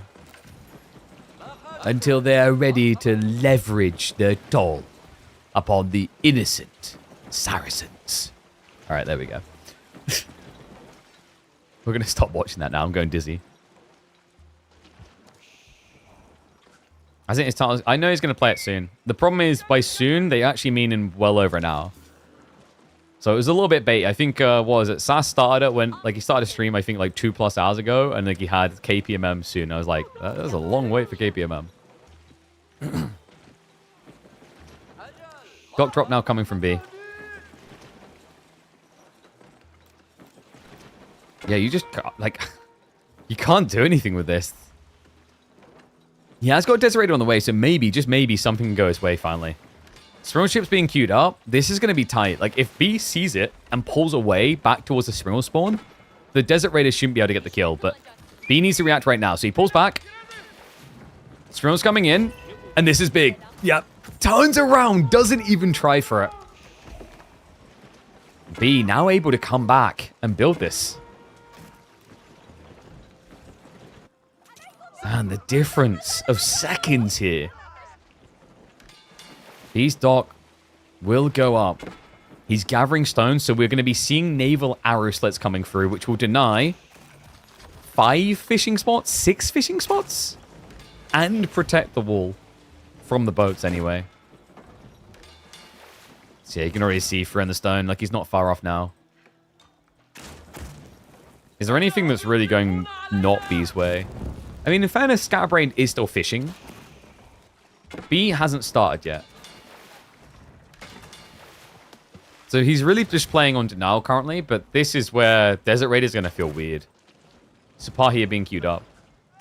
Sipahi are vicious into DR. Wait. Wait. Oh, no. Oh. Oh, he's been seen. The Springald, it has manned the sails. If he uses it, he gets in there in time. But actually, weirdly enough, B doesn't commit the spell. That's crazy. The villager, he's going to complete the dock. We'll deny him afterwards. An ambitious second dock is not going to occur.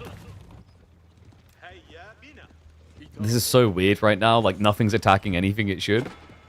The Desert Raiders just run by imams. Like, eh, whatever. He's coming for the dock, but like at this stage, an archer ship just stops Desert Raiders in their track. We have got Springles coming from behind. Things are getting a little bit weird for B. By a little bit, I mean a lot. The thing is, like, the Imam play, I get the logic, but... I mean, he has the Sipahi. So the thought here, guys, is like, free DR should be a Sipahi, right? Not when he's being target healed. With a little bit of micro, it becomes very annoying. He does need to make his move soon, though. The Springle ship is proving problematic. Archer ship is on the way. That will stop the Desert Raiders. And Sipahi is going to stab in. Wait, he baits him. He attacked the Scout. Springle ship also comes out and spawns. So Scout goes down, Scatterbrain. Desert Raiders are also low. That's going to be a double kill for the Sipahi. No, he doesn't go for the second strike. He's going to pull back to heal. This is so ridiculous. Demo from behind now gets rid of the backstab ship. This might be the messiest game of Canal in 2025. Like, what the hell is going on? Now the deletion comes through! And Scatterbrained has been stripped of all navy. Fishing boats are about to be in trouble as well. Well, for a moment, looked like a fairly balanced and even game has become anything but now. B has got momentum on both land and sea. Desert Raiders are going to struggle up against triple Sipahi Imam. Even just trying to dive the Imam isn't feasible, because if you do that, B can just activate the Fortitude. And Sipahi. Pulled back late there. Okay, so Scatterbrained actually gets given a gift, rather. But we've got additional Sipahi on the way. The Desert Raiders are looking for something. I don't even know what they're looking for at this stage. This is confusing. Scatterbrained, I guess he's just trying to ride towards the enemy base away from where B is strong, but that's not going to work. He runs headfirst into cavalry and dies. And the demo? Wait, the fishing... Alright, someone get an ambulance. Also, check this man for a pulse. Because at this point, it looks like Scatterbrained is flatlining. A classic B in quarterfinals. We see this a lot from him. Speed running it. This could easily just be under an hour and done. Trust me, I've seen it a lot from him.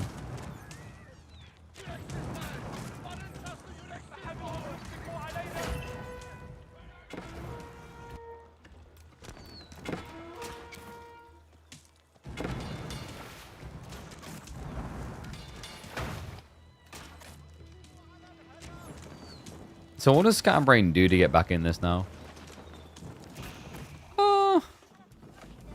I guess he's going to try to castle. It's the only thing he can do. And wait. Wait. B is using a Kinji. What?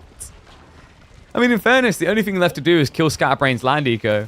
He's pulling everything frontside. That's kind of cool. Kinji Reminder are the double attack horse archer of the Ottomans. And they already have a clear target. That villager is dead. Yeah, targets him down. Sipahi could deal with the Desert Raiders easy peasy.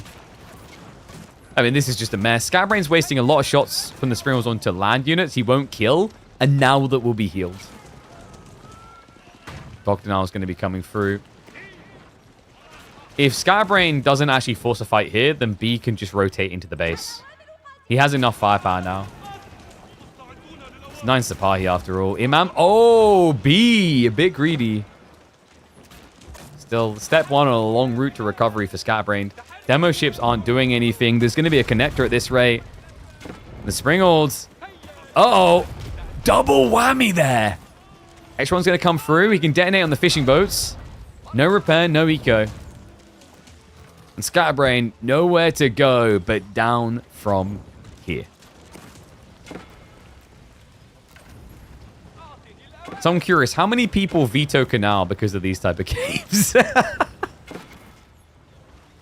feel like you've got a big chalkboard in front of you and you're just writing out all the calculations of like the timings and the position and how he gets in and where he's going to go and like how he's going to block resources and how he's going to do X, Y, Z, and D.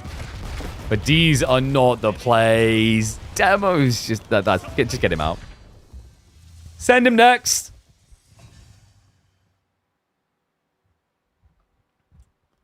It is not seeming like Scatterbrained's day. So B, now 2-0 up.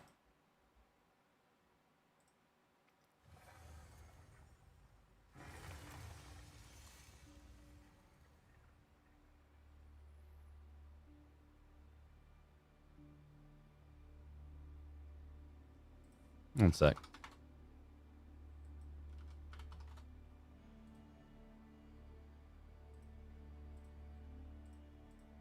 Just checking. No, okay.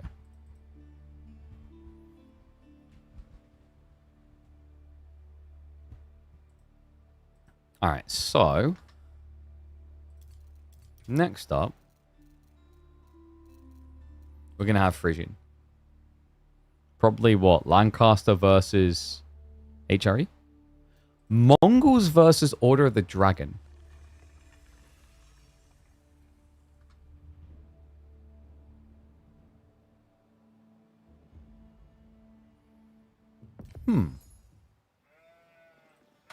Well, that's a curious one.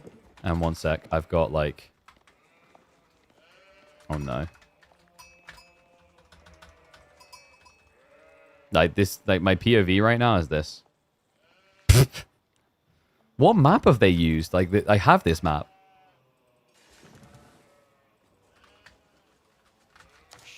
I'm pressing every button on my keyboard.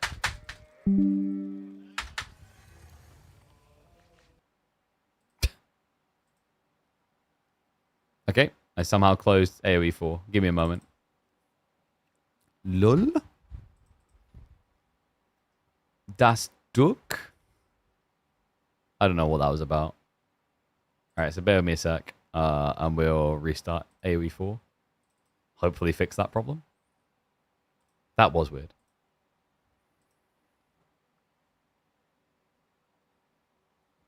Windows 11 not even once. That's not Windows 11's fault at all. Windows 11's been fine, actually. Like, the drama over Windows 11 is like, I mean, also, like, you need to kind of be updating now because you're not protected security-wise if you're still on Windows 10, right? Like, support ran out, is it the end of this year, maybe? It's running out pretty soon, I think. So. Like, yeah, like, you can't blame that one on Windows. That one's on AoE 4.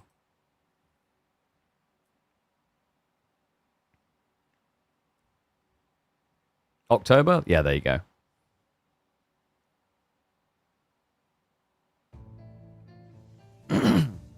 Like, honestly, guys, I'm on Windows 11 and I've been fine.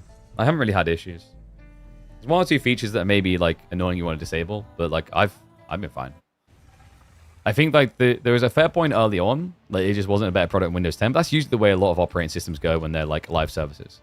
But, like, Windows 11 nowadays, I'm fine.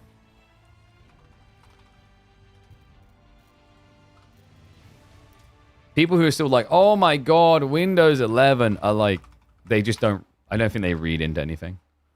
For the average user, I think Windows 11 is fine. Oh my god, I can't get rid of this, like, stuffy throat. It's been like this for, I think, 2 weeks plus now. It's pretty rough.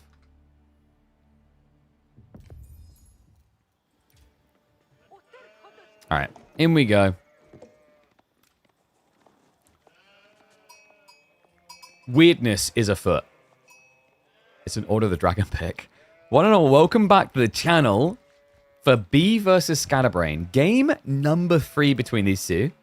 B on match point, and he's doing something a little bit diff. We're getting the OOTD pick. Not a very popular pick at the moment. Actually, kind of crazy when you look at the draft as well, because so far this series, Game 2 Ottoman's very popular, yes. But Game 1 John, and now Game 3 Order of the Dragon. B's going for some off-meta picks. These two civs are not exactly popular at the moment. Mongols, on the other hand, I feel like growing in popularity. We've got some really good maps at the moment. In particular, Front Range is really good for the Civ, the new map that is getting added for the King of the Rockies land. And then, situationally, Mongols has been fine for a while, especially with the fast imp builds, which, funnily enough, we have not seen any of so far.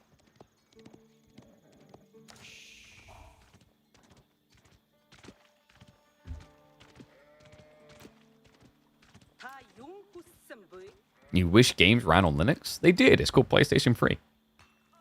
And look how well that went. Do you know how many years of toiling it took for Sony to convince people to get on board with PS3? It was kind of crazy. Like, developers were so resistant, even though technically it was a better system.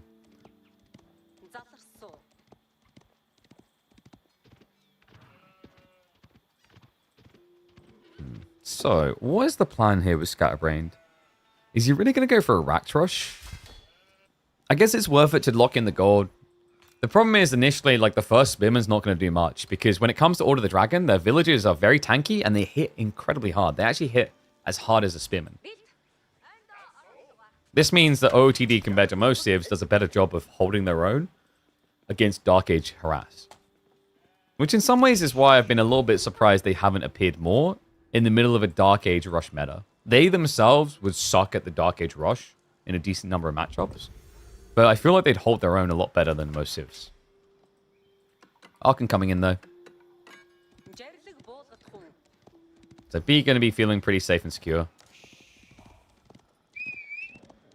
He can go into the wood and just look for maybe a Gilded Archer opening.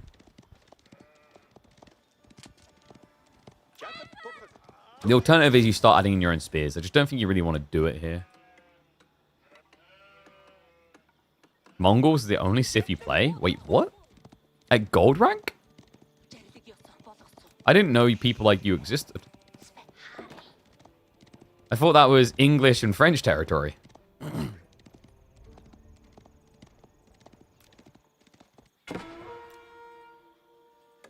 So spawn-wise, Scatterbrained.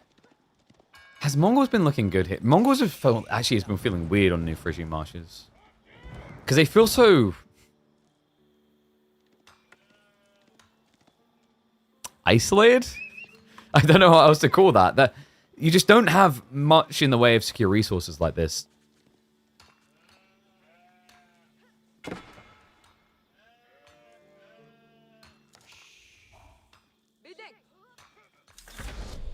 Yeah, like I think last time... Actually, I remember Scatterbrain playing this map with a very similar strategy where he went gold over wood. It did not end well. Because of the isolation. Because wood makes the world go round. It gives you pivots into new unit types. It gives you a lot of your backbone in the Feudal Age with spearmen and archers. This type of spawn, all it does is gives you access to Keshiks. But then also the trade-off is like you won't have the wood to build pastures, so you won't have food either. That's why most people secure wood over gold, by the way, of Mongols. If you have wood, you can do a lot. If you have wood, you can build archer defense. You can build outposts. You can build pastures to get food. Gold is like... I mean, you can build a marketplace, I guess. But even that's going to require wood. B. It is an archer opening. Yeah, no commitment into an outpost from Scatterbrain, which means this is going to get mopped up quick. First Gilded Archer is out. That's going to chase away the free spearmen.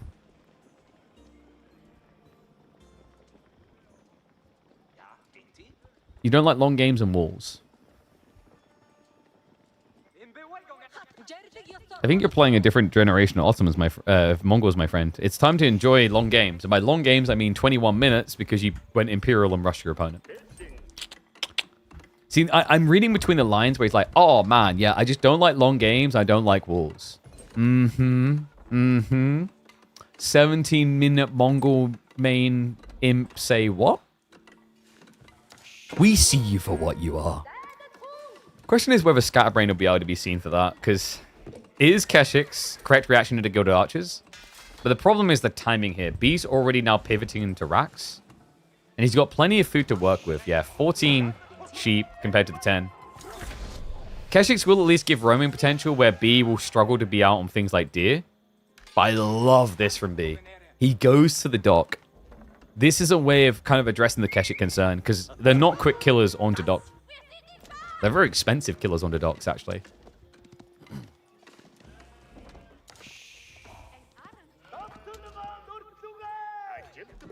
I also like the way that B's just being lean. At the moment, I feel like I've seen a lot of Order of the Dragon players try to play Horseman. And Horseman is very pricey for what you get. It is impactful when given time, but usually it just feels like OTD players don't have enough time. I found out why we crashed earlier with the mods. It turns out they were updating the mod backend on the servers. So it's very weird.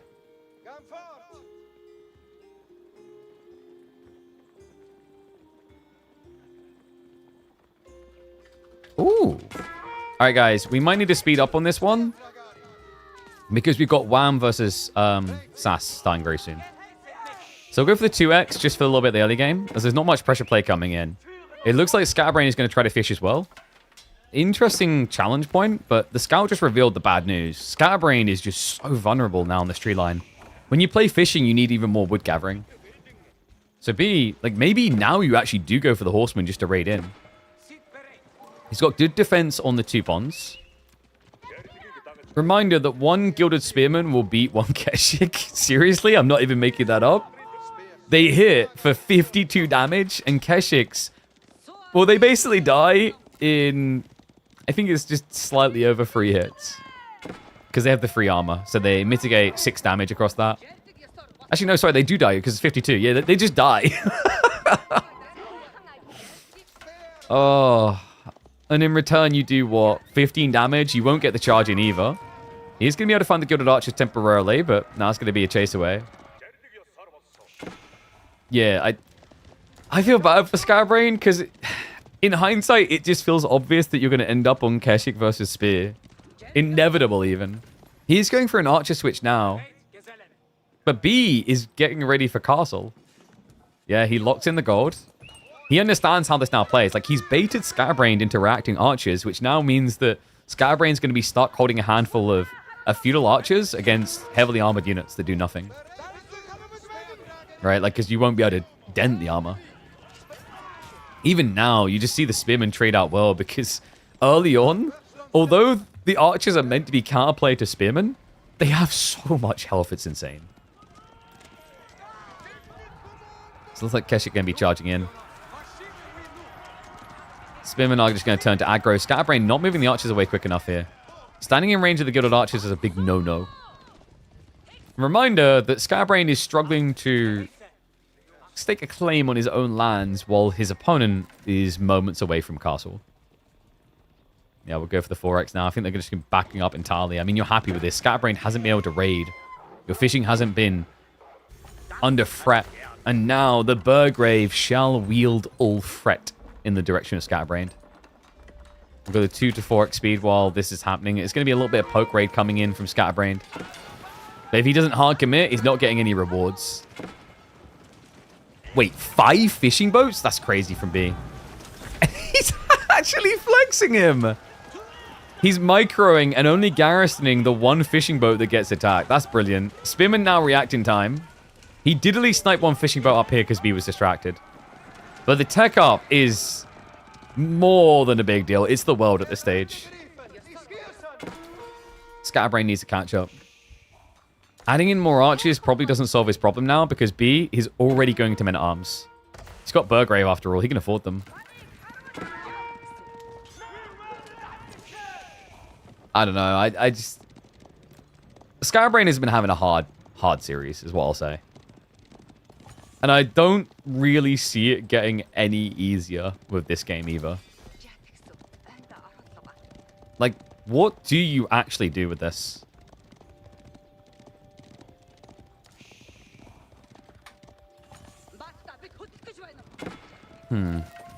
No, seriously, like, I mean, you could kill the fishing boats with this many archers. So that would slow down B's escalation, but we've already got Gilded Archer upgrades coming in. He's got Veterancy, Steeled Arrow, and Scale Armor. And Scatterbrain is trying to play Age Up here. Let's give me a move in. Demo Ship is coming. So he will be able to block B's fishing, but B is going to do the exact same. In fact, he might do more. He sees the workers. Scatterbrain caught running out of the base, and he is going to be surrounded from both sides. Terrible moment to go for deer. Men-at-arms, meanwhile, will the archers start to move in towards the buildings. Docks are at least going to get denied out. B has got a demo ship in reserve, waiting, looming.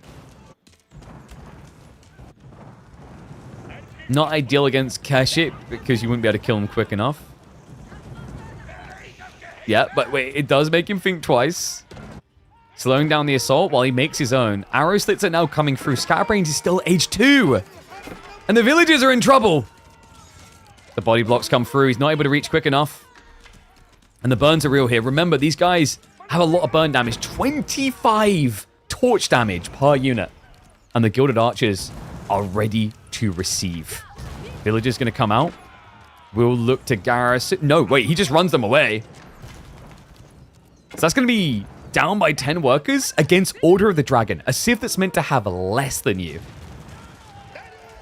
Yeah, this looks close to over. I mean, Scatterbrain, he can find an age up soon. He should have enough food, right? No. He's going to have to buy the food. Fishing's getting denied up here. Like, he just has no food gathering. Everywhere is being blocked, man. How is B this well spread, so wide, with a Civ that struggles at doing so? Remember, the big weakness of OTD is they have less units, so they struggle to actually, like, cover a wide breadth.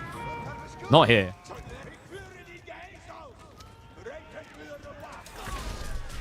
Flash is going to come in. The Keshiks are not upgraded, though, and there are a few spears in there. Good initial hit, though. He did get rid of 2 of the Gilded Archers, which is big here, because the Archers wouldn't be able to. Not against the free ranged armor. But the Men-at-Arms are the bigger problem. Scatterbrained has got practically no food income and no clear answer to Gilded Men-at-Arms. He actually needs Crossbowmen. But even Crossbowman is going to run you up on the food. And well, the deer is the only thing he can touch. He's going to have to make a stand here.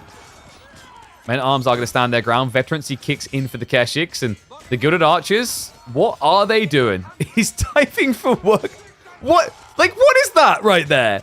Are you kidding me? He gets a double kill against that many archers. I tell you what, Gilded Archers are something else like that. I know it's just feudal archers, but still. One archer still manages to do that.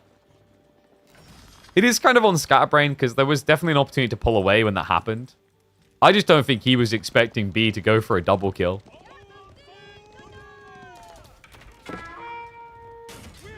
Yeah, that was truly unhinged, man. I can't believe he just done that to him. And it's just so many more Gilded Archers on the way now. Range 2 plus ranged armor. More Men-at-Arms. Fishing is still... Oh, yeah, no. Dude, B loves this. Guys, little tip. We forgot about it because we haven't seen it recently. You can force drop off at mills with fishing boats. So he didn't lose the fishing boat. So instead of spending an extra 150 wood to get access again, he spends 50. That's a much more efficient proposition. Archer ships protecting the other ponds. Still got the one on the far back. Archers are going to start moving in, though, so might be able to find the fishing kills, but doesn't know what he doesn't know. He's going to run headfirst into the archer ship. And I love this. B's doing it again. He's just going to run across the map. Yeah, so see, look, he's missing the food now because he dropped off the mill. You have to manually click it. By the way, fun little detail, this also works with China and Shushi. If you supervise a mill and drop off all your fishing boats there, you get 20% more food from the fishing boats. That does sound broken, doesn't it? It has to be done manually, though. You cannot do it automatically. So it does stress your APM.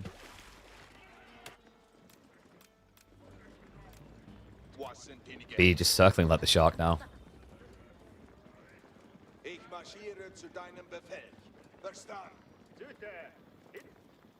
I mean, this time, what do you do as Scatterbrained? You've got crossbows coming, but the Gilded Archer count. Reminder, this is actually equivocal to about 40 archers.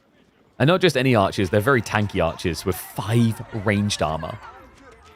Moves in. You can dive a TC with this, by the way. Like, look at it. Oh, no. Not arrow fire from a town center. The Sikh shelter just griefed the crap out of Scatterbrained also. Khan is dead. GG. It is kind of looking like GG. B isn't going to hard commit for a dive. He's actually got a horseman switch coming in. Archers have denied the fishing, though. That's why you've been seeing the worker kill count go up. So B was denied some value on these ponds. He got at least half out of each of the ponds, if not more. Which means technically the play paid for itself. Not a crazy return on investment, but enough. Archers once more into the breach. Step readout is moving to the forward side. So, wait, is he going to try to gather the gold here? If B realizes that's happening, it's just a free dive. Wait, he's chasing the relics. Oh, no. He saw the prayer tent. There's 2 relics inside this. There's another one being ran north.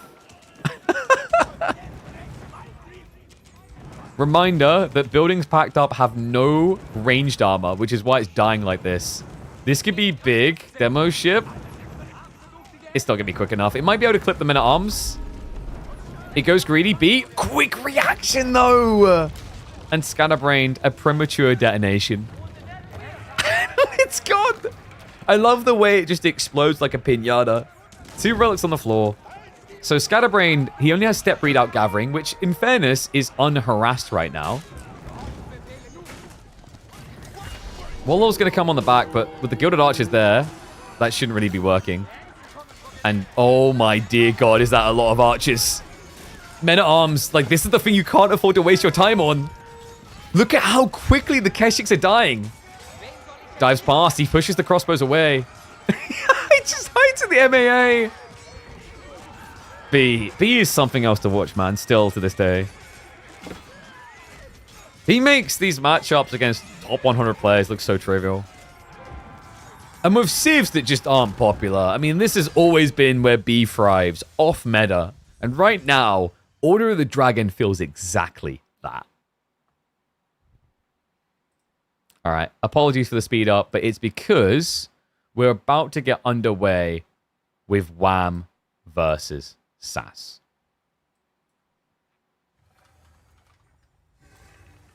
So let me update stream details.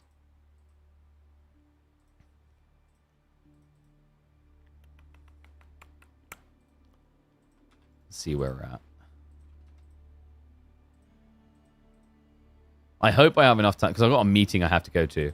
So we'll aim to cover the whole series. If it drags on, we'll probably raid through to someone who's got coverage. But yeah, if you haven't subscribed yet, by the way, maybe consider it. We're going to be well over 8 hours live today. I really should get live. So yeah, you definitely get your bang for buck here. Where is the draft? One sec. Hasn't loaded correctly.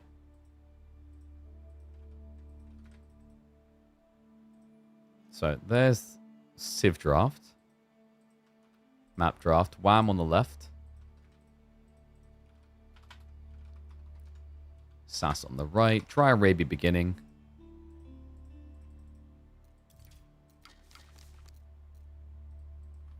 I think they're getting ready to hop into the first game. So, Civ choice. What are we getting?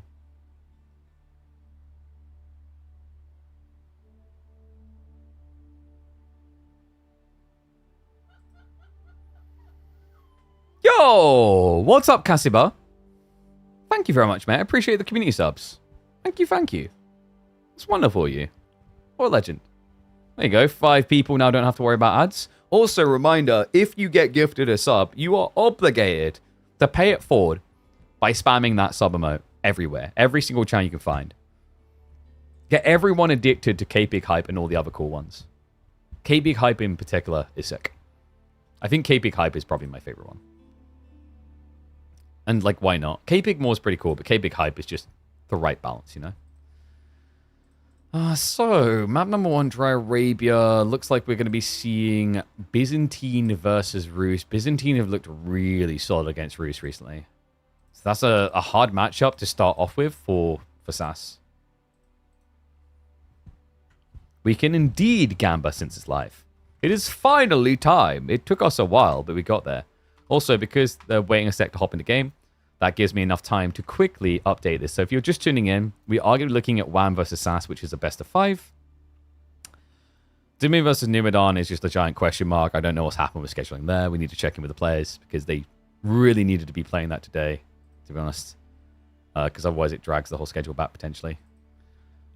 Means that they're going to have to play either like semifinals tomorrow as well or play on Thursday, but we'll cover that either way.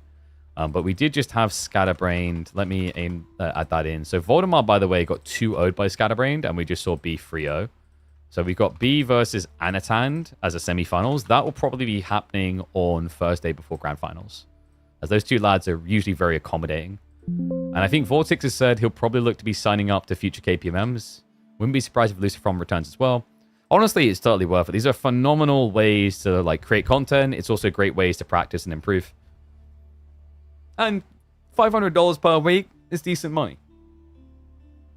Why didn't we see me at Masters of Steel? I take that up with Steel Series and ask them.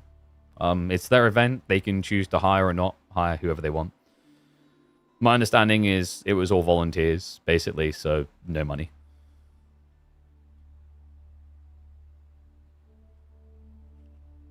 Skjoiterbrand? Where do you get Skjoiterbrand from? Poor guy. Yes, he beat Voldemar very cleanly. Game 1, easy execution. Game 2, just as clean, actually. Unraveled him. It was Roos versus Mali game 1. Roos won. And then game 2, I believe, was Ibid versus Knights Templar on Canal. And Ibid's won.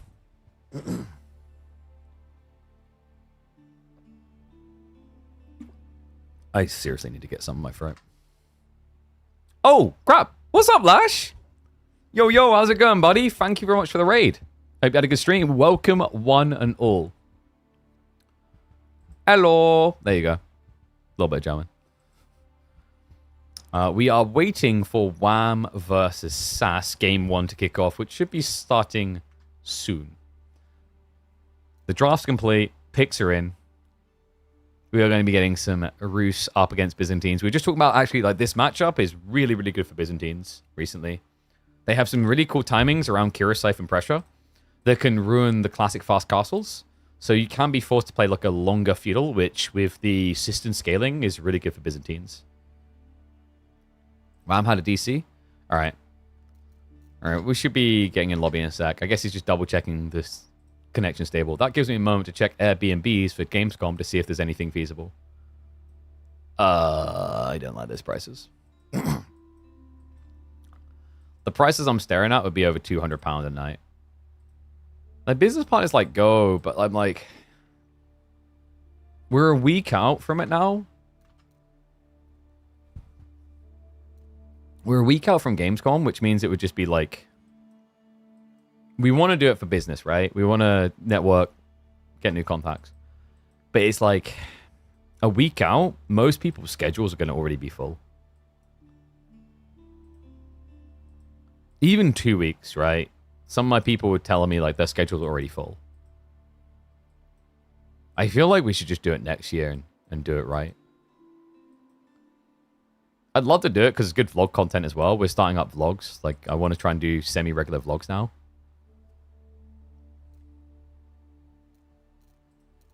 And I have heard from my business side contacts, like, Gamescom is really good for networking. Which makes it all the more tempting. I've never been to Gamescom. So there used to be, like, Eurogamer was really good years ago in the UK, and I went to, like, I think 2 of them. They were decent. But I have heard from a fan POV, like, it's a cluster duck now because, like, everyone goes Gamescom because there's no E3, etc. So, like, the queues are ridiculous. So I'm not talking about it from, like, a you know, just standard public member go see everything. I'm talking about it from, like, you're a business trying to make brand connections for sponsorships and collabs, etc. You went to Gamescom the year Hearthstone came out. That was quite a while ago then. So that was back when, like, E3 was still a thing, though. So that's what I mean. Like, back then, it was a little bit different, right? It's like, it wasn't as everyone will be here. So I think, like, back then, probably from a business development perspective, it was worse. But from a fan perspective, it was better. That makes sense?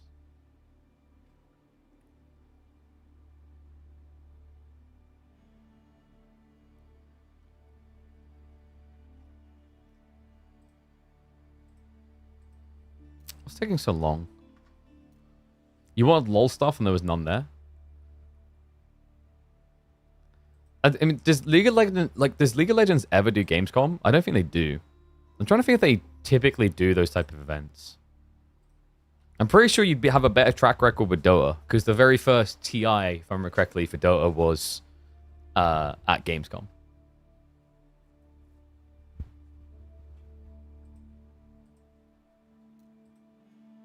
Is a guy with a Swedish accent mocking the way I say words? Johan, what the hell?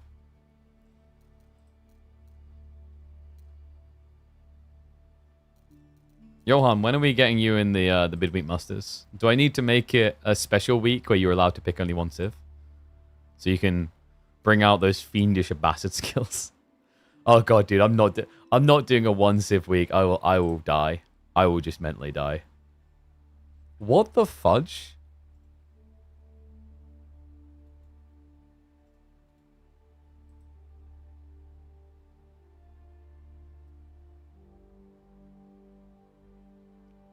Mr. Beast just got welcome to Kick. Huh? Apparently the Kick CEO made a huge contribution to Mr. Beast's water charity thing, right? The Twitch CEO gave $1,000. I imagine the Kick guy probably gave like 100k plus. Because Kick money. But that's ridiculous. What? Didn't see that one coming. I mean, in fairness, like anyone who's thinking about content create, like the thing about Kick is like their revenue share model is kind of crazy. You know, like I think we have one person on average per stream and at least generates $1 in ad rev per day, which is like not crazy, but if compared to Twitch's scaling, I think it's like 4, 5, 6 times what Twitch would generate. Hit guy's a millionaire. He owns stake. Wait, he gave him 5 mil? God damn. I mean, yeah, but like if you own stake, like I don't think that I would be surprised if Clancy could give 5 mil, but like I don't know what his salary's like. I'd imagine like 10k when you're put in that type of spot would like be impressive for his position, maybe. I mean, he probably earns quite a lot as a CEO of Twitch, but still, you know what I mean. Like scale wise, it doesn't have to be 5 mil, but yeah.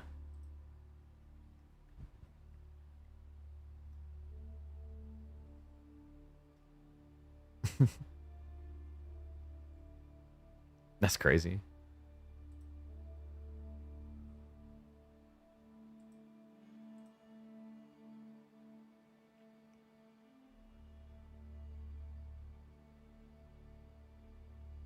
Hell yeah. Love that. We just were able to... So we just paid out one of our influencers on the biggest single deal we've done as an agency so far. I can't reveal the numbers for like contractual reasons. But it, like, compared to the closest follow-up, like for one individual activation, it's substantially harder than any of the others. It's like one of those sweaty moments when you go bigger than you've been as an agency. We're like, I mean, we need them to pay out, otherwise we've got a really big problem. And then they do, and you're like, hell yes. We feel incredible.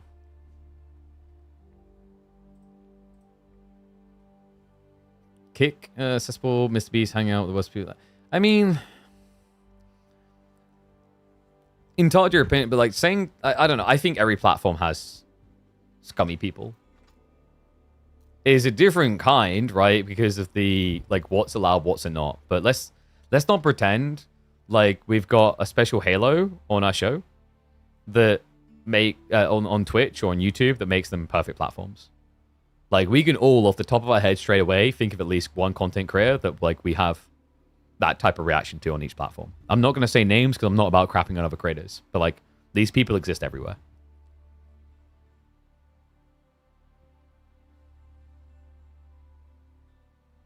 One thing that you cannot deny is the rev gen, and I've seen this with some of my creators because it's very hard to get them deals at the moment because Kick isn't really...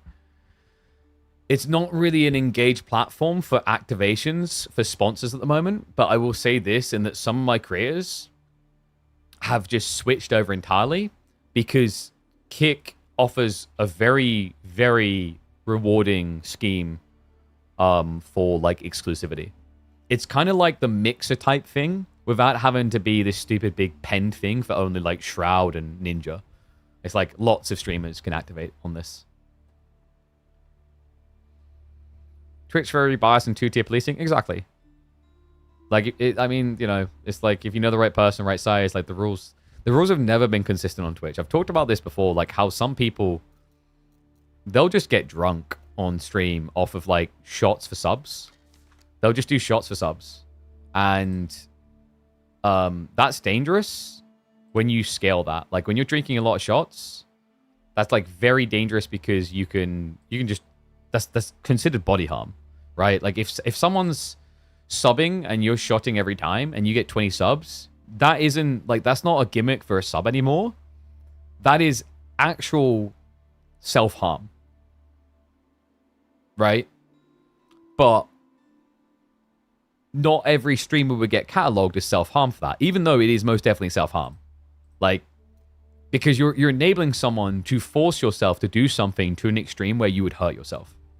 So that, like, and you could say that's wide interpretation of rules, KP. I don't think that one is as wide of interpretation of rules as other ones have been.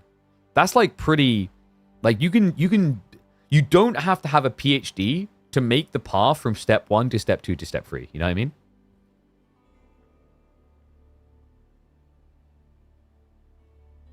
And then you get into the argument like, is streams where you don't sleep for 72 plus hours that kind of, but then like now we're definitely in gray territory. But like, I've seen people get banned for the drinking thing, and I've seen other people not get banned for the drinking thing. So that's why I use that example. It's very contradictory. When is SAS harming WAM? I'm trying to figure that out. All good. I'm checking in with him now because we haven't got much time, man. So hopefully we'll be starting soon. Isn't playing Dota self-harm too? Isn't playing AoE 4 self-harm? You want to play a nice, calm, easy game, and then you have to play Lancaster's game? That's self-harm. Allah's brain cells cast in those games.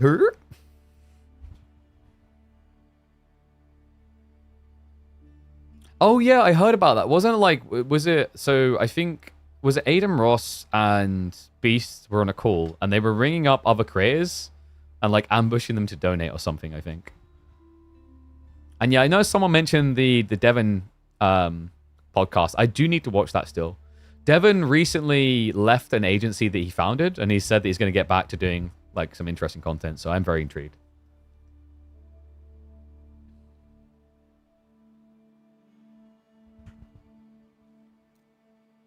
I think WAM might be having connection issues. Some big tech issues. He left Novo. Yeah, like I didn't really know much about, like I knew of Novo, but I could never find like public details of what they were working on. Apparently they're working on big things, but it must have been like subtle hush-hush or whatever. Because I remember they created like a rate calculator, but the rate calculator was very random from what I remember about it.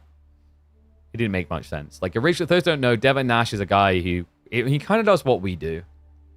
Only he does, like, well, what we do sometimes, where we talk about behind-the-scenes stuff of, like, how influencer management works, how sponsorship deals work, etc.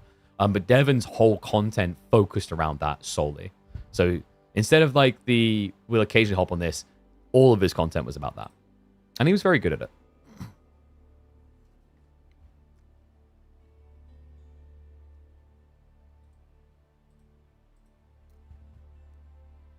Big on AI. Ah, there you go. Work with a lot of small influencers, probably because they're using an automated system to catalog and pitch the influencers. We've experienced those systems with our creators. Unfortunately, most of them are lowball compared to what the creators are worth. I think I've had like one AI influencer offer come through for a creator of mine who has like 30,000 plus views per video, and they offered him $96 for a dedicated video, which is, I mean, you wouldn't get me to make a dedicated video for $96, right? And I average 1,000 views per video. It's just wild. Why are you flaming my cable management? You know what's masochistic? Is like putting up with Arcleave, like never paying it forward with the gifted subs. He gets someone else to give him the sub. He also never brings a date. You could at least bring your mum along so that I can chat her up. No, don't do that, do you, Leaf? Do you? Why does my monitor quality seem like 720? In what world is that 720? Probably because you're looking at, in terms of the pixel density on the screen, less than 720 in this corner. But this camera is on, pretty sure 1080p. Yep, 1080p.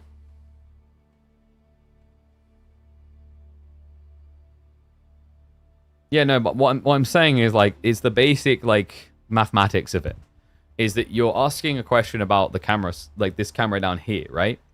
But that camera is making up less than 720 pixels on the landscape you're describing, right?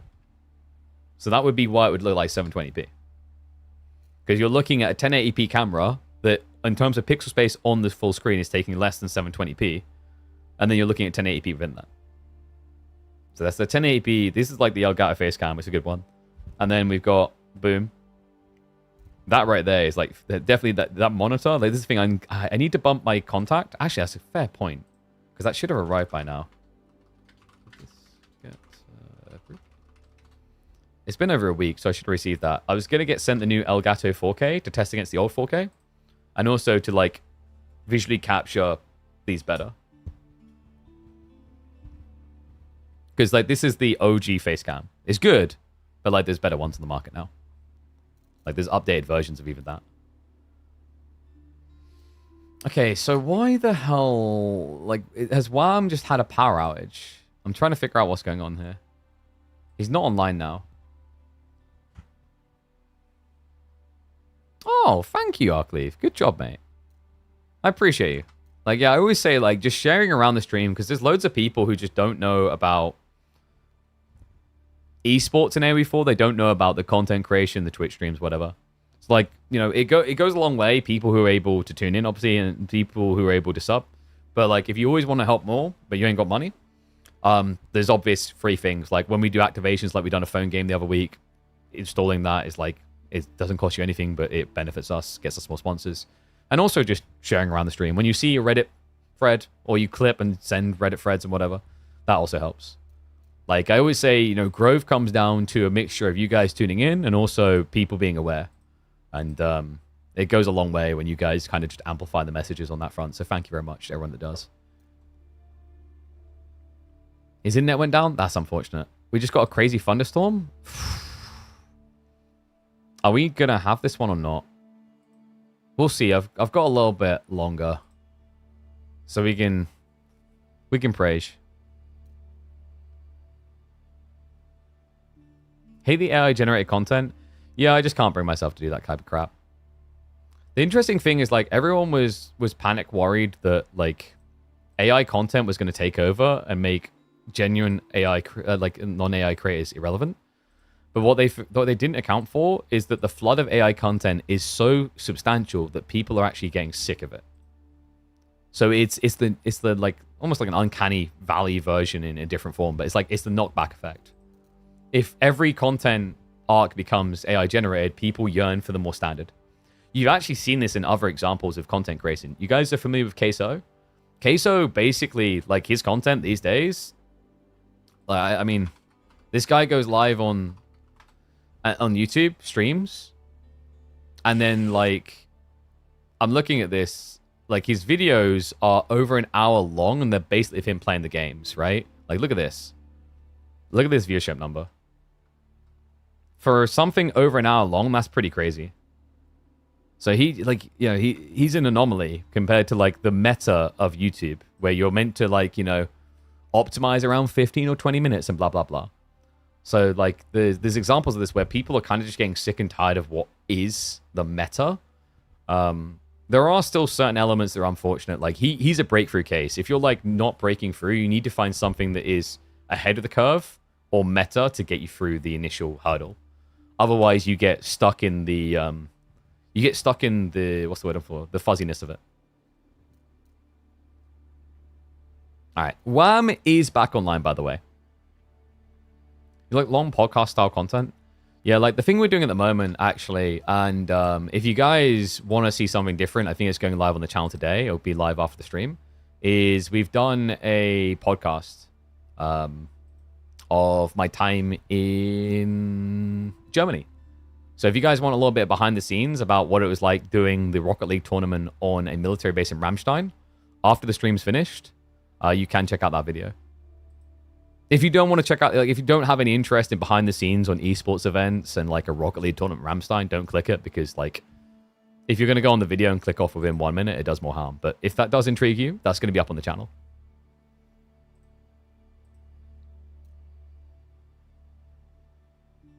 Yeah, this stream is its own long pod style. We're at like 8 hours, 12 minutes now. Whew. A pylon show type of AoE podcast. I don't think there's that much of a market for like AoE podcast content, but maybe I'm wrong. At that point, like the current question I'd rebuttal you with is why not just do general podcast content? You get me? That would be maybe my counter thought. Because like if you have a wider scope to aim for, you get what, like if the pool's wider, you can capture more audience. I don't know, maybe I'm wrong. Maybe there's a way.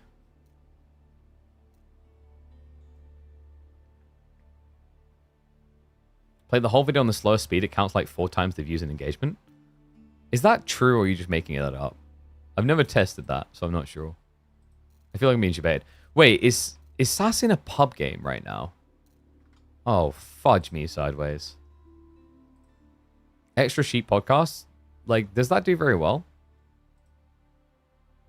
I thought that didn't do very well. Well, like, I mean, I'm not being unfair to them, like, but I'm talking about. So here's the thing. For them, like, it's they do it because it's like, and this isn't to devalue the quality. That's not what it is. It's more that like, are they making money out of it? Does it have a path towards profitability? You get what I mean? So that like matters because like we put a lot of time in. And I'm not saying they don't put a lot of time in, but like the challenge for us is like we're a content creator and it's a big part of how we like aim to make our revenue. So like for me, you know, there's an argument about like whether AoE 4, like the amount of effort we put in versus if we just punted a new game and like tried to metarize a YouTube channel, would it have been worth it? I do it because I love AoE 4, right? Because like realistically, there could have been other games that would have been much more logical to just piggyback into to create content off of. Like, you know, I thought about it. Like the time so here's the, like this is kind of like the way in that I'm thinking, right? It's like, obviously, if I jumped into Battlefield 6 content creation, it's a big competitive pool. There's loads of people like Jack Frags and Stodder and so on that already people look towards. But let's say I thought that I could get a unique angle, but I'd need to commit a lot of time to creating unique, tailored YouTube videos to do that. But right now, I'm running a weekly format of tournaments that's eating up hours and hours of my week, on top of all the other things I have to do. So I would have to pull back on my investment there to have the time allocation to do the new venture, you see? So, like, that's what I mean, where, like, I have a lot of love for AoE 4 and a lot of love for this stuff. But the potential growth, even if you capture this thing, like Battlefield 6 at release, if you capture 1% of the audience that exists for that niche at launch anyway, it will be bigger than Age of Empires 4 having captured 20% of the audience. Now, long term, it might not hold. But that's when you look for a pivot point. Like, can you twist your content to be unique to a concept that evolves beyond the game? So a perfect example of this is like Spiffing Brit. Like, actually, like, funnily enough, someone like Spiffing Brit is someone like kind of eventually want to do with a channel where he tries to break games. And like, that's just me in a nutshell. Like, from a young age, I love to break games, right? Like, Call of Duty comes out, I'm like, let's get out of every single map possible. I always find it funny to find ways of breaking games. Not just like hacking piece of crap, but like actually within the game's confines, breaking it. That's fun to me. But like for him, he's not shackled to X or Y game. He can just like go and do any game now, right? Because he's grown the concept to not be about that guy creates City Skylines content or that guy creates Age of Empires content. It's that guy creates ways to break games.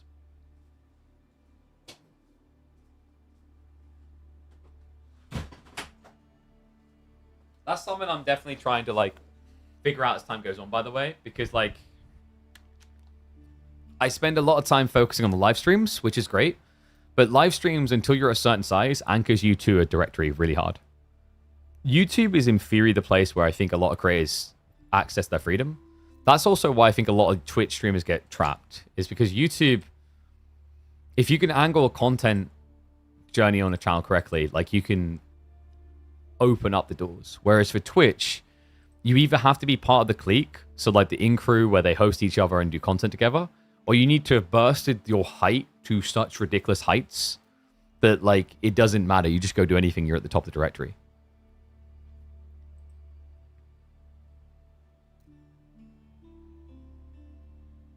AoE4 campaign deathless. I thought about that, but I just don't think that's as interesting as StarCraft.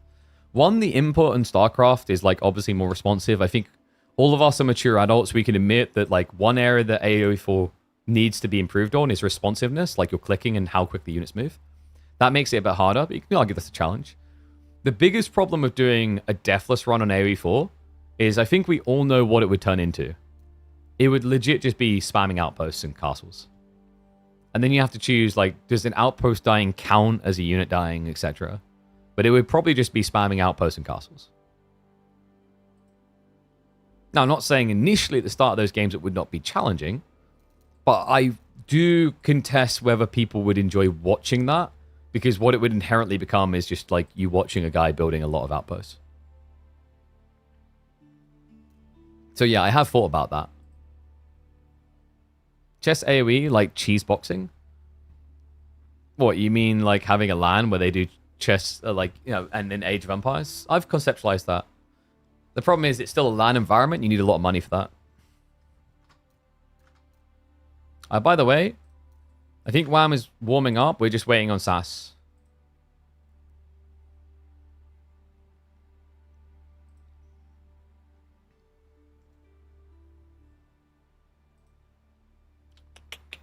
Hopefully, they'll be ready in a sec.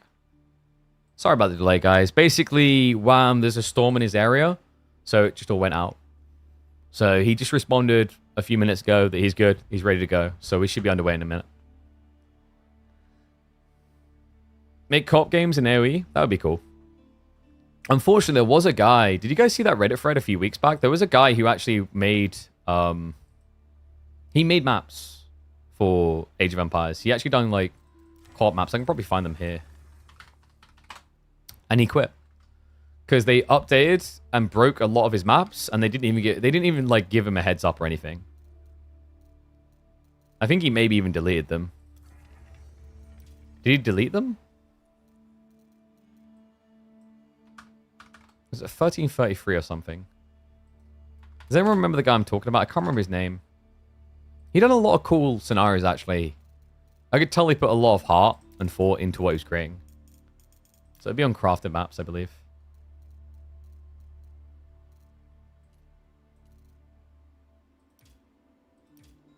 He may have deleted them. We actually done one of them and done a video on it. We done like the co-op campaign of the Delhi one with Merlin a long time ago. But I think he may have... I think he just deleted them because they basically broke. When they updated something on the back end but didn't communicate it to the modders, it just broke all of the structuring he'd done on the mods. And he couldn't be asked to upgrade them. Like, this was already a problem, by the way. A while back, you guys remember when they added in this over in the UI thing? There was... Where is it?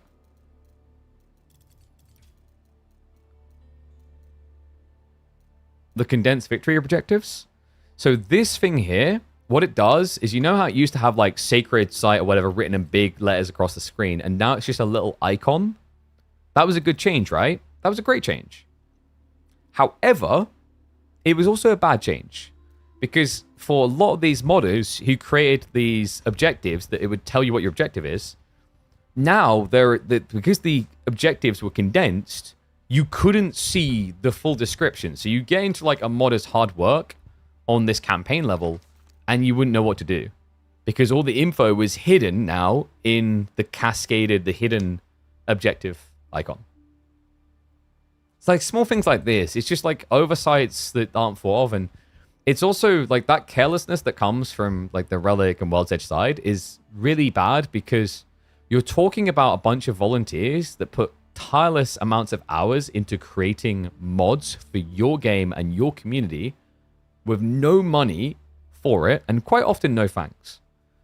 I really did want to try to create a modding competition to get good modders to come across to the game, but the challenge was actually like getting the money ponied up, because I don't want to do 5,000 or 10,000. The idea is that we would basically, you know, offer up $1,000 per selected mod by the community and like people in the community, and then the trade-off would be they'd have to like give us access to all the code, so that in the event that they just come and make a mod and leave, we still win, because we as a community will now have a mod that someone else in the community can update if it's that popular, right?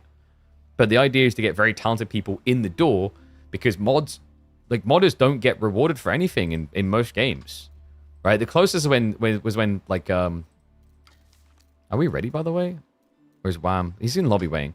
So the closest is when we had people like Bethesda with the Elder Scrolls thing where they started charging for the mods, but that was silly. Like the way they done that made no sense. Wham just warming up. I actually think Wham was maybe ready, and was it not on SAS because he was in a pub game? Yeah, he's done now.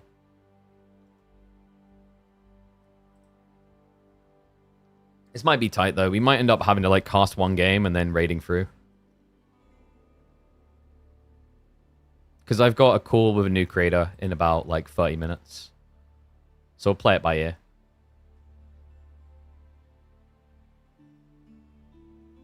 I think it went wrong after they saw LoL and Dota spawn from Warcraft 3.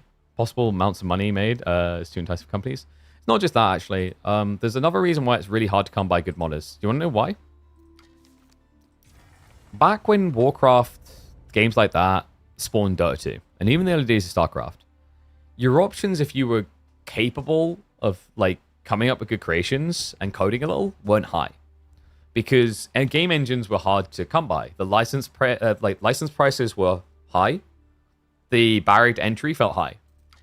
But over time, the amount of resources online, you know, how you're able to find how to code in Unity, how to code in Unreal Engine, the price of getting into these things is much, much lower.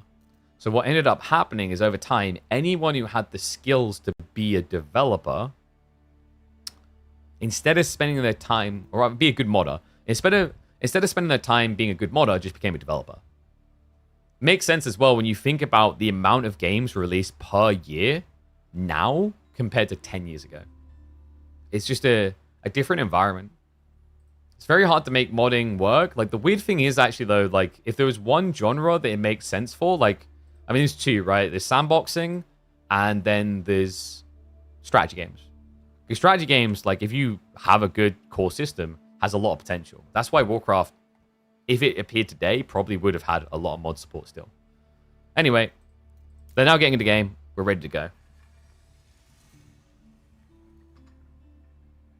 Chat part of the stream is pretty chill. See, this is the dream, guys. We need to, like you said about growing streamers, so you break out of like being stuck in a directory. Boom. We break out, we're able to start doing just chatting streams. I mean, that is like where the money is.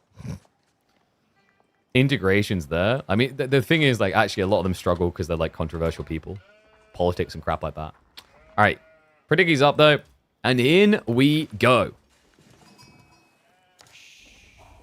It's quarterfinal times, and it's time to see if the reigning champ is up to scratch. That's right, we return for season number 2 of our weekly esports circuit. $20,000 esports circuit at that.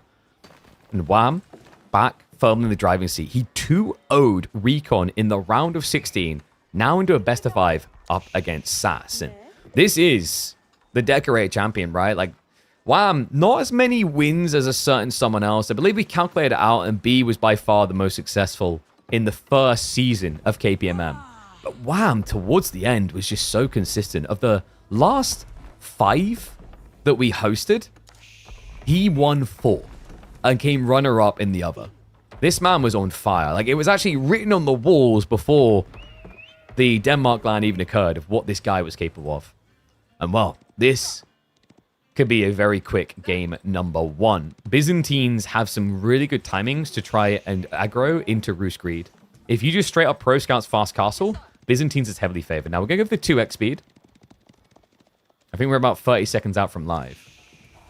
The SAS, looking at the spawn, did he actually get a good one? He's got retracted gold for the mid-late game. Deers, oh god, what is that spawn? I mean, in some ways it's good because it can't be blocked, but it's also insanely far out there. And also, one of the deer is right behind Wham's base. I don't know, man. Like, this... Is anyone else getting that creeping feeling? Okay, he did scout it, thank goodness. I mean, it'd be kind of your own fault if playing Roost, you didn't scout the entire map. That should always be feasible. He even went 3 scouts to ensure it. Looks like the sheep haul is going to be really good for him as well. We're looking at probably about 20 sheep. Wham, only with 7. Yo, can someone do me a vibe check and a win rate check for Wham when he doesn't get many sheep? I can already see the Discord messages about this. That's insane. Triple scout most definitely has paid off here for SAS. When you get this much sheep, there's even a possibility that you just don't go pro scouts and you just aggro. I think he's likely to still go for it in this type of situation. I can't believe that Wham ran that type of like pattern on the map though, and only came out with 7. But it looks like SAS ran already where he was heading. Really good timing for Sistens. The ambition, Wham's like, well, I mean, I'm going to need it anyway. The good news about Wham spawn is like the sheep might suck, but the boar is close to the second berry, so you can pull it in.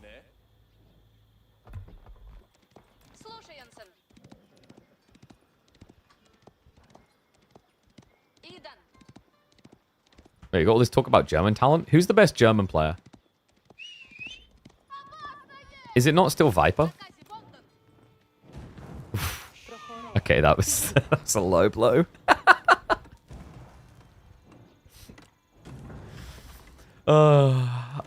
Where did that meme come from? I believe it was an Age of Empires 2 tournament. Put the nationality banner up, and it had Viper as German. And then ever since then, it's been a meme within Age of Empires to refer to Viper as German. Because he is, guys.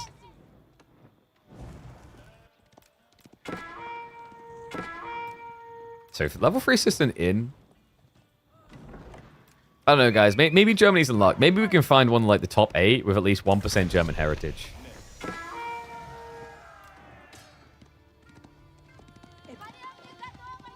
How did we do in the final hole? So it will end at 19 versus 4. But like we said, as long as he can access the berries, good. And also, in fairness, like SAS, I think from this type of position, do you not just attack?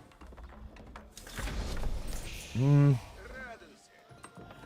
mean, the cool thing about Golden Gate for an attack... And wait, did he buy wood or did he... I think he bought the...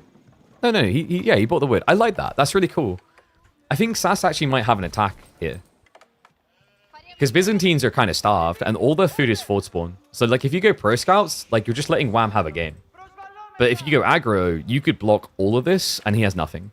Like, what does he do then? Go deer? Byzantines hate that because they can't get olive oil. Even then, the deer's really far out. How do we get Viper into a KPMM? I could probably convince him. Nah, you'd have to make it a fun tournament format, because the problem is Viper... I think he talked about this a little bit. He does enjoy Age of Empires 4. The issue is if he actually competes in both, it messes with him in the other game. It's also just natural to expect that at this stage, like Age of Empires 2 is the type of game that requires your full attention, but also still Age of Empires 4 has reached that point now. Like if you want to be able to beat a Marine Lord, Beastie, Louis MT, Wham, you're going to have to commit a lot of hours. And it's very difficult to moonlight AoE 2 and AoE 4 simultaneously. Because they are very different games. Like, both might be called Age of Empires, but they play very different.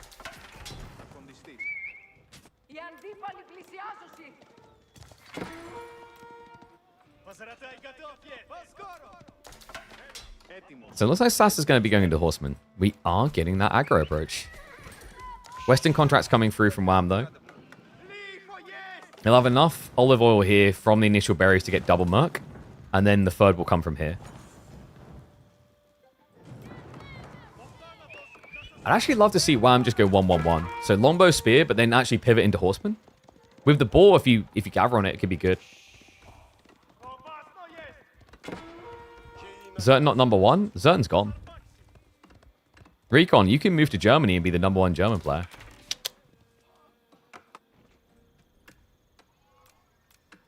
Wow, what?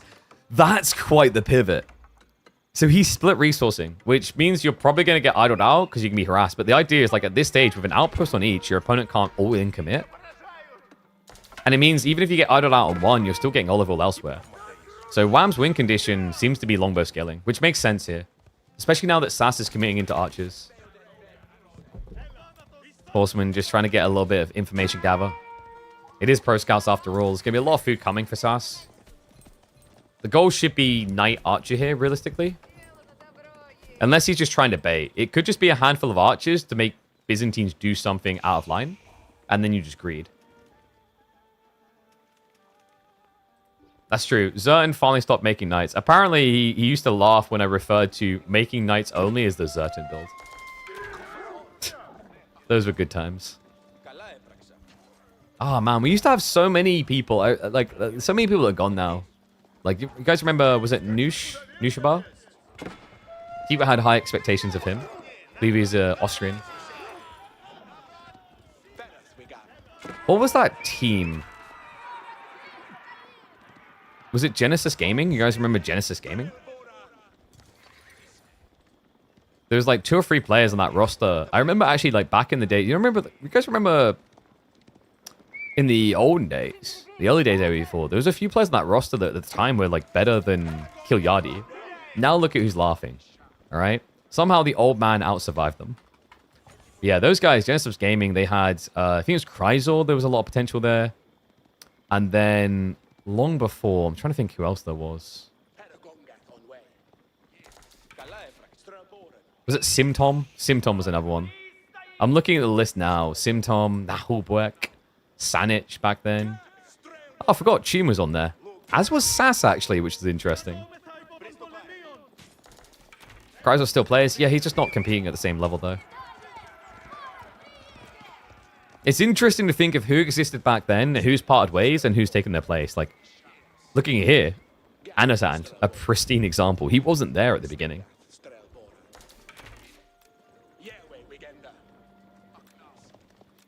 So who's winning this long feudal? I actually like Wham's position because of the system scaling. It is going to be a little bit difficult come Olive Grove time. And that's where probably the Pro Scouts play is going to be most valuable. I wonder if Wham ends up reacting by going on to Deer. He's already going Boar. So yeah, like this is the thing we wanted. This is sick. Boar's pretty neat. Survival techniques would be worth it for the hunted meat. And then you get 26% on top. You would be just munching through the pig. And it's going to be important because Wham, look at the size of the army, but look at the macro. Age up's coming in soon.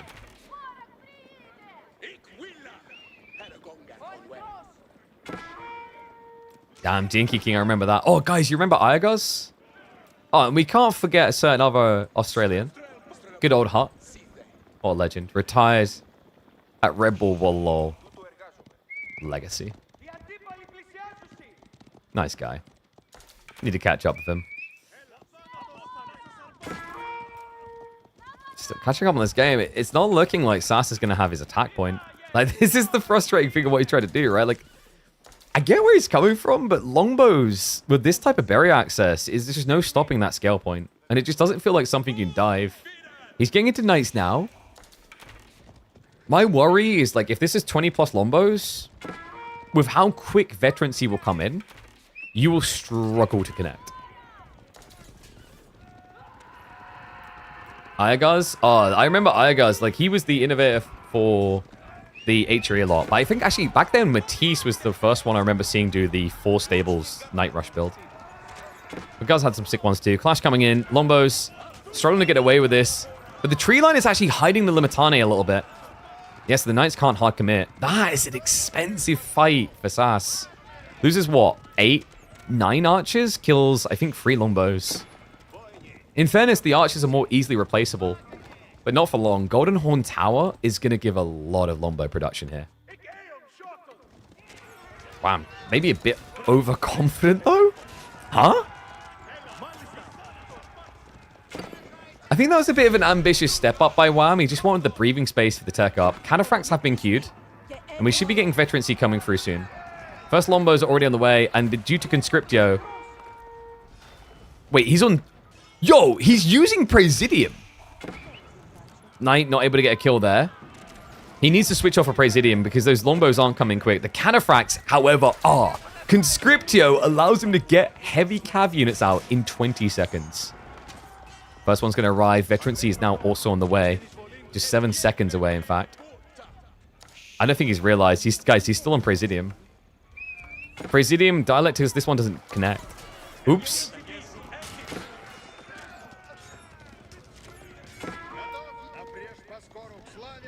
And Cataphracts, I mean, even without the longbow pump, this now becomes about heavy knight spam. And SAS has got some catching up to do.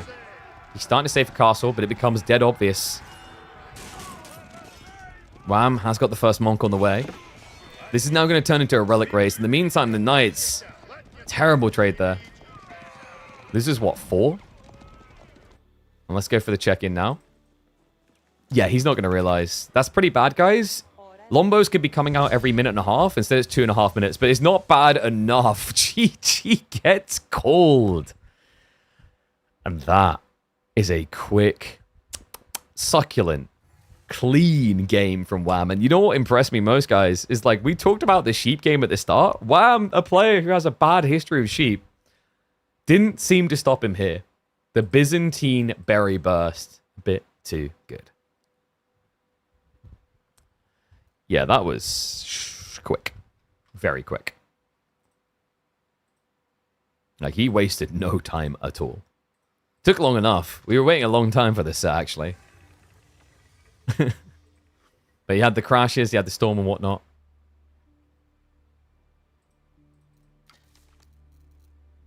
Game 2.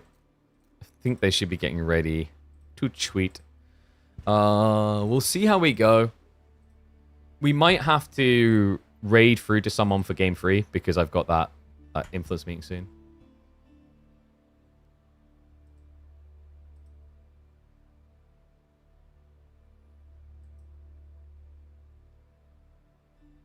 Buff Bizza to... Wait, what? Just try to win because he doesn't know how well his internet holds.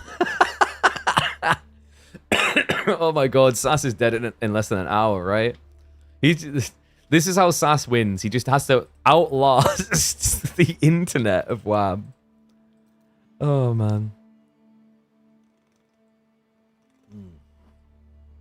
Man, my throat is bobbing. And not in a good way. In fairness, we're almost 9 hours live. Weren't we online a very long time yesterday as well? I think so.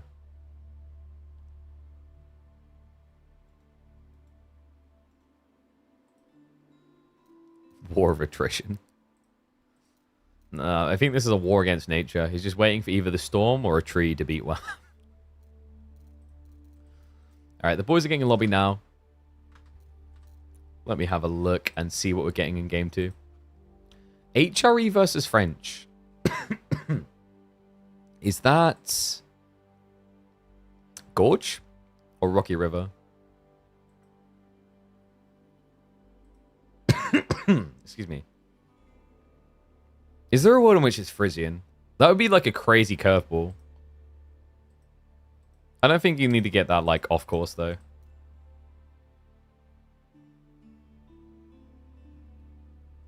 And indeed, top 8 do get paid up. Which is going to be a nightmare on my accounting. I will warn people now, please do not PayPal, just send a bank account. We went through this with 1 or 2 players. Unfortunately, if you want PayPal payout, there's going to be heavy fee losses. Because I then have to get the money out of a certain special account, put it into PayPal, then pay through. So yes, reminder people, just have a bank account. 99% of people should be capable of a bank account. Got top 8 twice last time? Yep. And you'll earn 25 buckaroos each time. So we made pretty big change there. So last time, it was 125 bucks for first place, 75 bucks for second place, $50 split third and fourth. Now, we pay 175 bucks, so still an increase there for first place. And then 100 bucks for second place, so again, an improvement. And then we actually have third, fourth. So there's going to be a third place match. So there'll be 75 bucks for third place, and then fourth will be 50 bucks, which is still a 25 bump for an extra series, which is good. And then fifth to eighth will be $25. So yeah, we've got, like, we've really thought this out. We've tried to be more inclusive. And the other thing that's nice there is, like, there's going to be days where we don't need a third place on the day. And when we don't need a third place on the day, on Thursday, because we'll have a semifinals. Like, if we have a semifinals already, we don't need a third place match. So in the event that happens, like, the third place match can either be booked for Friday if it's easier on the players, or played off stream. And then that gives us more content for Friday, which I thought was a really cool change on top of that.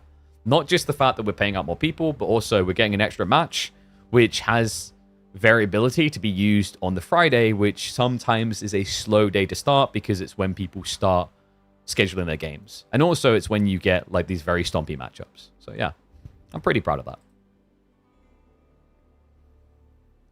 Holy crap, are we still not ready to go?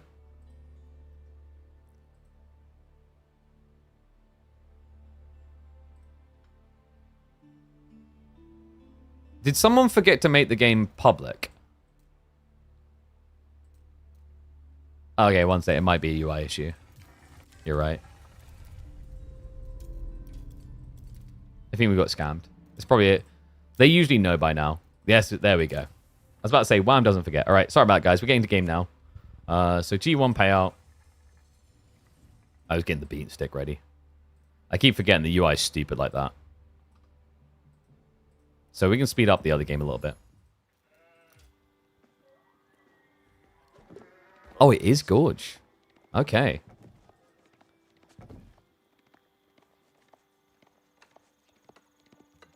French is being slept on. So let's go to the French Canadian to prove what. I don't think he's a French Canadian, but we're whatever. Welcome back to the channel, folks. Wham versus SAS in the quarterfinals of our $20,000 esports circuit. SAS with the HRE. So far, he's picked all the civs he's comfortable with. Rus, HRE. French not on the menu, though, as it's being used against him. I gotta say, I do think that French is a slept-on pick at the moment. A lot of potency here. Has some really good timings against certain popular civs. And overall, like a good jack-of-all-trades type guy. On top of that, love this beginning. He already knows HRE, we're in the middle of a Dark Age rush meta. There's a lot of civs that still do it. HRE is one of them, and it makes sense in this matchup to begin spears. Wham already calibrated for it. Look at the eco. He's going wheelbarrow, rush. He's already rushing 5 out into gold.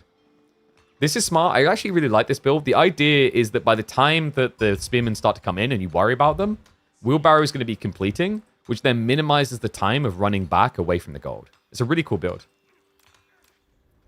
Yeah, and you kind of have to do it these days. I don't know if anyone else has noticed this about Gorge, but I feel like 80% of Gorge spawns have your gold close to the enemy base, which has happened for both players here, actually. So first spear arrives. You don't really have to worry about one spear. You can run away from that. Even with the marching drills, the TC is quite close. And wheelbarrow is just 20 seconds out. So he'll end up with 1 or 2 injured villagers, but lishrug. So pulls away off the drop-off. Actually pulls across to the berries as well, which is going to be in TC range. I like that. That's pretty cool. He has what he needs for a tech up. So instead of just gathering the extra gold, he'll be in range of TC. So now after you dive in, you're going to take damage. Wait, so I'm still trying to... Oh, wait. What does he want? I'm trying to figure out what he's missing here. It looks like he's missing something. Like this would make sense if you're going hard on spears. I don't know if you'd want... Like, why would you want spearmen here over archers, though? Like, I didn't want to say spearmen because, like... Why? Against HRE. HRE spears are just going to be better there, right? Because of the movement speed. Like, it's the only thing that mathematically makes sense to have 35 gold. I guess it's nice to at least have the option. But yeah, focus on tech up now. So this does still prove annoying because you want to be able to build knights, you won't be able to, as SAS is committing to the outpost. And the backup gold options are bad. Really bad. We're going to go for the 2x speed because we said we were like 2 minutes out from live. In fact, let's go 4x. So yeah, I think they're at 5 minutes. We're just going to catch up to live because we got baited by the UI. So what is the plan here? Well, Wham, he's just going to be able to play now into archers. The gold is curious, because this isn't enough to siege engineering, right? To clear the outpost. Like, normally, if you're trying to clear the outpost, you're probably going to do... It used to be scouts, but horsemen has taken over. Scouts used to be good in the pro scout meta, but if you're not planning to do it, you just should have the horsemen. Which plays naturally to kind of stop archers, spearman mass from HRE, which would be good considering he's going mine work. You think HRE is really not that great anymore? Agreed. I think HRE was kind of on a downward slope, even when we thought they were good. Like, we had a game a few weeks ago between Numudan and Dimu. where it was baffling the way the HRE lost. I don't think they are like that brutally like outmatched in general, but at the time it felt, dude, it felt like Bambi had died. You're like, oh my god, is that even allowed? That's meant to be the main character. We can't have this version of the story. HRE were just meant to be the kings, but the fall was already on the way by then. Bam. It will be a play out. No pro scouts. I like this. Just skews the better deer gathering rate. You need to be competitive with HRE just because the prelate buff usually gives them the edge. HRE is just really bad in long castle fights. Yeah, but they also really suck at late game Imperial. The Black Riders helped a little bit, but it's still a tough one to reach. The thing with HRE is they've always been this burst sieve of economy. Their economy is very powerful. It ramps them up. They peak quicker than other civs, but once they peak, they just don't have as great of options. They're great in Feudal, but Castle starts to like plow forward at the beginning well, but then get a bit weaker, and then Imperial just feels very odd often for HRE. And we have seen adjustments where a lot of HRE players don't rush Imperial anymore like they used to. Like there's actually a lot more resistance towards just hard committing into the 4th age. And for good reason, it's quite often gotten them killed. Hey, look. Wouldn't be a WAM game if we didn't have walls. Like, this is actually very early walling as well. We're 6.5 minutes in the game, and WAM is half walling the map. What? That's kind of crazy. Walling's very hard nowadays, guys. Like, it takes double the time it used to. So most people won't really commit to walls this early. But he wants access to the food. He knows harassment's going to be coming his way. We do have the hardened upgrade and the spinner coming in, but it hilariously arrives as he gets access to another gold vein. What is he thinking about?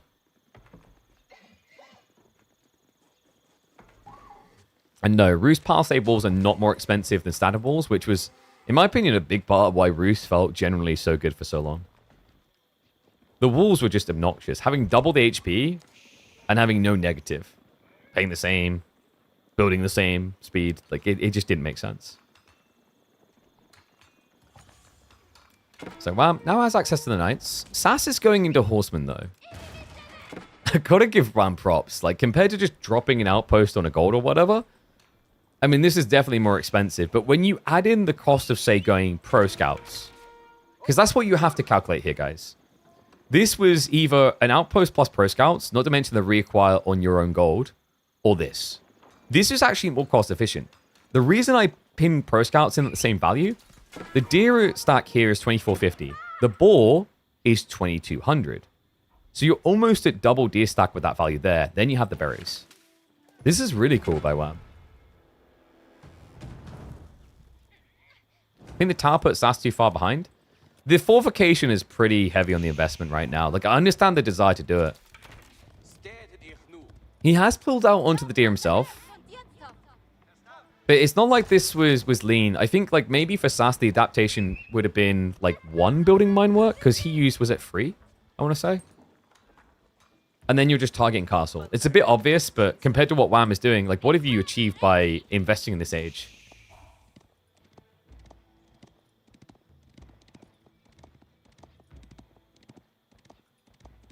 Not just that. Archers and knights are turning up. SAS. A bit of a weird position, actually. The Spearman Archer of French seems to have kind of caught SAS off guard here. He's now steering into his own archers, but delayed and also idled. Yeah, food gathering gets blocked out. Also baits the Spearman out of position. SAS not really paying attention to his groups. And the knight with... Okay, goes both ways. Wow. Unnecessary, but sure. WAM's like, I'm just maximizing my HP for chivalry. Yes? Wait, is that a miss rally? I was about to say, where's WAM's knights? They're just waiting back at home. I think he maybe actually forgot about them, because there isn't really anything they're doing here. Yeah, SAS isn't harassing the area. We do have all pikes on the way from SAS, so he's going to continue to lean horsemen.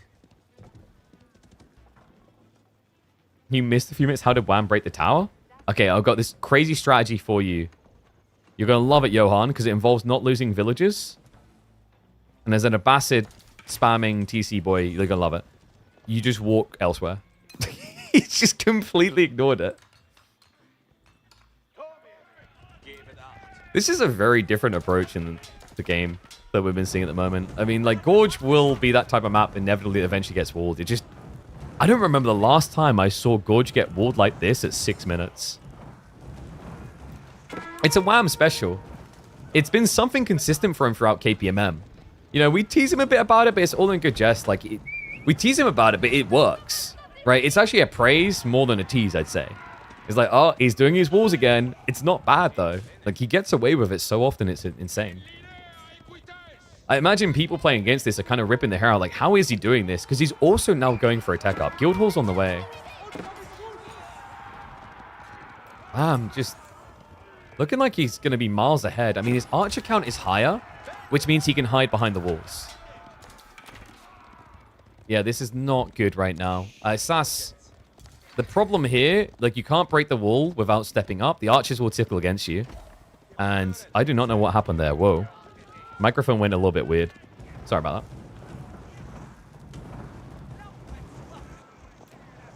that. He's going to try to burn it now. There's a few too many archers here, though. As SAS is about to discover. He's only got 8 of his own, so he is outnumbered. Burn's being removed. Horseman can't really dive around. And Chivalry is on the way. Like, this is really bad. Can he get the break quick enough? The Knights are going to push him away. It's going to be a full commit now. He needs that final tick of damage. The Spearman held in reserve. Wham. This execution is pretty good. He still has the archer lead. Break on the wall is going to come through. Spearman going to have to march forward. And this is the moment where SAS needs to munch down. It's Chow Chow time.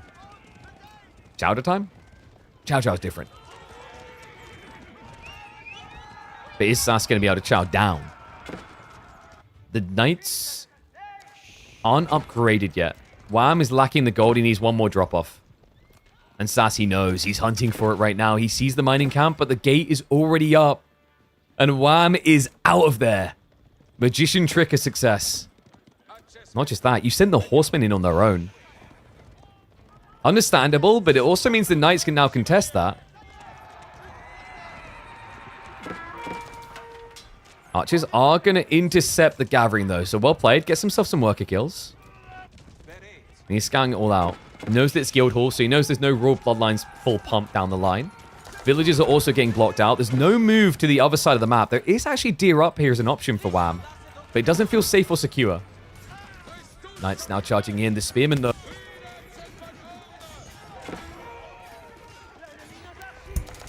They're just not there. What is going on with this mic again? I mean, this just looks trivial. SAS, by the time he's going to be ready to age up at this rate, he'll have nothing left. Nah, it's looking pretty chalked, folks. Horsemen are still rippling in a little bit, but it's the veteran Knights. That's the difference maker here. The Spearmen are trying to make it better for him. Wham is being denied the injured Knights getting back to heal. But SAS is going to be pushed out of the base. The rewall's going to come through. And on top of that, this is not Arkan. This is not long-term food source. SAS has been running himself dry, trying to break this base, and it's going to fail. And now what do you do? I mean, you could play for Castle and try to go into the Steel Barding, but that works well in a lot of matchups. French isn't one of them. French, remember, have their own advantages with their charge. They kind of offset a lot of the armor value you get as HRE. Other problem now is, like, the longer SAS tries to break this, the worse it gets due to Guildhall. So I think SAS might have little to no choice but to try and age up now. Good news is relics haven't been yoinked yet. Bad news is Wham is about to fix that. We've got the first monks hitting the fields. In fact, yeah, they're already marching north.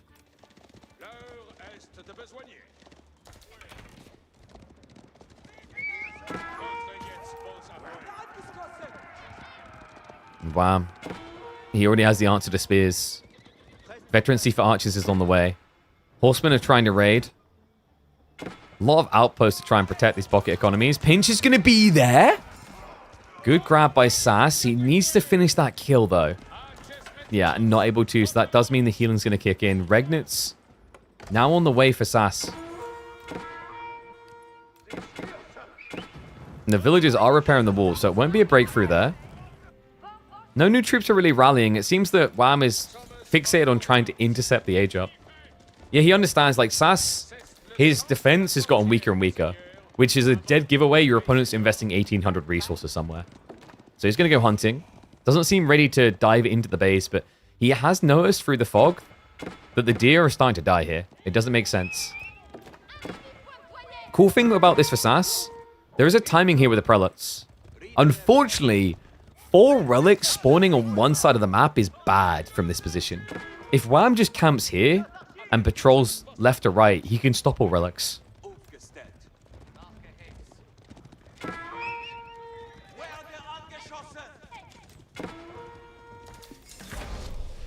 Age up complete. SAS does queue up the crossbows straight away. Also the knights, so he is going to look to lean into steel barding eventually. Men at arms also. I'm just poking for now. Archers. Could get some worker kills here, though. Targets down the spears instead. Yeah, he wants the full dive commitment. What's interesting about this, by the way, have you noticed Wham's blacksmith techs? He's diving, but no undermesh at all. Instead, he's been prioritizing more damage. Villagers? Yeah, I don't think that works. It is kind of awkward with the berry placement where this outpost can deny a lot. He's already on the 8 stack of berries. Guildhall only up to 900 food, but it doesn't take long to start nudging up from here. You know, give it another 3 or 4 minutes and Wham could be ready for Imp. I'm disappointed in you, Wham. Did anyone else want to see this outpost get answered by Red Palace? just drop the landmark there to kill 1 tower. Oh, that would have been brilliant. Wham, greedy boy. Does get stopped. So far, though, no relics home for SAS. Second one now coming in for Wham. Horsemen are going to keep poking. That Wham. I mean, this feels like a perfect time to try and contest relics again. SAS is going to be moving across for his first one here. Is he going to see it? It feels like with the pacing, if you don't stand your ground, yes, but the crossbows scare Wham away. A little bit surprised Wham isn't being more aggressive on his positioning for relics here. It is still now 3 relics, but if SAS can claim this one, his position isn't terrible in this game. Double relic regnants is decent. Not crazy, preferably you want at least 3, but 2 can be workable. Wham is not going to let him have that second, though. He has to run away. SAS, if he wants to protect the crossbows, yeah, he has to throw the front line in there, but the knight count is high. The crossbow count is not, so SAS gets called on his bluff. Has to run. Outpost now trying to be rushed up, but this looks borderline done. Wham moving in with the archers. Cleaning up the villagers. He'll be able to snipe out the crossbowmen as well. He dives into them deep. And the front line has failed him. The game looks over. Wham! We said he had to speedrun this before a storm. Took out the internet again. And he's on course to do exactly that. Bar a natural miracle. An act of God. A strike of thunder. This looks like nothing but a Wham wash. Jesus.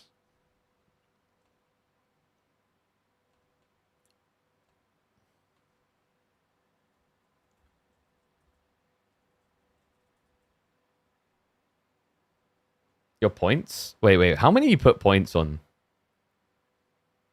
Oh, like only 9%.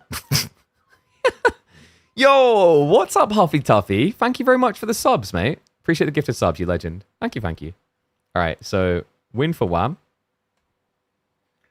Guys, unfortunately, because of how long this took to happen, the final game, I won't be able to cut... Well, okay, that's unfair to SAS.